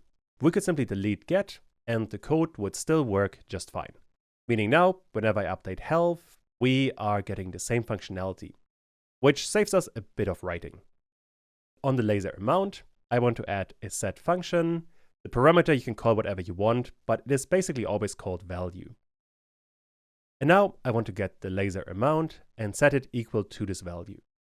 On top of that, this I also want to add for the grenade, although for that, I want to update the grenade amount. And this we can now use to emit a signal, like we have done for the health. And right now, we only have a signal for health, but I think we could have the same signal for all three of these variables, which means I don't want to have a health change, I want to have a stat change signal. So let me rename things, stat change. And this signal I want to emit when any of these values changes. Once I have that, I can work inside of UI and I want to check if we have a stat change. If that is the case, I want to run a different function. Right now we have update health text. I want to rename this to update stat text. Now Godot is going to complain because this function doesn't exist, but we can create it quite easily. I want to have a function called update stat text. Doesn't need any parameters, and in there, all we have to do is to call the same three functions we have already created. Like so, and then we should be good to go. Although, before we can test all of this, we have to get rid of the earlier functionality. So inside of the layer, we are currently having the add item function, and this I don't want to run anymore, but I do want to copy the two if statements, so let me cut them out and paste them inside of the item, because these we are still going to need. But we don't have to call body.addItem anymore. This should already be enough. If I now run the code, health is still going to work, and I can get rid of the health for the type and get a random item again.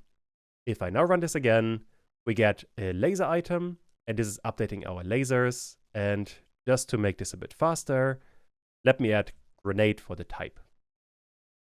And this one is going to update our grenades. Cool. So all of this is still going to work just fine, which means inside of the player, we can get rid of this function entirely. On top of that, inside of the level, I can minimize this, and now the player for the node doesn't need the update stats signal anymore. So I can disconnect this one, and then inside of the player, I can remove this signal entirely.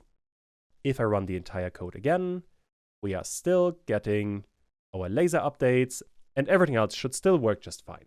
With that, I really hope you get why this kind of system is incredibly powerful. We are basically, inside of the item, simply updating the global amount for the health, the lasers, and the grenades, and then inside of globals, we are emitting a signal whenever any of these values change.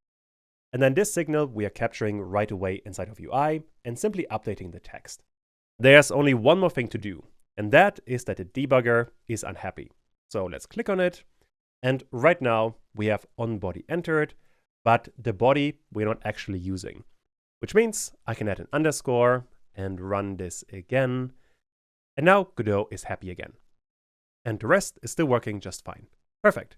With that, we have a really important functionality to keep our game more organized. We are nearly done with the items. The last thing that we have to do is to spawn them from crates and toilets. Right now, we only have a single item and we have to place it manually, which I guess works fine, but I would rather have it so that the player has to shoot at toilets and crates and then we are spawning the items. Most of that we can already do quite easily, so let's get started. Back in Godot, let me first of all explain what I want to do. I want to reopen a crate that we created earlier, then a toilet we made, and on top of that, we had an item container, which is empty right now, but it's the parent of the crate and the toilet. And basically what I want to do is to have it so that when the player is shooting at these objects, then we are spawning the items. And to test all of that a bit better, inside of the outside level, I want to attach a crate and I want to attach the toilet. And let me just move them around like so. And just as a reminder what we have done so far. If I run the game, I can shoot at the toilet, we're getting toilet, I can shoot at the crate, and we're getting crate. We are getting this, by the way, if I open the script. Inside of the crate, we have a hit function that is printing crate, and inside of the toilet, we have basically the same thing, except we are printing toilet. On top of that, we have a parent script, item container. This one has a ready function and a hit function. That being said though, I don't need either of those anymore, so let me just get rid of them.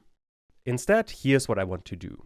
When we are hitting either of these objects, let's say we are hitting the crate, then I want to spawn items in the direction this crate is facing, which right now for both of them would be down. But this should be flexible. So for example, if I take the toilet and transform it and give it a rotation of 90 degrees, if that is the case, then the items should be spawning in this direction. To make that work, we have to get started inside of the item container parent script. In there, I want to create a variable called direction. Actually, let's call it current direction. This one has to be a vector2, and the value we are going to use will be vector2, then down, and this vector we want to rotate. So I'm going to use the rotated method, and then pass in the current rotation of the object. So what does that mean? We are starting with a vector down, and this vector I am using because both of these objects by default are pointing downwards. The toilet currently is pointing to the left because we have rotated it. But if we didn't add any rotation, so if I remove the transform property from the toilet, then the toilet would also be facing downwards. Because of that, I am using a downward facing vector. And this vector I am rotating to whatever rotation we are applying to the object. And since we have this inside of the parent object, inside of the children, I could print the current direction quite easily. And let's do this both for the toilet and for the crate. Also, you might have noticed that Godot is complaining that current direction isn't declared. That is because I didn't save the parent script. If I do that, the error disappears. Now let's try all of this again. If I shoot at the toilet, we get 0 and 1, and the same for the crate. This is because we haven't rotated either of them. But if I now go to the editor, and for the toilet, let's say 180 degrees, and for the crate, I want to have a transform of negative 90 degrees. If I now run this again, I can shoot at the toilet, and we are still getting 0 and 1. Same for the crate. So what's going wrong here? Well, the issue is that all of this is being calculated before we are actually creating the node. The way you want to think about it is that we are running all of this before the ready function. And then when we are running the ready function, that is where we are applying rotation. And this is essentially where we are creating the node. And since we're doing all of this before that, the rotation hasn't been applied. But that you can fix quite easily. All you have to do is add on ready, and then it's going to work. So let me get rid of the comments because they're not necessary. And now if I run this again, I can shoot at the toilet, and we get a very small amount of x. We can just ignore that. The -1 for y is important. This is a vector pointing upwards. And for the crate, we get 1 for x and a really small amount for y. This is a vector pointing to the right. With that, we have a direction. And a really important thing in Godot to understand is this on ready. Basically, the way you want to think about it is that all of the actual attributes of a node are being created when you are adding this node to a scene, which is happening inside of the ready function. So if you try to get a rotation before that, it wouldn't work because the rotation hasn't been applied. If you play around with this for a while, it should become quite straightforward, but this can be confusing in the beginning. But alright, with that, we have a direction. Next up, we have to actually create some items, and I want to start working inside of the crate. In there, we currently have a sprite, another sprite for the lid, and then a collision shape. Although, while looking at this, I think we can refine all of this, because later on for the toilet, we also have a sprite 2D for the base, but on top of that, I want to add a lid. And since I want to have the same setup for the crate and the toilet, I'm going to work inside of the parent. In there, I'm going to rename the sprite 2D we so far have into base, sprite, and then I'm going to add another sprite 2D right on top of the other sprite, and I'm going to call this the lid sprite. Because of that change inside of the crate and the toilet, we are going to lose all of the content of the node. So if I get rid of this sprite 2D that only existed inside of the crate, we have a base sprite and a lid sprite, but neither has any texture. What happened here is that as soon as you're renaming a node, you are losing all of the content of this node in the children. So in this case, base sprite used to be a sprite 2D with a texture, but this changed because we renamed it inside of the parent. But this we can fix quite easily. Back inside of graphics, there we have objects, and in objects we have the box with base and lid. Base is going to go into the base sprite, and lid sprite is going to get the lid. Then the lid, I want to move a bit downwards, something like this. Now we have the crate again. And then for the toilet, we also have a base sprite. This one is there. And then besides that, we have a lid sprite that is literally just a lid. This I also want to move down using the arrow keys. And there we go. Now we have a toilet. And this kind of setup is a bit cleaner because we can simply make changes inside of the parent and then update them inside of the children. Besides that, there's one more thing I want to add to the parent, and that is just going to be a node 2D, which I want to rename right away to spawn positions. These spawn positions, if I work with them inside of the crate, are going to get lots of marker 2Ds. They are essentially going to be a random position on top of the crate that will be a starting position for an item. And let me just create a whole bunch of them all across this box. And then we're going to pick a few random ones of them and use them to spawn an item. Something like this looks pretty good. So now we can work inside of the script and update the hit function for the crate. As soon as this crate is hit, first of all, I want to hide the lid sprite. This I can do super easily. I want to get the lid sprite and then hide it. If I now run the game and shoot at the lid, it disappears. Or if I shoot at the crate, the lid disappears, to be more specific. Besides that, I want to implement something like we have done for the laser. where this hit function is emitting a signal to the level, and in the level we are creating an item. So as a comparison, inside of the player, once the player is inside of process, activating the primary action, we are emitting a laser signal. And this laser signal inside of the level, if I find that one, on player laser, is creating one instance of a laser scene. The same thing I want to do for the crate.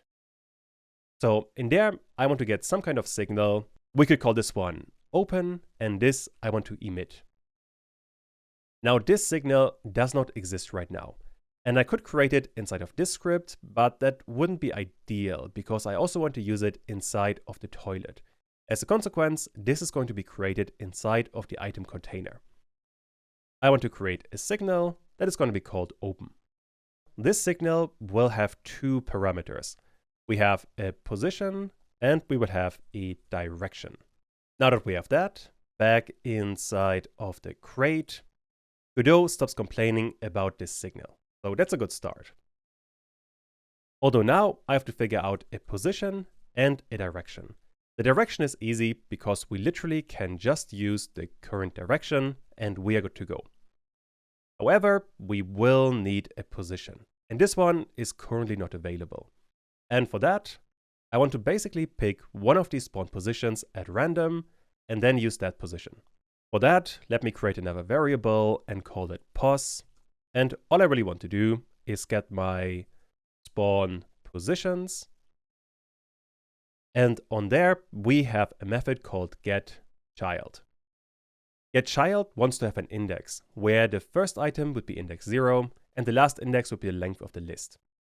Which means in there, we want to create a random number with rand_i, with a maximum length of the amount of children inside of this node. And this we can also get, once again, I want to have my spawn positions, and on there, I want to get child count.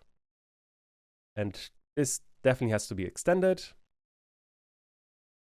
For this one, we are looking at the spawn positions. This one contains lots of marker 2Ds, and we want to get one child.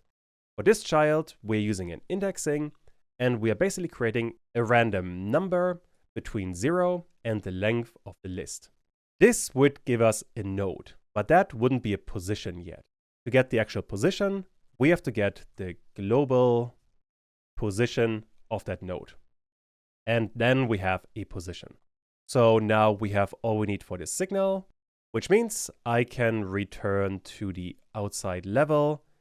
And if I select the crate, go to node, we have an open signal. We could be connecting this one to the outside level right away, but that wouldn't be great. There are a couple of problems we have right now. There are two problems actually that we really have to be aware of. The first one is that, let's say right now I have a single crate, so I could connect this to the outside level and it would work just fine. But I don't want to have just one crate, I want to have multiple crates. So let me create multiple. And now I could get every single one of these crates and connect all of them individually. But the outcome would be that I have a ton of functions. So we are replicating the same signal over and over again, which would really not be ideal. We would have to wire up a new function for every single instance of this crate scene. On top of that, the other problem is that I don't actually want to connect this crate signal to the outside level script. I want to connect it to the actual level script, so the parent. But this I can't do right now because we are in the outside scene. So if I click on crate and open, we can only target the outside script. Both of these problems can be solved with a new concept. The concept we need is called groups. And basically what that means is that any node or scene can be added to a group. And via that, you can target this scene or node from anywhere inside of the game and do anything to it. For example, you could run a function or connect a signal or literally anything else. This system is incredibly flexible. Back inside of the level, you can see currently we are looking at the signals. But if you look to the right of that, we have groups. And right now, this is not something we have used at all. The way you would be using it, for example, I want to add my item container to a group. For that, I would have to have the item container selected and then give it a group name. Let's say container. If I now click on add, we get an entry inside of the manage groups tab. On top of that, next to the icon, we have this symbol, which is telling us that this node is in a group container. This also applies to the children. So crate will also be inside of this group, and the same for the toilet. And that is information that we can use. For example, if I am shooting at the crate, we could get the tree and then get nodes in group. This is a method that wants one argument, the name of the group we are looking for. Now we would be getting all of the instances of a scene inside of this group, meaning I could print it, so print all of that. And now whenever I am shooting at a crate, we're getting two objects. We're getting a crate and a toilet, because we have an instance of a toilet and an instance of a crate. Since both of those are part of the container group, they will be displayed here, so they are easily accessible. Although I don't want to use that inside of the crate itself, instead I want to go to the level. And in there, let me maximize the window, I want to make it so that once the ready function is called, meaning once the outside or the inside level is ready, then I want to get all of the scenes inside of this group. I want to get the tree and then get nodes in group, specifically the container group.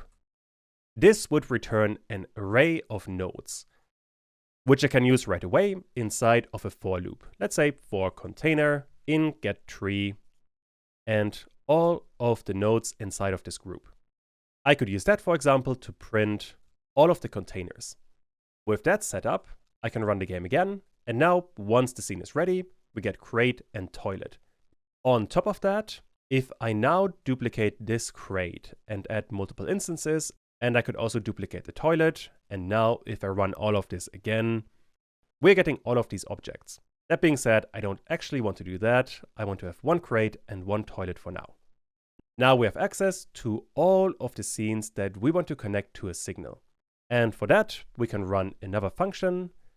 I want to get the container and then use the method connect. This one wants to have two arguments. First of all, the signal we want to connect, which in our case is open. This is the open we have gotten from the item container, this open here. And if that signal is received, we want to run another function, which I'm going to call onContainer opened. This function doesn't exist right now, and let's create it right below. I want to have onContainer opened. There are two parameters we need for this one, a position and a direction.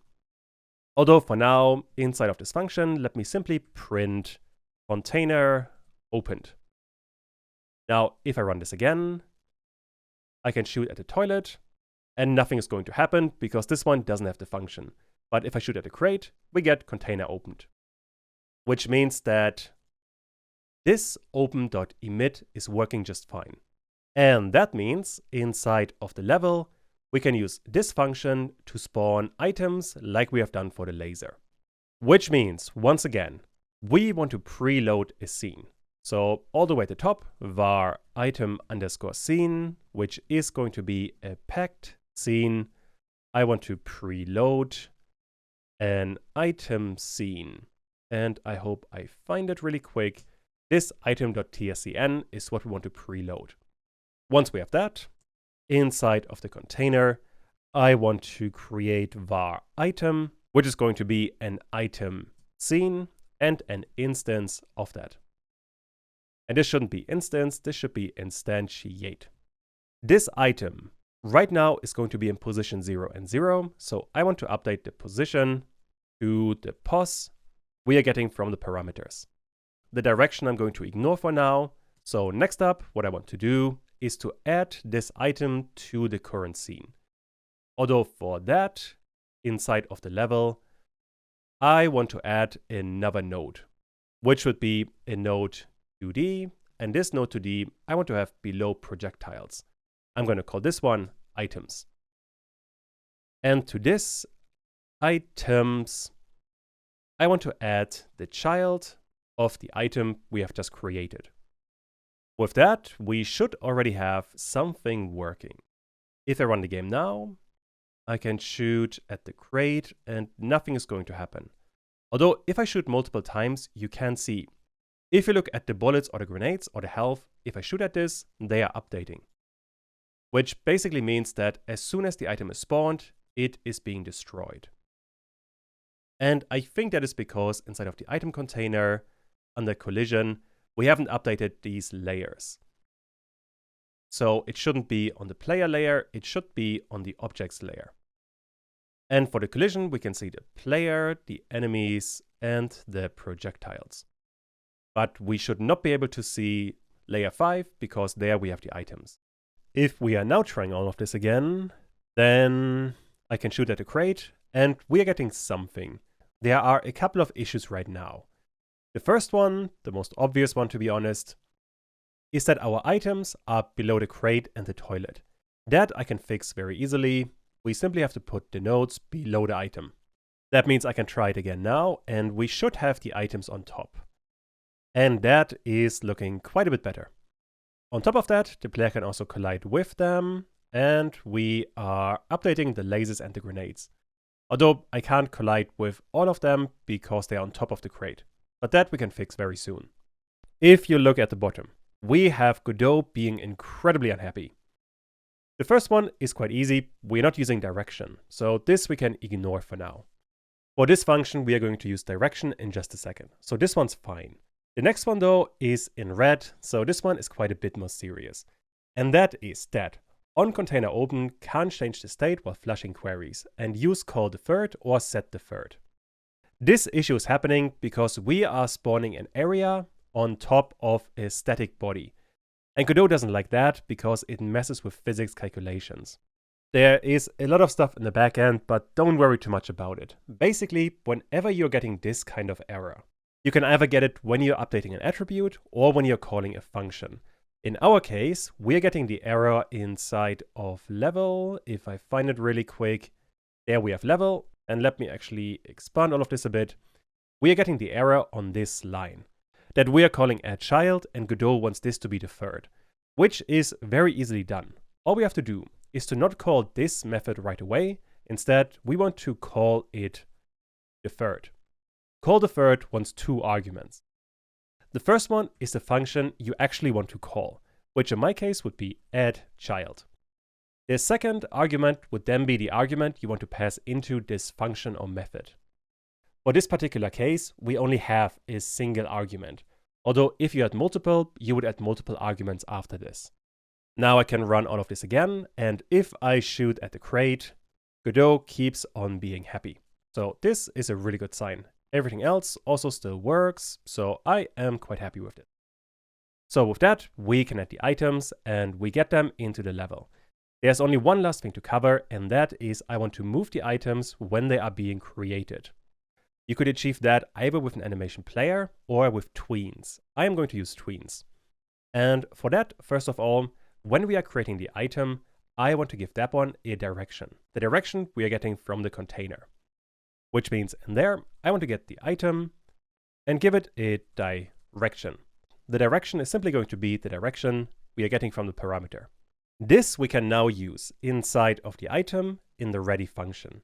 From there, I want to create a couple of tweens to animate the position and the size. We can do both actually. Let's get started with the more important one. I want to move this item. For that, I want to define a target position.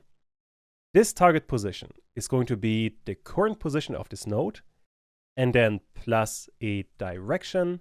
And this I want to multiply with some kind of distance. Now for that, we have a couple of issues. Godot right now doesn't have a direction and it doesn't have a distance. Now direction we would be getting from the level, what we are doing here. Although inside of this script, we want to have a variable ready for it, which means when I'm creating this node, I want to create a var direction, which has to be a vector too. Besides that, I also need a distance, which has to be an integer, And for this, I want to have a random number. A random number I get with rand I range, short for random integer from a range. In there, we have to get a from and a to value. In my case, I want to have a distance between 150 and 250 pixels. Once we have that, Godot is happy again, and now we have a target position for a tween, which means we can now create, let's call it a movement tween, which we are creating with create tween. On this movement tween, I want to tween a property, and the property is going to be the node itself, which I haven't covered yet. So the object, if you want to cover the actual object itself, you would simply type self in there. If you're doing that, you're always targeting the node that has the script attached. In this case, this area 2D. Next up, we will need a property to target. In our case, this will be the position. Then we need a final value, which in our case will be the target. And finally, we need a duration. In my case, I think half a second is pretty good. Oh, and this shouldn't be target, this should be target position. If I now run all of this, I can shoot at the crate, and this is looking like a nice movement. So I am quite happy with this. Although, what we could also do, instead of spawning a single item, I want to spawn multiple, which means inside of the crate. Currently, we are emitting this signal only once. But that seems kind of low. So in my case, I want to run this emit multiple times, which I can do with for I in range, let's say 5. And then I want to emit this thing 5 times. If I now run all of this again, and I shoot at the crate, and this almost works. The issue is, we are declaring this position once, and then when we are emitting the signal, we are always emitting the same position. To fix that, I want to move the position into this for loop. That should fix it. If I now run this again, that is feeling drastically better. Although you can see we can spawn infinite items, and if I collect all of them, the player has infinite resources. So not ideal yet, but we are certainly making progress. The last thing we need for the basic functionality, inside of the item container, I want to add another variable. And let me put it there. I want to have var opened, which has to be a boolean, and by default, this one is going to be false. Then back inside of the crate, I only want to do all of that if not opened. Then I have to indent the entirety of it, and finally, at the end of it, I want to set opened to true. With that, we should be only able to shoot at the crate once. Or well, we could shoot at it more times, but we only get items once. And this is looking really good. Cool, the items still work, and all of this is working just fine. Now this section has gotten really long, so let's do an exercise and then we are done. The exercise is going to be to work out the toilet. So whenever the toilet gets hit, it should spawn a single item. On top of that, there should only be a single spawn position. That is going to simplify the entire thing quite a bit. But pause the video now and try to implement that one. Let's open the toilet, and right now we have all of the images, we have a collision shape, and we have spawn positions. But spawn positions doesn't have any children. And just to keep things consistent, I'm going to give it a marker 2D. This marker 2D is already in the right position. I think this center of the toilet is pretty good. Which means next up, we can work on the functionality. Right now, we only have a basic function that prints the current direction. Not amazing. Although for that, we can actually copy quite a bit from the crate. As a matter of fact, let me copy all of it and paste it into the toilet. Now, pasting code is not really a good solution. What would be more elegant here is to have the item container with a function that covers most of the logic. And then inside of the toilet or inside of the crate, you are executing shorter pieces of code that rely on the function from the parent. But I think inheritance can get really complicated really fast, and I do want to keep it simple. So for now, we're going to copy a tiny bit of code. But let's go through it. On the first line, we have function hit, and this one is totally fine. Next one, if not opened, I'm happy with that one as well. Then we have lit sprite.height. This one is still working just fine. All the way at the end, we have opened being true. This one also works perfectly okay. The only change we have to make is that we don't want to have 5 random positions. We only need a single position, and that is this marker 2D. Which means I want to cut out open emit and then get rid of the rest. Now Godot is going to complain that identifier pos is not declared. Position simply does not exist. For that, I want to create another variable called position, and the position we are getting from the marker 2D, and this one has a global position. And with that, we are pretty much done. If I now run all of this, shoot at the toilet, we are getting 1 item. The crate is also still working, and well, with that, I am quite happy. Although, really quick before I finish, there's one more thing that I have forgotten.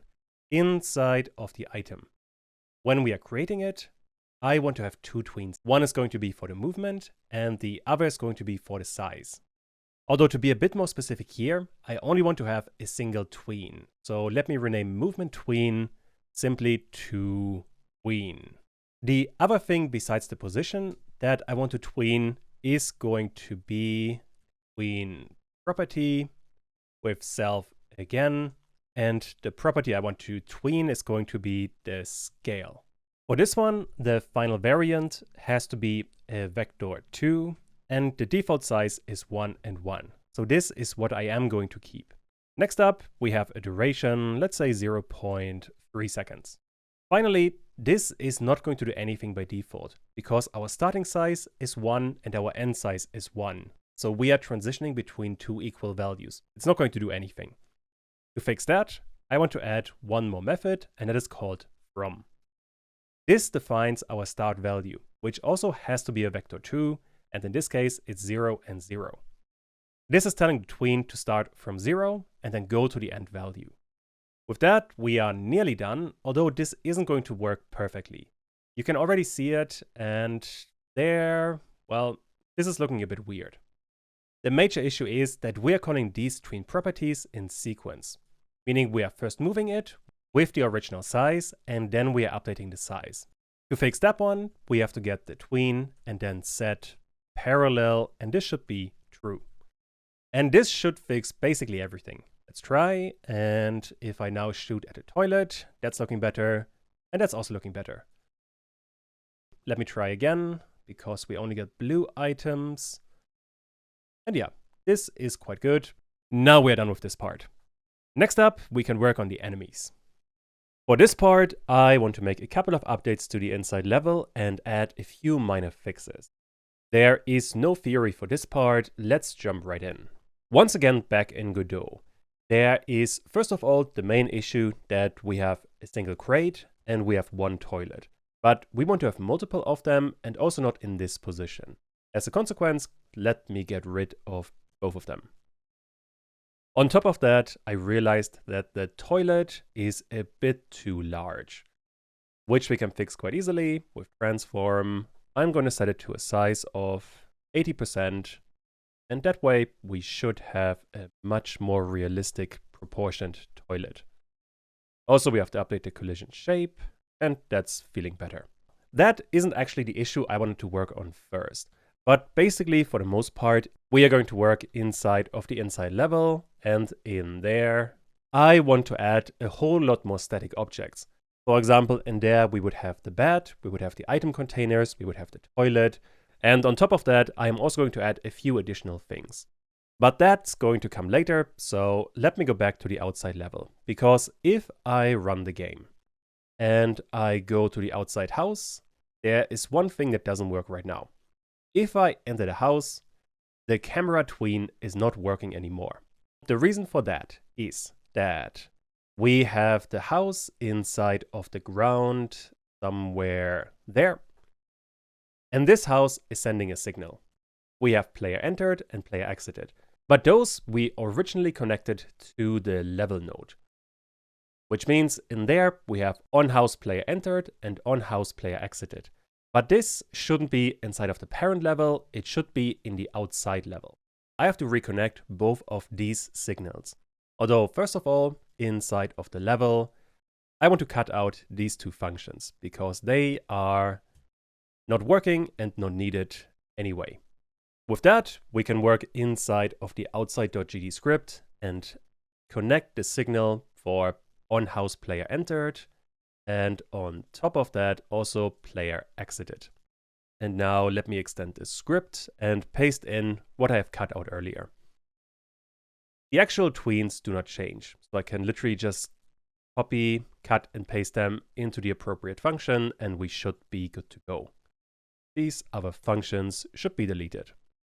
Also, I can get rid of tween parallels and the comment. And with that, we should have the previous functionality. Let's try.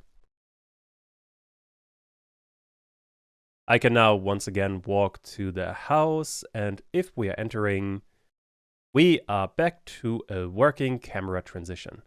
So this is feeling much better. Also, the code is much more organized, because these two functions should only be available inside of the outside level. It wouldn't make sense to have them inside of the parent class because they are not needed there. And that covers another super important part. Next up, I think I have realized there's another issue. And that is that we don't need these functions anymore. So UI update grenade text is not needed because we're doing all of that via the global script anyway. Which means I should be able to get rid of all of that, and the game should still work just as before.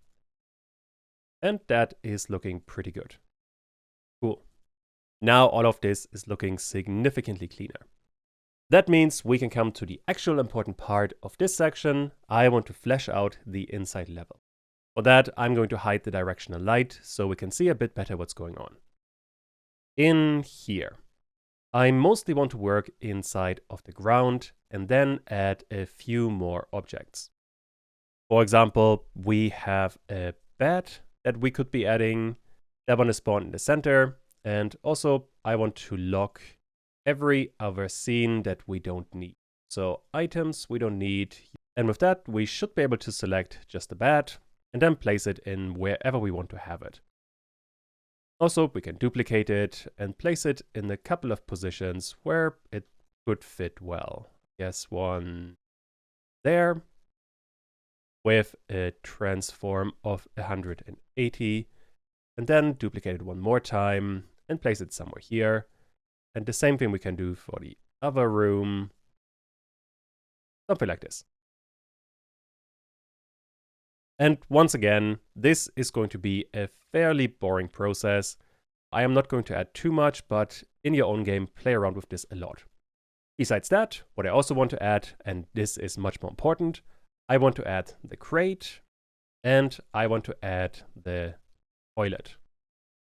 And I guess before we use the toilet, let me compare to the player, and I think that's a reasonably sized toilet. Maybe still a tiny bit large, but it's doable. This toilet I now want to place into certain positions. Let's say we can put one roughly here. I think for a real game, you would want to create an actual bathroom, but I'm not too concerned. Let's say we can put one there. This would be minus 90, actually just 90. And a similar one for the other room. And besides that, I also want to work with the crate. And on this one, we have to check where the front is. So this part is the front of the crate. It's a tiny bit hard to see, but this one I want to place, let's say here. Then I can place another one there. And since the player is going to need lots of ammunition, you do want to have quite a few of them. I guess we could put one there-ish, then another one could be here, and this one I do want to rotate by 180 degrees. Then we can copy it again and place a couple all the way in the bottom of this room. Let's do one more time with a bit more rotation. So this one should have a rotation of 90 degrees, and we can place it here. Later on, I am probably going to add lots of enemies, so it's a bit more difficult to reach this area. Let's do one more crate here. And that should be quite a bit of stuff. I guess I should minimize things, and there is one item that shouldn't be there.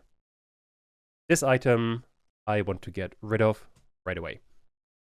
I think same on the outside level. There we have one item that shouldn't be here. So let's get rid of it. And now I can try all of this. The outside level is still looking just fine. So I can go inside and we should be seeing the crates. And if we shoot at it, we are getting the items. We also have the bed and collisions also still work. Toilet is also good. Cool. Next up in the inside level, we also can add inside of ground the steam vents. So the particle thingy that I worked on earlier.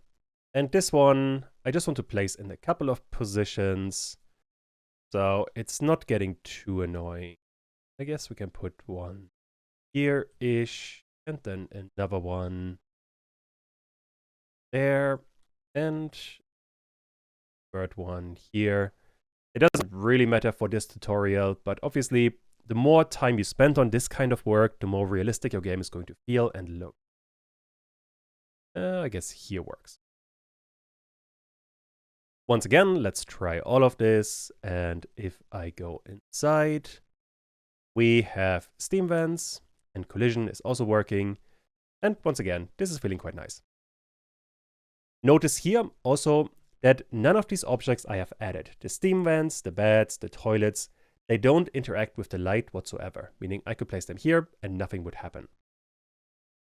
That is by design. The more objects you make interactive with light, the more of a performance hit you are going to suffer. So you want to be careful with that. And these steam vents don't really need light. All right, with that, we are nearly done. There's just one more thing that I do want to add. Inside of level, I want to add another node 2D, and this one has to be below the ground. I call this one decals. Although right now this wouldn't do anything. What this one is going to get if I work inside of the, let's say, inside level, in graphics, we have decals, and there we have brushes, moss, blood, ceiling holes, and some random stuff. Most importantly, inside of brushes, we have lots of random brushes, and those we could use to add some dirt on top of the tile map. Although right now, if I minimized the ground, we have decals 2D, and if I add a sprite in there and add a texture, it wouldn't be visible because it is below the tile map. So what could we do about that? And there are two solutions. Either you could take the sprite 2D and the tile map and simply drag them in the scene tree before the decals node 2D. That way we could see this one once again. But that's not exactly what I want to do because that would clutter up the scene. I want to have all of this a bit more organized. Instead, I want to do something else. If I have, for example, this sprite 2D selected, and as a reminder, this is the background dirt graphic. So this we absolutely have to have in the background as the deepest layer. Everything else has to come on top of that one. To ensure that, you can look inside of the inspector. We have another tab called ordering. And there you have a Z index. A Z index in a 2D game determines what is drawn on top of each other. Right now, every object we have ever worked with has a Z index of 0. However, if I increase this for the ground by 1, the ground is on top of everything else except the lights are getting a bit weird.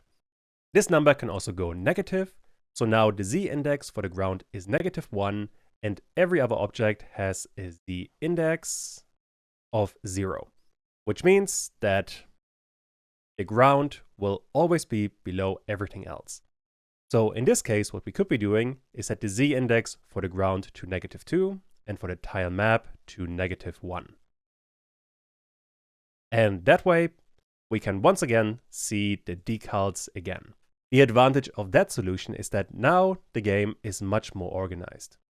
Or at least reasonably more organized. You can tell that this scene is getting quite busy because we have quite a few nodes in there and, well, it's becoming a proper game. It's still quite small, but you get the idea. Although right now, what I want to do is I want to lock the items and the ground, make sure I can't select any children for the ground. Now I can work inside of decals and move stuff around. And those are simply a couple of graphics that I want to modulate. So they are looking dark and green. It should be much darker and a bit less green and a bit less transparent. And now we have a graphic that gives the entire thing a bit more texture. So we could put this, for example, there. Could scale it up. And now if I run the game and go inside again, you can see this is feeling much better. And for some reason in the outside level, the gate has disappeared. Although if I hide the ground nodes, we can see it again, which means something went wrong here with the Z index. We can fix that by increasing the Z index by 1. Not quite sure what happened here, but well, it's working for now. Anyway, I want to work inside of the inside level and duplicate the decals, and while we're doing that, I want to make everything else invisible so it's not getting distracting. I guess we can put one more of those here and then another one.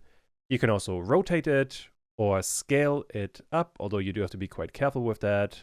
But basically just take a couple of them and then move them around.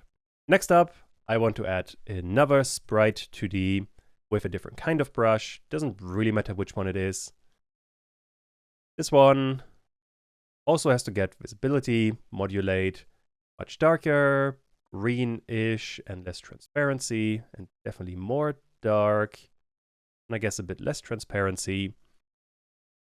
And there we have another one. And pretty much all you want to do is add lots of those all over the game so that the base actually looks like it was infested by some random bugs and aliens. I am probably going to add quite a few more and speed the entire thing up. That way you don't have to watch me do this for 5 minutes.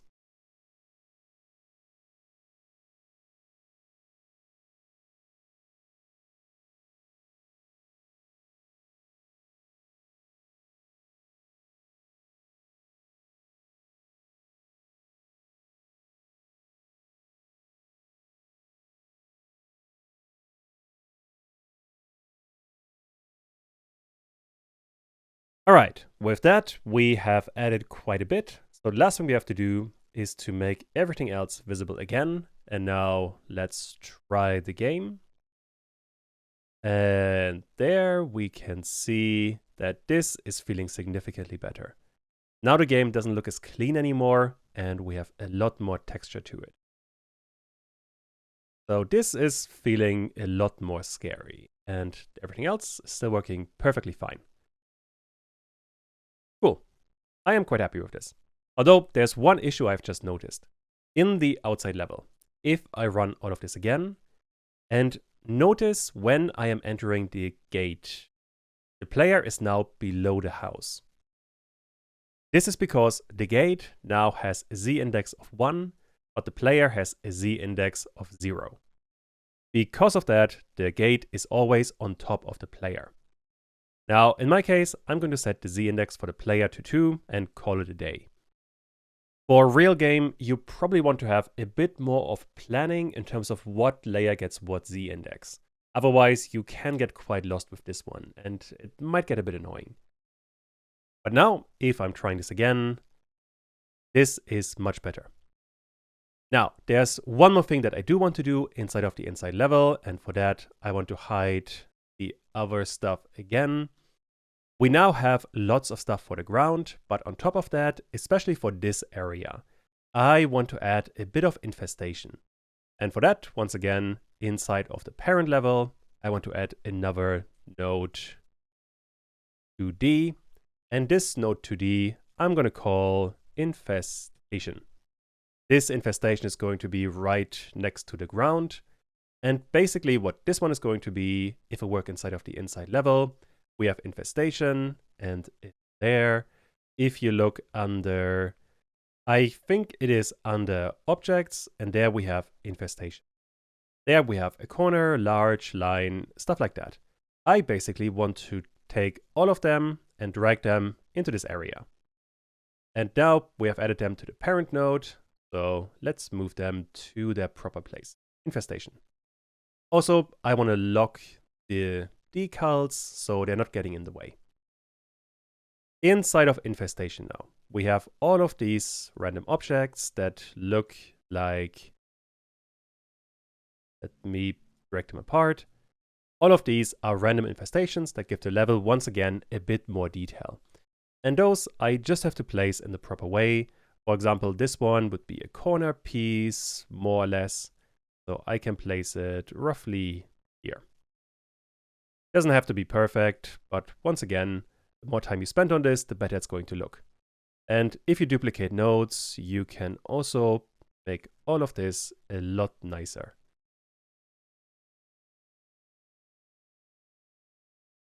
So I want to keep on adding more nodes, and this is a fairly boring task, so this is also going to be sped up.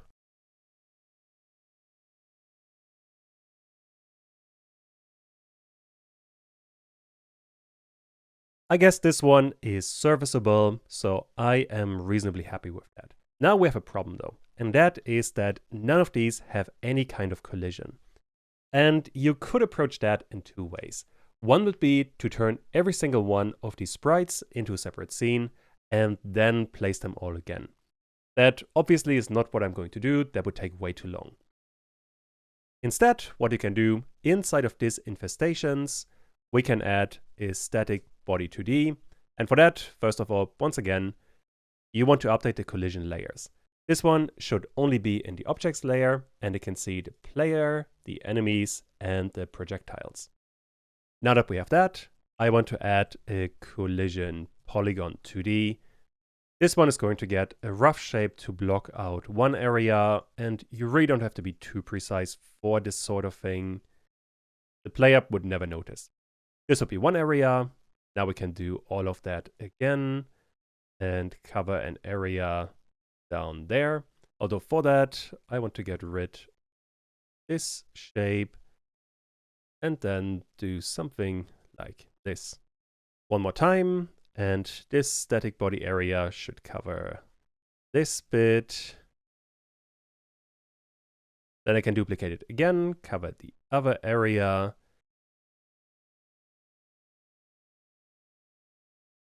Copy it once again, this area now.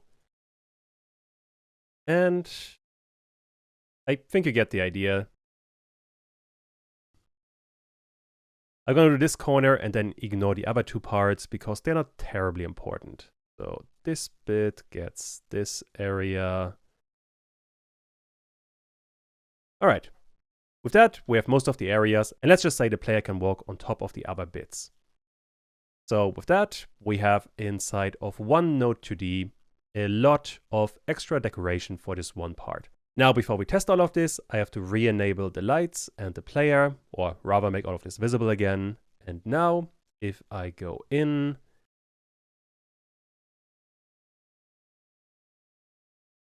we are getting a lot of dark atmosphere, especially when I'm getting to the area at the bottom. You can see there we have some spooky stuff, and the collisions work perfectly fine. Also, all the way at the bottom, we should be having the crates, and they also work. Once we have enemies, this is going to get even better. But, well, with that, I think we have added a whole bunch of stuff. And I guess let me talk about really quick if I switch off the light. When you're creating some area like this, most of these little infestation sprites are so simple they don't really need their own scene. All you would do is create a static node, a sprite, and then a collision shape. But since this is so simple, you could just add them directly and then add the collision shape to the parent level. In this case, the inside level. Sometimes you might want to reuse them, and then having separate scenes might make sense, so this is totally fine. For the next part, we are going to start with the enemies. The first enemy I want to work on is the scout enemy. This one is the easiest one. It's basically going to be a static object that can shoot like the player. which means we can already reuse all of the laser logic. Besides that, the only difficulty is that we have to alternate between the two guns of the Scout. But that should be quite easily done. Once again, back in Godot, I first of all want to close a couple of things. We don't need the item anymore, we don't need the UI, we don't need the item container, we don't need a crate, and we don't need the toilet. Instead, I want to create a new scene, and the root node is going to be a character body 2D. I can rename this one right away to a Scout, and then save all of this. This should be in scenes, and in there we have enemies. Currently there's a drone in there, we're going to update this one as well. But for now, I want to work on the Scout. This Scout, like any other object, is going to need a sprite, and he is going to need a collision shape 2D. The sprite we are getting from graphics, there we have enemies, and in there we have the Scout. I want to drag this one in there, and there's one thing we have to change already. And that is that the Scout has to face to the right. That way we can use the look@, function and make him point at the player easily. So we have to give him a rotation of 90 degrees and then align him to something like this so that we can give him a collision shape. And for this one, I'm going to use a circle shape. Something like this, and let's align the sprite a bit better. I suppose I should mention that in just a bit, we're going to spawn the lasers on top of the guns. And if you made the collision shape something much larger, something like this, or you added a collision polygon and covered the entire area, you would get an error later on, where the lasers would collide immediately with the shape of the enemy. As a consequence, we have to have this shape away from the guns, like we have done for the player. I didn't mention it back then, but here's the player, and the gun of the player is outside of the collision area. Because of that, the lasers, when we are shooting from the player, do not collide with the player itself. If you wanted to have more specific collision shapes, then you would have to add, for example, a timer to each laser to only have a collision after, let's say, half a second. But in my case, I don't really care about any of this. This collision shape is totally fine. Which means now, inside of the outside level, I want to add this enemy. Although I want to keep everything organized, and for that, inside of level, I will add another node 2D, which is going to be for the enemies. And the enemies could be right next to the player. That looks about right. If I now save the scene, go to the outside level, we have enemies. In there, I want to add the Scout. Right now, Godot is complaining that the Scout doesn't have a shape. That is because I didn't save the Scout scene. If I do that, all of that looks just fine. And let's move him to a slightly better position, somewhere here. I can now run the game, and we have a Scout. So that is kind of working. Although, before we do anything else, there's one thing I forgot. Inside of the Scout, we have to work on the collisions, because right now Godot thinks that this Scout is a player. So the Scout shouldn't be on the player layer, it should be on the enemies layer. It can, however, see the player, it can see the other enemies, and it can see projectiles.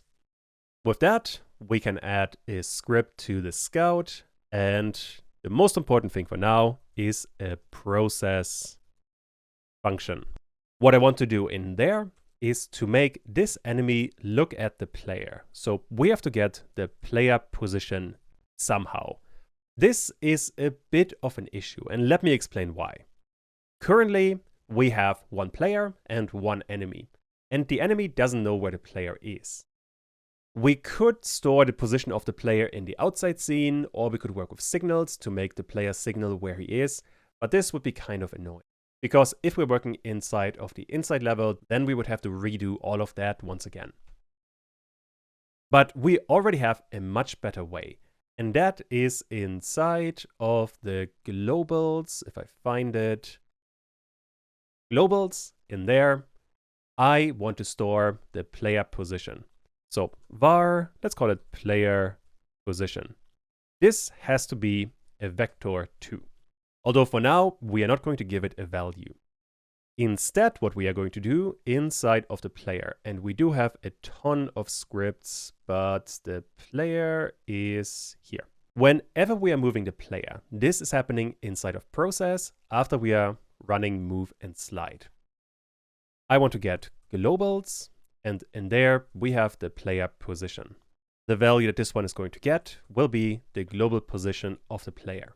This is allowing us inside of the scout, this one, to simply get globals and then the player position. Remember, globals is available everywhere, which means enemies have access to it as well. Now I can run all of this again, and the enemy is looking at the player. So this is working just fine. I can also shoot at the enemy and the laser disappears. So we are making quite a bit of progress. Before we do anything else, Godot is complaining that we have a debugger error that the parameter delta is never used. To keep Godot happy, I want to add an underscore. If I now run this again, Godot is happy. Perfect. With that, we can add a few more things. First of all, I want to add an area 2D. This area 2D, I'm going to rename to, let's call it an attack area. This area has to have a collision layer. It should be on layer 5, items and zones, and it can only see the player. This attack area is going to get a collision shape 2D, which is going to be a circle shape 2D. This circle shape 2D should be fairly large. Something like this. If I try this in the outside scene, this is going to be the area where the scout starts to attack the player.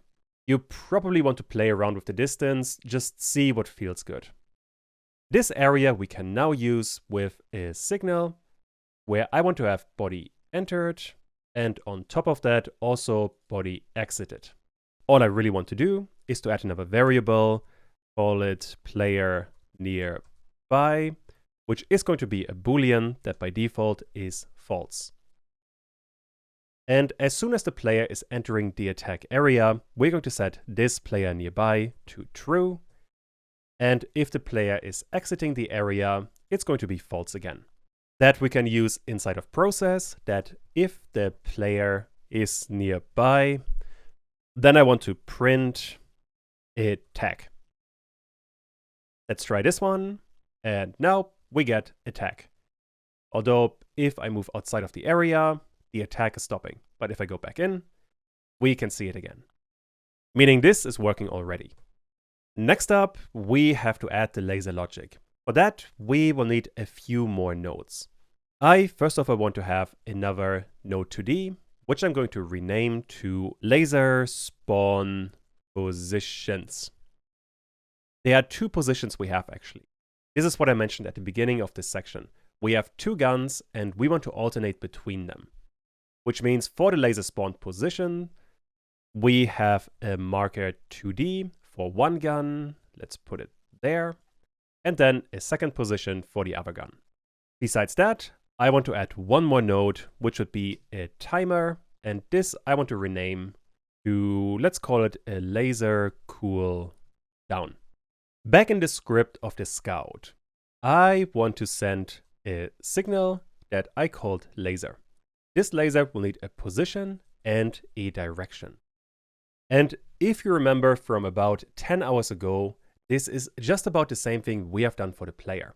If I open that one, we have a laser signal with a position and a direction. And this we are emitting in this if statement, which in turn will be captured by the level in the onPlayer laser function. We are creating one instance of laser and overwriting the position and the direction. We are going to reuse all of this in just a second. For now, though, inside of the scout, we have to emit the signal with a position and the direction. This is going to happen if the player is nearby. And actually, we only want to look at the player if the player is nearby. Oh, and there's one thing that I did forget to mention, that we also want to have a cooldown between the lasers. Like we have done for the player, there we have can laser. This one is connected to a timer. On timer timeout, can laser is true. I want to do the same thing for the scout. Which means I am going to create another variable, and we can call this one can laser as well. Also, this is going to be a Boolean. By default, this one is going to be true. Inside of the if statement, if the player is nearby, I want to add another if statement that if can laser. If that one is true, I want to get var position, which is going to be some kind of vector 2.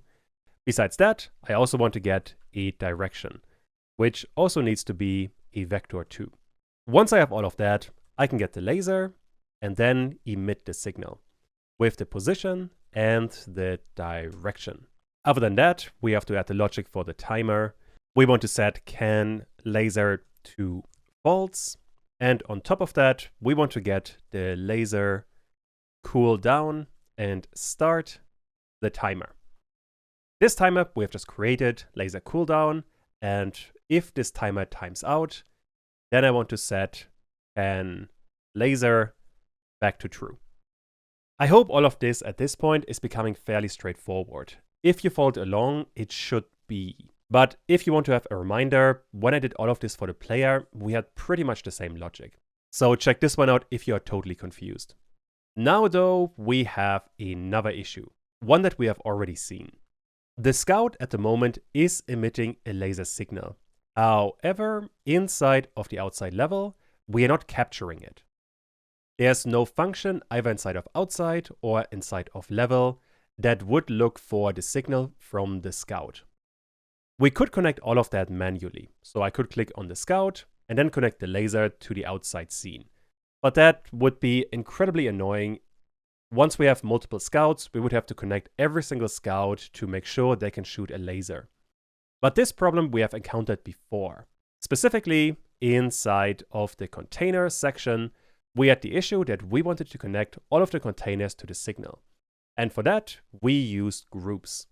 The same thing I want to do for the scout. Which means with the scout selected, I am going to go to groups. And let's call this one scouts. Now the scout has a group, and this we can use inside of level.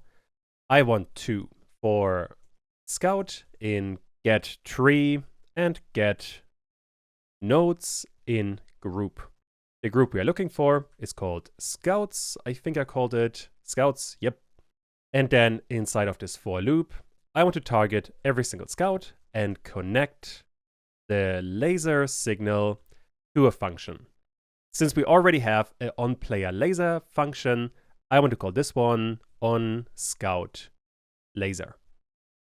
This one doesn't exist right now, so let's create it right away. Function onScoutLaser. This one will need a position and a direction, the arguments we are getting from the signal. For now, let's simply print scout is shooting. This should already work. If I now run the game, we can see scout is shooting about once a second. So I am quite happy with this. That's a really good start. However, we are not actually getting lasers. For that, we have to make two changes. The first one is we have to copy all of this, so we actually create an instance of a laser. Besides that, inside of the scout, we have to get an actual position and a direction. So let's get started with the position. For now, I'm going to keep things a bit more simple, and I am simply going to get from scout the first marker 2D for the position, which means I can simply drag this in there and then get the global position of this marker. For the direction, we are going to need a tiny bit of math. And once again, I covered this a while back inside of the player. If you want to have the direction between two vectors inside of the player, we have done this all the way at the top. We have to get a target position, and from that subtract the current position and then normalize everything. So inside of the scout, I want to get globals.playerPosition. That would be our target. From that, I want to subtract the current position of the scout. All of this is going to return a vector. And this vector, I want to normalize. And that is going to give us a position and a direction. This we can now use inside of level, because in there we have onScoutLaser, which is carrying the position and the direction. And for that, we are going to reuse all of that. And to make that a bit more organized, I'm going to cut it out and then create another function. Let's call it create laser. This create laser is going to need two parameters for the position and the direction. I am deliberately also naming them like I have done for onScout laser or for onPlayer laser, because that allows us to simply call create laser and pass in the position and the direction. If I'm doing that, the player should still be able to shoot. There we go. This is working just fine. All we have done is taken the logic we had so far for the laser and place it inside of a function. This is useful because now we can use the same function, create laser, with a position and the direction for the scout. Let's try this one. And now we are getting lasers from the scout. And this seems to be working just fine. So I am quite happy with this. There are two more things to do. Inside of the scout, we are currently only using one of the guns. I also want to use the second one. Besides that, inside of the debugger, we have two errors or two warnings that Godot isn't happy about. Fixing all of that is going to be your exercise. So just to reiterate, I want you guys to get the scout to shoot from both guns and alternate between them. Besides that, fix the debugger warnings.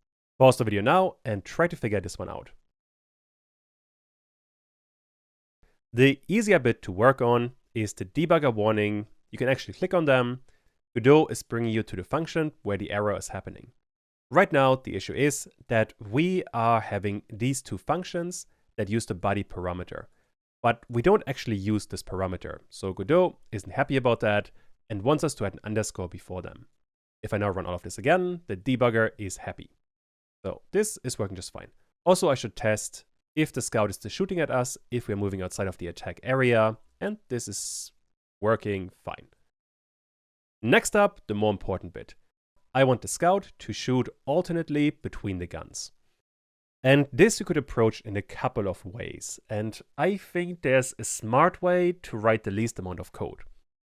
Let's say I want to create another variable for the marker node.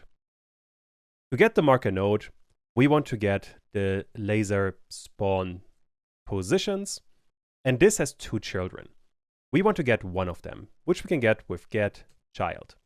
GetChild wants to have an index, and in our case, we either have 0 or 1. These are the only two options. And we want to have a quick way to switch between them. Although first of all, for now, I want to get the first node. This is the one we already have down here. Which means if I replaced all of this with the marker node, we shouldn't see a difference.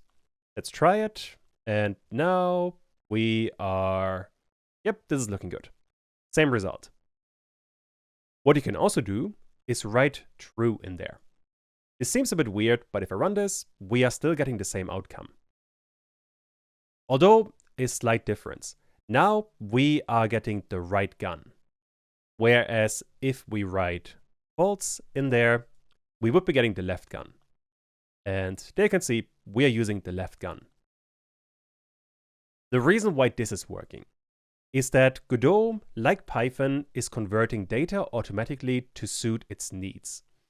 GetChild wants to have a number like 0 or 1. Godot is converting false to a 0 and true to a 1, which would get us one of these children.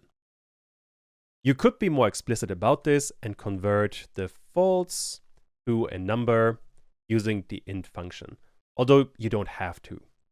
And now all we have to figure out is how to switch between false and true every time we are shooting. For that, I want to create another variable. Let's call it var right gun use. This has to be a boolean, which by default is going to be true. This right gun use we want to place into the getChild method. After that, I want to get right gun use and then assign it a new value. The value has to be whatever right gun use is not. So not right gun use.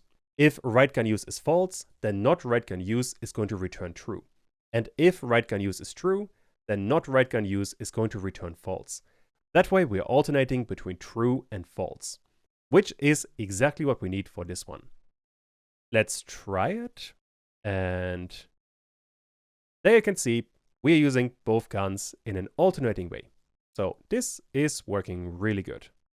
With that, we have the basics of a scout. For the next part, we are going to add a bit more interactivity. I'll see you there. At this point, we have the scout. Unfortunately, the scout doesn't do very much. It just shoots at us, but we can't shoot back.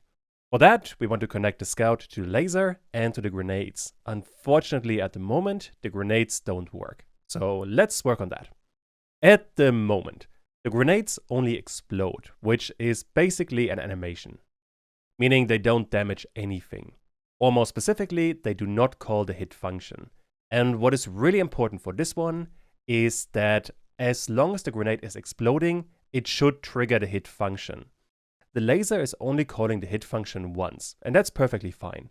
But for the explosion, I want there to be some damage as long as any kind of entity is standing inside of the blast radius. And for this part, there is pretty much nothing new. As a consequence, all of this can be an exercise right away. I want you guys to implement the grenade mechanic. For that, number one, I want you guys to place the enemies and the player inside of another group called entity. Any node can be in multiple groups. So the scout, for example, could be in a scout group and in an entity group. Besides that, if the grenade is exploding, check the entity and the container nodes. After that, if they are close, trigger the hit function. And make sure that you're continuously triggering it as long as the explosion is playing. For this exercise, I want to give you 2 tips. Number one is you can combine 2 arrays with a plus. So if you add one array to another array, you are getting a third array with all of the elements. Besides that, there's a distance to method in every single vector. With all of that, you should be able to implement all of this yourself. So pause the video and try to work it out. First of all, I want to open the grenade scene. At the moment, there isn't very much. We have a collision shape, we have the sprite 2D of the grenade, then we have an explosion, and the explosion is controlled by an animation player. Besides that, we have a point light, and this one is a blinking to show us that the grenade is working. If we are opening the code, you can see there really isn't very much in there. I guess I should mention that we have autoplay blinking, and this one changes the energy of the light. And if the 2 seconds of the animation duration are up, we are calling the explode function, this explode function, which is playing the explosion animation. And that one is going through all of the frames of the animated sprite. To update all of that, first of all, I want to create another variable. Let's call it explosion active. This has to be a boolean, which by default is going to be false. And as soon as we're calling the explode function, we want to set explosion active to true.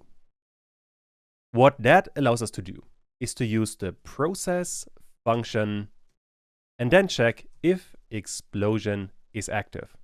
If that is the case, for now, I want to print explosion. And with that, let me return to the blinking animation. And now if I run the game, I can shoot a grenade. And after 2 seconds, we get explosion. And we're getting this. Okay, I should do this again and fix my typo. Explosion.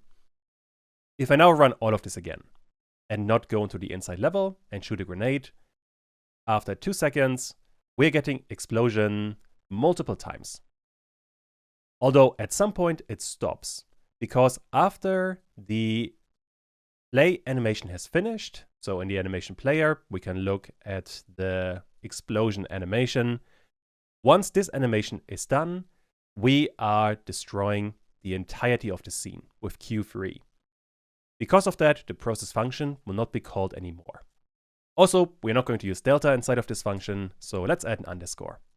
Next up, if that is the case, so we do have an animation, I want to check for target in, let's call it actually targets, just to keep it all a bit more readable. If that is the case, I want to get something like target.hit. Although we want to add one more thing, and that is if hit in target, and only if that is the case, we want to call the hidden method. The issue we have right now is that there are no targets. For that, I want to create another variable. This variable is going to be called targets, and we get that with get free and then get nodes in group. For now, I am only going to use the containers. But later on, we are going to add a bit more in there. But for now, we have all of the containers. We're going through all of them. And if there's a hit function in them, we're going to call the hit function or method. Although I believe this should only be called container, not containers. But let's try this now. If I go to the inside level and down there, we have a crate. If I shoot a grenade at it and wait for 2 seconds, there we go. We now have the items. But there's a bit of a problem. And that is if I go to the other crates, we can see they all have been triggered. So this toilet was triggered, and then we had a few more crates up here.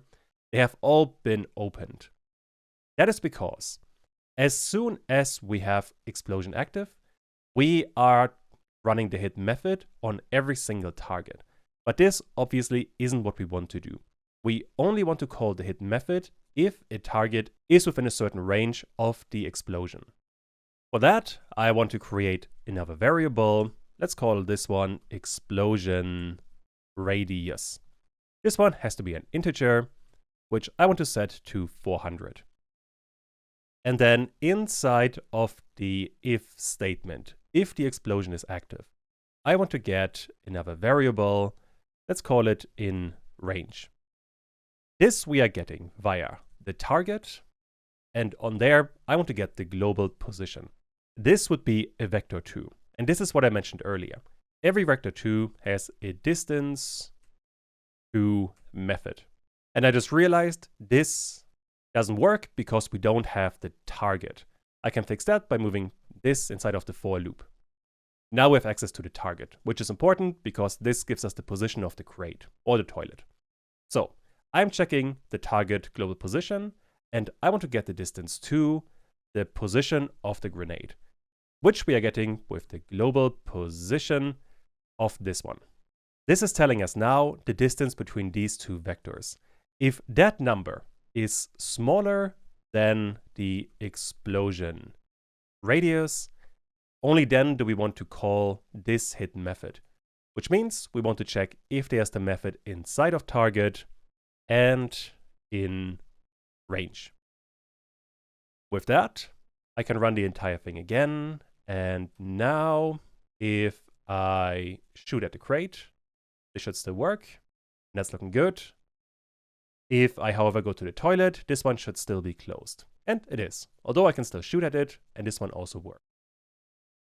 Now, for the distance, you do have to experiment. So if I shoot a grenade, let's say here, that shouldn't trigger it, and it doesn't.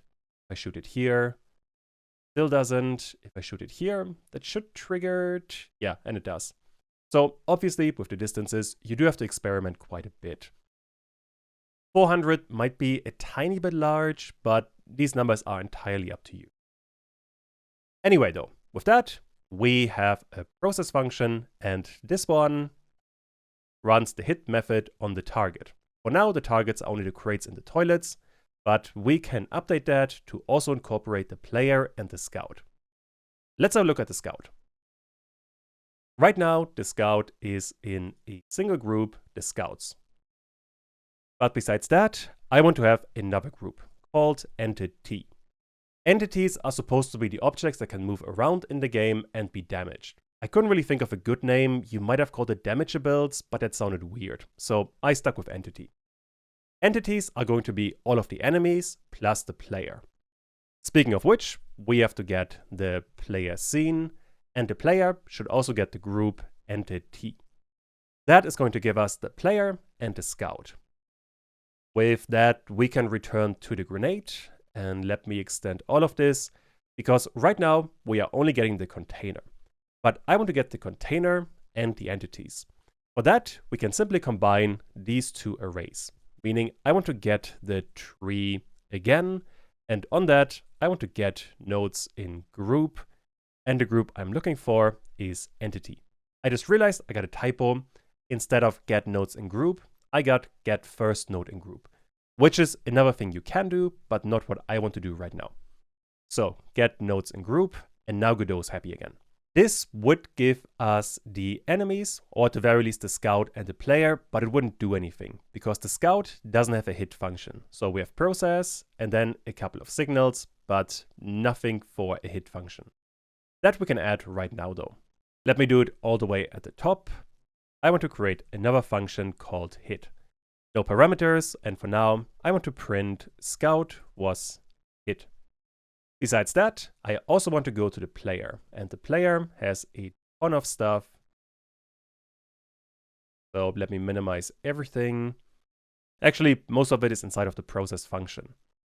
But you can tell there's no hit function for the player, which I also want to add. So func, hit, no parameters. And for this one, I want to print player was hit. And now, if I run all of this again, the player can be shot at and we get player was hit. So this one is working. The same is also going to work for the scout. So we get scout was hit. And now if I shoot the grenade, we get scout was hit multiple times. The same is going to work for the player. So if the player stands next to the explosion, we get player was hit multiple times. All of that is working just fine. So that covers another really important part. Now we have the grenades working properly, so next up we can work on the actual enemy. With the lasers and the grenades in place, we can work on the scout health. Basically what we want to do is that the scout has a hit function, but this one doesn't really matter because the scout doesn't have health. Which means we want to give him some health and then reduce that health whenever he is hit. On top of that, we are going to need a timer, and you will see very soon why. But for now, let's implement the basic damage mechanic. Once again, back in Godot, first of all, I want to close the grenade scene. Then I can work inside of the scout. And for the scout, I want to make the inspector a bit smaller.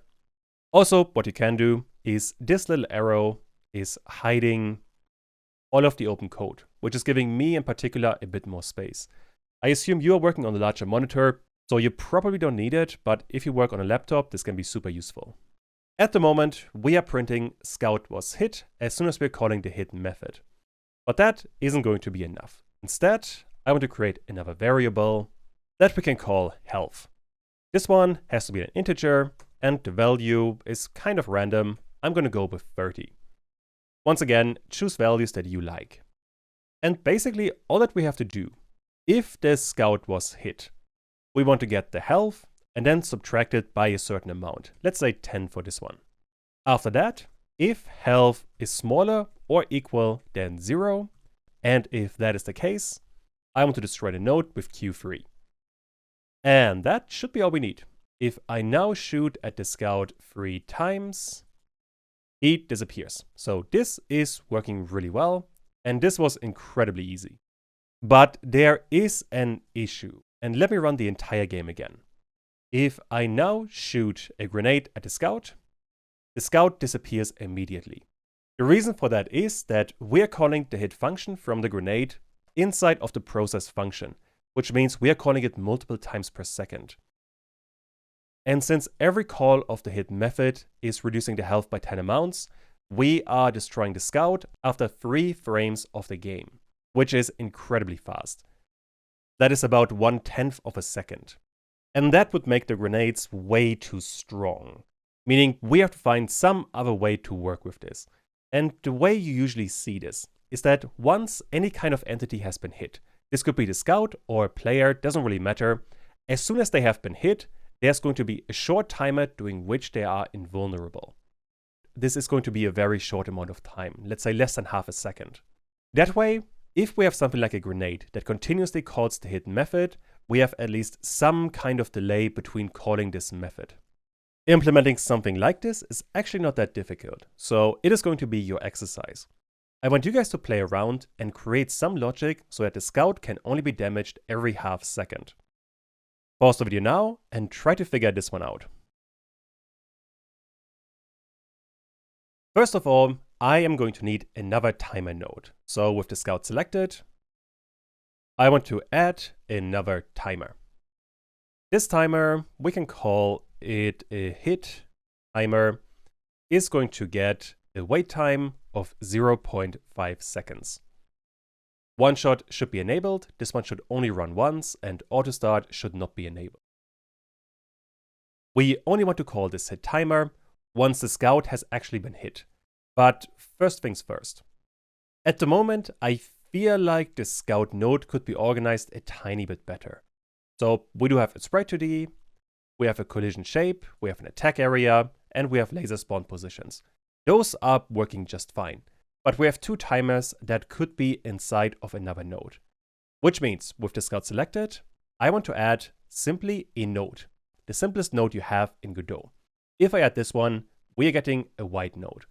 And if you look at the inspector, this one has some process and editor description, but it doesn't do anything. This is perfect because, for example, for the laser spawn positions, you want to have the parent being a node 2D because a node 2D could have transform, so a position and a rotation, which you need for a marker 2D. But the lasers don't have any kind of positioning. I hope that makes sense. Basically what I'm saying is that you always want to use the easiest node available. And for a timer, the parent could just be a plain node because timers don't need a position. So I want to move both timers into the node. This node I want to rename right away to timers. And if I now minimize everything, this is feeling much cleaner. Although, that being said, we have a laser cooldown and a hit timer. So the naming here, I'm not a big fan of. I want to have this being a laser timer. Now with that, we have to update the script a touch. At the moment, we have on laser cooldown timer. This I want to get rid of entirely. And then in the laser timer, I want to disconnect the signal. Now I want to reconnect the timeout for on laser timer and also for on hit timer. That will give us two new functions. The first one is on laser timer timeout. This one should simply re-enable can laser and set it to true. Then I can remove some white space, and next up we have on hit timer timeout. For that, I am basically going to implement a similar logic compared to what we have done for can laser. Which means, all the way at the top, we have can laser, and a similar thing we want to do for the vulnerability. So var, let's call it vulnerable. This has to be a boolean, which by default is going to be true. And then we are only going to reduce the amount of health if the scout is vulnerable. A very difficult word to spell, vulnerable. And only if that is the case, we want to reduce the health by 10. Besides that, we want to set vulnerable, and I am terrible at spelling that word. Vulnerable, we want to set to false. And on top of that, we want to get the hit timer and start it. And with that, I can try all of it. And we are getting an error because I have forgotten to rename the laser cooldown. This I can do quite easily. I want to get rid of the laser cooldown and use the laser timer instead. Now if I try this again, that's feeling better. And if I shoot a grenade at the scout, he only disappears. He actually doesn't disappear at all. So I have to shoot at him. Okay, he is completely invulnerable, and I think I know why. So we don't need the process function. The issue right now is that we are only running, or we are only reducing the health if the scout is vulnerable. But then inside of the on-hit timer, we're never setting vulnerable back to true. So vulnerable should be true once the timer ticks out. And now this should be working. So let's try grenade again. And the scout disappears after 1.5 seconds. Perfect. So this one is working just fine. And on top of that, now our scout scene is significantly better organized. But right now we have a problem. Let me close the scout, and I want to look at the player. If I run the entire game again, I can shoot the grenade, and this still makes the scout disappear. but the player is going to be hit continuously. And that is also something we have to fix, but that's going to be in the next part. I'll see you there. For this part, we're going to work on the player health. And most of that is going to be straightforward, but we are going to have some issues. But first of all, the player already has some health. This is stored inside of the global script, which is fine except for two issues. Number one is we want the player to have a damage cooldown like the scout. However, the player should always be able to pick up health items. The way you want to think about this one is that the scout can only be damaged if vulnerable is set to true. Which means if that variable is false, the scout health could never be changed. If we had a similar logic in the player couldn't pick up health items once he was hit, which obviously would be a really big issue. Besides that, we are storing the health of the player inside of globals, which is just a script. And as a consequence, we cannot add a timer node. We have to figure out something else. We are back inside of Godot, and I want to go to this script and look at the player. I guess this is where we can start. If the player is hit, we are calling the hit method. And this one right now doesn't do anything besides printing the player was hit. The actual health information, though, is stored inside of globals. In there, we have health. At the moment, this one is 60, but the actual amount here doesn't matter. First of all, then, we have to connect the player to the actual player health.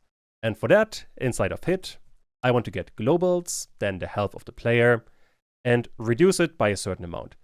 I am always going to work with 10 because that's an easy number to work with, but once again, you can choose whatever value you want in here. I guess the value should be positive. And this shouldn't be equal to 10, this should be minus equal 10. We want to reduce the health by 10. Now let's trial of this, and this scout is shooting at me, and it reduces my health by 10. And if I get hit multiple times, there we go. Now the player is dead. On top of that, if I run all of this again, and let me do it in the inside scene, if I shoot a grenade, that is going to kill the player basically instantly. So this is something we have to work on. All of that logic is going to happen inside of globals. So let me give it a bit more space. And now we have to figure out a couple of things inside of this set function. Most importantly, we want to implement some kind of logic that if, let's call it player vulnerable, only if that is the case, we want to update the health. This player vulnerable doesn't exist right now, so let's create it. I want var player vulnerable, a boolean, which by default is going to be true. If that is the case, we're going to do the same thing we have done for the scout, which means if I find it really quick, inside of the scout, we are updating the health, we are updating vulnerable and set it to false, and then we are starting a timer that sets vulnerable back to true once the timer has run out. Which means inside of globals, I want to update the amount of health that we get. I want to set player vulnerable to false. And then I have to start some kind of timer, which unfortunately we cannot do because globals is just a script. Instead, I want to call a function. Let's call it player invulnerable timer. This function doesn't exist, so we have to create it. Let's do it right below func player invulnerable timer. Doesn't need any parameters, and in there, we want to create a custom timer purely in script. And that we can do quite easily. We once again want to get the tree, and on there we have a function called create timer. It's actually all the way at the top. This timer wants to have one argument, the duration of the timer. In my case, I want to go with half a second. This timer would also start right away.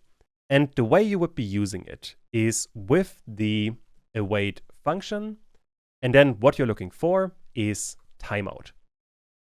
Like the timeout we have seen for any kind of timer. There we have a timeout, and this timer works in basically the same way.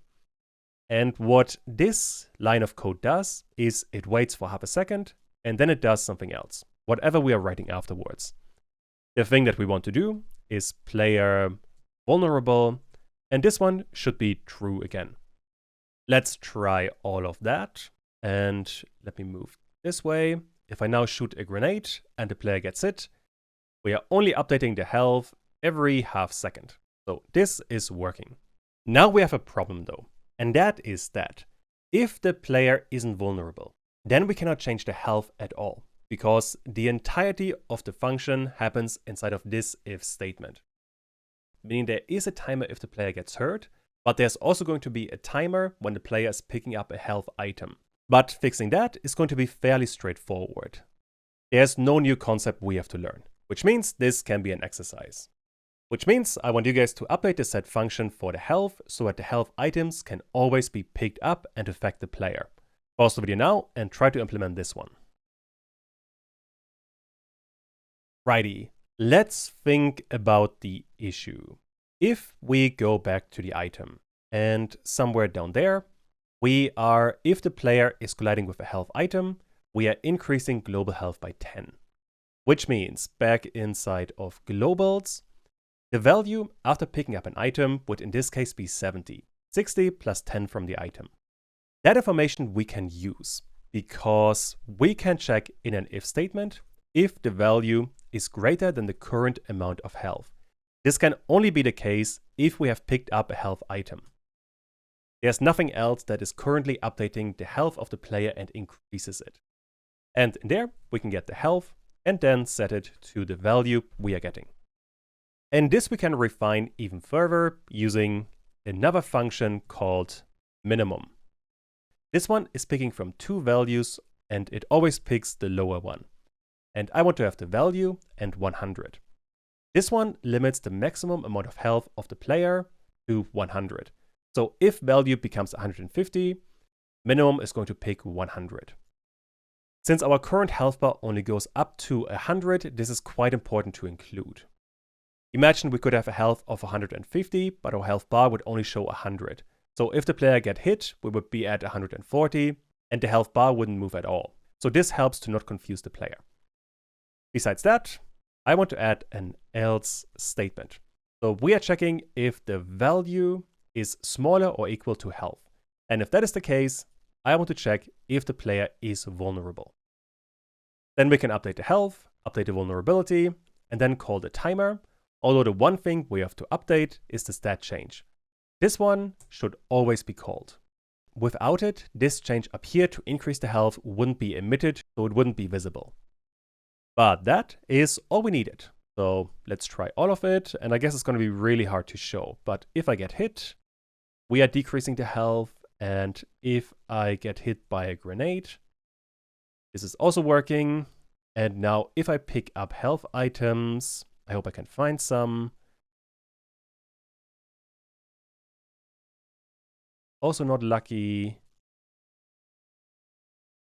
Okay, I am really unlucky with health items right now. Let's try it all the way at the bottom. And I am probably going to speed up all of this. Okay, there we have health items, and if I pick them up, we are increasing the amount of health. Oh, and there we have quite a few health items, so I can pick up all of them, and this is working just fine. Perfect. With that, we have the player health sorted out.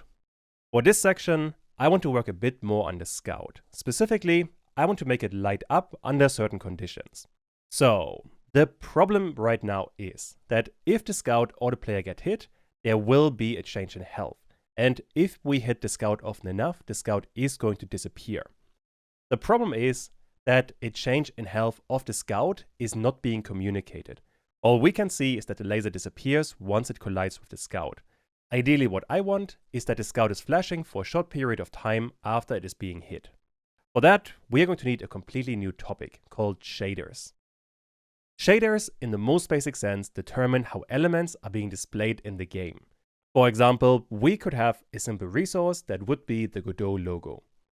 This Godot logo is just an image comprised out of pixels. If I open the same logo in Photoshop, we get something like this. And if I zoom in far enough, at some point, you can see individual pixels. And all of those pixels have a couple of attributes. If I click on this pixel, for example, We have a value for red, a value for green, a value for blue, then we also have an alpha value and a position. All of that happens inside of the original resource, but this isn't necessarily what we are going to display inside of the game. Now, so far, for every graphic we have ever used, we have simply told every pixel to have the same color and the same alpha, which means we didn't update the original image at all. But we could totally make updates to it. For example, what we could be doing is tell Godot to display every single pixel as a white color. That way, instead of a graphic, we are simply getting a white rectangle. What you really have to understand here is that in the original image, the corners are rounded because these pixels are transparent.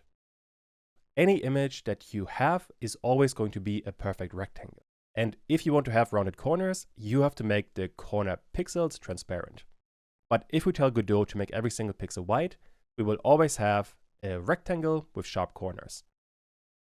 Now, that being said, what we can also do is to tell Godot to display every single pixel as white, but keep the original alpha values.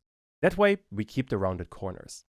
And all of that is just the very tip of the iceberg. Shaders get incredibly more complex. You can do so much more with them. There's literally an entire website dedicated to Godot shaders, and this gives you a really good idea of what you could be doing with shaders. For example, there we have a color cycling hit effect, and this one is looking quite nice. Besides that, you could also give items an outline, or you could create a vignette, or you could swap the colors of sprites, and you could do a lot more. Water shaders are also a really common thing, and well, the list goes on for quite a while. Shaders are a really extensive topic, and I can only cover the most basic parts of them. Although I will be making a dedicated video on them. For now though, let's cover some basics. Shaders can change a couple of attributes. The most important one is the color of a pixel. Besides that, we can also change the transparency of a pixel and the position of a pixel. All of this is calculated in real time, which means you could change these values dynamically and then create movement or changes in color over time. This is going to give you a ton of power in terms of how your game will look. But that being said, shaders are more advanced, and they can get very complicated. Most importantly, because we are not using GDScript. Instead, Godot has a C-like shading language. What that means, to give a couple of basic examples, is that you have to be really strict with data types. You couldn't even add up an integer and a float. Besides that, you also have to add semicolons after every single line, and there are quite a few more differences. We are literally going to use a whole new programming language. On top of that, what is really important to understand is that when we are running the script, we are running a script for basically every single pixel of the graphic we are working with. Because of that, we are a bit more constrained. For example, the print statement wouldn't be available, simply because you would get way too much output. And this is making debugging much more difficult. But alright, that was a ton of theory. Let's do all of this in practice actually. That should be much more straightforward.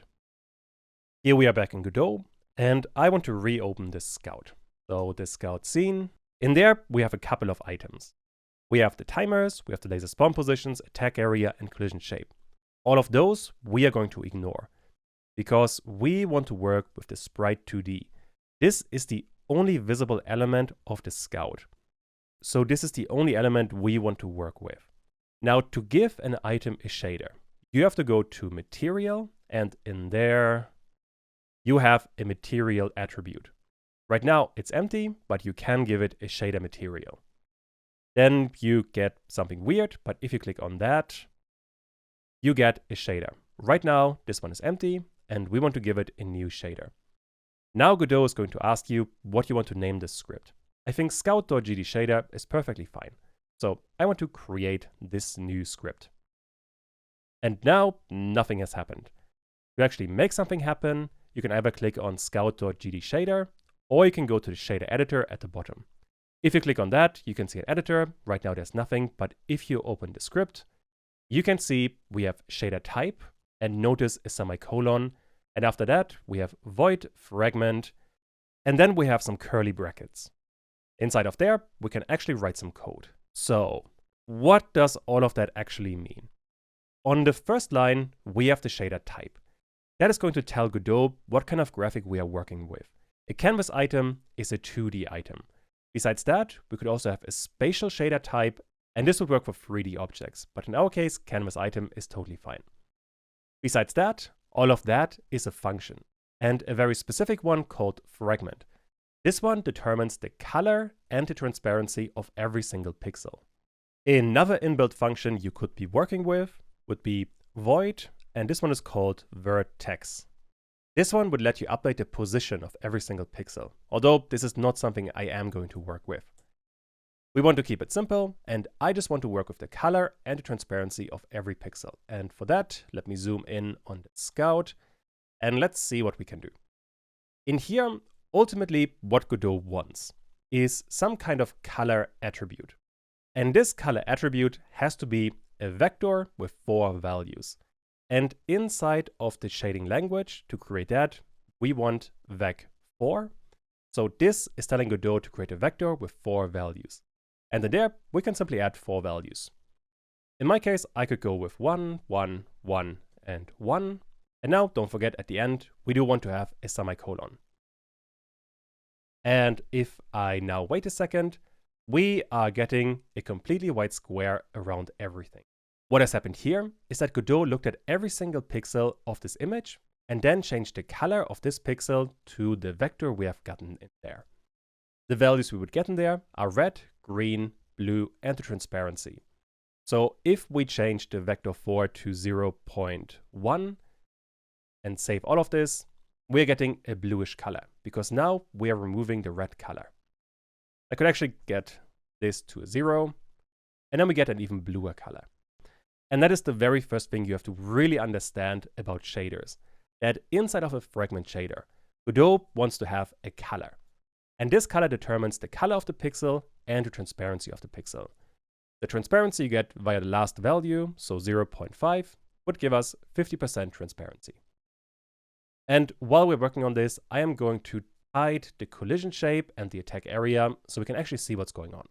So with that, we can already change the color of everything, but that doesn't help us very much right now. Now, before I continue, I do want to cover a few more basics of the shading language. First of all, you can create variables. For that, you wouldn't use var. Instead, you would use the data type you want to create. For example, if you want to create a float, you would type float and then the name of the variable. For example, we could have a test variable. And then you can assign it a value, let's say 0.1. And then once again, don't forget the semicolon.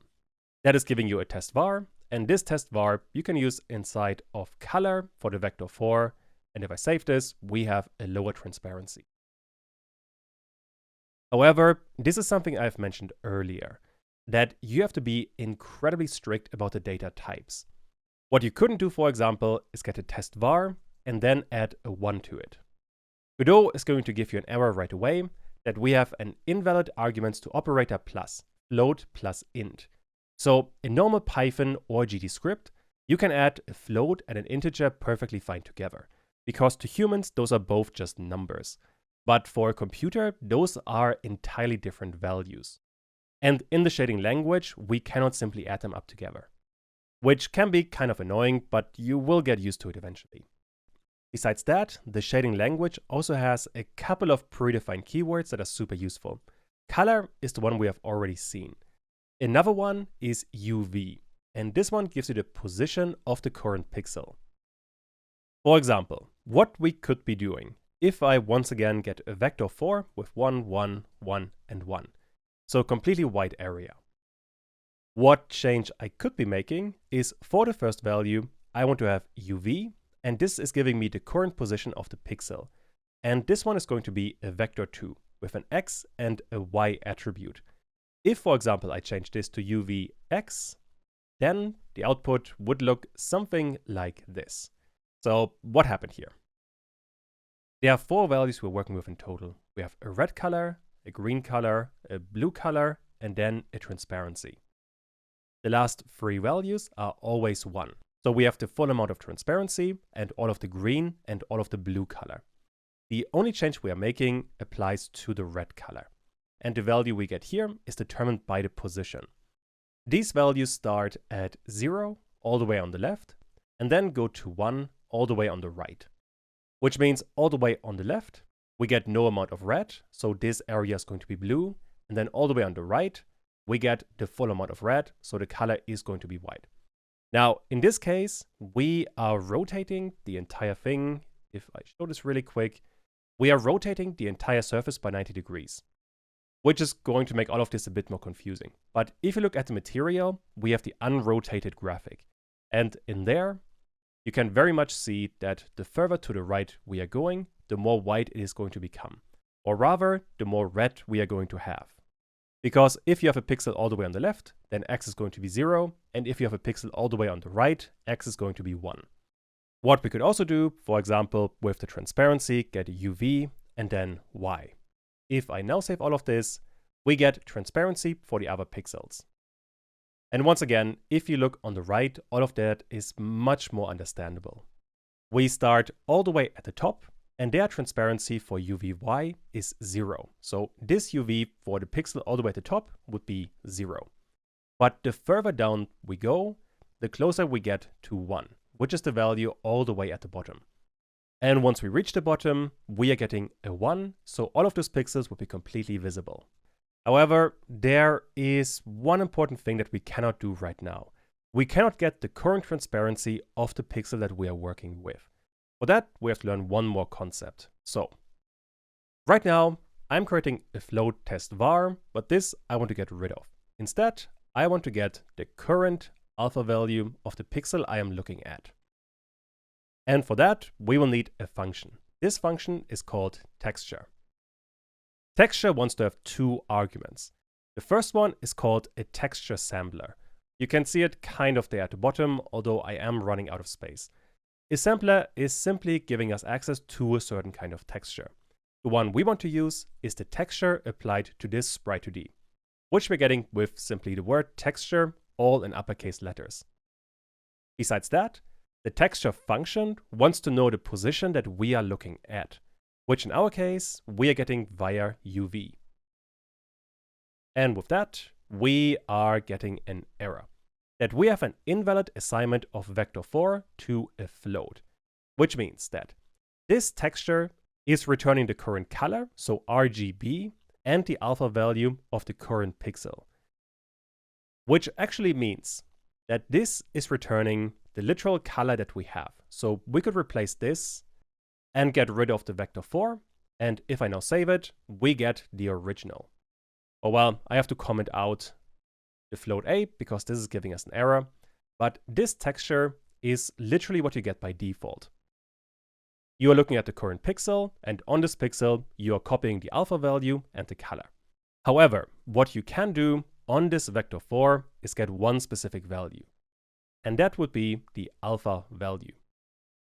And once we have that, Godot stops complaining. So this is a good start. And what you could be doing now, and let me give a bit more space, you could use an if statement that we only want to have the current color if there is a transparency value. And to add if statements inside of the shading language, you would need if, then parentheses, and then you want to have current A is equal to 1.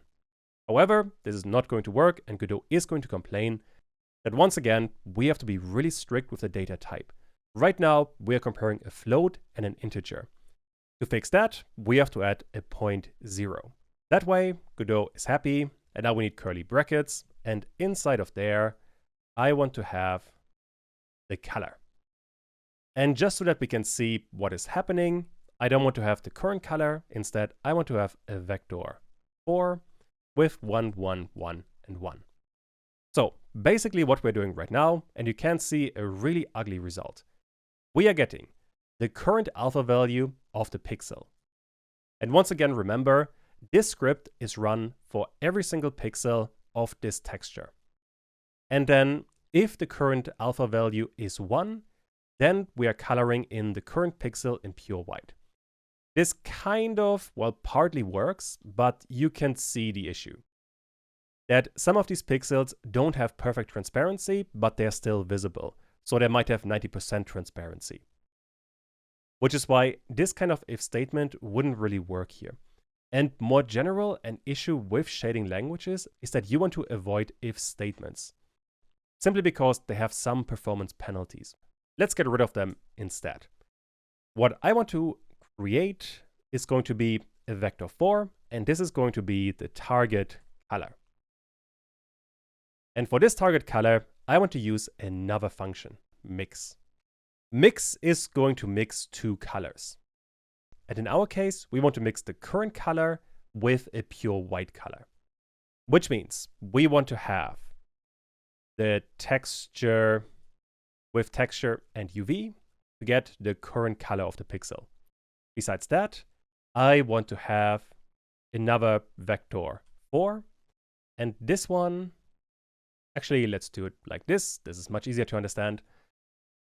For this vector 4, I want to have a vector 3 that has 1 for all of the values. And besides that, since I will need a 4th value, I want to have the current alpha value. Finally, we need one more argument, which is a floating value for the progress. Let's say 1.0 for now. And all the way at the end, we will need a semicolon. I'm going to explain all of this in a bit more detail in just a second. But what I can do now is get the color and then assign it the target color. And this is going to light up everything exactly as we want. So what happened here? Mix is going to mix two values. In our case, two vector 4s. And how much you get of the second vector is going to be determined by the final value, which would be this 1.0. 1.0 means you have all of the second vector and none of the first vector. If we change this 1.0 to, let's say, a 0.5, then we're making all of this much brighter, but you can see the original pixels much better. And if this value is 0.0, we can only see the original. There's nothing of the white pixel. Besides that, there's one more change that I have made. We are, for the second vector 4, creating a vector 4, and then we have vec3, 1, and the current alpha value. What happened here? When you're creating a vector 3, you can give it values in a couple of different ways. If you simply add a 1 in there as the only argument, then all of the 3 values inside of the vector are going to get that value, which means simply adding a 1 would be the same as 1, 1, and 1. That's simply a way to write a bit less code. And the reason why I am choosing a vector 3 is because for the alpha value, we want to have the current alpha value of the pixel we are looking at. That way, if we're getting a value, let's say, in the top right, where there is literally nothing of the scout, we are keeping the original alpha value. Both in the original vector 4 and in the new vector 4, we have the same alpha values. Which means all we are changing is the color. When you're getting started with shaders, all of this is going to be really confusing. So at the moment, I am not going to make this any more complex. I'm going to add some minor parts to access the shader, but this is as complex as it's going to get for this video.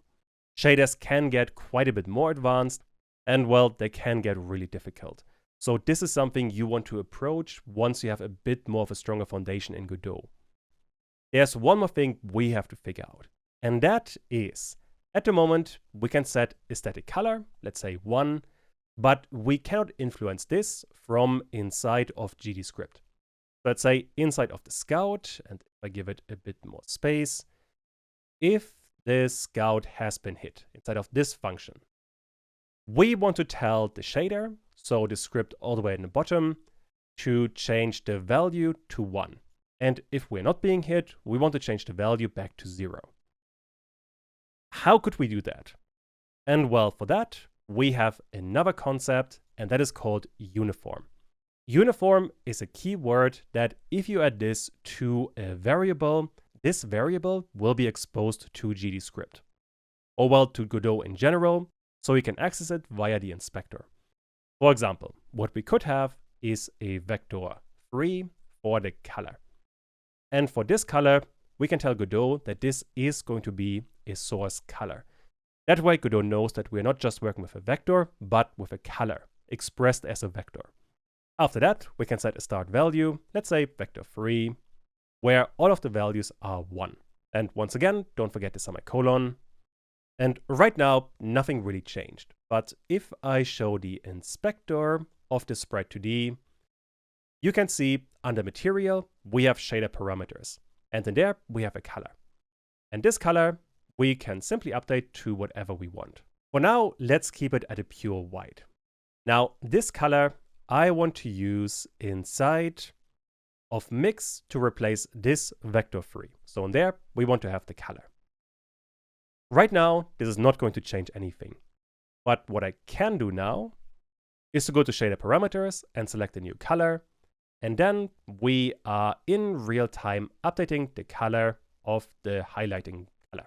I guess we could make this fairly bright and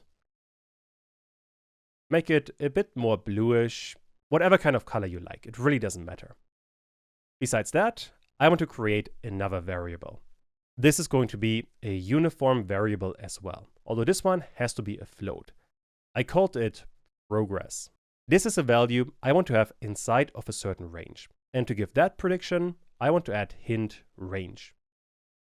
For this one, we need 3 values. A start value, 0.0, then a final value, 1.0, and then a step size. Let's go with 0.1, although this one doesn't really matter. And then for the start value, I want to set this to 0. Once again, don't forget the semicolon. And now Godot stops complaining. This progress is what I want to use all the way at the end instead of this 1.0. I want to have the progress variable. What this is now allowing us to do is we have a color and we have a progress. It starts at 0 and then we can use it to update the color, or rather how much we see of that color.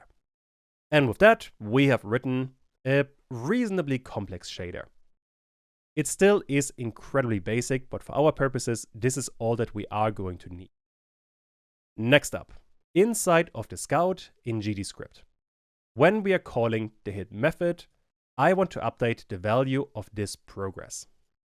Or more specifically, if the Scout is vulnerable, we want to set the progress value to 1. For that, we will first of all need the sprite 2D, so the node with the shader. On there, we have a material, and on there, we can set shader parameter. That is going to give us access to this material and these 2 shader parameters. And there we have color and progress. The one I want to work with is progress. This would be the first argument. The second argument is the value you want to set it to. In our case, this will be 1. And with that, we are good to go. If I now run all of this, you can see we have the Scout being pure white. And that is because by default, we have set this to a 1. I want to set this back to 0. And now if I run this again, the Scout has the original colors. But if I shoot it and hit it, now it gets a pure white color with a slight blue tint. But this line is working just fine. We're getting the sprite 2D and we are updating the shader parameters on the material. We could also update the color, but in our case, we don't really have to do that. Besides that, I also want to disable this color once the Scout is vulnerable again. That is going to happen inside of the onHit timer timeout. If that one times out, the Scout is vulnerable once again. In there, we want to get this sprite 2D. We want to get the material, and on there, we want to set shader parameter. Once again, we want to get the progress attribute, and now set this back to 0. If I now run all of this again, I can shoot at the Scout, and we are getting an error. That is because in Godot, I have made a typo. This should be set shader parameter. Let's try again now. And if I shoot at the Scout and hit it, there we go. I should run this again, but you can tell that the Scout is lighting up for a short period of time. Although the amount of time here might be a tiny bit long. For that, inside of the hit timer, I want to set the wait time to 0.2. Now I can run this again, and we get a much shorter blinking up. As always, for the specifics, you can play around quite a lot, but I think for this part, we have learned about some really important concepts, and well, I think this is a really good start. There's not going to be an exercise, but for the next part, we are going to have a much chunkier exercise. So I'll see you there.